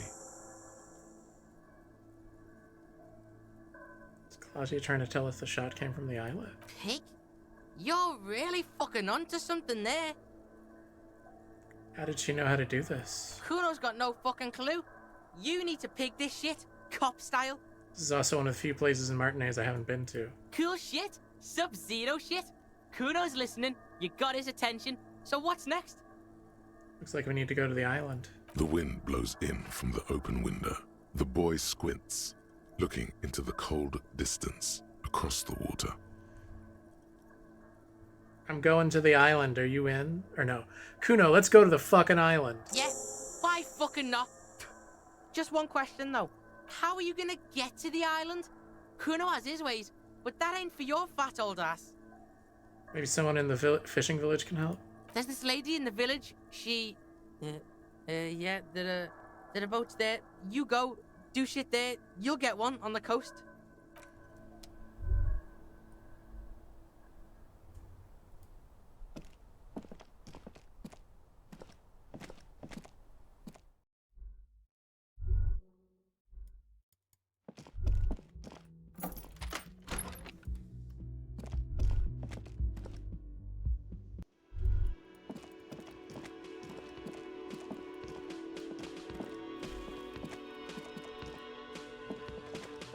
Kuno's gonna scram now. Can't be seen with pigs. Can't shit on Kuno's good name. So yeah, see you on the C4 island. Try not to get shot or drunk again. Kuno's counting on your ass. Kuno will rejoin your party later.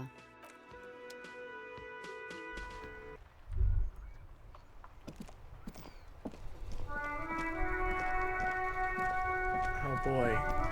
French. The graffito has been painted over the traces of the fight that took place here. It smells of blood and heavy fuel oil. This was Cindy the Skull. Looks like Cindy the Skull finally found the words for her masterpiece. The red-dyed fuel oil glistens. This was painted very recently. I smell heavy fuel oil. And blood. Some of it may even be yours. Looks like a giant mop was used to turn it into lettering. Heavy fuel oil. Isn't that flammable? What are you trying to imply, Fingers? You could buy some smokes, light up a ciggy and throw it in there. You know, just to see what happens. See if it's flammable. It's better that way. Safer. Fuck off.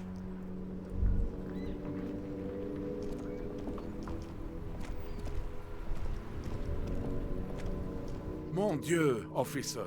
It is worse than I thought. Believe me, I know all about that kind of pain. I've had hip trouble for the past week. Maybe it's time to slow down, enjoy life a bit. Anything I can do to assist you?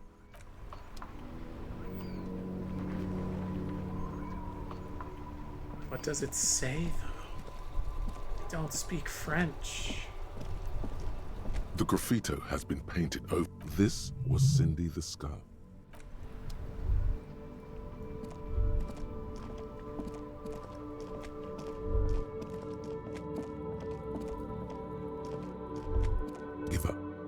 never find the answer.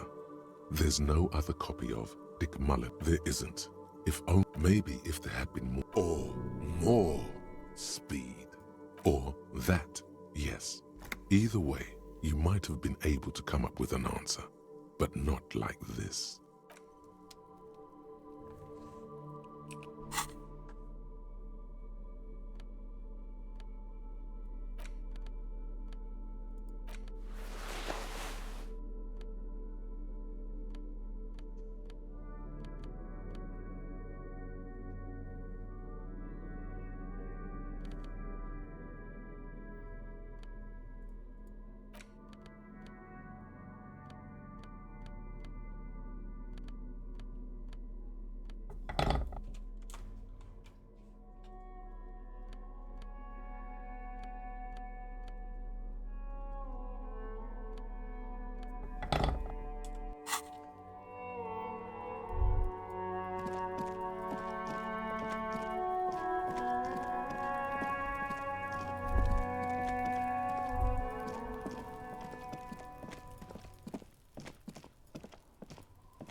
Just an ordinary wall. Nothing to see here. Yeah, why? It's a wall. An ordinary wall.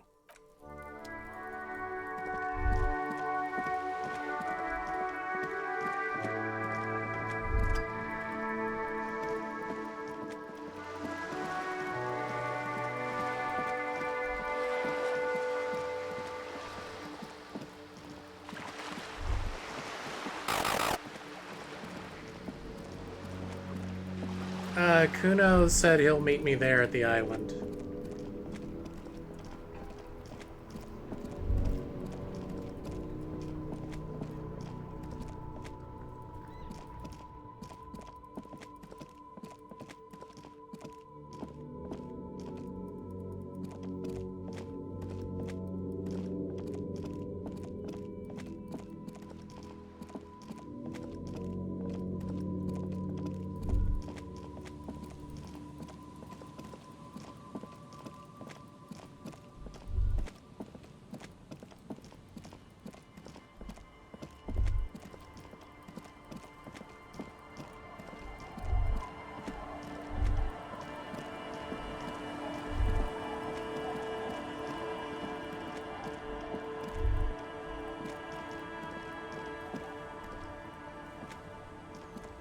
Our tenant, the policeman.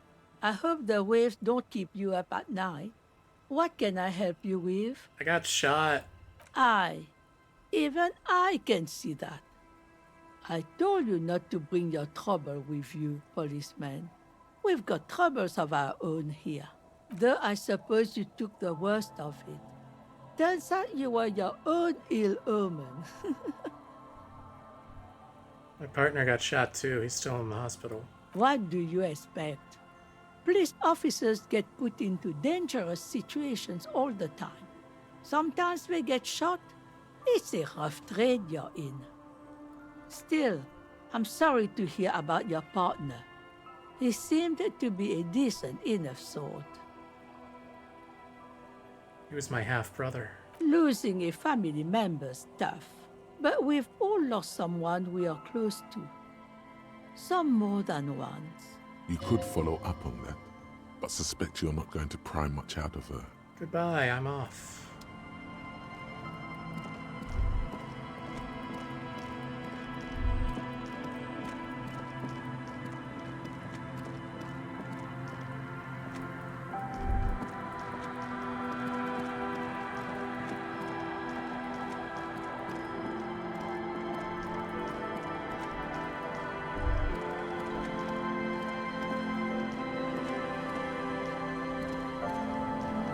Officer Harry, what happened? You're limping. Why are you limping? You look terrible. She sounds almost disappointed with you. reprimanding you for falling and hurting your knee. Some people hurt me. Is this from the shooting in town? We heard gunshots. Not that we don't hear gunshots all the time, but they were closer than usual. You should see the other guys. They're all dead. So you're a killer? That's good, I guess. Better than being dead. I'm not a killer, I'm a cop. Hi. I guess you are. I understand that's how it goes. I have a question for you. Of course. Can I help you with something? You need to get to that island. That won't be a problem. It's wind still and the tar just dried. We've got 2 days of relative sunshine ahead. What's on that island? Nothing, just ruins. Used to be some kind of fortification there before the war for the communards. An anti-aircraft gun, I think, bombed to bits in the landing. I haven't been there myself, always steered clear of it. Hasn't been there herself. Who has then? You said you haven't been there yourself. Who has then, if not you? My husband used to drink there. Him and his drinking buddies. Always seemed like a bad place to drink to me. People died there during the landing, you know. My mother told me. The kids sometimes go there too. I know they do, on rafts. I tell them not to, but they bring back old bullet casings and such. Which kids? The twins. God forbid they bring the girl along on some rickety barge. There's 8-year-olds fucking taking rafts over the ocean? Can I borrow your boat? If you promise to bring it back, and no scraping the hull, I just got it nice and yellow, and no drinking on the boat, and no joyriding either.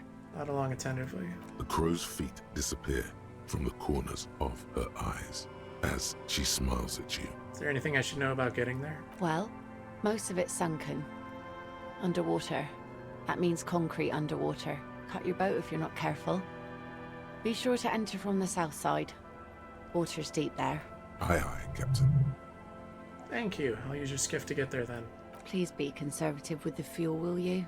Just filled her up, but it's a small tank. Be seeing you.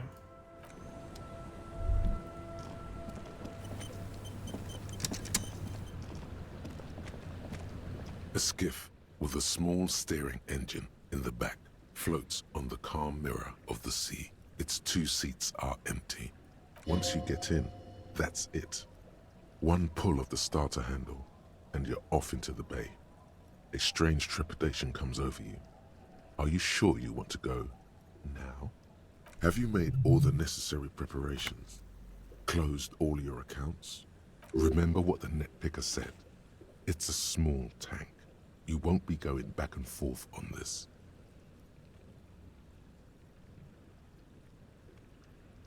Get in and ride to the island.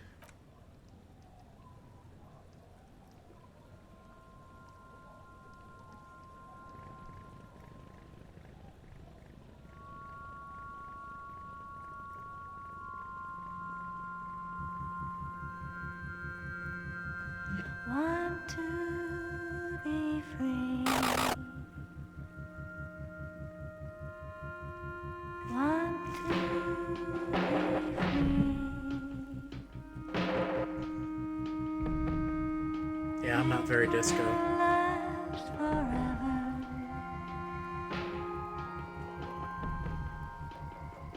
Eternally.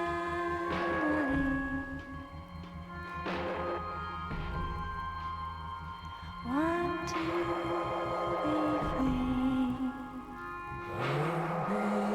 be free. Want to be free. It will last forever. Eternally.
boat comes to a slow stop.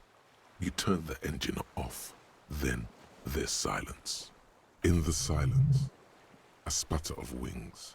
A flock of quails takes off in the distance. Good. You made it.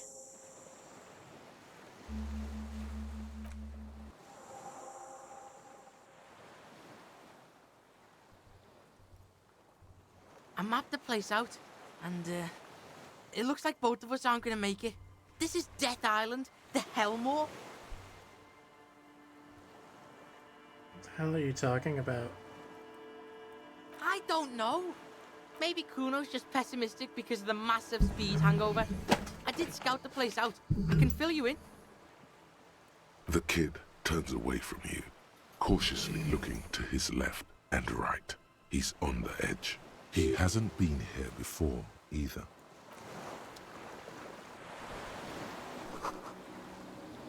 Bombs are powerful enough to break the foundation, used to chain trails off of the ocean.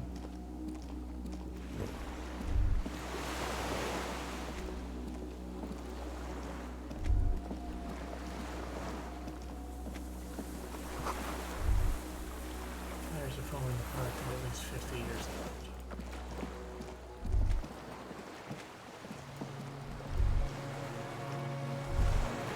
The chain trails off into the ocean, connecting the island to the supply depot on the coast. This leads to the depot in Lamb's End. Cool fucking chain. What do you think it was used for? Fuck does Kuno know? Kuno would use it to bring shit to the island.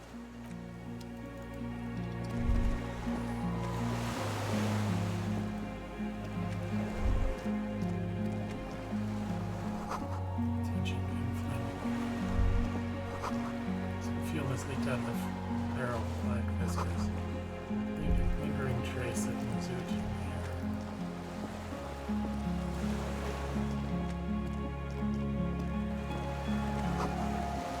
The barrel says Elysium. You can see a star with little specks in it. Way to get up there, the stairs are moving.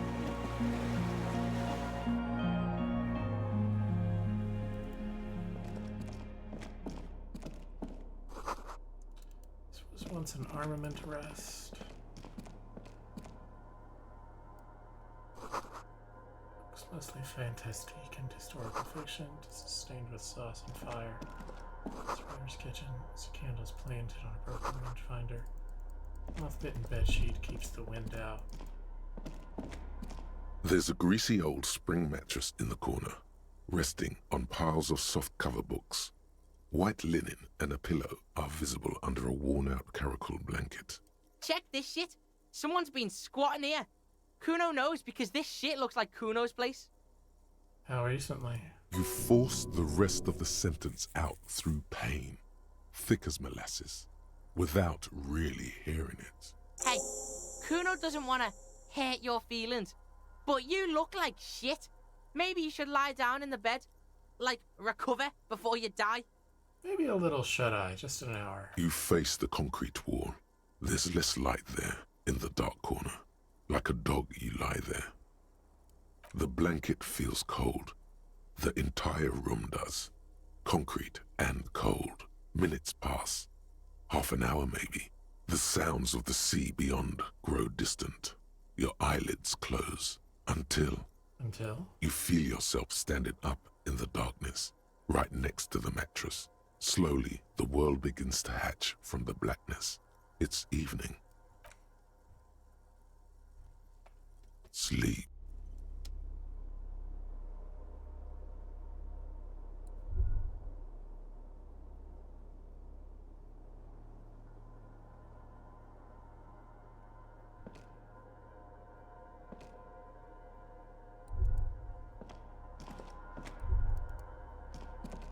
Kuno?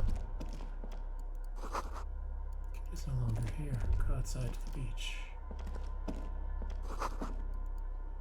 I'm still here closed. Feels strange somehow. Can't get in.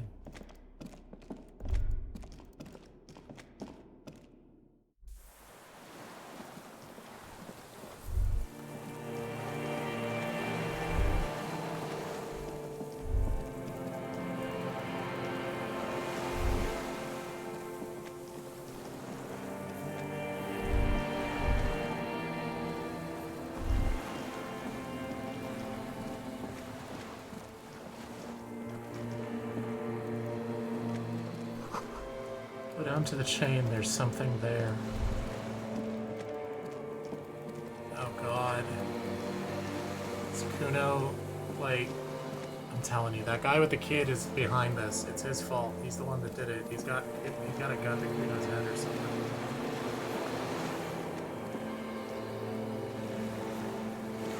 How do I get to the chain from here? Come up and around like this, maybe?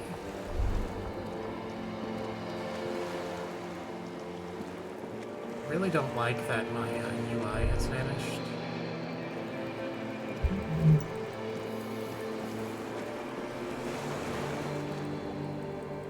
No, but seriously, how the fuck do I get over there?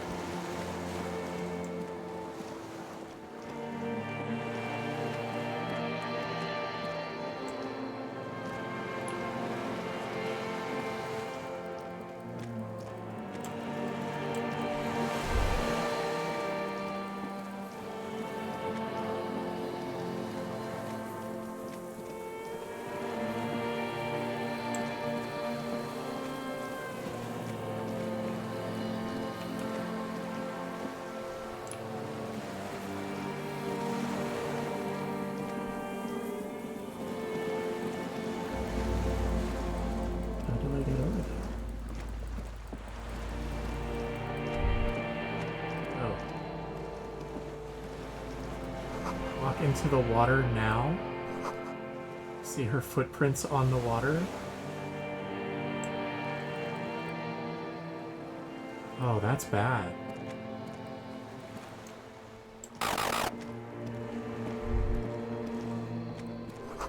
Further. Oh, it's a fucked up dream sequence. Got it. Dolores Day, the innocence of humanism, internationalism, and the welfare state turns around to face you. She has an airship airbag in her hand. She seems to be in a hurry. Okay, don't say you need to talk right away. Melt the ice first. This way you're already talking. But you don't even want to talk to her. She would only be cold and mean. Let her go. Something is off. I'm sorry. I was heading to the aerodrome. I just don't have time to...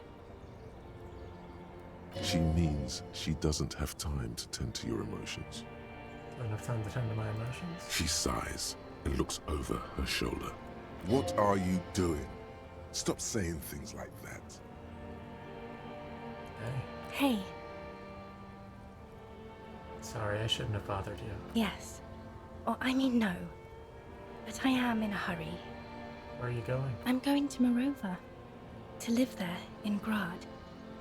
It's 1 million kilometers away, Harry. Might as well be another lifetime. What's in the bag? Just my scepter, my globe cruciger, a spare silk gown, a toothbrush, travel documents, the crown of immortality. Crown of immortality? Aren't you already wearing one? Oh, this. This is just a wreath. The crown of immortality is made of rarefied light, mana and raw palladium. It was passed on to me by the rulers of late antiquity. She looks at the suitcase, not knowing what more to say. Then, over her shoulder, silence. Her nuptial gown flows in the wind, wraps around her holy body. Anyway.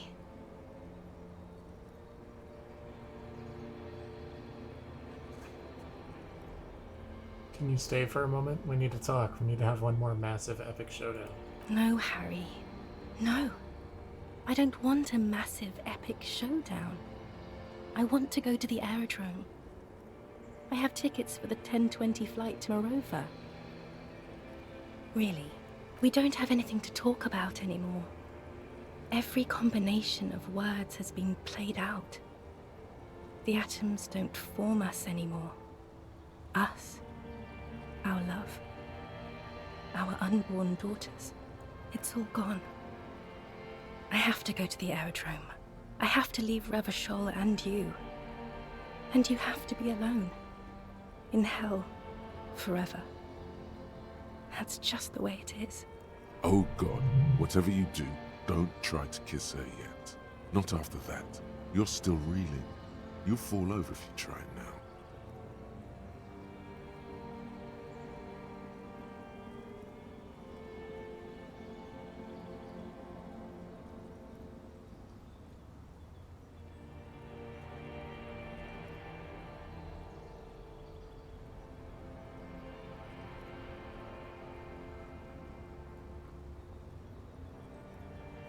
That's like the worst thing you could do.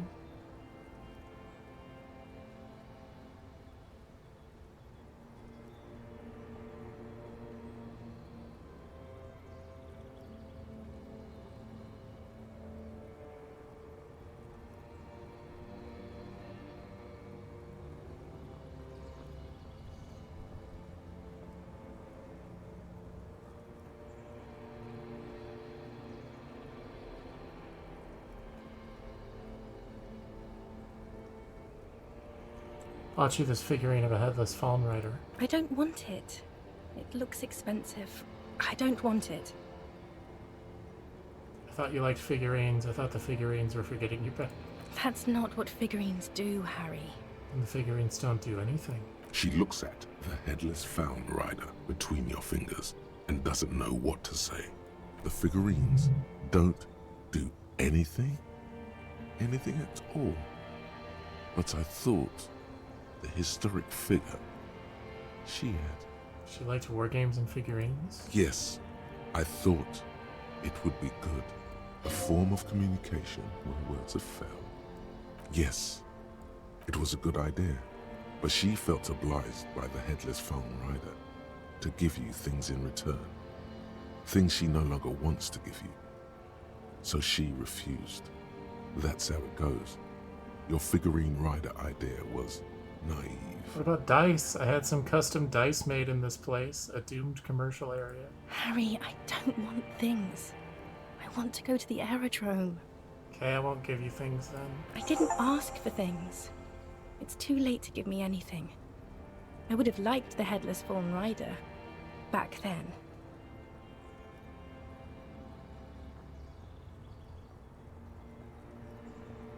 You said I have a vast soul and you will always come back to it. We both said a lot of things. We were very young.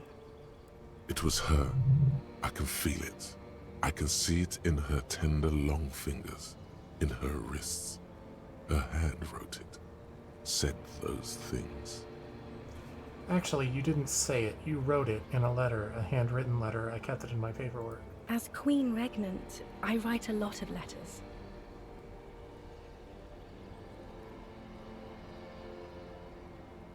I have it right here. Let me refresh your memory. Let's take a trip down memory lane. Please, Harry. I just don't have time for this.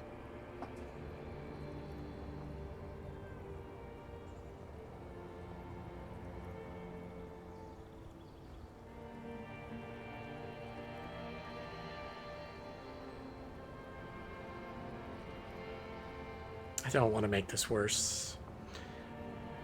There's no way to avoid doing that, but you know what I mean. You left me a letter saying you'll always come back to me, that you can't believe how happy you are with me. Okay, Harry. Okay. It was morning and you slept. The room smelled of cigarettes and Rowans. There was hoarfrost on the ground when I left. It was autumn, the first one we had together. But you have to understand, it was 1,000,000 years ago. No, it was 100 million years ago.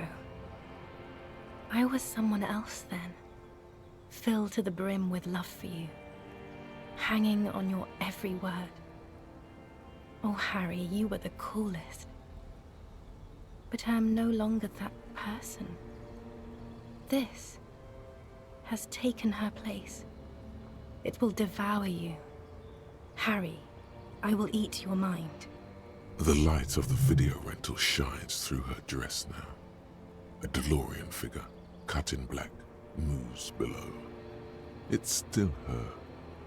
Her legs, her breasts, her hips. Voyager Road, I know that place. Where is it? It's here, Harry. We are on Voyager Road. At the end of it, 300 meters from the stop. We used to come here to rent videos. The house. There, you could not pay the electrical bill. It became a lightless tomb.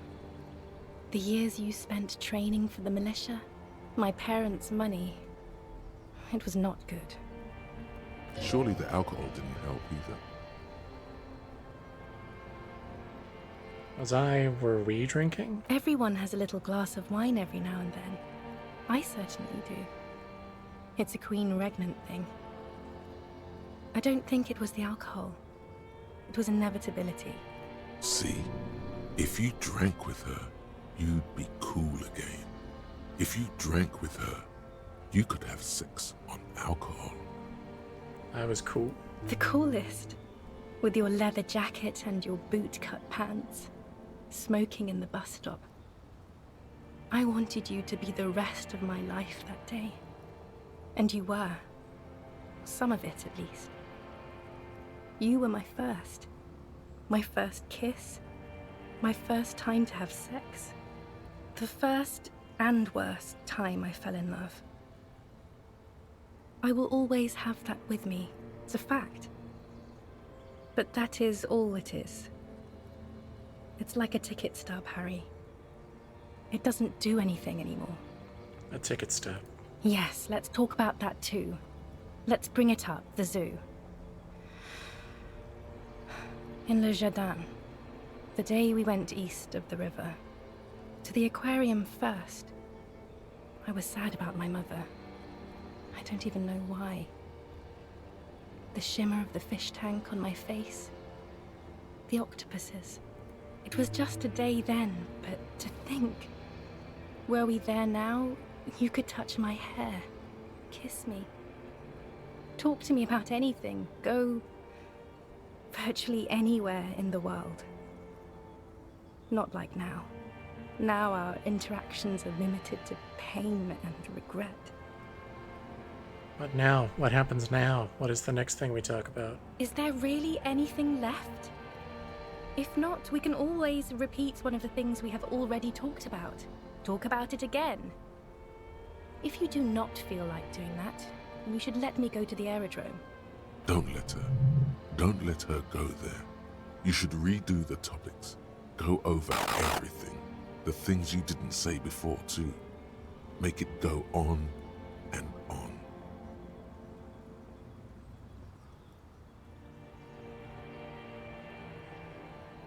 Don't go.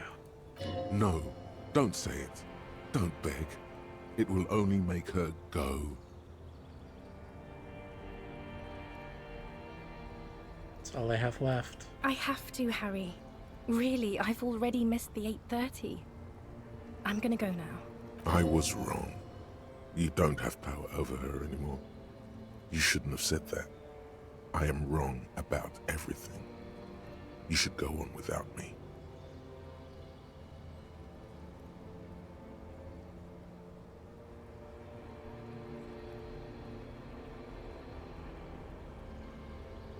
But I swore I wouldn't let you go. You told me. You asked me to be this way. That was someone else. I betrayed her, overwrote her, and I'm happier for it. And I'm really going now. The time is up. I must be on the 10:20 flight. Will we ever see each other again? I won't see you, but you will see me. How can that be? Oh, Harry. This is a dream. Can't you see? I'm already in Morova by now. Who knows how long ago this happened? A year? 2? 5 years ago? How will I see you again, then? Right here, tomorrow night. Once this dream starts happening, it keeps happening. 3 times a week, at least. And Harry, it really, really looks like it started happening again. There's the video rental. I'm suffocatingly beautiful. And young. And I smell of tutti frutti chewing gum. Like I did that time when I asked you for forgiveness. After leaving you the first time. So long ago. But this is intolerably bad. Oh yes. This is real darkness. It's not death, or war, or child molestation. Real darkness has love for a face. The first death is in the heart, Harry. See you tomorrow.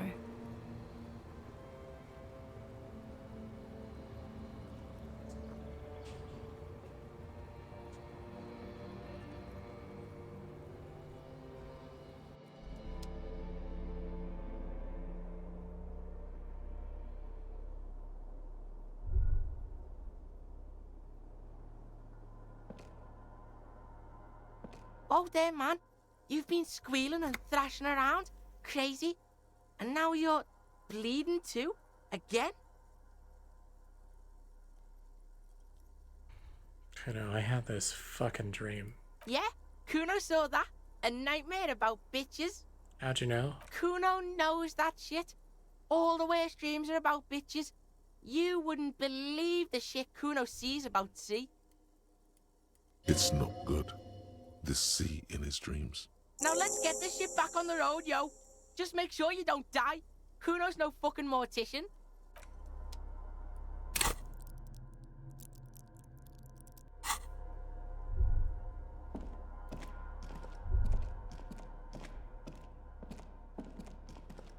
An old cylindrical generator is nested above the ammo lift, with makeshift electrical wiring running out of its side and across the floor.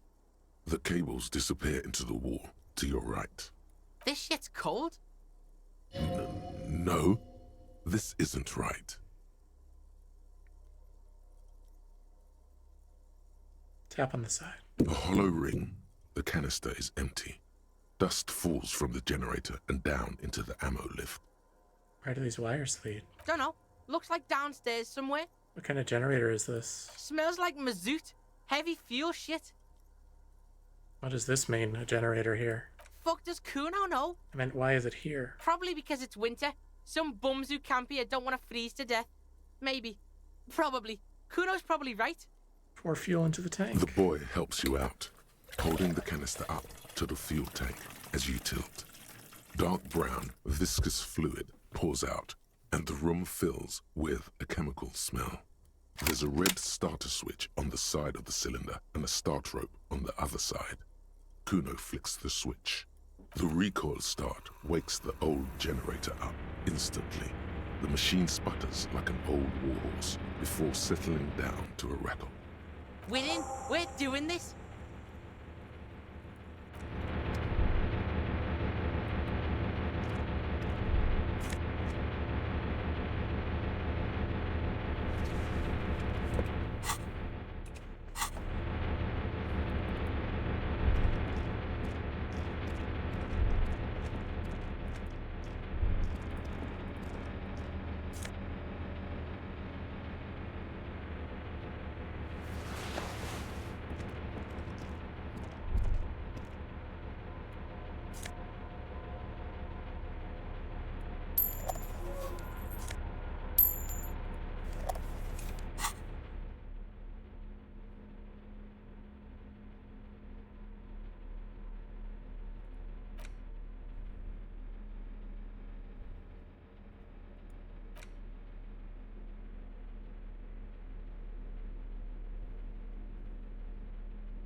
Man. You see a small metal door nested inside a larger one. A heavy steel blast door. There is a conventional keyhole above the handle. It's very small. What's on the other side? Another part of Death Island. Some secret hidden shit, Kuno thinks. Important shit. How do we open this? Kuno don't know how to pick this lock. This one's military shit. He's right. It would be better to open its big brother. A powerful engine hangs beneath the ceiling. It must control the blast door. You're right. We opened the big one. Do you see controls somewhere? Yeah, the console over there. Yeah. Let's get this big shit open.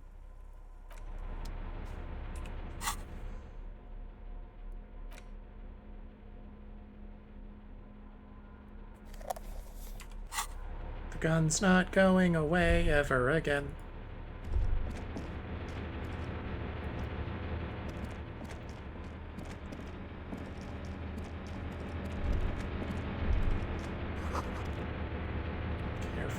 The stairs have collapsed.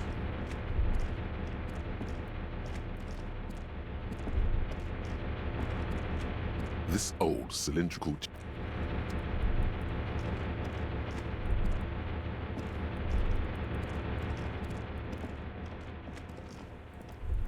Wait. Can I come back around and under then?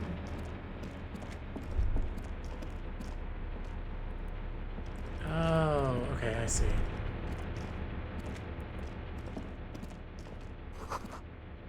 That just jammed shut. green paint flecks off the monoblock aluminium cabinet. There are rows of switches on the front panel, a frequency band, and even a keyboard. The keys rattle like teeth. This keyboard hasn't been functional in decades. What is this then? Old hardware from the big power box upstairs. Circuit bender shit. Military grade. Could this open the blast door? Try fucking with that one. It's red. Turn emergency open. The door comes screeching to a halt. Behind it, you see a hole in the concrete wall where light shines in.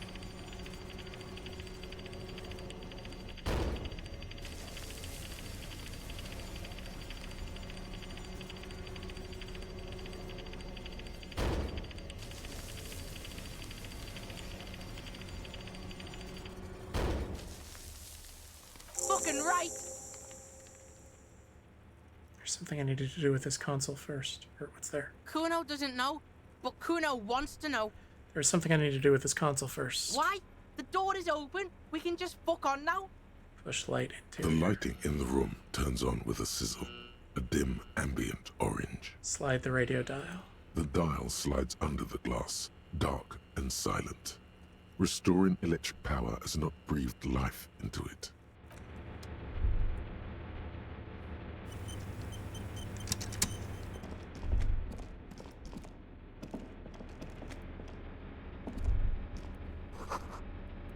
Water rushes below, far down below.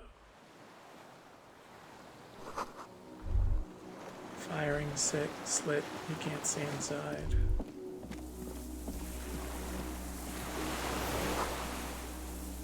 Must have been a direct hit to take out such a chunk.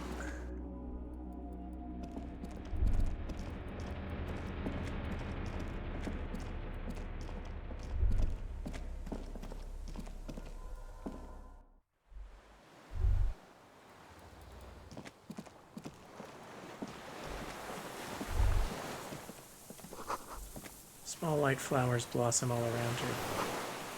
Rubber dinghy, it's deflated, broken.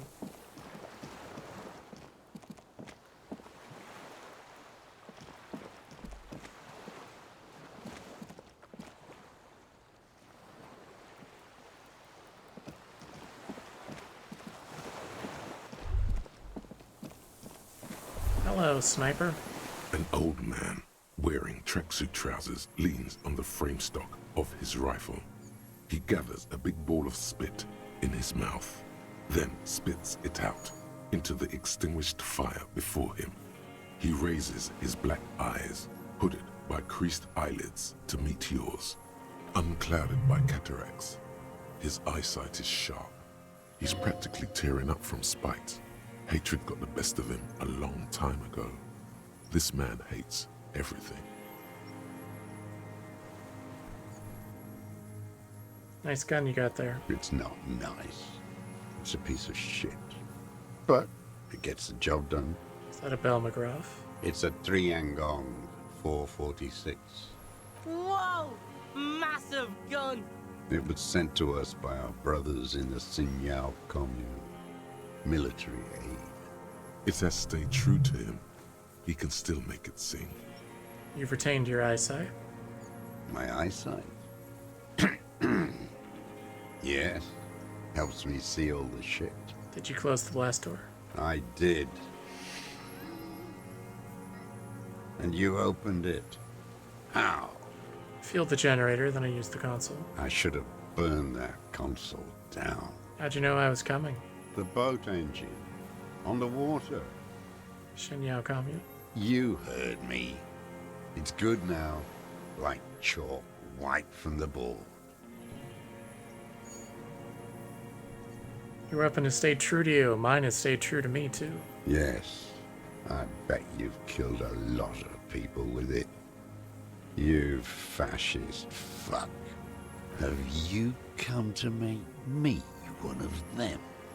Fuck yeah, this is happening! Like an untrained fighter, he leans forward, back hunched, ready to spring. I need you to put down the gun so we can talk further. We're with the police. You are a glorified night watchman. This is a service rifle. I can only lay it down before an enemy commander of corresponding rank. I am an enemy commander of rank. Put it down. The words, "I am an enemy commander," sound cold as iron from your lungs. The old man still hugs his gun. And what rank would that be, dog? Lieutenant W. Freighter. A big wheel of the 4th Regiment of the Pederast Army. To hell with it. It's a walking stick anyway. It's out of bullets. Like an amputated limb in the sand. Who are you? My name is Josef Lilianovich Dross, Political Commissar of the 114th Anti-Aircraft Division of the 4th Army of the Commune of Revachol. I am a deserter, a partisan, and a prisoner of war. This is my termless surrender. Wait! Like the fucking ancient army? You're a holdover from the army of the Commune of Revachol? Yes, I am from the Insulindian Citizens Militia. Recruited from Jamrock in 07. Trained in the École de Contrôle Ariane. Consigned to emergency defense duties in 08. I left my unit on the eve of the landing. When I returned here on May 14th, the Commune had fallen. Still armed and ideologically trained, I wrote a criticism of myself and resumed partisan duties. 51 minus 8 equals 43. You've been on this island for 43 years? No. I've been on other islands, too.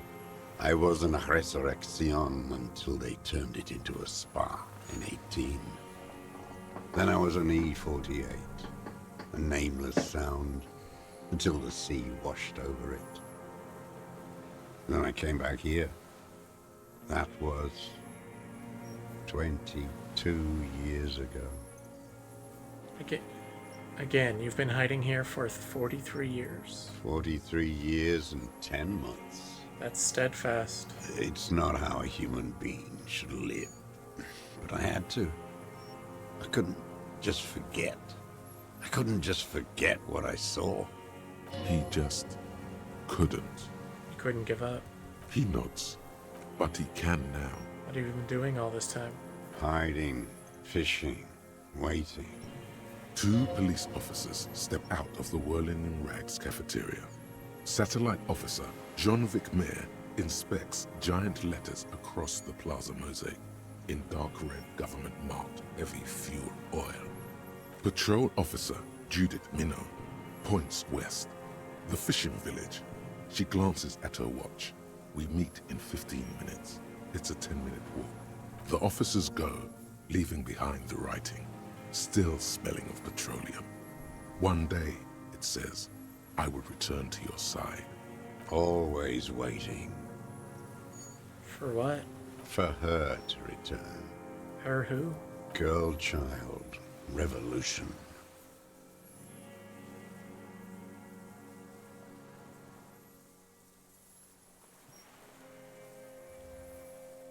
Nothing in history is guaranteed, but revolution is still a possibility. No. The material base for an uprising has eroded. The working class has betrayed mankind and themselves. The historic opportunity for a revolution has passed. It will not come back anymore, however hard I try. Whatever I do. Said you deserted your unit? I was just 16 years old. 15 when I volunteered. I had a lapse of faith. And of courage, too. Lapse of faith? You could say I misunderstood the historic role of the proletariat and thought Mazovian socioeconomics were fallible. For a second, I doubted the irreducible laws of historic materialism. A second is all it took. For what? For reaction to take hold. What's a reaction? Petty bourgeois terror. It's in all men. When was this exactly? May the 13th, 08, 44 years ago. The horizon was black with coalition airships. Their petroleum rose to the sky, and it looked like it formed the clouds. Storm clouds. When they started shelling, it was dark magic. Dark magic? The combined might of international capital. All at once, all the greed and terror in the world tore into Revachol. It lifted streets from the ground and turned houses into ghosts. We were in the flak tower, huddled on the floor. The artillery was 80 kilometers away in Ozon, but I knew the commune would fall. We would all be turned into ash. So I said I was going to the map room. A terrible shame, still within him. The lobes of his ears are red with it. The shame and smallness of what he became. You didn't go to the map room? No. I climbed the chain link across the water and hid inland, in the bunkers there, like the weakest of the weak. A mouse, frightened of the ordnance all night, and the sound of the rotors in the morning, whirring. What was that? Airships. I climbed out into hell. The landing was complete. The chain was submerged. I had to swim back. The fortress was half submerged too, shattered. They'd all drowned in the lower levels, or got torn to shreds above. The anti-aircraft gun had malfunctioned. So had I. I left them without ideological direction. It was real. I'd seen it. I'd seen it in reality. Seen what? The mask of humanity fall from capital. It has to take it off to kill everyone, everything you love. All the hope and tenderness in the world. It has to take it off just for 1 second to do the deed. And then you see it, as it strangles and beats your friends to death. The sweetest, most courageous people in the world. You see the fear and power in its eyes. Then you know. What? That the bourgeois are not human. I've always suspected the same. I had to. I had to fight it. I could not stop anymore.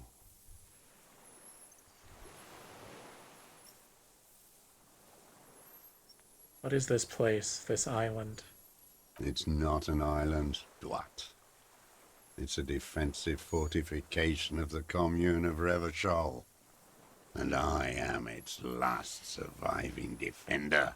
What was it used for? The congenitally deformed King Philip II built it to restrict access to the Bay of Revachol.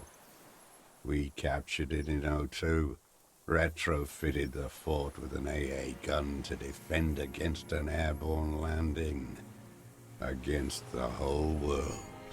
You mean the landing, retaking of Revachol? Coalition military called it Operation Deathblow. I later found out on the radio they called it Deathblow. You're one of them. Tell me, who speaks like that? We had 50 million people on Caillou alone. First off, I'm not one of them. Sure you are. You're our CM. Answer me. Who calls an operation against 50 million people death blow? Murderers? You don't know. You haven't seen it. Iblis. Iblis? The black-eyed angel. How have you survived all this time? How does anyone survive? I steal. What do you steal? Supplies, vegetables. I collect rainwater. It's the life of a dog, not a human being. How's your health? I've been throwing up blood since winter. Red, like beetroot. Been passing it in stool, too. Kuno's dad has this shit. Wine belly. The cops can take care of this, right? Medicine shit. With, like, facilities. Yes, it may be serious. Cancer, even. The police can give you medical services. You need to be looked over. I need to die. You don't have medical facilities. You have guns. That's all they give you. Toy guns. It's a serious situation. You need to be looked over, and we can do it. There's nothing to look over. The triage is in, and it's black. Administer morphine. Moribund. How have you coped mentally? I haven't. I have holes in my brain. Years missing. Others filled with pain only. A decade of... I don't even know what. Inferno? You notice that the adolescent at your side is about to say something. Kuno could do this shit. Live all alone like this. Kuno could hack it. Good, Kuno. Be that. I saw the traitors of this city turn the lights back on. More and more each year. Ruins glittering in the dark, like a fucking merry-go-round. It's disgusting. Are they not heartbroken? How could they have moved on?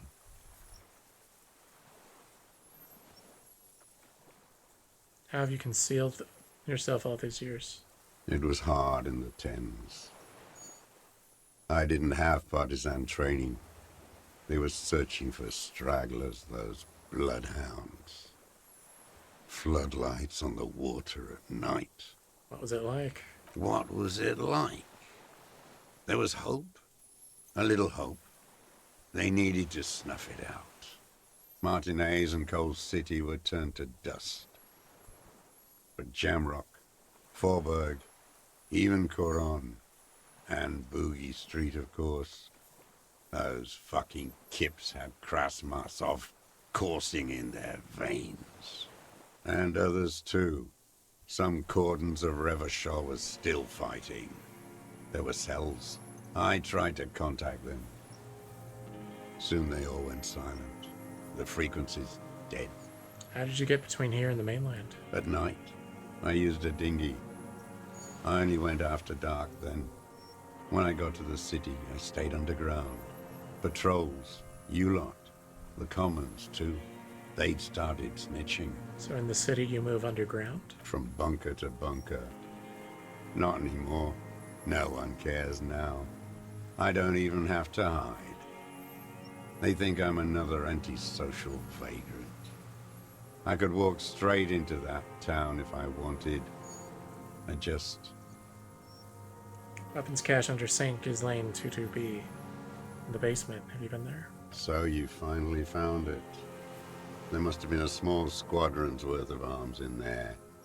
Elmer Graves, right? They were. Useless now. Rusted away. So you've been there? Sleeping. Some nights. Ammo scrounging on others. Those McGraves were shit, even before they corroded. Some had bullets in the chamber, however. Wait, how did he get down there? How did you access the building? It's locked, at least now it is. I didn't have to. Came in through the storm drains. Storm drains? There used to be a system that connected the bunkers, tunnels and such, under the church and everywhere. Most of them are gone now. Collapsed. Just bricks. All the old infrastructure has... There's a small bunker under the Feld building. Have you stayed there? The propaganda bunker. I used to, but not anymore. Propaganda bunker? They stored leaflets there. Broadcasting equipment, too. Made broadcasts, I think. Propaganda officers. I buried them with their leaflets. They killed themselves. 2 young boys. Killed themselves? A lot of our boys did. I spent some winters there. Never liked it. Kept thinking of them. No need to go underground anymore. It's better in the ruins, on the ground. Why don't you just walk there? I don't want to. They're all traitors. Pigs, rabbits, and dogs. Men without ideals are only animals. He does not want to see life moving on. People forgetting, drinking, laughing. Tell me another thing. The old man looks across the water, at the city, the ruins, the motorways rising above it. You said this is your termless surrender. You're with the RCM. The coalition-appointed mob that enforces bourgeois morals in Revachol. A so-called Lieutenant W. Freighter. I know what it looks like, but I have secret plans to turn the RCM into a Mazovian revolutionary unit. Rock and roll posturing. You're the RCM. You represent the Moralist International, the enemies of humanity who took this city. I represent their adversary, le Parti Communiste Insolente. Take me to them as a prisoner of war. I have relinquished my weapon. I can no longer serve. No superiors can relieve me of my duty. You bulldoze them all to a mass grave for trying to free humanity. A spray of blood from his mouth on the black charcoal in the fire pit. So you're a communist soldier from the Communist Army? No, I am not a soldier. I am an ideological officer. I belong to the party, not the army. But you said you were trained and assigned to the Defense Corps. Trained in historical materialism, then assigned as a political commissar by the party. These things used to mean something. Wait, what does a political commissar do?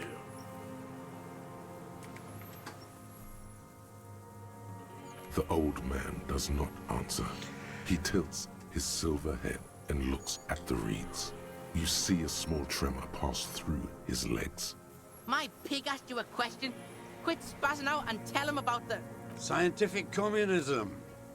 A commissaire politique is a night philosopher of the revolution. A future human. Awakened from shutdown by the promise of ideology, he was like a cleric, a shepherd. So you were like a priest? No. The opposite of that. A future human, not a human of the past. That means you're a trained communist, right? He nods slowly. Then another tremor. I'm also a communist. No, you're not. You're a liberast. You should engage him about inframaterialism. Impress him with all the ideas you picked up from the reading group. No, I really am a communist. I have communist thoughts in my head. All the real communists are dead. They died fighting for communism. Are you dead? No. You're an inert lump with a gun. The old man spits into the fire pit. He does not say anything more. A jitter passes his lower body. I have another serious question for you. There's nothing serious in this world. It's a farce.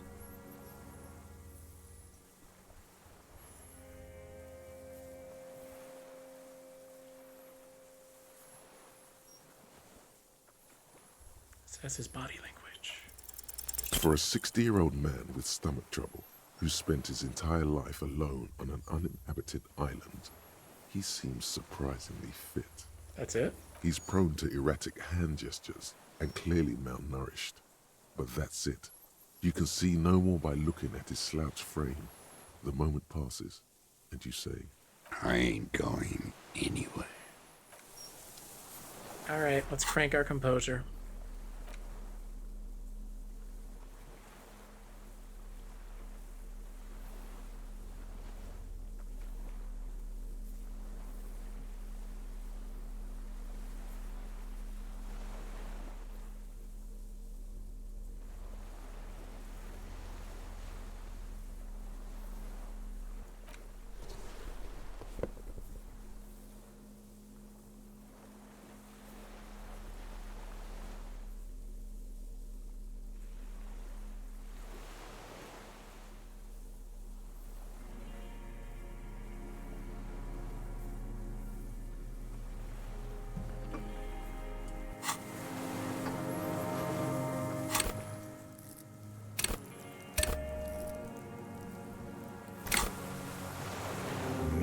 demands of capital. What do you want? What strikes you about this gaunt man is not the stomach pain, or the cough, or the malnutrition. It's precisely what you could not see before. For a man who spent 44 years hidden in the urban wild. He is surprisingly okay. Indeed, he speaks fluidly. His movements are rapid, if erratic. His voice, despite the cough, is there. It is capable of expressing complicated ideas. Above all, he seems animated. By what? It's a mystery. This animation comes at a cost too. Erratic hand gestures, thought processes cut off like threads, as he just stares at the logs or the reeds. He also suffers mood swings, bubbling to the surface, unconstrained by his nervous system. Great leaps of emotion, from anger to grief, despair. And if our temper be a byproduct of his life? Perhaps, but his seems more than that. The inner turmoil takes unexpected turns, as if forced on him in a way. In summary, you sense some underlying neurological disorder. Dementia. You've seen demented people before. This feels similar, yet different. When his thoughts move, they are lucid, keen even, not senile. Is this some kind of substance damage? Like he's addicted to something? Not only the painkillers he's clearly on. Mr. Dross, are you on some kind of a psychoactive substance? No. I won't be stuffed full of shit like the rest of this city. It's not a downer, rather an upper, judging by his snaps. Are you on amphetamines? Like some kind of decadent rock star. Are you okay? How's your memory? No, I'm not okay. I shit blood, and I'm surrounded by insane people. There it is again. Erratic hand motions, bouts of rage, and the stomach thing too, of course. Could it be a symptom of overdosing on something? Something even you have not tried? Keep your eyes peeled. Pick up the gun lying in the sand. His gaze follows your motions. The rifle feels surprisingly light in your hand. Frame stocked and patched in places with tape and wire. Still warm from his parched hands. Not the metal. The metal is ice cold. This weapon has been modified several times. Rifle has been patched and expected closer. The rifle's in a shabby state, like a crutch that's seen too much travel. Hieroglyphs are embossed into the forearm, made of walnut. On the butt, you see Vespertine writing, burnt into the wood. Triangon, 4.46mm, made in Yaaaay. This rifle has been patched and modified several times. Looks like old shit. The old man does not answer. He just stares in front of him. This uses jacketed ammunition, 4.46. Mm-hmm. As he said, it's a Triangong made in Yaaaay. This guy smoked a lot of people with this, huh? No response from the old man.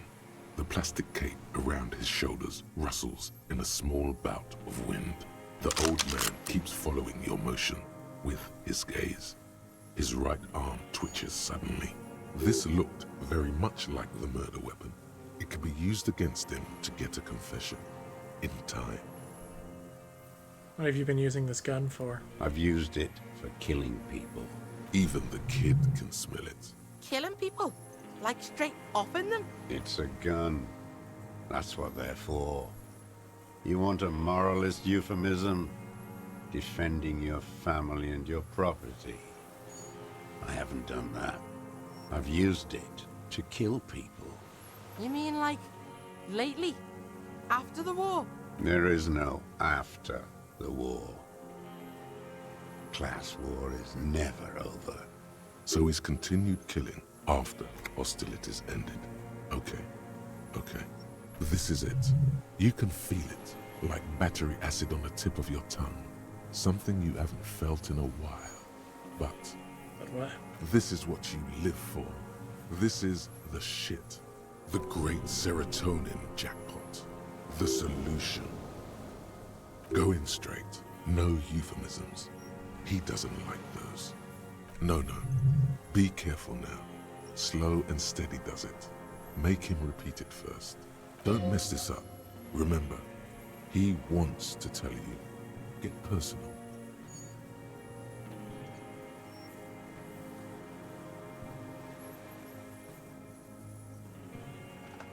Wait, so which one do I say then? Nothing comes to you. Silence. His black eyes look at you.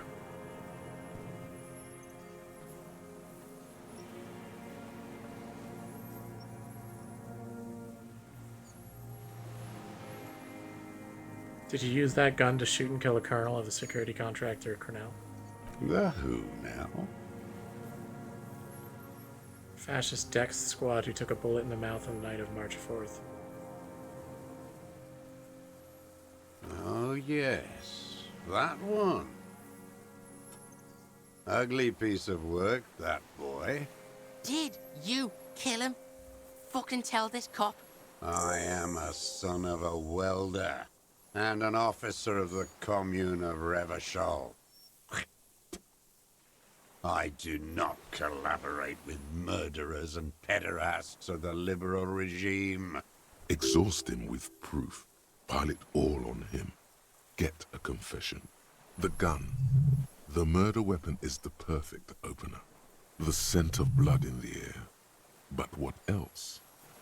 There was something you can't remember. Come on, what am I forgetting? Wait, here it comes. The goddamn Maybells. The dried Maybells on Clausia's roof. Oh, yes. There were Maybells in the grass when you got here. They're revolutionary symbols from the war. Wait, don't forget the footprints. The diagonal prints in the dust in the secret space behind Clausia's bedroom. Now, they're gonna come up. Of course, thank you, Head, thank you. You got it. Remember? The boot prints were like no modern soul. Nothing else comes up. You see the Kuno watch you try to stimulate thought processes by hitting yourself. I'm sorry, this didn't do anything. Usually hurting yourself does. Yo, a word. Excuse us for a moment, Mr. Dross. Okay, so, we've got the old fuck. Do you think he did it? Oh, fuck. He's practically dying to big up how he did it. Just get him to cough it up.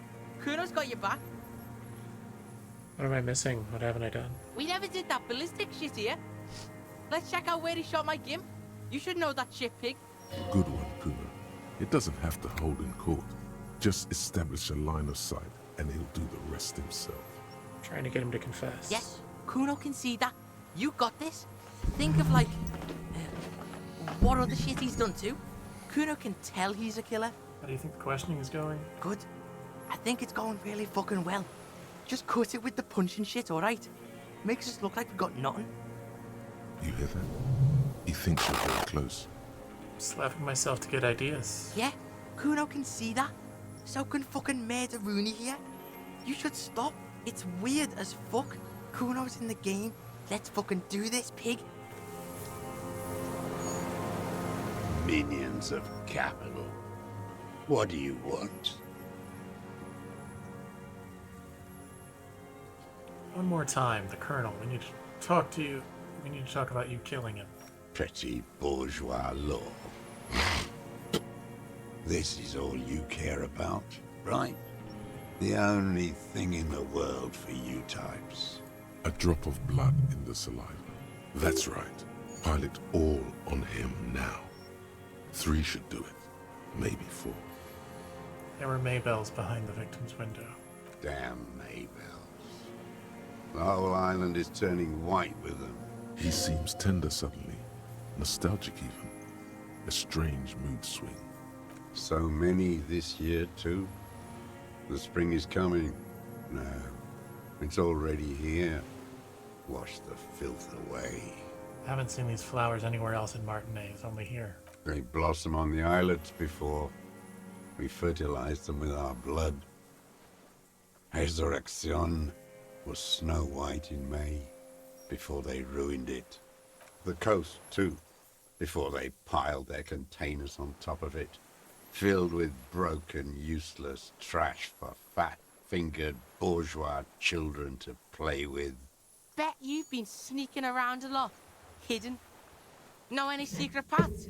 Kuno knows paths. I may. Young woman called Claudia. Ring any bells? These dried flowers are behind her window. Claudia.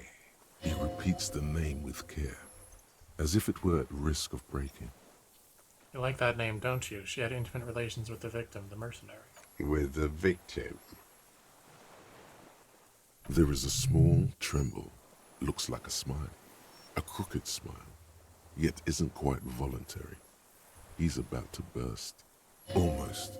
But you need one more. Just one. Or maybe two. Wonder what brand of boots you're wearing. Everything is brands with you individualists. Who cares what brand my shoes are? Sansa? Some shit. Show me the soles of your shoes, please. Fucking imbecile. The maker is called Sensory. You see their V-shaped logo, but can't make out the size. Simpler? No.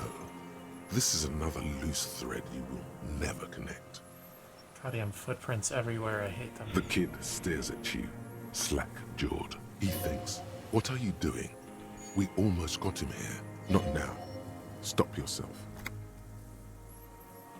Yo, people change shoes. You were sneaking around, right? Casing the joint or what? Yeah, you were in the whirling and rags. What were you doing there, sneaking? Trying to rack your brains. You're desperate to report something back to your masters. They must have really loved that dead fuck. The old man stares at his own prints in the ash around the fire. Silent suddenly, some strange process within him. A gush of wind. Seagulls in the distance. More. He's gonna crack. But you need a little more. Don't need your cooperation, I've got this. Got nothing to say about that boomstick, huh? You joking? That's the stick that did it? Yes, it's a real gun. Not like that little musketeer pistol. I've seen you prance around with that. Jumping hoops for the liberals. You look like imbeciles. Why don't you ask them to give you real weapons, eh? Going against automatic rifles with a flame bomb. Of course you got all those boys killed. Damn, he saw you. He's watched it happen. So he saw you. Okay. So what? Don't let it divert you.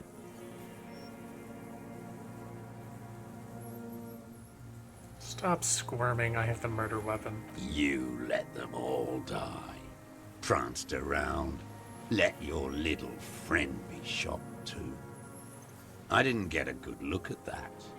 Tell me, did he bleed out? Shut up, I'm calling it, I have the murder weapon. Who are you trying to prove this to, huh?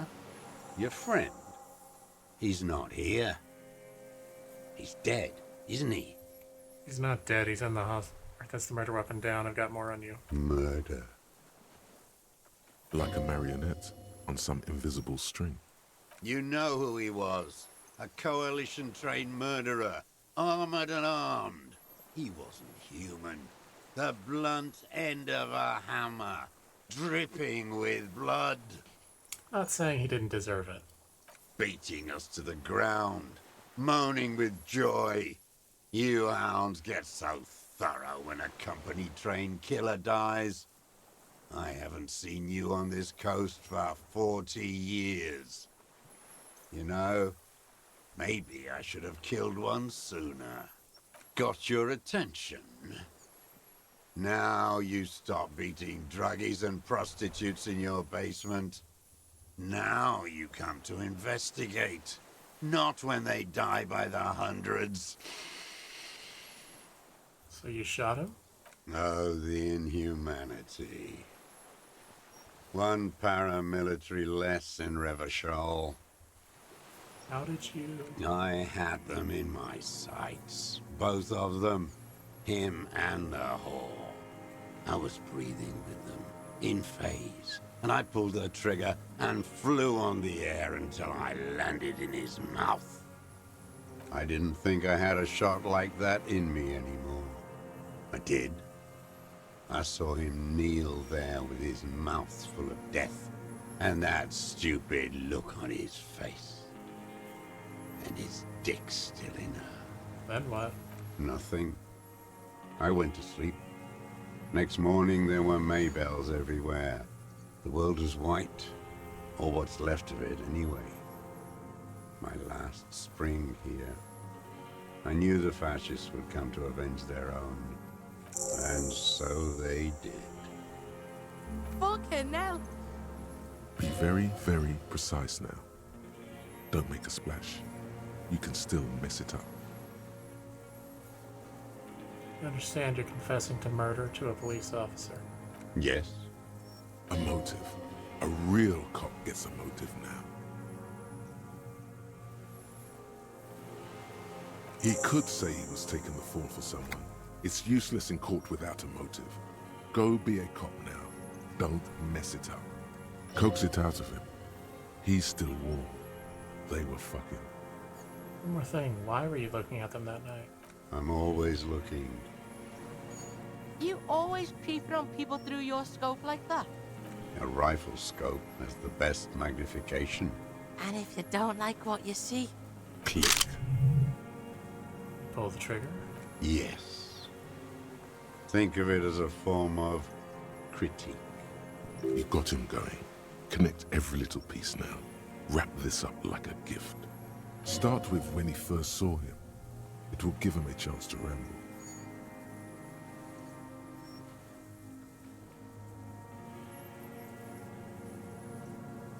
When did you first see the deceased? 3 weeks ago, when the rich hag came in on her galley. Her honor guard came in tow. By that you mean Joyce Messier, the Wild Pines rep. Wrinkled up whore.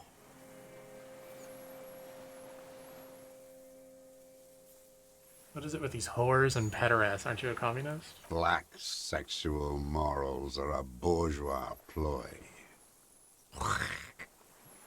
As to pederasty, the party legalized it in '04. My party, not your liberal masters. So don't you sermonize me, you racist shithole. It's still bourgeois when the bourgeois does it. Fiddling with their sexual organs.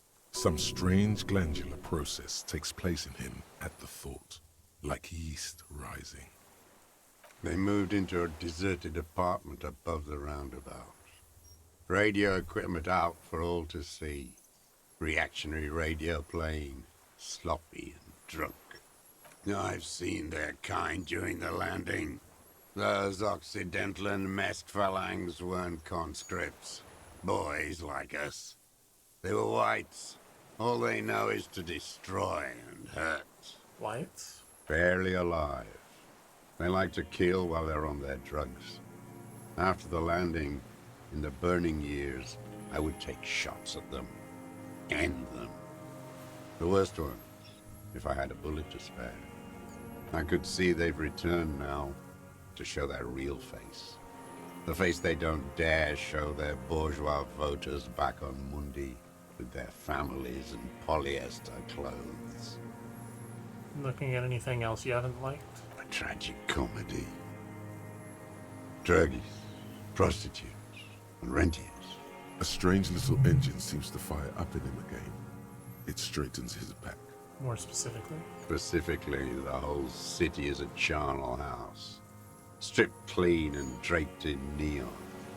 But Martinez is the worst. How come? Because of the racists. Everyone is a racist in Martinez. It's their favorite thing to do in the whole world. Listening to race-themed radio shows. In the ruins, in their lorries. Pumped full of steroids and Radio Revachol 92. Race this, race that. It's all sanctioned by that social democratic union and the farce of a social democrat who runs it. Mr. Clare? Yes, the fly larva in his container. He let some nihilistic advertising yuppies erect a statue of Philippe III, a syphilitic murderer, on the town square, to spit on the working class. Not gonna interrupt. Not since the serfs of ancient Pericarnassus has history produced a more inert social class than the Martinez proletariat. The rest of Revachol at least pretends to rebuild. These people still live in ruins. In tents, like animals. Like those boom-boom morons on the ice. A pity they didn't drown in that tent of theirs. At all? The worst of them is the blood-drenched Sucrion on her yacht, licking her lips. The old whore's gone now. Her gun-toting porcelain men are dead. So, actually, no. The worst is that old cock parading around in his uniform, throwing balls all day. It's not enough that the racists and liberals are dancing on our graves. The old loyalist ghouls still parade the ruins too. Every morning he's there, while the parasites he fought to protect are off in Ozon, or Quayamoran, or some other island they built their palaces on, feeding on drugs and having sex with their own children. That's all the rich really want. Sex with their own children. Throughout history, even the royal bloodline of the suzerain, it's all just an excuse for them to have sordid sex. At least that old cunt, Frisell, is now dead. I have some questions about this. We did good when we pushed him under the horse car. Until, in the 30s, those disco whores. The disco whores are too much. Hatred shuts down his brain's language center, leaving only a nonsensical sputter. Ask about that cock on parade too. Make sure you get everything here. The cock parading in his colorful uniform, you mean Renee? Every fucking morning for 34 years. Throwing that ball. One ball against the other. I've always loathed that game.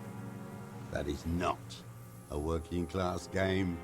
I don't care what they say on Radio June. Royalist ghouls played like it was life itself. Click, clack across the water each day. And that uniform, like a parrot plumage. I won't even mention that he's a traitor to his race. A Patank maniac race traitor. I don't know about... I remember him. I remember him from Lanos. Not him personally, his make and model. There were tens of thousands of them. I thought we took them all out before the liberals came to their rescue. We missed one, that one. Fat and plump, like a pheasant, just begging to be popped off. Please, Mr. Dross, shoot me. You'd like to kill him? Not yet.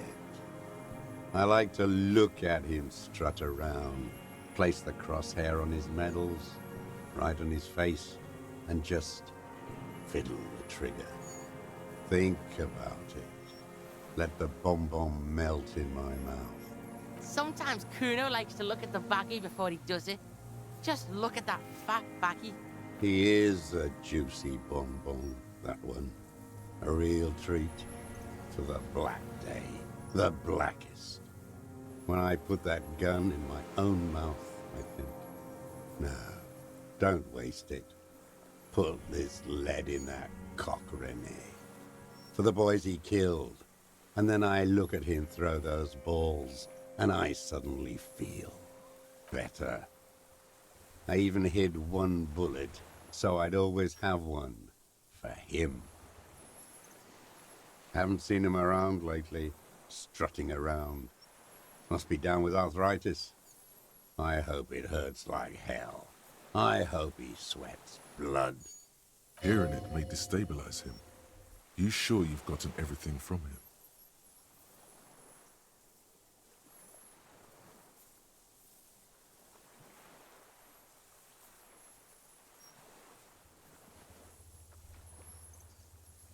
Yeah, why not? No.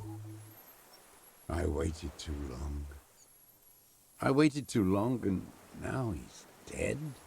If he really wanted to kill him so bad, he would have done. There must have been 1,000 black days on these islands. His health ailing.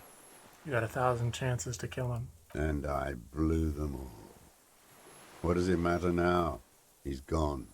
Ancient dust. He reminded him of himself. The same hatred. The same. You try to think of something else, but no. It's just hatred. You cared about him? All human beings care about each other. I cared for seeing his head explode. Now, God damn this world. You okay, Mr. Dross, to go on? You think I haven't seen people die? It's all I've seen them do. Fuck and die. All the other plans we had. To love. To colonize the Pale. It's all fucked. He's not okay. This is just another black day in a row of black days. Something strange is keeping him together, making him endure. You mentioned the Union is Social Democratic and Mr. Clare a farce of a Social Democrat. I don't want to talk about goddamn Social Democrats. Traitors is all they are. Brain dead.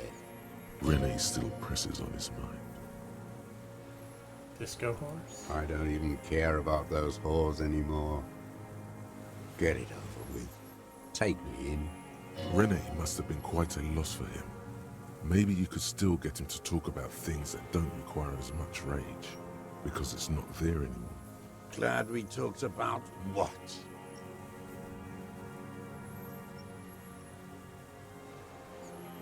What specifically did you not like about what you saw on the night of the murder? Them. Fucking.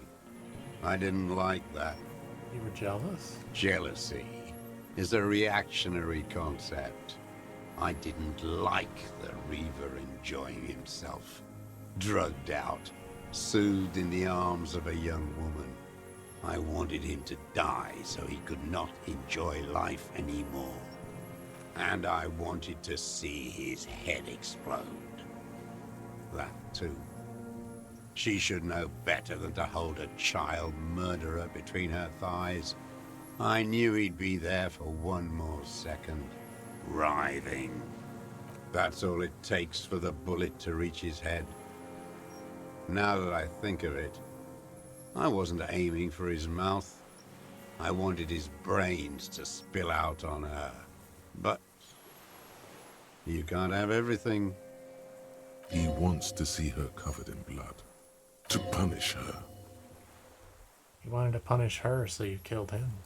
She practically breastfed that man.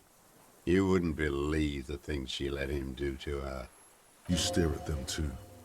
In your mind, her innocence day still turns to leaf. Airport bag in hand. Silks flowing in her wake. This has got nothing to do with that. It's no good, Harry. Her voice rings in the evening air. It smells of burning buildings. Men are insane. The world is insane. How long had you been watching her? Since she came to Martinez. I saw her sneaking in the reeds early in the morning, behind the Fell building. It was dark, still winter.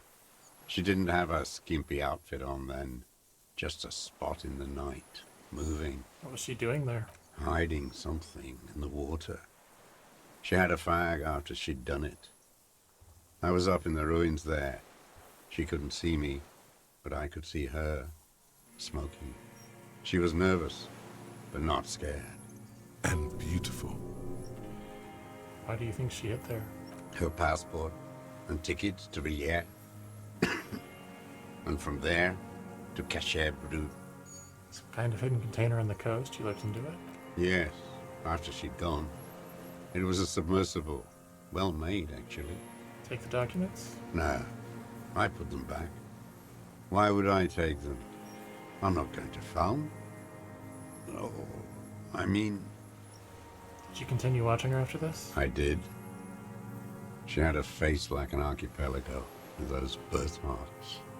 And a body hard and lean and bruised all over, black and yellow. I could see she's taken a beating. I could see who she was, too. A spook, on the run. Revishal's the cloaca of capital now. All the bagmen and arms dealers end up here to do drugs and have sex like animals. Wait, she was a spook? How did he come to that? First, you could tell she was a spook from the documents. She had different color hair on the photo. And glasses. Forged.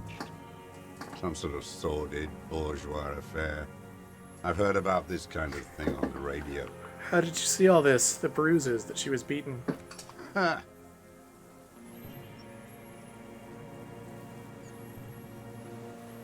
He must have climbed to the roof, maybe. Oh my god!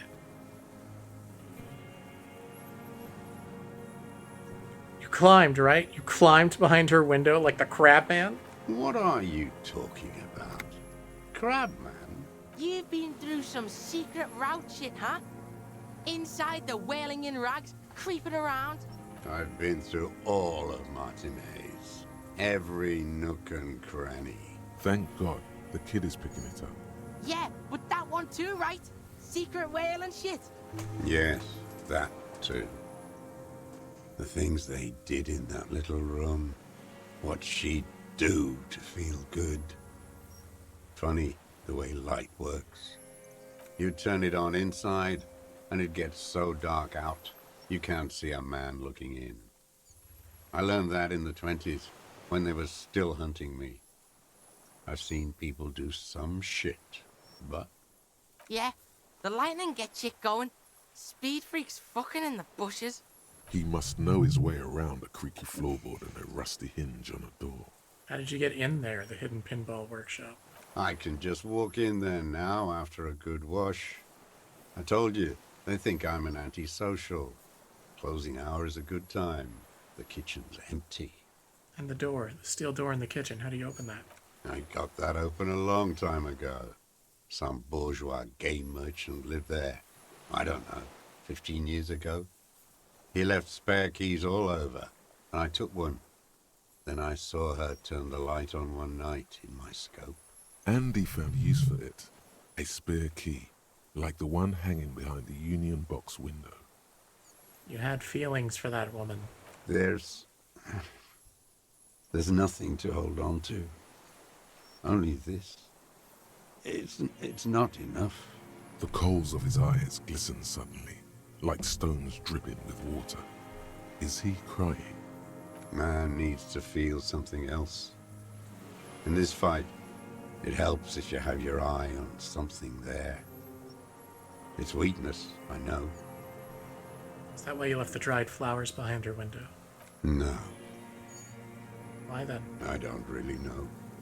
I was there one night and she was crying, like a child, in the corner of her room on the floor, like she does sometimes. When was this? The day after I killed him. And you brought her Maybells? Yes. I don't know why I do the things I do anymore. It's as if something put the thought there to leave the flowers. Something put the thought in you, a compulsion. What do you mean, put? A brief flash of terror. Just got this feeling from what you said. Do you agree? Maybe. I told you, I have holes in my brain now. I wouldn't just sit here waiting for you. If you came 10 years ago, I would have killed you. So in conclusion, it wasn't about him, it was about her. Her. It was about bitches. Oh my fucking god, Kuno. There, motive, detective. We have it. Where is she, that Clasier? I haven't seen her there for days. She got away, but she let us hear first. She figured out someone was watching her from the seafloor. Gone. I knew it. She kept staring into the scope this last week at the island, like she knew. She'd look at night, crying or smoking on the roof, staring right into me. It doesn't matter. Across the water, On a dilapidated jetty in a nameless village, made of grey cinder block houses with Eternite roofs, 2 police officers and 1 special consultant look across a narrow strip of sea.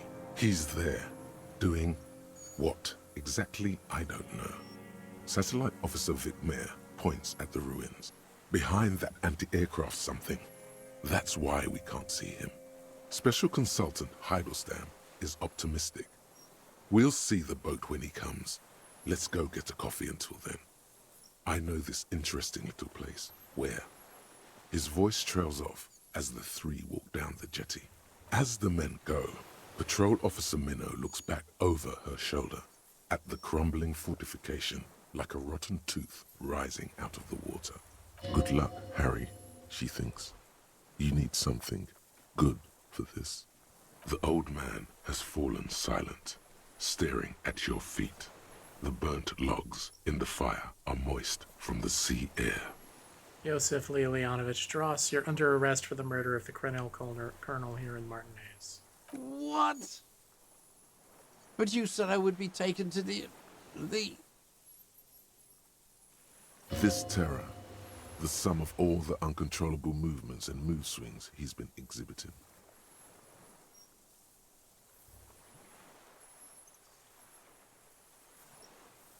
Your Wayfarer rights have been suspended. Information provided to the officer on the scene will be used against you by the prosecution. You're provided legal counsel with 1 week and must face court in 44 days. Do you understand? Do you understand, sir? No, I don't want to. I have to stay here. He's sweating. Beads are forming on his forehead. Pupils are dilated too. Eyes getting blacker and blacker. We don't need your permission. We do need to talk about that boat, though. How are we gonna take him?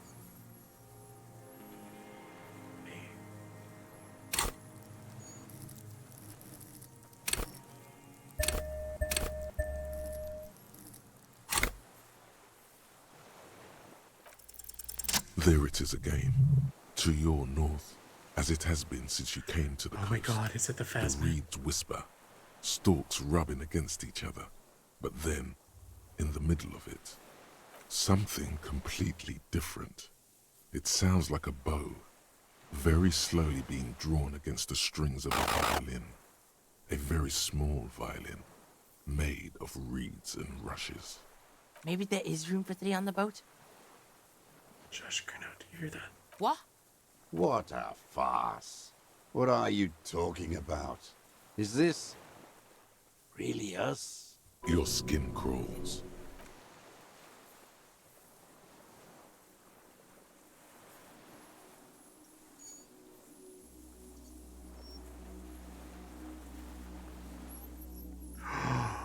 What? Holy shit. There's no way.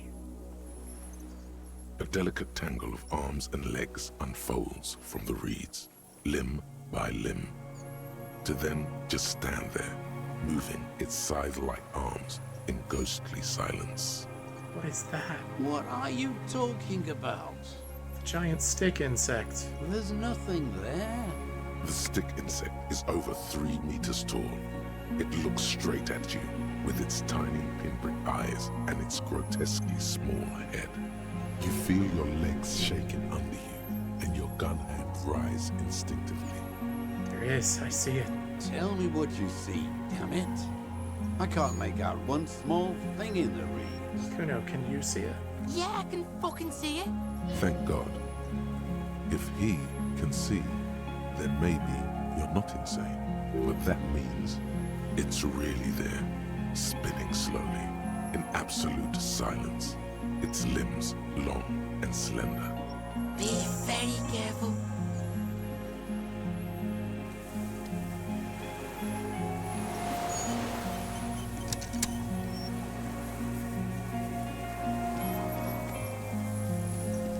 The creature stands on long stilt-like legs, antennae hanging from its head like a woman's hair, white and curled at the tips. It is no more than 5 steps away from you. No! Kim's not here! Damn it! If Kim hadn't gotten shot, we could have taken a photograph! The segmented antennae move with apprehension, searching for something that's not there. Take long, deep breaths. Slow down your pulse. Don't move yet, and when you do, be light as a feather. Reed-like tufts stick out of its joints. As the insect moves its forearms, it produces a faint hiss, like a reel-to-reel machine spinning after the tape breaks. The hiss is different from the strings you heard before. It says something else in a lower pitch. Oh, it's the pheromone came back for me. Your corpse will be marked by stars.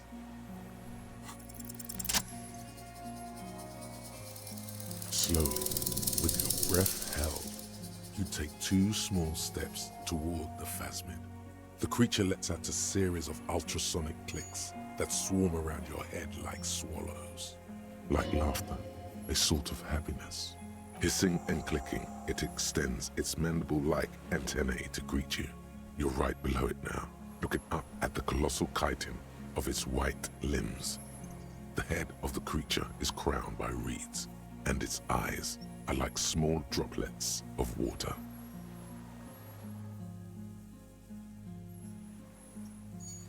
Raise your hand slowly. The insect stops its stridulation, seeming to observe you. Below its crown of reeds, little pinprick eyes detect motion, glittering. The world stands still around you. Suddenly, there is silence. Raise the other hand too. As you do, the invertebrate comes to life, its limbs moving independent of each other, as if each has a mind of its own. They are white, like stalks of porcelain, knitting above you. Shifting around in the reeds around it, in the muddy water, you notice some of its hind legs apparently standing on the water from time to time. It's that light. Hello, I'm Harry. I don't really know who I am. No reply. A total ancient silence comes from its mouth, along with what appears to be some kind of foam. The stridulations of its limbs continue all around you. Stand on your tiptoes and look more closely. You were right.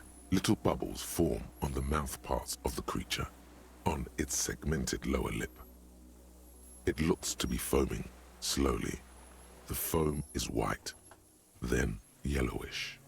The faintest smell, like you've never felt before, like burnt roses. Kuno, it's foaming. Whoa! Maybe it's poison? Fucking hell! The foam slowly turns a darker shade, like burnt caramel, as the insect moves its mouth parts, masticating.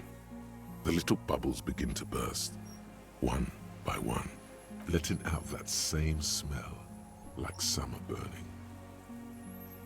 I did not give up on the phasmid. Is it making more eggs? I exist.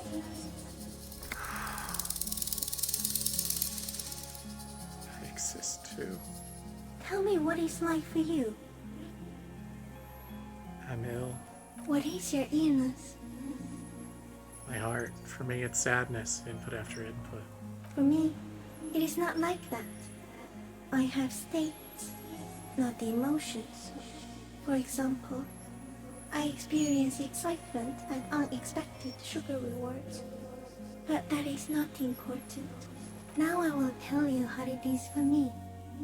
For me, it is a series of half-lit images, a kind of darkness, being intruded upon, transient, dim, moist. Is this a dream? What is happening? No, you are awake. I am real. Light is forming me. This is real. Intruded upon by what? Shapes of plants and animals, and internal sensations. A swarm of sounds, tiny vibrations on the inside of my forearms.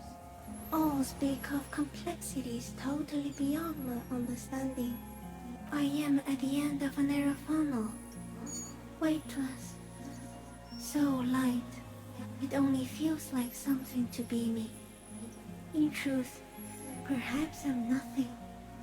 I certainly do not have a soul.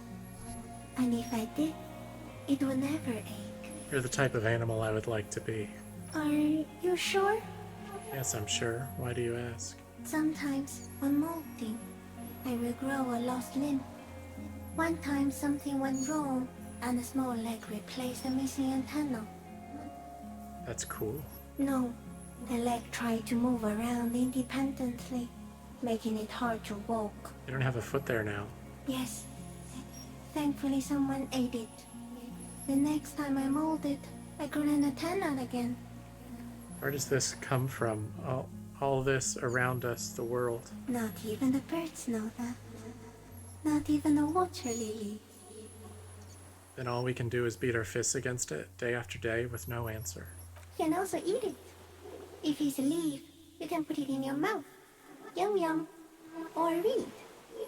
Wait, so... So you look like a reed and you eat reeds? Yes, they don't mind. Have you ever accidentally eaten another reed phasmid? Yes. I once cloned myself and ate the little ones. It was winter, and I woke up at the wrong time. It was an accident. I am a detective. So am I. I was born to detect sucrose rewards and cellular chemicals. What were you born to detect? I was born to detect you. Yes. No one detected me for such a long time. For thousands of years. I dithered, out of sight. Trapped myself in greenery. This is my masterpiece. No one believed I exist. Almost no one. Until you came, detective. Dripping off blood that smells like strawberries. Across the calm sea. The first in 1,000 years. What exactly are you? I am an unknown species of the order Phantasmodia, endemic to the Insulandian Insula. For the last 350 years, I have hidden in plain sight, masquerading as the reeds, molting, cloning myself, unfolding at night to play with trash bins and boys. I went unnoticed by the first settlers and the land surveyors of the suzerain. Also, by the soldiers of the revolution and the officials of the occupation. Even the Seminese islanders who came here first, but did not stay, have not seen me. I have stayed hidden through 4 forms of government and 2 scientific revolutions, until I was accidentally discovered by a detective of the citizen militia in Rebelshaw, district of Martinez, March 51. That's insane. No, you are. The moral of our encounter is, I am a relatively medium life form, while it is you who are a total extreme madness. A volatile simian nerve system ominously new to the planet. The Pale too came with you. No one remembers it before you. The Nidarians do not. The radially symmetrics do not.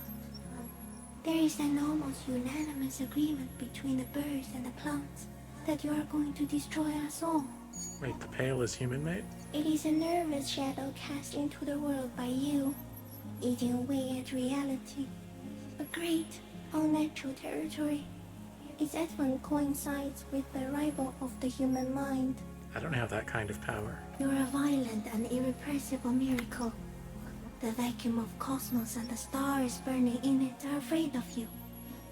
Give me enough time, you will wipe us all out and replace us with nothing.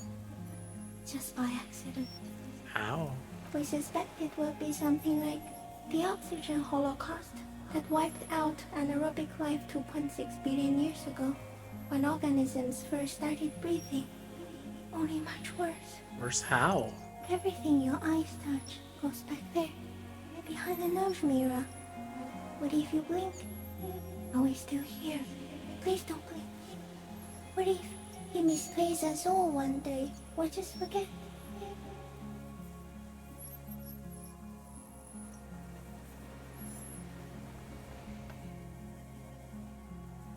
This is the gloaming I've been waiting for. I'll be extra careful not to blink, stick insect, don't worry. Please be. Or one day, one of you will close your eyes and sign, and open them to see that none of this ever existed. Kuno, am I having a violent epileptic seizure? Doesn't look like you're spazzing out. Kuno knows all about seizures. What does it look like? You're just staring at the giant insect. I think I'm having a vision about the final fate of mankind. Cool. So's Kuno. Kuno's also having a vision of a giant insect, and it's real. Back off before it eats you. I have to say goodbye now. I have no more thoughts. That was all. No, there is one more. Of all the creatures I've met, you are the kindest. Thank you. I also have one more thing to say to you. That woman, turn from the ruin. Turn and go forward. Do it for the working class.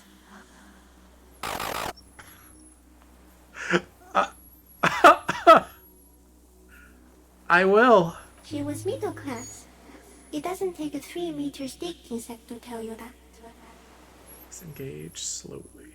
As you're turning away, the phasmid mirrors your movements, stepping on the water, the long limbs carrying its feather weight without breaking its surface.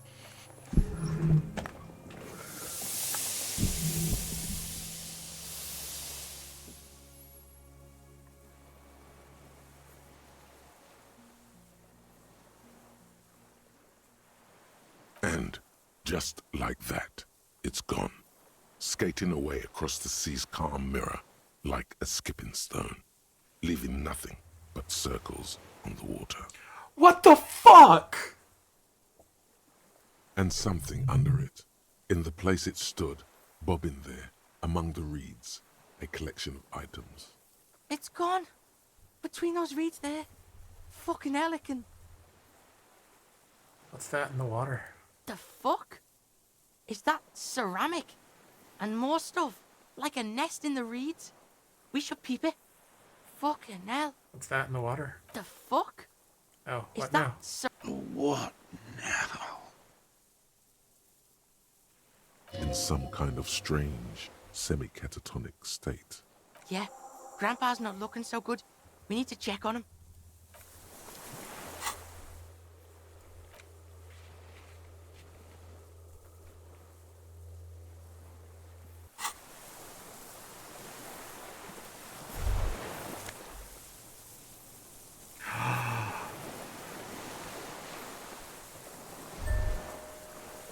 Brother, you've managed to collect all the armor pieces. Too bad it's too late for the big showdown.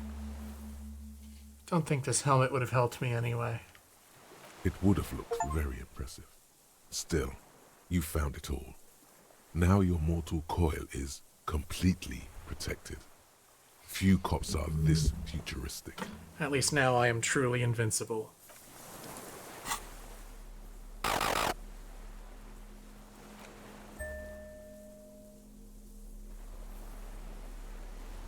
Fighter, not a lover. This monstrous-looking, bug-eyed ceramic helmet was in the phasmid's nest. It still has some reeds sticking out of it, and it smells of seawater, but it's otherwise wearable, if not exactly comfortable. Putting it on feels scary somehow.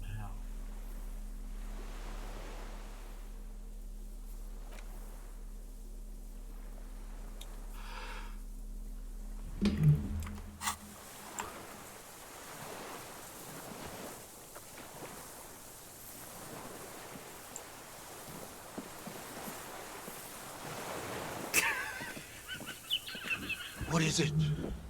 What do you want from me? I can't go. Something is very wrong with him now. Sir, how could you not see the phasmid? See. Mr. Dross. The man does not respond. He keeps staring, black eyes glazed over and bulging from their sockets. His gap-toothed mouth shaking with fear and longing, like an addict of some terrible substance. Just shoulder gently. The plastic cape feels coarse. A light shiver passes the man. Other than that, no reaction. He feels small and frail. The boy waves his hand in front of the old man's face. The trembling mouth appears to sigh. There's no other response. Yeah, this fried him. We gotta bring him to a doctor. Good news, this solves our boat and Piggy's problem. He's not going anywhere. He's trapped here. What happened to you? He's old and fried. Kuno's seen this, like, after a massive bender. Kuno's dad. I think it's the phasmid. Yeah, and then there's that shit. Gramps couldn't take it. It was too much. There's much more. Remember what it said when it spoke? Quite a few things about that health check you did on him make sense now.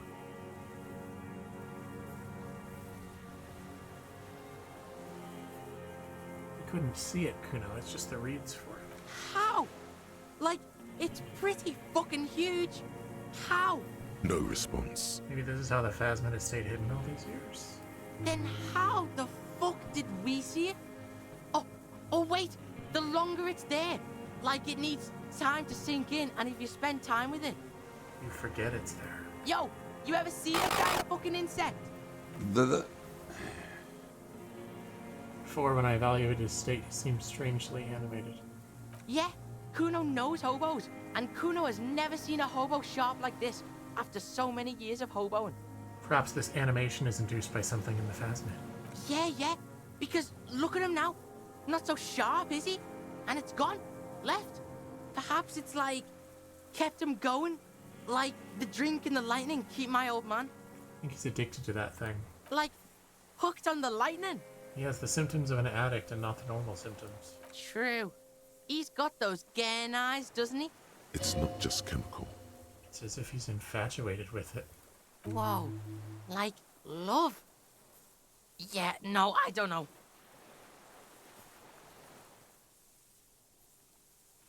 Been here for a long time. Who knows how much of it is in its company? Yeah. You see that too? Got a little jumpy there, didn't you? I know that vibe. I'm off me lightning too. Found some things in the phasmid's nest, Mr. Dross. He stares into the reeds. Your words don't stir anything in him. Perhaps you should... Show him the detached scope. I lost... You lost it? He turns his eyes to the reeds again, as he's done so many times. Beige and white stripes. Hey! You took the shot, bang, and got rid of the evidence. Bug brought it back. Sound about right? Silence.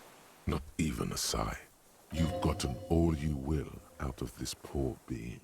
Gonna let you rest now, Mr. Dross. The plastic cape flaps around his face in a gust of wind. His back is slouched and his mouth open. The blacks of his eyes are receding. His pupils are returning to normal. Hang tight. Yeah, old man. Hang tight. Let's slowly start shuffling off Death Island, okay? We're about done here.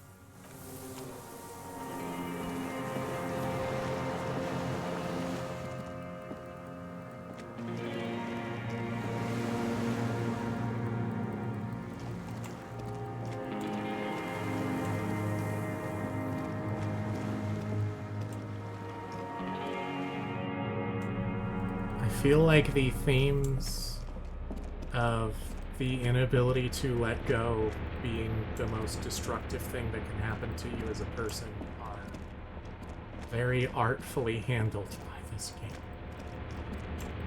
Also, holy fuck, man, this shit's heavy.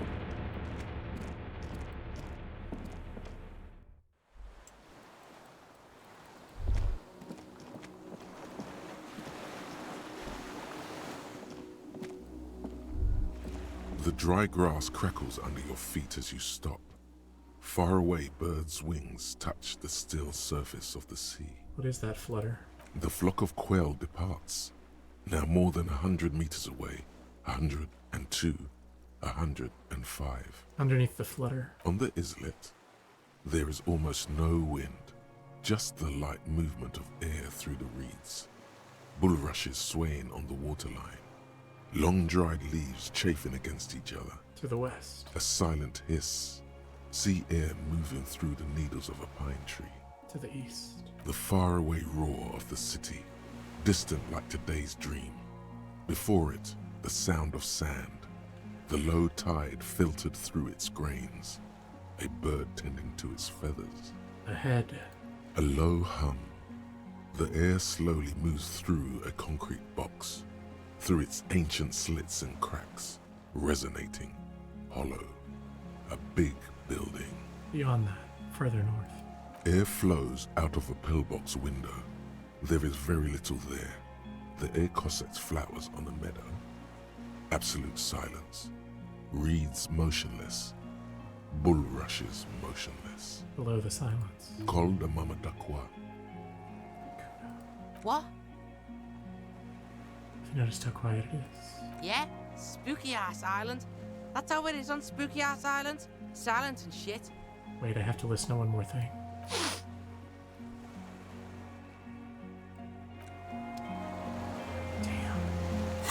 I could have gotten another cryptid. No!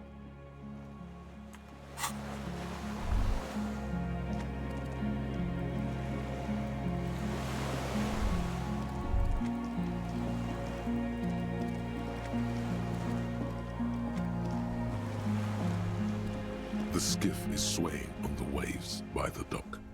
Let's return to the mainland. Oh yeah? We did good shit here, detective. The skiff rocks gently under your weight as you get in. The ride back is uneventful and quiet, but for the sound of conversation on the water, there is someone inland waiting for you. 2 men and a woman stand on the concrete square of a nameless village, looking at a small yellow boat as it draws closer. The sea is calm. You reach the jetty and climb out of the skiff.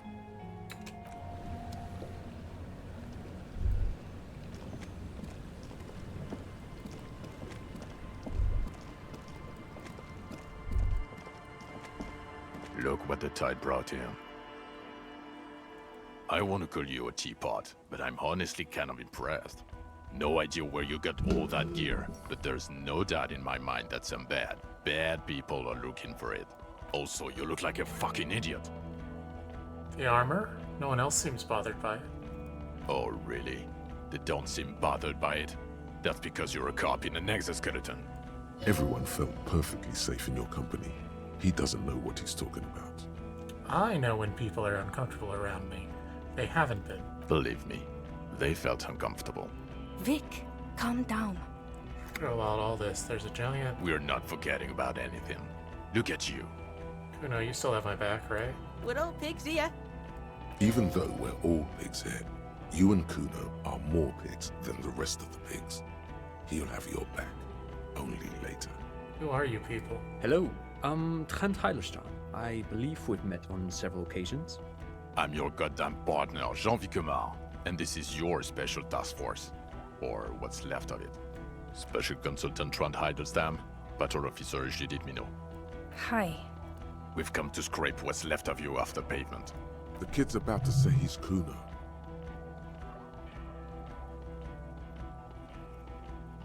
Let him. Task force. Cool. On the Kuno. We just came from the fucking island. Listen, Kuno. Harry and I are old friends. From way back. Mind letting us have a moment? Won't be long. I just need to talk to Harry about some of the things I think he's done wrong lately. Good luck with that. Sounds like you're in some shit. What is this about? Ari, we want to help you. Trent, I believe this is where you come in? This is the horse-faced woman. I don't know why you named her that, but it was beyond idiotic. You should never address her using those words again. I don't quite know what I'm doing here. I was asked to participate as an expert. I think I need to manage your expectations a little. I'm at best an enthusiast in cognitive science. Okay, so he's not the one that shot the guy. My background is in something else entirely. I engage in neurology on a merely theoretical level. In fact, I should probably get going. No, Trent, it's too late. You're part of this shit now. What have you got to say for yourself, shit kid? What does he have to say for himself? He left you to catch the bullets.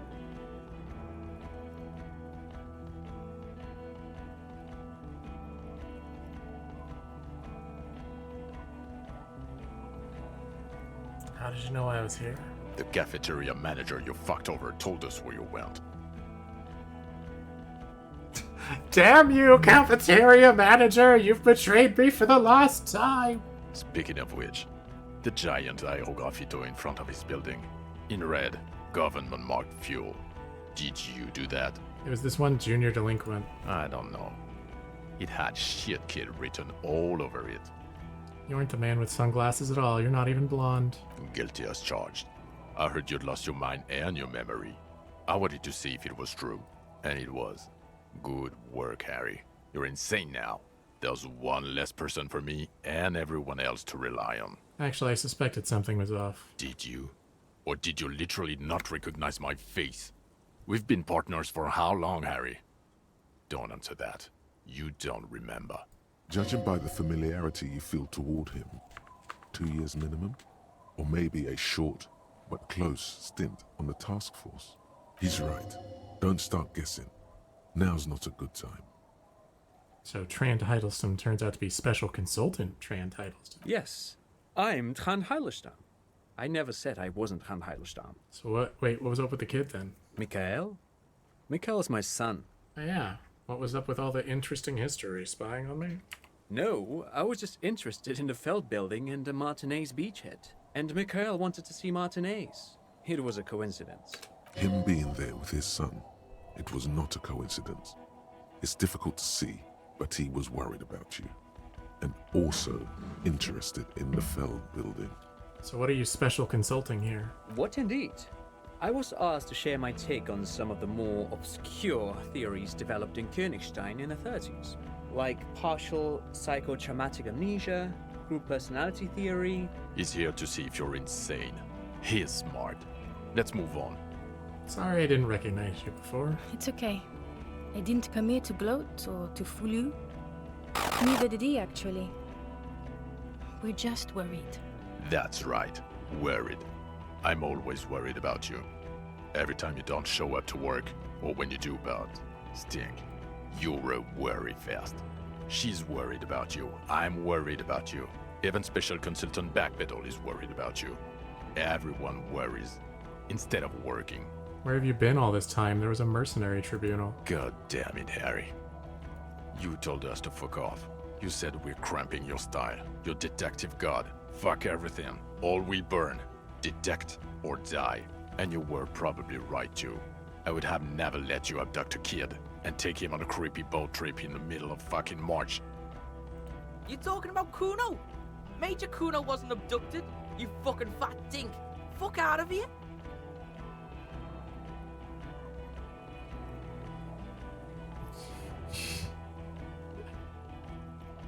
Wait, so you let me face a squad of trained killers alone just to teach me a lesson? It wasn't like that. Fuck you, Harry. We didn't know there was gonna be a tribunal, did we? I love these potential answers. Why didn't you detect or die then? Why would you leave a literal police god? I said all those things? I'm not like that anymore. Sure. Talk on the town is you're the mouthpiece of the gloaming. Deranged apocalyptic rhetoric. Nothing has changed. You mentioned a task force? Yeah. Major Crimes Unit. Under Lieutenant Dubois and Vicomar. Ring any bells? Refresh my memory. Who else is in this? Refresh your memory? It's a goddamn Major Crimes Unit. There's you, me, Jude, Tron fucking Hiddleston, and Guillaume Baby. I'm technically just a civilian advisor. Oh, fuck you. You're part of this shit show. So, first, who's Guillaume Bevy? Oh, that's an interesting story, actually. Guillaume Bevy is a police reporter who joined our team. He was really good. Then he left because he lost faith in your ability to lead the unit. Other people have left too. Good, smart people. People we won't get back. Only me and this really patient patrol officer are still here. And Tron because I'm forcing him to stay. Okay, so what does the unit do? Do? It's a major crimes unit. We cleared the desk of cases so Precinct 41 doesn't look like the worst station in town. We are shit tier now, Harry. Because of you. They're your posse, or what remains of it. Hand-picked, hand-lost. None of this is ringing any bells. The bells aren't ringing because you have brain damage. Trant, this is where you come in. How bad is it? Well, he doesn't have visible tremors, he talks without slurring, he can drive a boat, he's standing, reasoning. All good signs, but complete retrograde amnesia. episodic and semantic. As displayed in the station call, our interactions with him, and I don't want to be a snitch, but also mine with him before when Harry did not seem to know who I was. It's all very interesting. Interesting? Yes, interesting. I have my theories, but I would like to hear Harry's thoughts first. Harry, what do you think happened to you?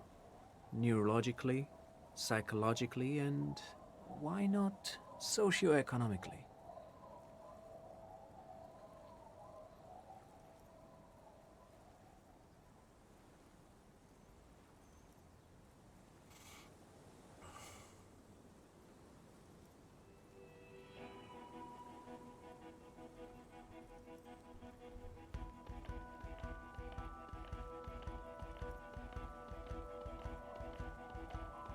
Something so sad happened. It's either this or I'm gonna go with this because this seems most likely. Something so sad happened to me that I couldn't be me anymore. It was a defense mechanism. Psychotraumatic amnesia, Trant? I can go for that. Shit kid is a broken man. Always has been. Who isn't? I know I am. But you know what? I keep my shit together. Also, I know a person can't wipe their own mind, however traumatic it gets. That doesn't happen. You're lying, or insane, or both. But Detective Vigmer, he has blanked out before. I have? Yes, a couple of times. After some of the more serious benders. One was after the two drunks case, the other when we looked into that mural. The two cases in your ledger. The unsolvable case and the Next World mural. Those were recent. Those cases were hard on you. Interesting. So at first he dipped his toes into it, prepared. That's where he would have gotten the idea, yes. Practice. And then he used alcohol to get there, so to speak. What do you mean? Well, here's my theory. What if this is an absolutely normal reaction to the world we're living in? What if this is not a significant anomaly at all? Something to be explained, approached as a defect? Look at the sensory input here. Look at the ruins, the neon. Listen to the radio, the multitudes, the people. Live here for 40 years.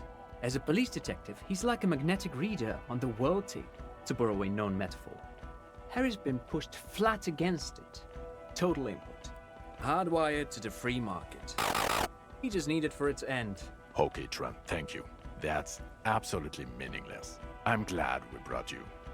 Will he or will he not be able to work in the major crimes unit? Is he a cretin now? I want to know that. I love Vigmer so much. He's not a cretin, and he is able to do work. If not in his previous leadership role, then as a line detective. Leadership, now. I'm ready to lead again. No one even mentioned that. I misphrased my question. It should have been, is he able to put his clothes on and use the body? Or do we need to get him on a disability pension? What now? Now nothing. Now we're just going to stand here. Really? No. Now we discuss that. What the fuck did you do to a motor carriage? Why is it there, Harry?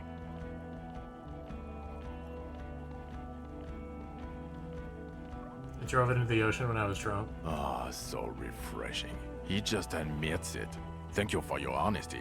Thank you for destroying 45,000 real of police property that's coming out of everyone's payslip. It doesn't matter. Your badge, Harry. Show me your badge.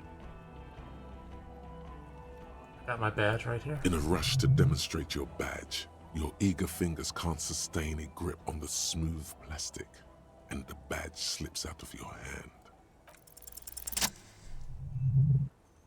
Caught it. Not today, badge. Not today, badge. Did I get the badge? You got it all right. You're showing it to him, victorious. They're seeing the badge. The drama is unnecessary. I got the badge, all is well. And your gun? My gun is right here. He has it. And he didn't drop it.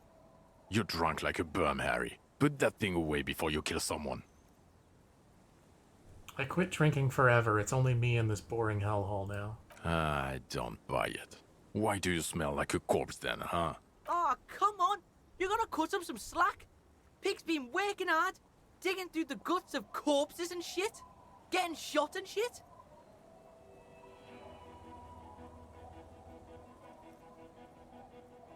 Yeah, I've handled an actual corpse. I don't believe you.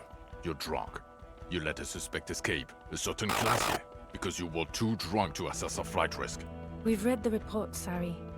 Lieutenant Kitsuhagi's. We know.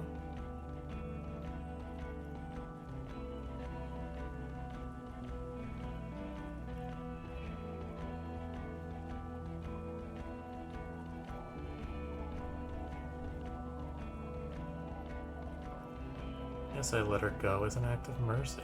Oh, well, if you let her go, I'm not even gonna get into the other suspect who escaped. Another act of mercy? Or the fact that you're Everclear's little peony now, doing I don't know what for him. That's small-time stuff. That's nothing. That's a humorous anecdote. Compared to the 7 people who were gunned down, the streets are literally red with blood. Lieutenant Kitsuragi is barely clinging to life in the hospital. Harry, it was fucking mass murder. Yo, I'ma stop you right there, fuckface. It's Kuno time. Hell yeah, Kuno! That's it. The cavalry has arrived. I did everything I could. The company had hired unvetted. No, you've explained enough, pig. Kuno takes care of this shit now. First of all, yo, those guys were all f***ed. The guys in the armor, f***ed. The Union guys, f***ed. So yeah, suck Kuno's dick. You don't know me. Oh my fucking god. You don't know what happened here. You don't know this shit. Automatic fucking weapons. Urban battleground shit. Battle lines drawn in blood. Blood meridian. You don't know this shit. Now, Kuno wasn't there. Right, you getting this? Kuno was breaking it up with Kuno's main bitch, see? Parting of the ways shit.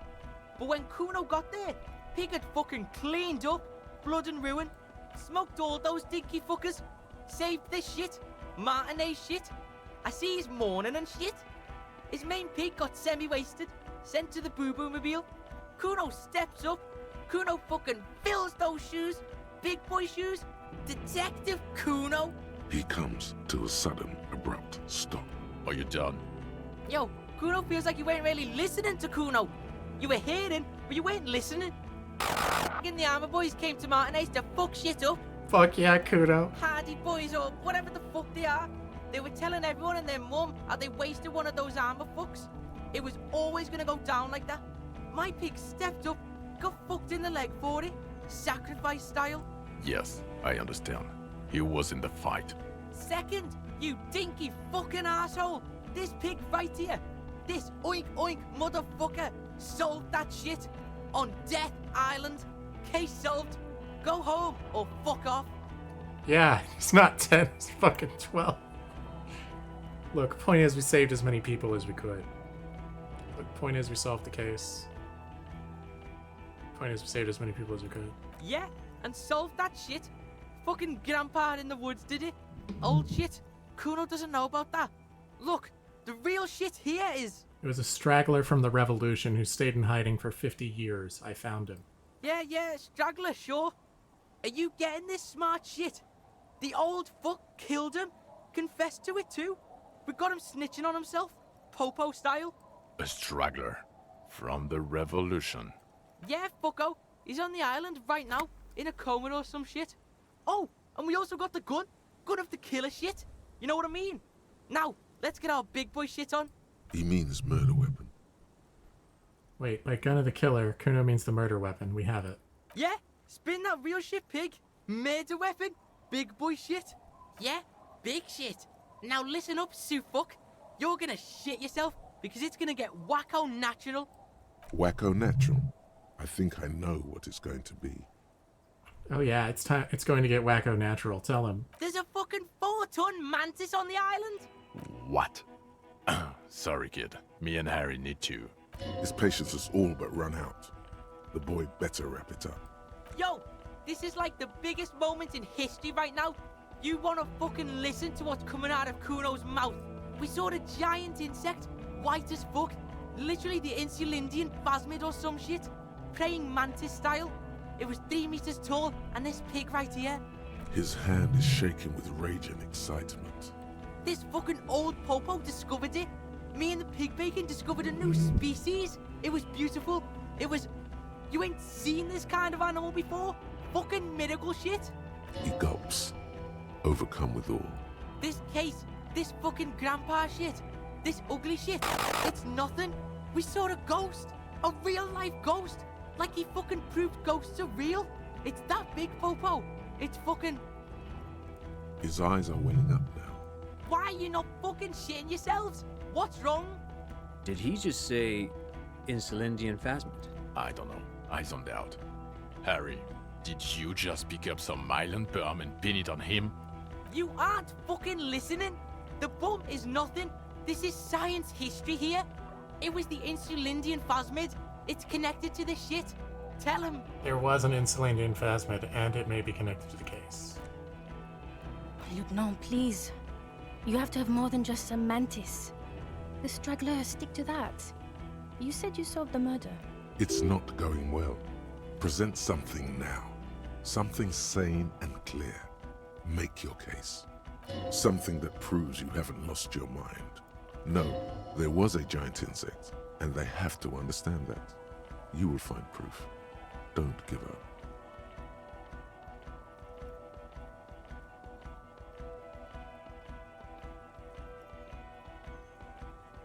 The killer, we have a strong motive for him. Lilianovich. A revolutionary matronym. Revolutionary matronym? The custom started in Grad, where they have patronyms. Krasovich, Lasovich, etc. The revolutionaries saw this as a chauvinist atavism, so they used matronyms, derived from the mother's name instead. This man would be Lilian's son, Lilianovich.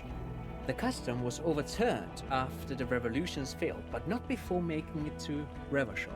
He thinks this detail bolsters your straggler theory. It is what a soldier of the ICM would be called. Okay, Trant. Thank you. I get it. Harry, no more giant insects. You said you have a motive? This narrow-minded pig. I can't fucking... Bring him to heel. Get the kid in line. You could use his help here.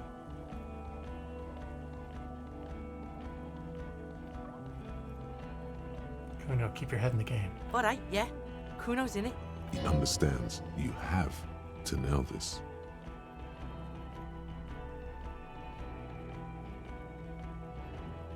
Killed the mercenary in an act of jealousy. Jealousy? He's what, 80, 90? Didn't you say he's been in hiding since the revolution? Yeah, Suit. Check this shit out. The Merc was banging some chick he wanted to bang, so we shot him. Chick's called Klaasje. Klaasje. As in the suspect he let escape from Kitsuragi's report. Fucking snitch beano clad. Yeah, that chick. Get over it, pig. She didn't do it. It was Grandpa on the island. Merc was fucking her, and he couldn't hack it. Kuno can hack it. He's a trained sniper. The weapon he used, the ballistics match. Okay. And he'll confess to the prosecution too?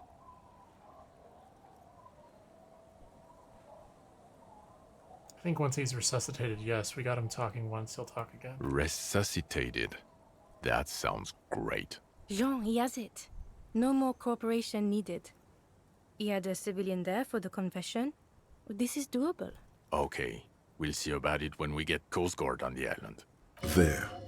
No one is saying anything. The silence agrees. This is good. They can't deny it.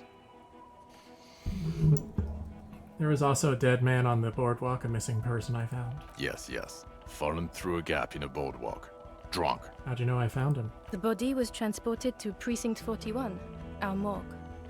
I had Tilbrook and Mullins take care of funeral arrangements and family stuff. You're not the only cop in the world, Harry. This all comes back to us. Still, good work with the missing person, Detective. It's still a point for you. No denying it.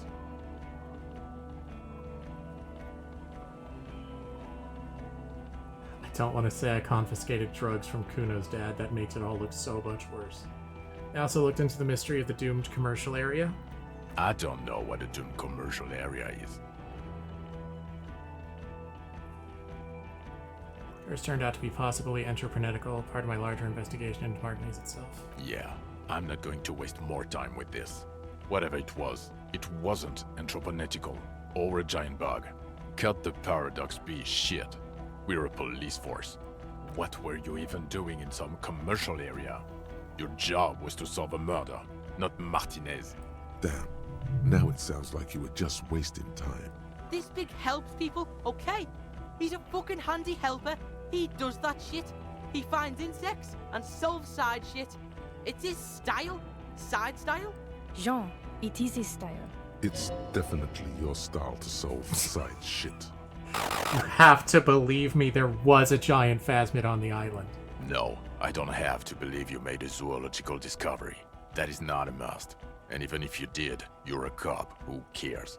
You know, Harry, if I may interrupt again, it would help if you had evidence. Damn Any it! proof, and I'd play ball. Damn it, Kim wasn't there to take a Potential photo! would be quite something for the RCM. Suit, we have a shitload of proof. Spin it on them, pig. They're not going to consider more than one piece of evidence. Choose wisely.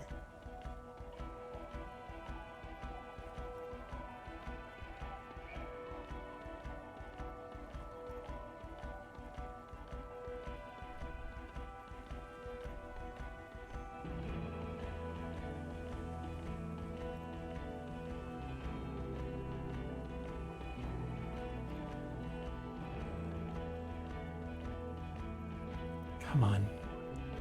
I have to think. What do I pick? Okay, it's not this, because that, like... Yeah, that's just, like, general knowledge. This is a description. The items feel off, but, like...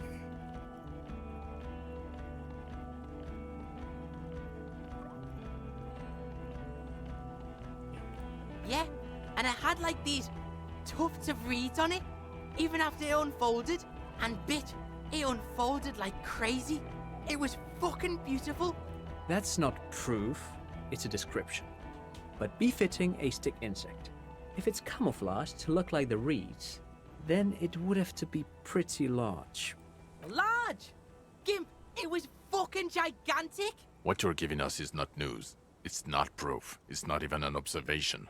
It's a cryptozoological factoid. You can get it from Paradox Bay, Aquarius, any mystery station. Here's my theory.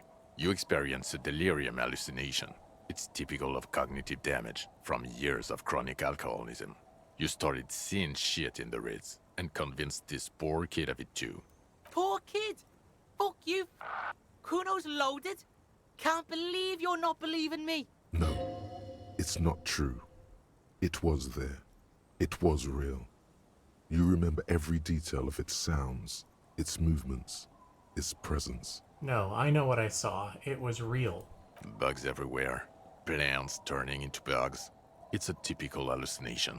Every drunk past the age of 40 has seen it. You're right about that. Fucking... Kuno doesn't have a photo camera, because Kuno is fucking poor. Okay?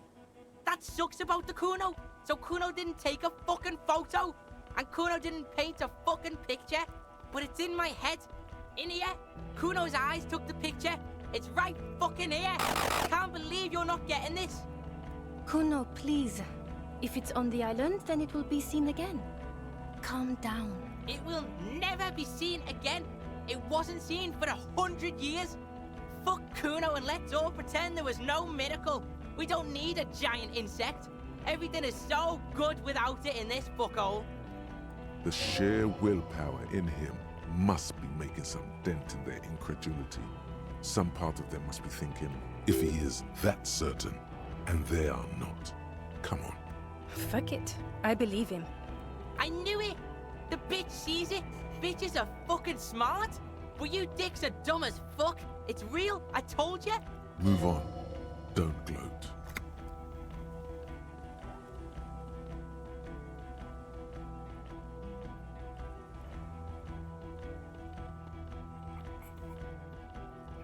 I want so bad. Gonna unlock the thought respect women! I want so bad to be like, yeah, I started a nightclub. So what do you say? Want to take this hot shit back? No. Sure, you get the case together. You can do police work. in bouts. That's not a surprise to me. Even the insect. I don't care, but you're an alcoholic, and you've been drinking, again. I won't let my life unravel because of this. Jean, I think he hasn't. I can see it on his face. Okay, so he's stayed here for what? A week? It's tough. One of the toughest addictions to overcome. Comparable only to heavy synthetic opiates. Even morphine is easier to kick than alcohol, statistically. The odds are against him, especially at his age. He's too old. He's been like this for too long. I've seen him try many times. It's a farce by now. They're leaving. They're all turning away from you. No, you can stop. Just wade through the hell. Month after month. Year after year. You against the nothingness. It's possible. Because time is possible. For the world. Compared to the intersection in front of Video Revachol 24, it's nothing. Compared to that, everything is possible. Think, you can detect in Jamrock, Boogie Street, Coudon, Leroyam, Underground, Coal City, on the 881. It will all be yours to sift through when the last snow has melted. At Station 41, and the glow of its desk lamps, the clicking of coffee mugs, clouds of cigarette smoke, and the ringing telephone. Your youth, there is still a way back.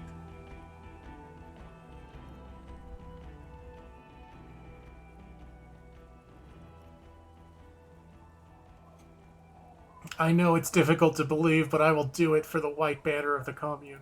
Listen to this shit, man! Detective, I just don't want this trial to go on any longer. It's cold outside and let's just go. Fucking Harry, fuck you for bringing this kid with you. It's only because he's defending you. It's the only reason you're not staying here to die. It's more than that. He just can't. One final time. You manipulative son of a bitch. It is cold, and we have vehicles in the square. The perp needs to be taken into custody. Let's get a move on. Now you will finally get to know who you are.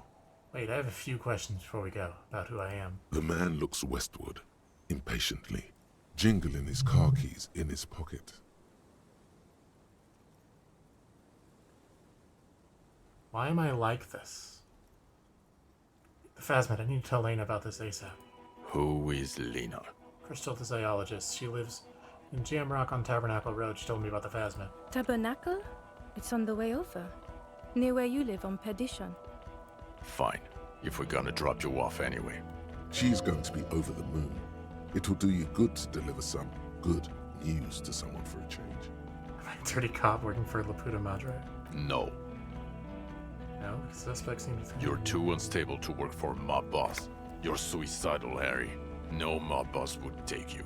I assure you, I wouldn't consult for a corrupt unit. He would immediately backpedal out of it. I told you it's not that bad. Who am I? Who are you? You're a gym teacher, Harry. What? Well, obviously you're not a gym teacher anymore, but before. Before you were a cop, you were a gym teacher in Coron. It's getting really cold outside. Should we maybe... That does explain a lot. No, Pig, that explains everything. The running, the jumping, the guns on your arms, your whack mustache. How I can run for 6 hours a day. How you jumped that shit, climbed to the roof. Kuno seen this shit before? In gym class. And this guy, too. God, even this javelin-throwing freak here. Said in Coron, I was a gym teacher there. yes, you taught gym in Cool. I believe that's the term. Taught gym at a high school. You were a high school gym teacher. What? The smell of sweat and glue. The worn floorboards. That's why I was having that fucking weird-ass flashback trying to pump iron? When was this? When was I a gym teacher? In your 20s or late 20s. You've really let yourself go since then. Why did I join the RCM then? The regular. You found some chick. She inspired you to fight the big fight. Be more than you are. All that. You, every morning, walking from Voyager Road to teach gym. She, leaving for the academy with her spring coat on. The air filled with the smell of smoke and raspberries, and incredible hope. An ocean full of hope. Okay, I see now. Kuno fucking knew there had to be something wrong if you can run like that. Why am I like this? It's not a mystery. Some chick fucked you over. Also, you were drunk. You really went with it too. Really maximized the damage. Some chick. Who? Dora something. Dora Ingerlund. Yeah, you mentioned her name. Not Dora Dubois. So we weren't even married? No one is married anymore. This is Revachol. When was this? God, I don't know. 6 years ago? She was way before my time. 6 years and you haven't gotten over it? What the hell is wrong with you? 6 years? Yeah. Or 7. You're not doing too good there. It's an old man thing. 2 old years equals 1 normal year. That and Dora Engelund really tore you a new one. A big one. Who was she? Incredibly bangable. No, I meant what did she do? She was incredibly fuckable. A beautiful bourgeois woman. Wayfish. Like a Welkin, basically. Heartbreak, Welkin. Pain, Welkin. I've only seen a picture, but it's obvious you formed a real spiritual connection with how pretty she was. One you never recuperated from. Look, the sun is about to go down. It's time to go. I think she taught in the Académie des Arts, east of the river. Way east. Hard to say which came first, the middle-class chick or the drink. Egg and the chicken kind of thing. My point is, you need to see a psychiatrist about this shit. Not a psychologist. Several degrees harder. Is there something harder than a psychiatrist? A forensic psychiatrist? Go talk to that. Precinct 41, what kind of station is it? Us? We're the bloody murder station, haven't you heard? We're the bad guys. No one likes us. What? Bitches dream of the 41st? Why do you think Kuno's in this shit? Weird is, it's fucking violent. Your Captain Price dusted like 1,000 people. Thank you, Kuno. You're being kind. It's an understaffed station and the district is too big, which is why we need to... Get back to it. We left Torson and McLean to run the Sea Wing. It's not good. Torson and McLean? Mac the Torso Torson and Chester McLean. They're not fit to run a wing. Believe me. Things are shaky as it is. Did we recently shoot up a church by any chance? So he remembers that. Yes, there may have been a raid on some churches. It wasn't good press. Shooting up churches never is. I was out of town, to be clear. What happened? Why did we need to go there? Our enemies were hiding in a church, to the best of our information. That's it. I'm not talking about this anymore. Your security clearance is shit tier right now. You have to wait for it to go up. He means it. The RCM and its enemies will not be discussed on this coast. Your clearance will not go up while you're within earshot of the Union headquarters. And Price is... Ptolemy Price? He's the son of the old Price, one of the founders of the RCM. Yeah, that shit is fucking famous on Channel 8. Kuno hears this shit. Somewhere under the curved roof of a former silk factory, shaped like a ladybird with 2 chimneys, Police Captain Ptolemy Price sits behind a heavy wooden desk. Resident medic Nix Gottlieb pours him coffee. It's silent in the captain's office. They speak of change, the city, the tension on the streets. They speak of the events of April and the blood on the streets in May. And the Sea Wing is... God. There are 4 wings, Harry. A, B, C, and D. We're in C. It's made of losers and clock punchers. You and I reconceptualized it as a task force. It was a mistake. There's also a lot of outside help involved, not only me. Other losers too. He's anything but a loser, although he would like to be seen as one. It's cooler that way. So I work in the bloody murder station? Okay. It's not the bloody murder station.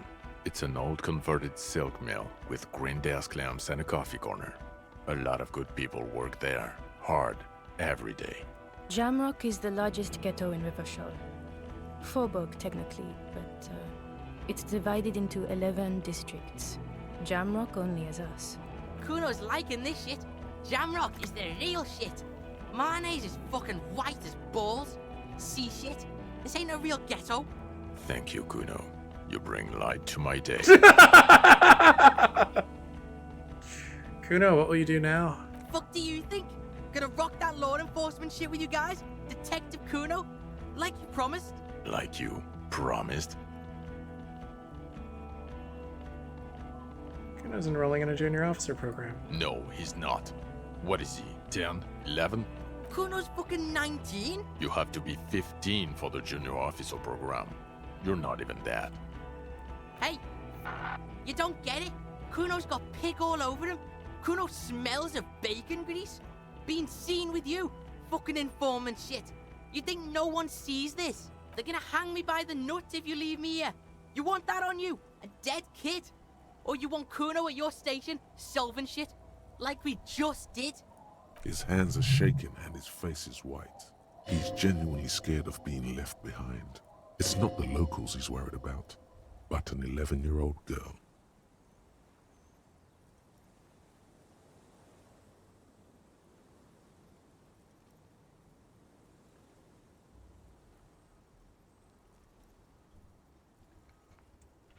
Sean, he has nothing. I know 100 kids with nothing, Harry. We can't make them all cops. You don't have to make them cops. Only Kuno. Kuno's an asset. He was good on the island. He can do this. I don't care. He can't be a cop. He's just a kid. A kid who says every 4 seconds. I won't say it. I won't say it anymore. His teeth are clenched and his throat moves in a gulping motion. Maybe you can take the kid with you. Enroll him a year earlier and say he's 14. If he... I promise I won't say it. I won't say any of it anymore. Detective Kuno Doroita. For God's sake. Yes, we'll do it. Fuck yeah! Another sigh of surrender. Fuck yeah! I'm ready. Good. Fuck it, let's go. Tron brought his motor carriage. It's a 20-minute drive to Jamrock. Under the afternoon sky, the great district hums. A chessboard of wooden houses, 80,000 living souls, and chimney stacks. Fire traps as far as the eye can see. From Main Street to Precinct 41, to Boogie Street, forking into the snow-swept horizon. You close your eyes and hear the dogs bark. A lone woman sits by a factory window, dreaming of meteorite strikes. On Rue de Saint-Jérôme, a square bullet slides into a square-shaped chamber. In Old South, a man without eyelids smiles. Spring has come. It's time. Dawson? Yes. McLean? Yes. Heidelstein? No. Vicmair? Yes. Dubois? Of course. Really? Nick Gottlieb looks up from the list. I hear he's unstable. You say that like it's a bad thing. Captain Potomny Price gestures with a ballpoint pen. It's dim in his office, and the curtains are drawn. Harry's our man. He'll pull through. When he does, he'll side with the people. Understood. Gottlieb returns to the list. Minnow? Of course. Are the cops going communist? Wonderful. Then can we please just go back to Jamrock now?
All right. So, credits are rolling.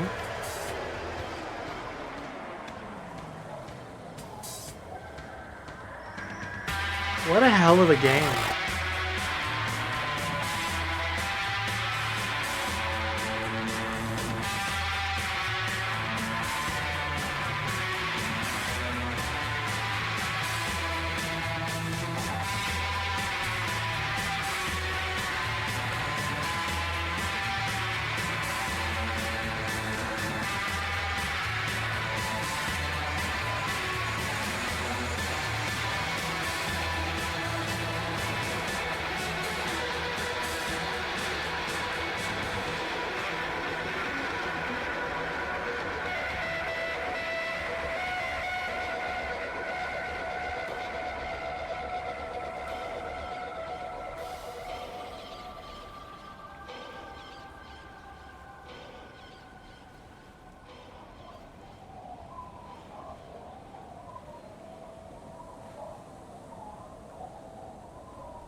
So, theory crafting a second playthrough.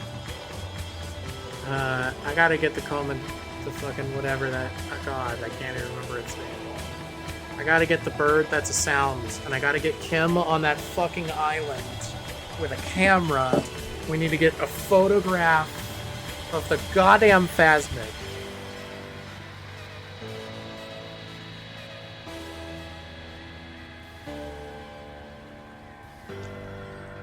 Also, I want to open that fucking door. It is incredibly important to me to find out what's behind that door that the game said, no, you can't open it. It's a red check. You can't do it.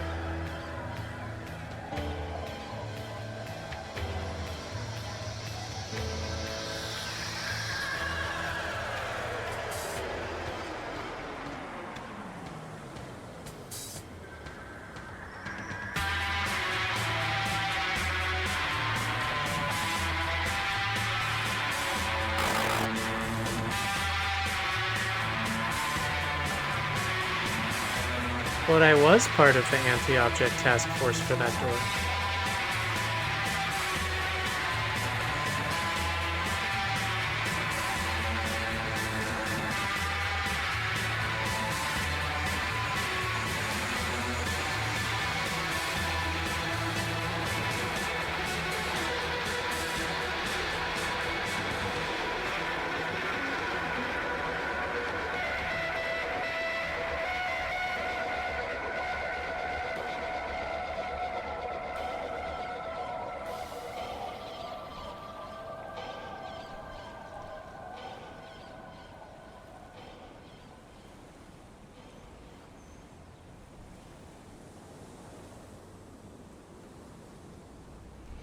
I'm very glad that even though Kim didn't get to be there for the ending, one, I'm very glad that Kim is alive.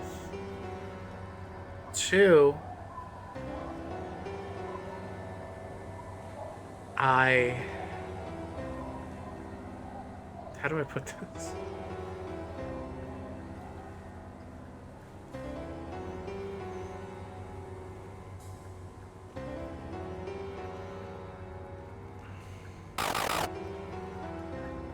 Yeah, I got a poor kid off the streets. I feel like as far as endings go, that was far from like the worst possible ending. It feels like that could have gone a lot worse. And other than Kim being there and us getting a photo of the Phasmid, I don't know how it could get better, right?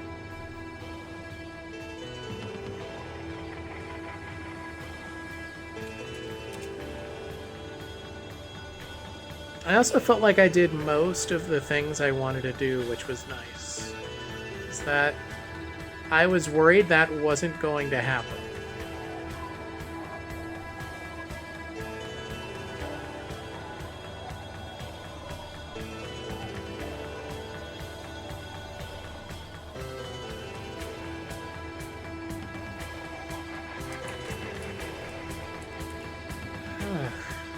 These credits are sure fucking going, huh? Oh damn, it's been an 11... wow. This is a long ass stream. It's 11 and a half hours. Can I skip these credits, please? No? No, we just have to sit here. Okay. Well, this is definitely not the worst credit sequence I've ever experienced, and the song's pretty cool. I would like to sleep.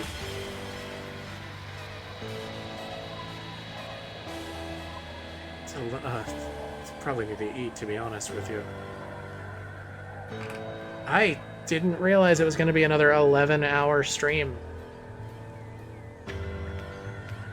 I don't think I need to keep doing 11-hour streams, but this was a good time. I like this game. This game's real good.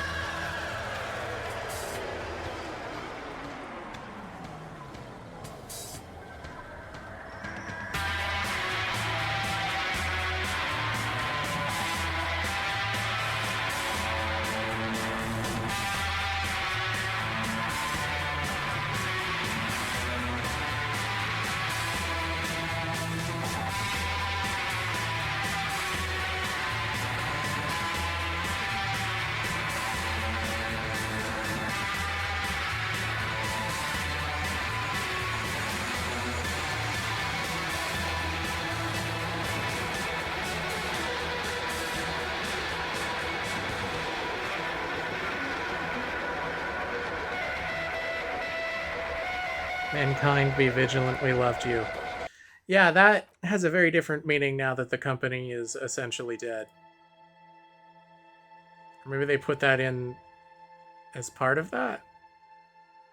Either way.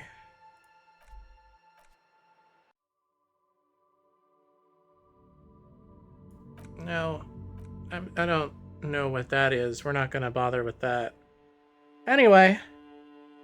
That was Disco Elysium, everyone. Thanks for coming out. Thanks for watching. Thanks for spending time here. Keeping me company as I went through emotional turmoil. And tried my best to not be a piece of shit. It's pretty hard to be not a piece of shit in this game. I still ended up stealing evidence, for instance.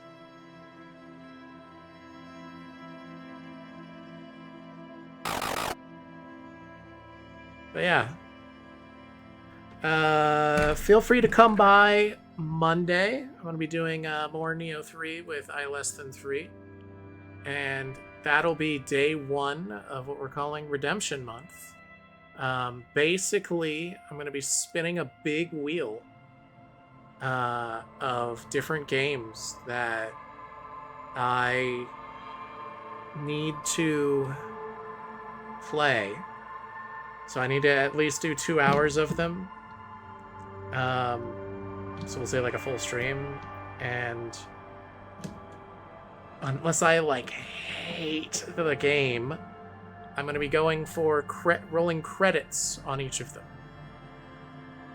Whatever that means in each case, or whatever the equivalent would be. But yeah, I'll see y'all later. I've been Megalo. Have a good night.